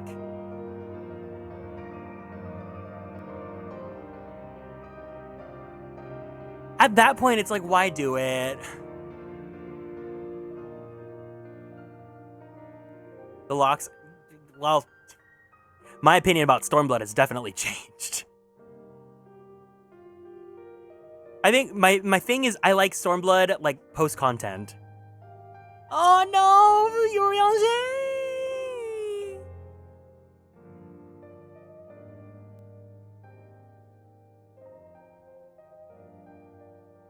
The flowers appearing before Medion for me hit a lot harder because she was someone I wanted to save and they definitely could kill off.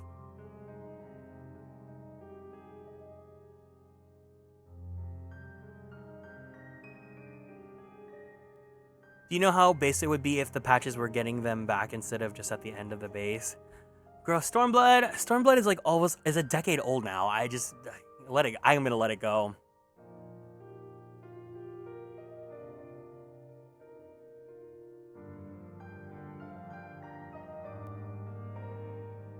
That being said, I'm so excited for Dawn Trail. I know people don't like Dawn Trail just like they don't like Stormblood. I love Dawn Trail, mostly because I really like the change of pace and like I like that the stakes don't feel like it's gonna throttle me and make me cry and make me like feel like I'm gonna have to like be under misery and torture.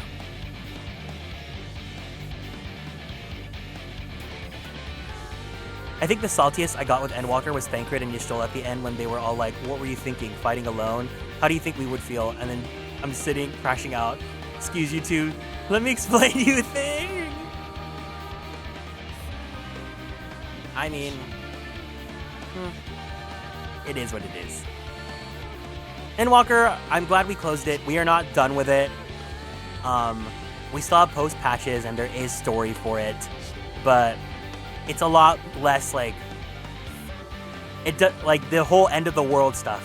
It's gonna chill out now. Wow, we really went through all the credits.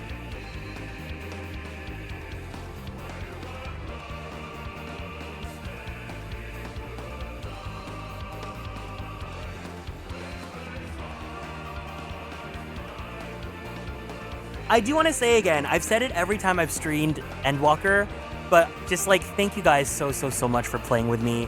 I really appreciate it. Like I said, I did stream Endwalker the last time I played it, but my memory of the playthrough is not that strong, and I kind of just wasn't really vibing with it because it felt like no one wanted to be here.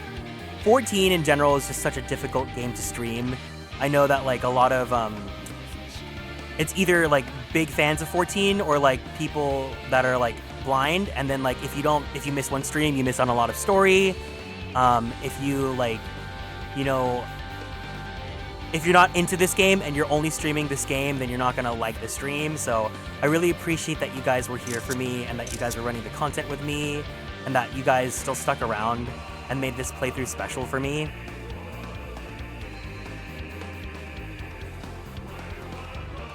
Hold on, I gotta get my picture.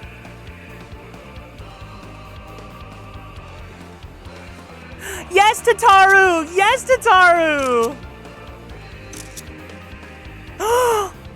The gay bitches!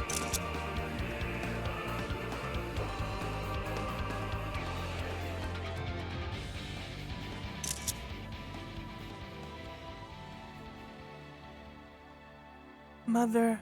Ah, my name! My name! My name! That's me! That's Garrick! That's Garrick! Ah, Garrick! Ah! I forgot they did that! I forgot they did that!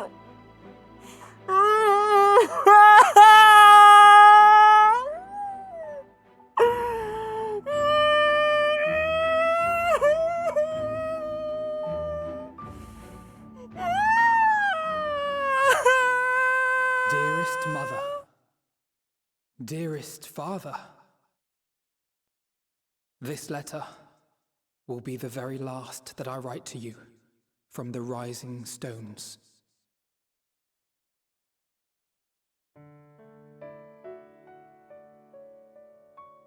As I commit these words to parchment, I fondly recall my journey as a scion.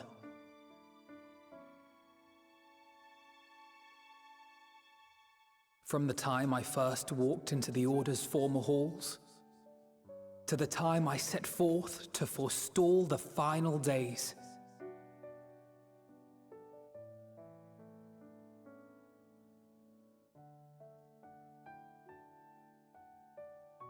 At the farthest reaches of the Sea of Stars, we fought the battle of our lives.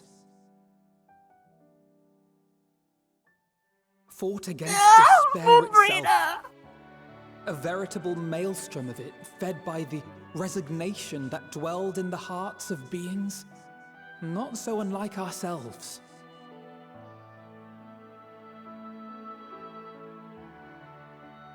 Full oft have I harbored the same malaise.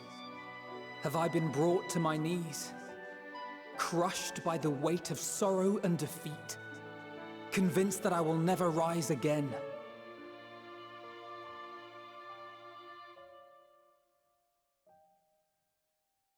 However, I have also known many moments of unbridled joy and happiness.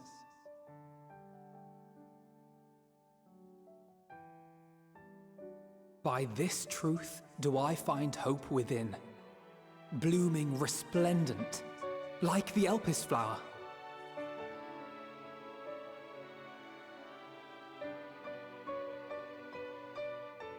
And thus do I endure. Do I look forward to creating more memories with my friends and loved ones.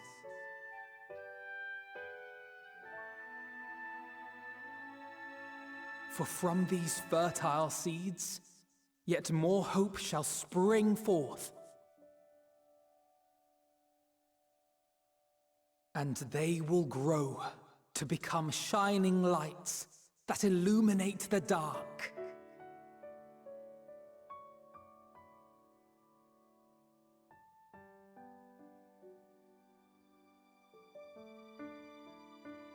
Thus believing, I leave the rising stones behind, as will my comrades. For, as we have decided, after careful deliberation,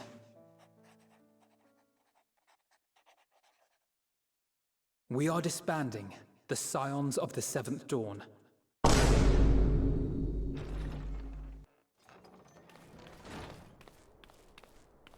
There you are, Alphino. That would have been more impactful if I didn't have the foresight of knowing that they were all just gonna come back. Everyone is already gathered in the foyer. My apologies. I'll be right there. Highlight. Thank you for the head pats.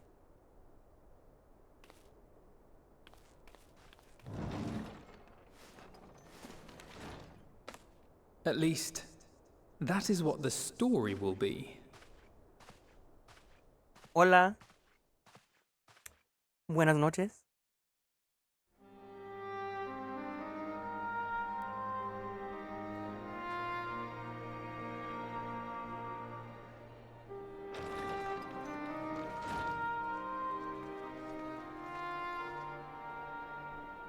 Sorry to keep you all waiting. What could you possibly have left to do now? Oh, just a letter.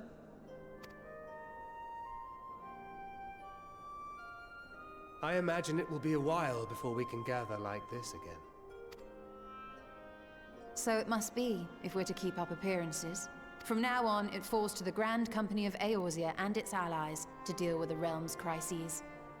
And also us, because no one can get their shit done together. Meanwhile, we shall return to our erstwhile ways. Retreating from plain sight to take our place in the shadows once more. Indeed. For the foreseeable future, I expect that we must work independently as we seek out problems that want for solving. But a day will come when we face another great challenge, and we will face it together, as we always have.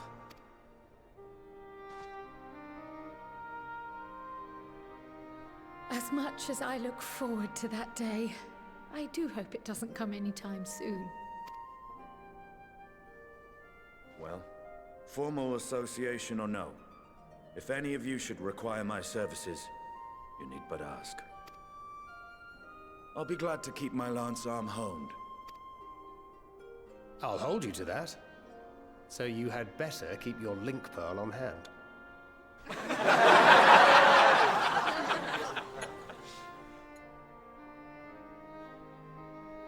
So you really mean to stay, Tataru? Oh, someone has to keep the Rising Stones in proper order. And even a super-secret organization requires a super-secret base of operations.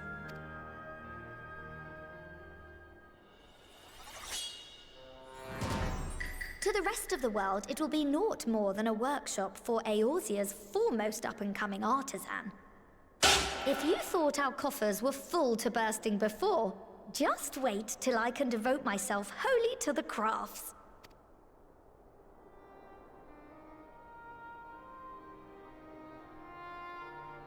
Plotting to build a mercantile empire to rival that of Lord Lodorito, are we?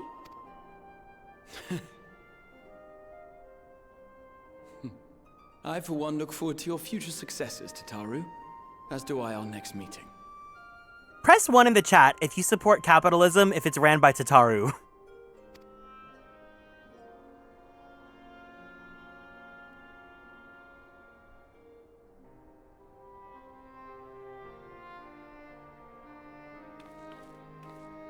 And with that, I believe it is past time you all made ready to depart. Leave no preparations undone or words unsaid, all right? Now, off with you.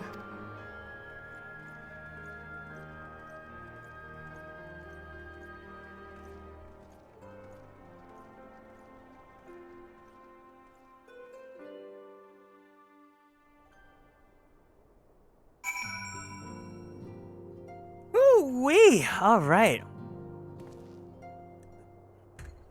What do we have here? What do we have here?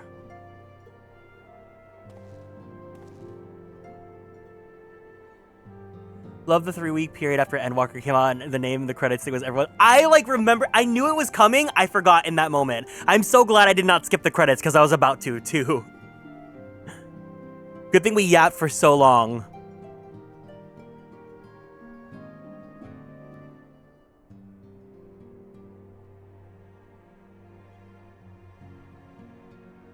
So she can jump. Exactly. Put a 2 in the chat if you'd let Tataru jump you. So for those of you that missed the game plan for what we're doing for the rest of this stream, of this playthrough, first off, let's do some stretch. All right, everyone, let's go ahead and do some squats. We're gonna do 10 squats.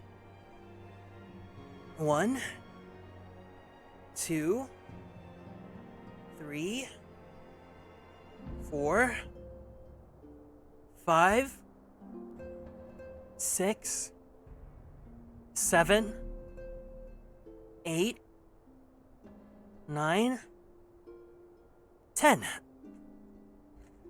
So for now, I'm just gonna focus exclusively on MSQ for the playthrough. So we're gonna go, we finished off Endwalker. We're gonna do post-patch, and then we're gonna do all of Dawn Trail, catch up to MSQ on Dawn Trail. Afterwards, no, I think we'll do up till Dawn Trail base game.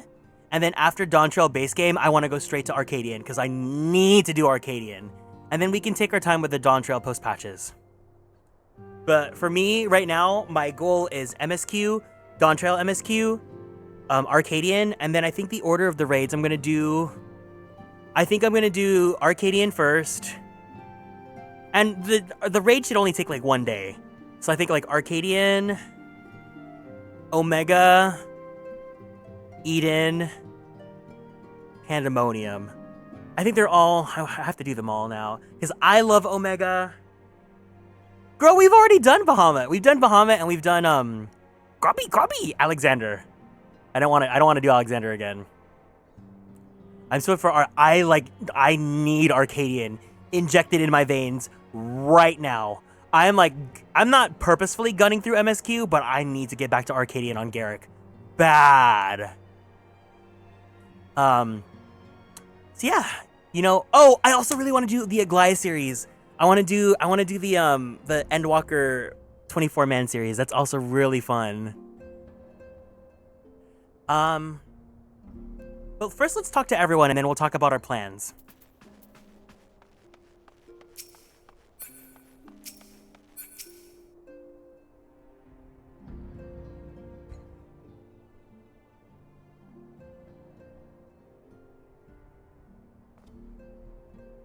Oh, Garrick, might you have a moment to talk? Yeah, when we do Arcadian, y'all have to dress up in your wrestler glams. The Scion's stepping away from the public eye. I've been left to consider what new endeavors I might pursue.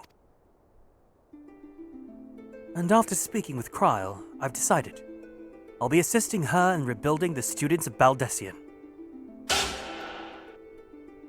Not only am I indebted to Master Gallifer in giving me a new home, but had our order never existed, I would have never set foot within the Crystal Tower. How different my life might have been. Would have never met you.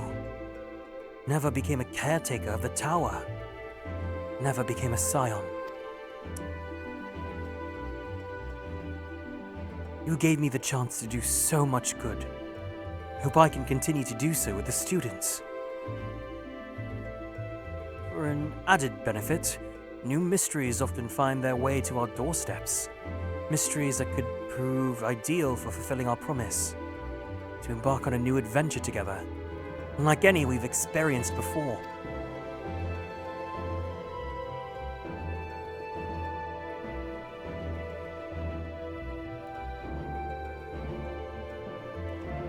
Whenever you have the time and inclination, my friend, I stand ready to accompany you unto the unknown, into the unknown, into the unknown.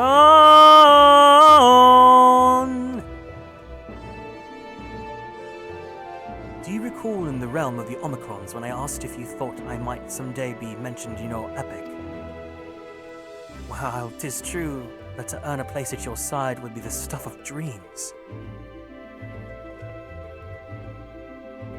In the end, nothing would give me greater joy than to stand with you in the here and now. As you and me are dancing through life. Dancing through life. Light, thank you so much for following and joining the Konstellations. Welcome in. I totally forgot about that gag. It needn't be some grand endeavor. There needn't be a promise. Whenever adventure calls, I won't hesitate to invite you. I hope that you will do the same for me. Without a second thought.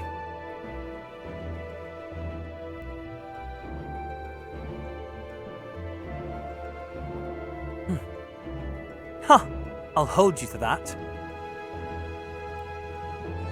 As much as we have already seen, there's still so much we haven't. Who knows?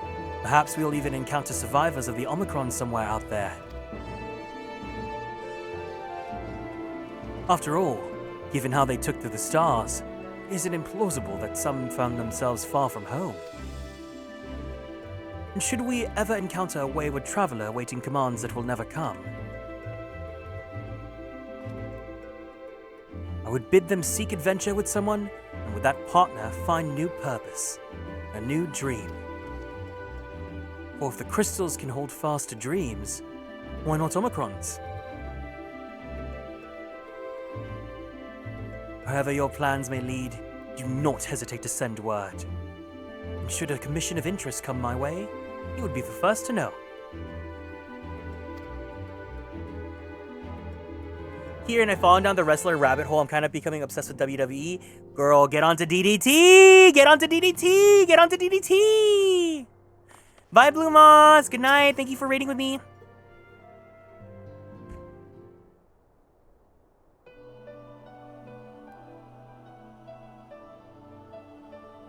Oh, are we saying our farewells too? I hadn't at present planned on a journey of any great length. Not that I am averse to a moment or two of quiet reminiscence. DDT matches you can watch on a website called Wrestle Universe. In fact, there was something I'd been meaning to ask you. Something that has been in my thoughts since the last flames of the final days subsided.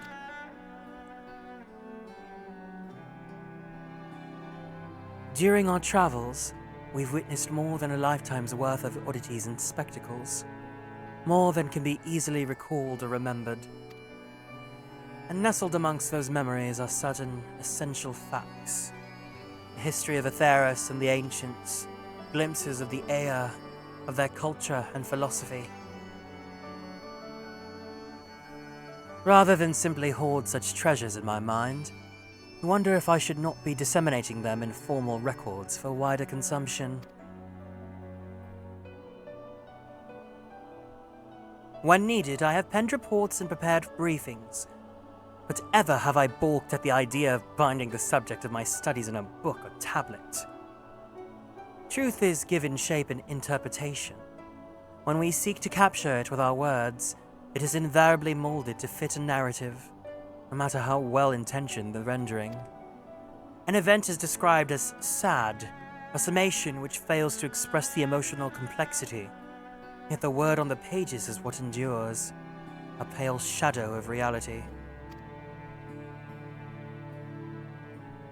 Throughout history, some have deliberately embellished the truth. But I believe many, if not most, deviations are the result of similar linguistic shortcomings, piling up one upon the other, until the end result is unrecognizable from its origin. Which is why I fear that writing an account in my own words would be akin to diluting fine wine from water. Yet even with the potential for corrupted meaning, I do of course realize the importance of keeping written records. Without them, my search for wisdom would be a painful affair indeed. What say you on this matter? Should I take up the quill, reflect upon those experiences only we have shared, seek to preserve them for posterity? Ooh. What did you guys say? I would say read and remembered, but I'm also sentimental.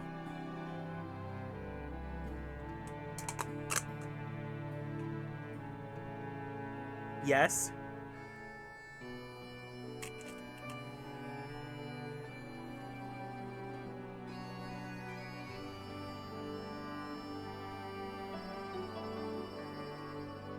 Split decisions here.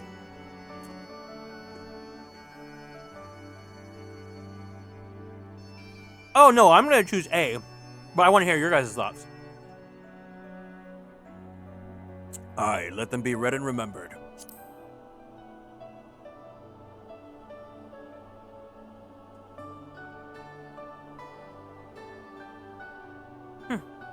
Very well then. I shall endeavor to pen what I can of the Ea and the Ancients, and of so many other wonders. But I'm no scribe. It will be a less polished work and more of a reordering of scattered notes. In any case, I feel much better for having sought your opinion. Left to our own devices, we tend to overthink and such things. I will otherwise return to following where my curiosity leads. After all, a safe method of travel to the first yet eludes me, and our venture into the great expanse has prompted an entirely new set of questions. Should you stumble into the unknown or struggle with some impenetrable mystery, know that I am at your beck and call. It never hurts to see things from a different perspective, and mine is rather different than most.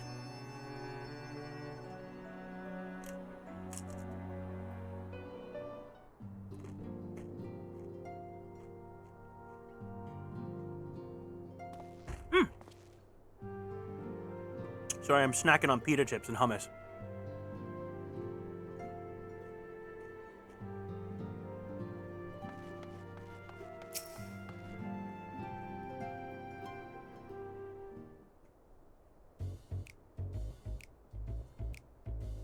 It's spicy pita chips, and then this blend of hummus, it says garlic, cilantro, tahini, jalapeno, olive oil, canola oil, herbs, and spices.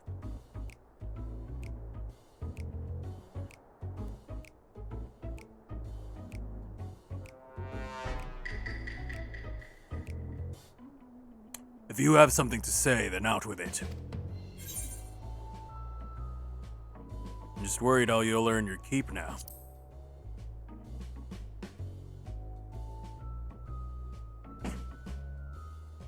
You talk as if the Scion's disillusion was more than mere pretense. There may be fewer calls to action, but we should be compensated as before. Why are you so concerned for me, anyway?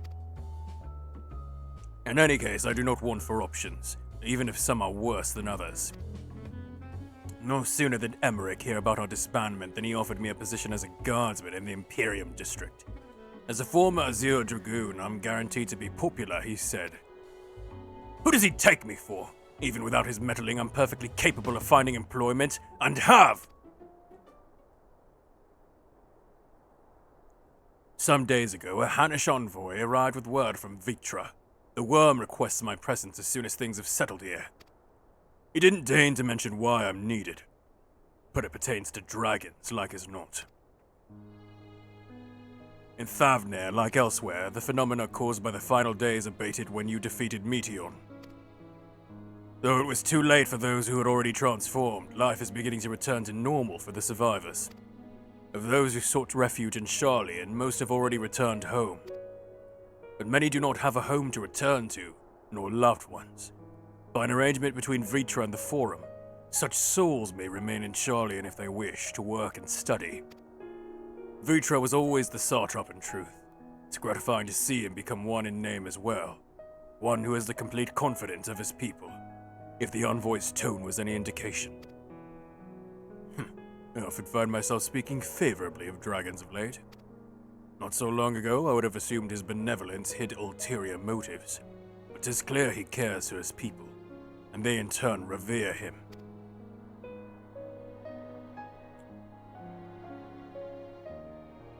To know such a nation may flourish is comforting.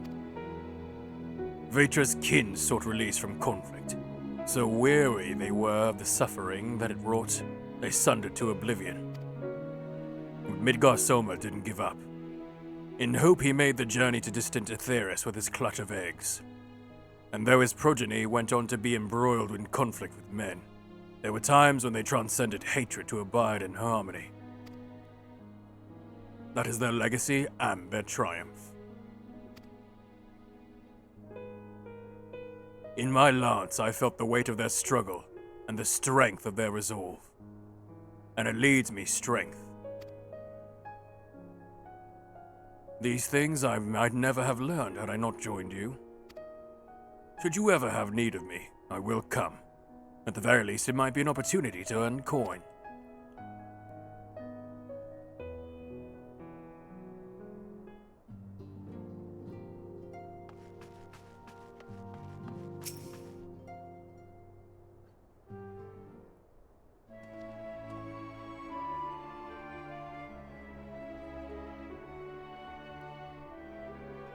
Garrick, thou hast spoken with our comrades.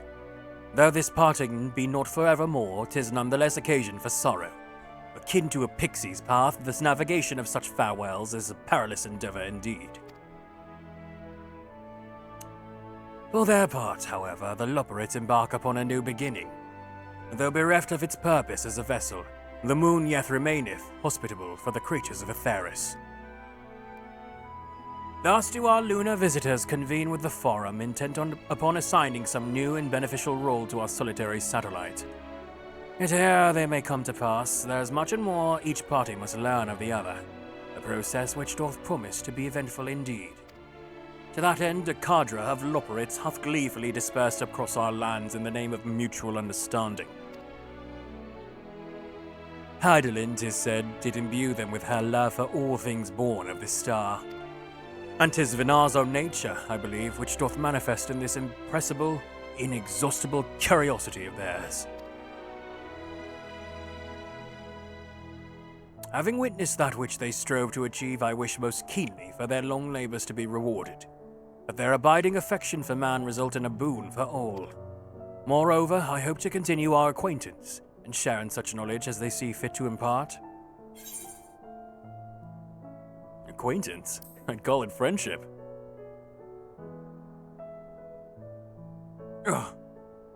I did not wish to presume. I would be honored should they consider me a friend. For 'tis certainly true that I have grown fond of their company. Ryanje and his trough of, pet 1,000 rabbits. But I shall digress no further. This day should belong to the scions of the Seventh Dawn, to mine incomparable companions. Oft times hath my reticence caused thee grief, mine actions spurred allies to suspect betrayal, and yet here amongst you I still stand.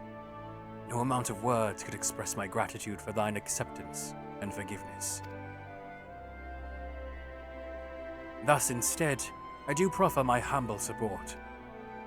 Be it unto the deepest abyss or the highest heavens, even if I must needs found across stormy seas, ever shall I answer thy summons.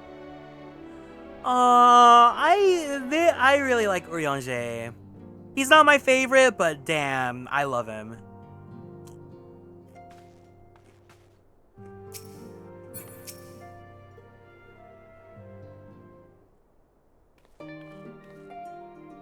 Oh, Garrick, how are you feeling? Any lingering aches or pains? I can't apologize enough for sending Xenos to find you in Ultima Thule.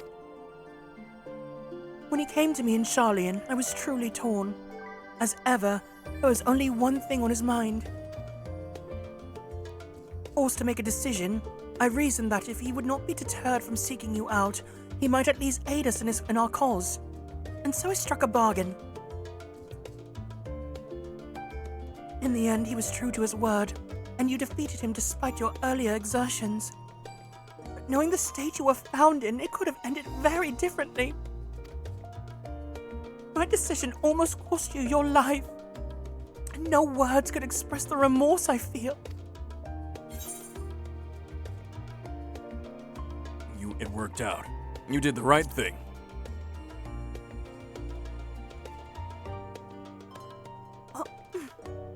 It is a relief to hear you say that. Thank you. Time and time again, I've been made to feel woefully inadequate. I wasn't much of use in battle, nor could I face the Forum without my nerves getting the better of me. It always fell to you and the others. I must and will do better. And I shall begin with the restoration of the students of Baldessian. Through our work, Charlian will strengthen its ties with other nations, that we may be better prepared to face whatever threats arise in the future. Of course, this isn't something I can accomplish alone. But thankfully, I have the staunchest of help in Raha and Ojika and the other remaining members. Together, we will continue Grandfather's work. As before, certain commissions will take us to dangerous locales. We may need to call upon seasoned adventurers. In such times, might you be willing to assist us? Not because you feel obliged, mind you, but because you feel lure for the task itself.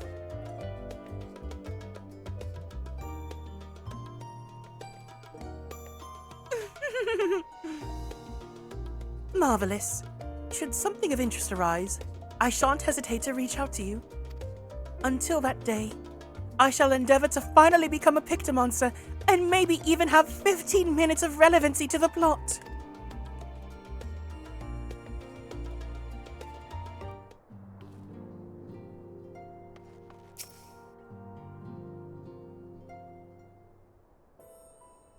Is holding Thancred's husband acceptable? Yes.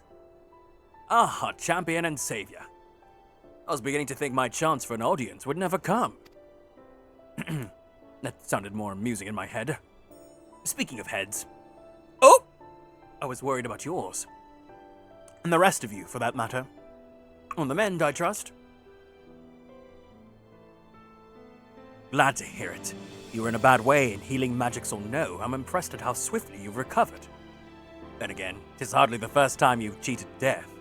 Your strength of will has never failed to astonish me.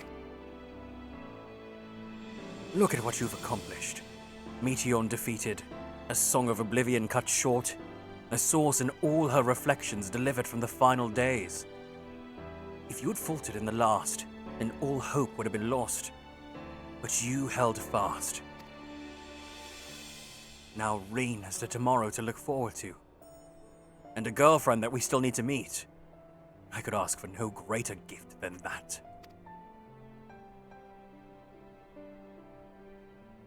As for a lesser gift, however, the next time you see her, I would appreciate you not describing my travel plans with Urianger as aimless wandering.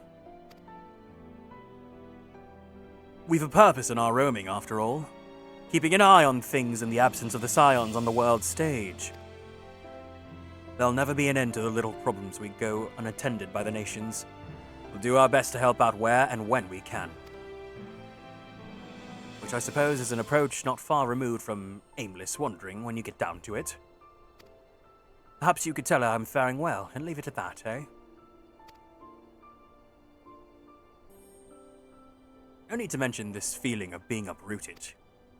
Never been one to stand still for long, but when I think of home, it is the rising stones which comes to mind. How many times have we set out from this base, thence to return whence our work was done? On the day the Scions came together, I only hoped for Minfilia to find a place where she belonged. Never did I expect to find one here for myself. Indulge me, Garrick. I have a question for you. And imagine Minfilia herself is asking. Are you glad you joined the Scions? Tancred. The best decision I've ever made.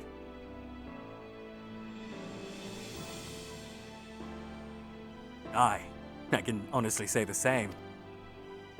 But all good things must come to an end. At least for a time. Should you need a helping hand for infiltration or reconnaissance, you know who to ask. I'll come running, and you'll likely get a certain funny-talking fortune teller into the bargain. They're so married!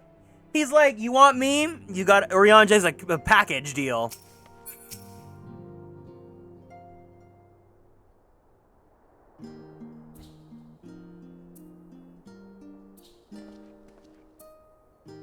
Oh, Garrick, pray forgive me for delaying the gathering. I was writing a letter, you see, to my parents. As busy as father has been, tending the aftermath of the Exodus, he has been good enough to show concern for the Scions. And besides, I made them worry enough for a lifetime. Henceforth, I will endeavor to write as often as I'm able. Little effort to set their minds at ease while we continue to be away from Sharlayan. Both Alize and I are off to assist with Garlemald's recovery, you see. Though uncertainty remains over what will become of the nation, we cannot well leave the capital in its present state. We will rejoin those members of the Ilsabard contingent still stationed there. Lucia and Maxima helm the relief effort, with support from our allies, the people of Garlemald among them. They will gradually be joined by those who have finished treating the Tempest across the lands. Lest you misunderstand, we do not seek redemption for failing Licinia and her sister, but as a burden we must always bear. Nay, we go because of the truth in Lord Quintus's words. The truth that whatever ideals individuals may espouse, nations are not moved to action unless they stand to benefit. For the foreseeable future, the fallen empire will be at the mercy of both internal and external forces. And though I do not doubt the intentions of the contingent, with greater powers involved in the relief effort, our allies may well find themselves drawn into political agenda. In going, we seek to ensure that the needs of the people come first, to understand their hearts, that we might better help them to begin anew. I'll visit when I can.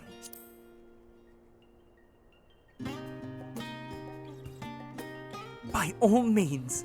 Full glad would I be for your visit, and I believe I speak for Alize as well. Fairly as long as I've been in Eorzea, you've been at my side, watching over me, in good times and in bad. How many times have we gathered to share tidings? None could possibly keep count. The world is changing and will continue to do so, no matter what the future brings. I hope that I can ever look to you, in good times and in bad, as a dependable comrade and dear friend both.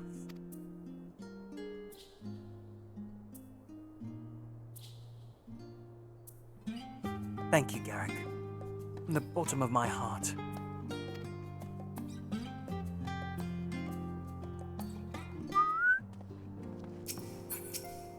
Oh, last but not least, my diva! Garrick, seen to your preparations, have you? I'm just making another sweep of my belongings. Wouldn't do to find I've forgotten something halfway to my destination. Oh, in case you haven't heard, we've received new reports detailing the devastation caused by the final days. It appears the situation is gravest in the land surrounding the Bounty, where the sky first began to burn. After that, the calamity was observed in the far north, in Garlemald and the frozen lands beyond. We also had reports of the heavens catching fire in isolated locations, one of which was an area in the northern empty. Had our quest taken any longer, Charlene too may have come under threat. Thank goodness it's over now.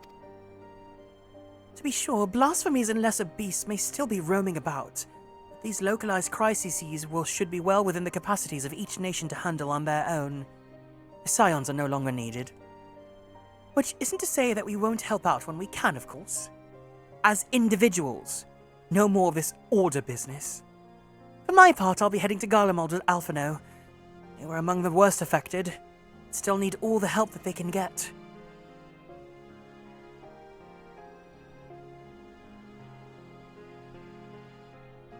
It won't be easy. An inevitable part of aiding those in need is coming face to face with tragedy. Knowing it doesn't make it any easier, though. But I'll curse my weakness. My inability to fix every problem and save every lost soul. No matter how much it hurts, I won't give up. I'll do what I can for as many people as I can, begrudging no effort. And should I find myself discouraged, I'll remember you. Think back fondly to one of your many moments of triumph and the accompanying determined expression. Even those that still annoy me in retrospect, like when you activated the teleporter without warning. And should you hear about me, I want you to remember too. Remember that I'm out there somewhere, trying my very best.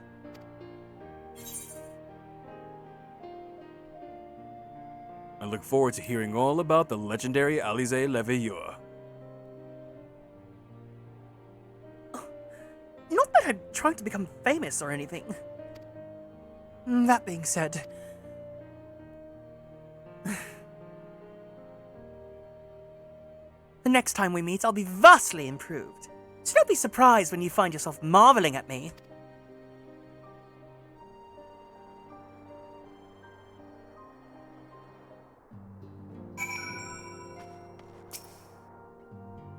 Spoken your fill, have you? If so, I'm thinking to send everyone off. With your permission, then. Your attention, please. At the risk of spoiling the mood, the time of departure is upon us. In my capacity as your receptionist, I bid you all safe journeys. Till next we meet. Be well.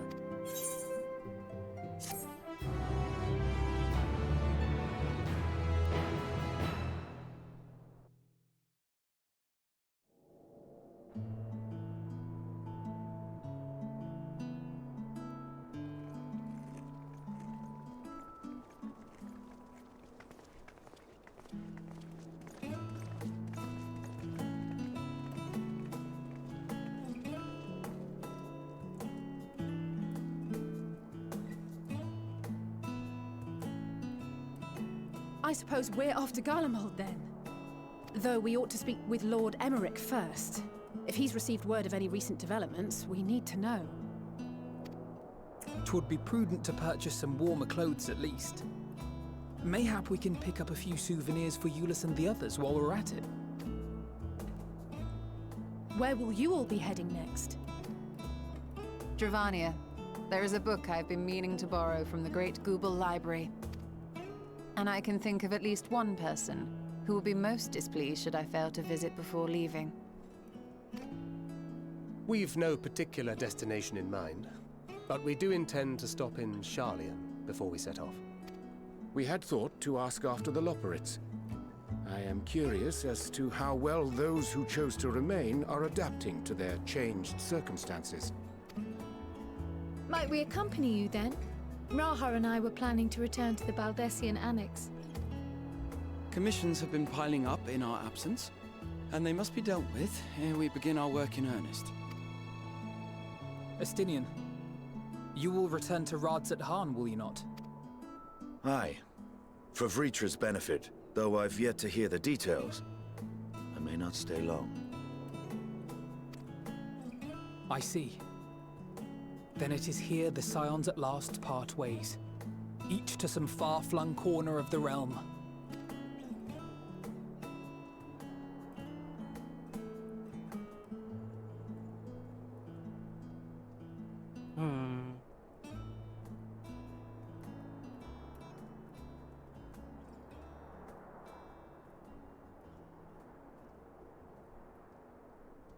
Perhaps. But I believe one of our number, a rather important one at that, has yet to divulge his plans. Yeah. Quite right. Indeed. Fair point. So, what's next for our humble adventurer?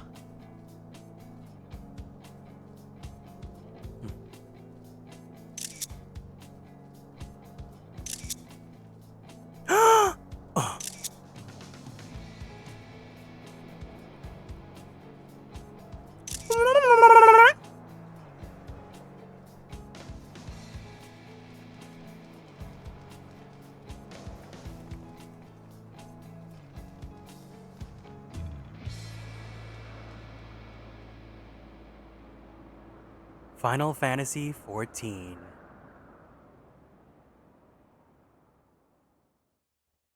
Finn. Aww! Stand tall, my friend. Our journey will never end.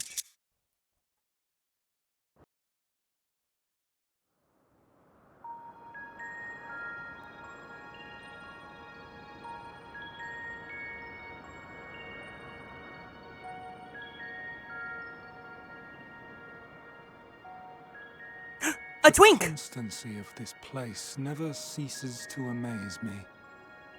An ocean of souls, shimmering and eternal.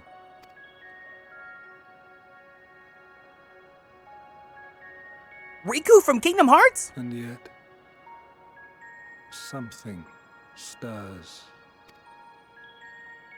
Yes. Steeped in darkness, deep as starless night. The beast hungers. Alas, I dare not investigate in earnest before the coming of my guiding star, as he foretold.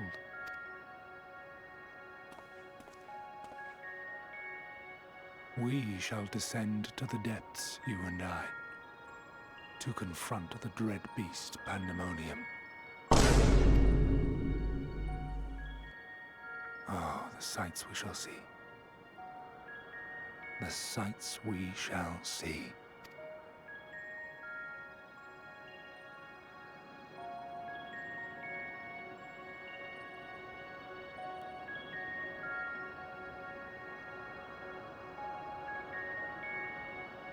Okay.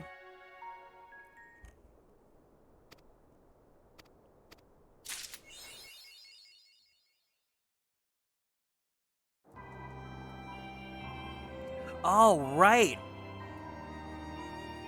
There you have it. We've finished everything for base Endwalker. And we've gone on for 9 hours. Oh my goodness gracious. All right. The real question is, which Riku is it? Riku, Repliku, Data Riku? Mickey, it's Riku. They put bugs in him. Again, thank you guys so much for the people that were doing the battles with me. Thank you for people that stopped by. Shout out to the person that was here to say hi, but they didn't join us. And thank you for going on this journey with me. I love this game. It was so much fun. I hope you guys enjoyed going on the journey with me. This was an amazing stream.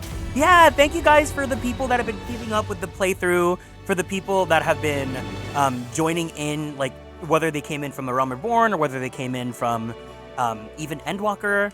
Thank you guys for sticking around. Thank you guys to anyone that's been coming in and out, that's been actively participating in the streams, and people that are just here to watch and support. Really, really, really, really, really, really, really appreciate it. I had a lot of fun. And obviously we are not done. We still have so much more that we have to do. It is crazy that we started from the very beginning and we made it all the way here. I knew that we could do it, but I didn't think it would be this fast and I would have this much fun doing it. And I really hope that you guys have enjoyed going on this journey with me and Garrick. I really think that out of all my wolves, this one has changed my life the most. No shade to Orion. I love you, Orion. But Garrick. And yeah, thank you just for always keeping me company. All without hitting a level. My leveling wall is with Gunbreaker right now. I do want to get Gunbreaker caught up so that I can do Gunbreaker for Dawn Trail. But we'll see. Yes, if you guys really want to keep up on all the socials, Twitter, YouTube, TikTok, Blue Sky, at Atelier Kieran. If you guys want to join the Discord server, there is a channel point redeem that you guys can do if you save up enough channel points for it. But you guys have to be over the age of 18 if you want to be in my community. Or else. I don't think we're going to raid out because it's been a long stream and I want to just call it. The game plan for the rest of this week, if you guys are interested. Tomorrow, I will be on Arya's stream on twitch.tv/Arya0Queen. Arya0Queen. We are going to be playing some Mario Party over on her end because she is celebrating her ZeroCon event where she's fundraising for her transition, which I'm super excited for her. And then I think I'm only going to be there for like 2 hours or so. I don't know if I'm going to stream afterwards. If I do, I think I might just do some casual leveling of Final Fantasy. So we won't do any story if I do Final Fantasy tomorrow. Friday, I have scheduled Fire Emblem Blazing Blade, but if I really just want to play more Final Fantasy, I think I'm just going to play more Final Fantasy. We'll see what I feel like. But either way, Saturday is going to be... you thought this stream was long? On Saturday, I'm planning on going for 12 hours. We're going to be starting our girly pop lock of Pokemon Platinum. That's going to be a fun playthrough. So please look forward to that. Sunday, I don't plan on streaming because that's Mother's Day. But if I do, then maybe I'll do some 14 casually. And then this coming Monday is going to be my birthday. So it's going to be my 30th. And we're going to be doing a big Totsumachi just chatting stream with a lot of my friends. So please look forward to that. Mother's Day. Yes, I will be entering my flirty 30s. I'm super excited for it. And you guys are all invited to come hang out. Yes, if you guys aren't going to come this weekend, thank you guys for the birthday wishes. I really appreciate it. So yeah. All right, like I said, we're not going to raid out. We're just going to call it here. Remember to be kind to yourselves. Be kind to others. Be the change you want to see in the world. And most importantly, stay true to who you are. I'm grateful for the life that I have here, and I'm glad that I was here with you guys today. And I hope that you guys can be too. But until then, take care, guys. I love you all, and have a good night. Otsu Kieran!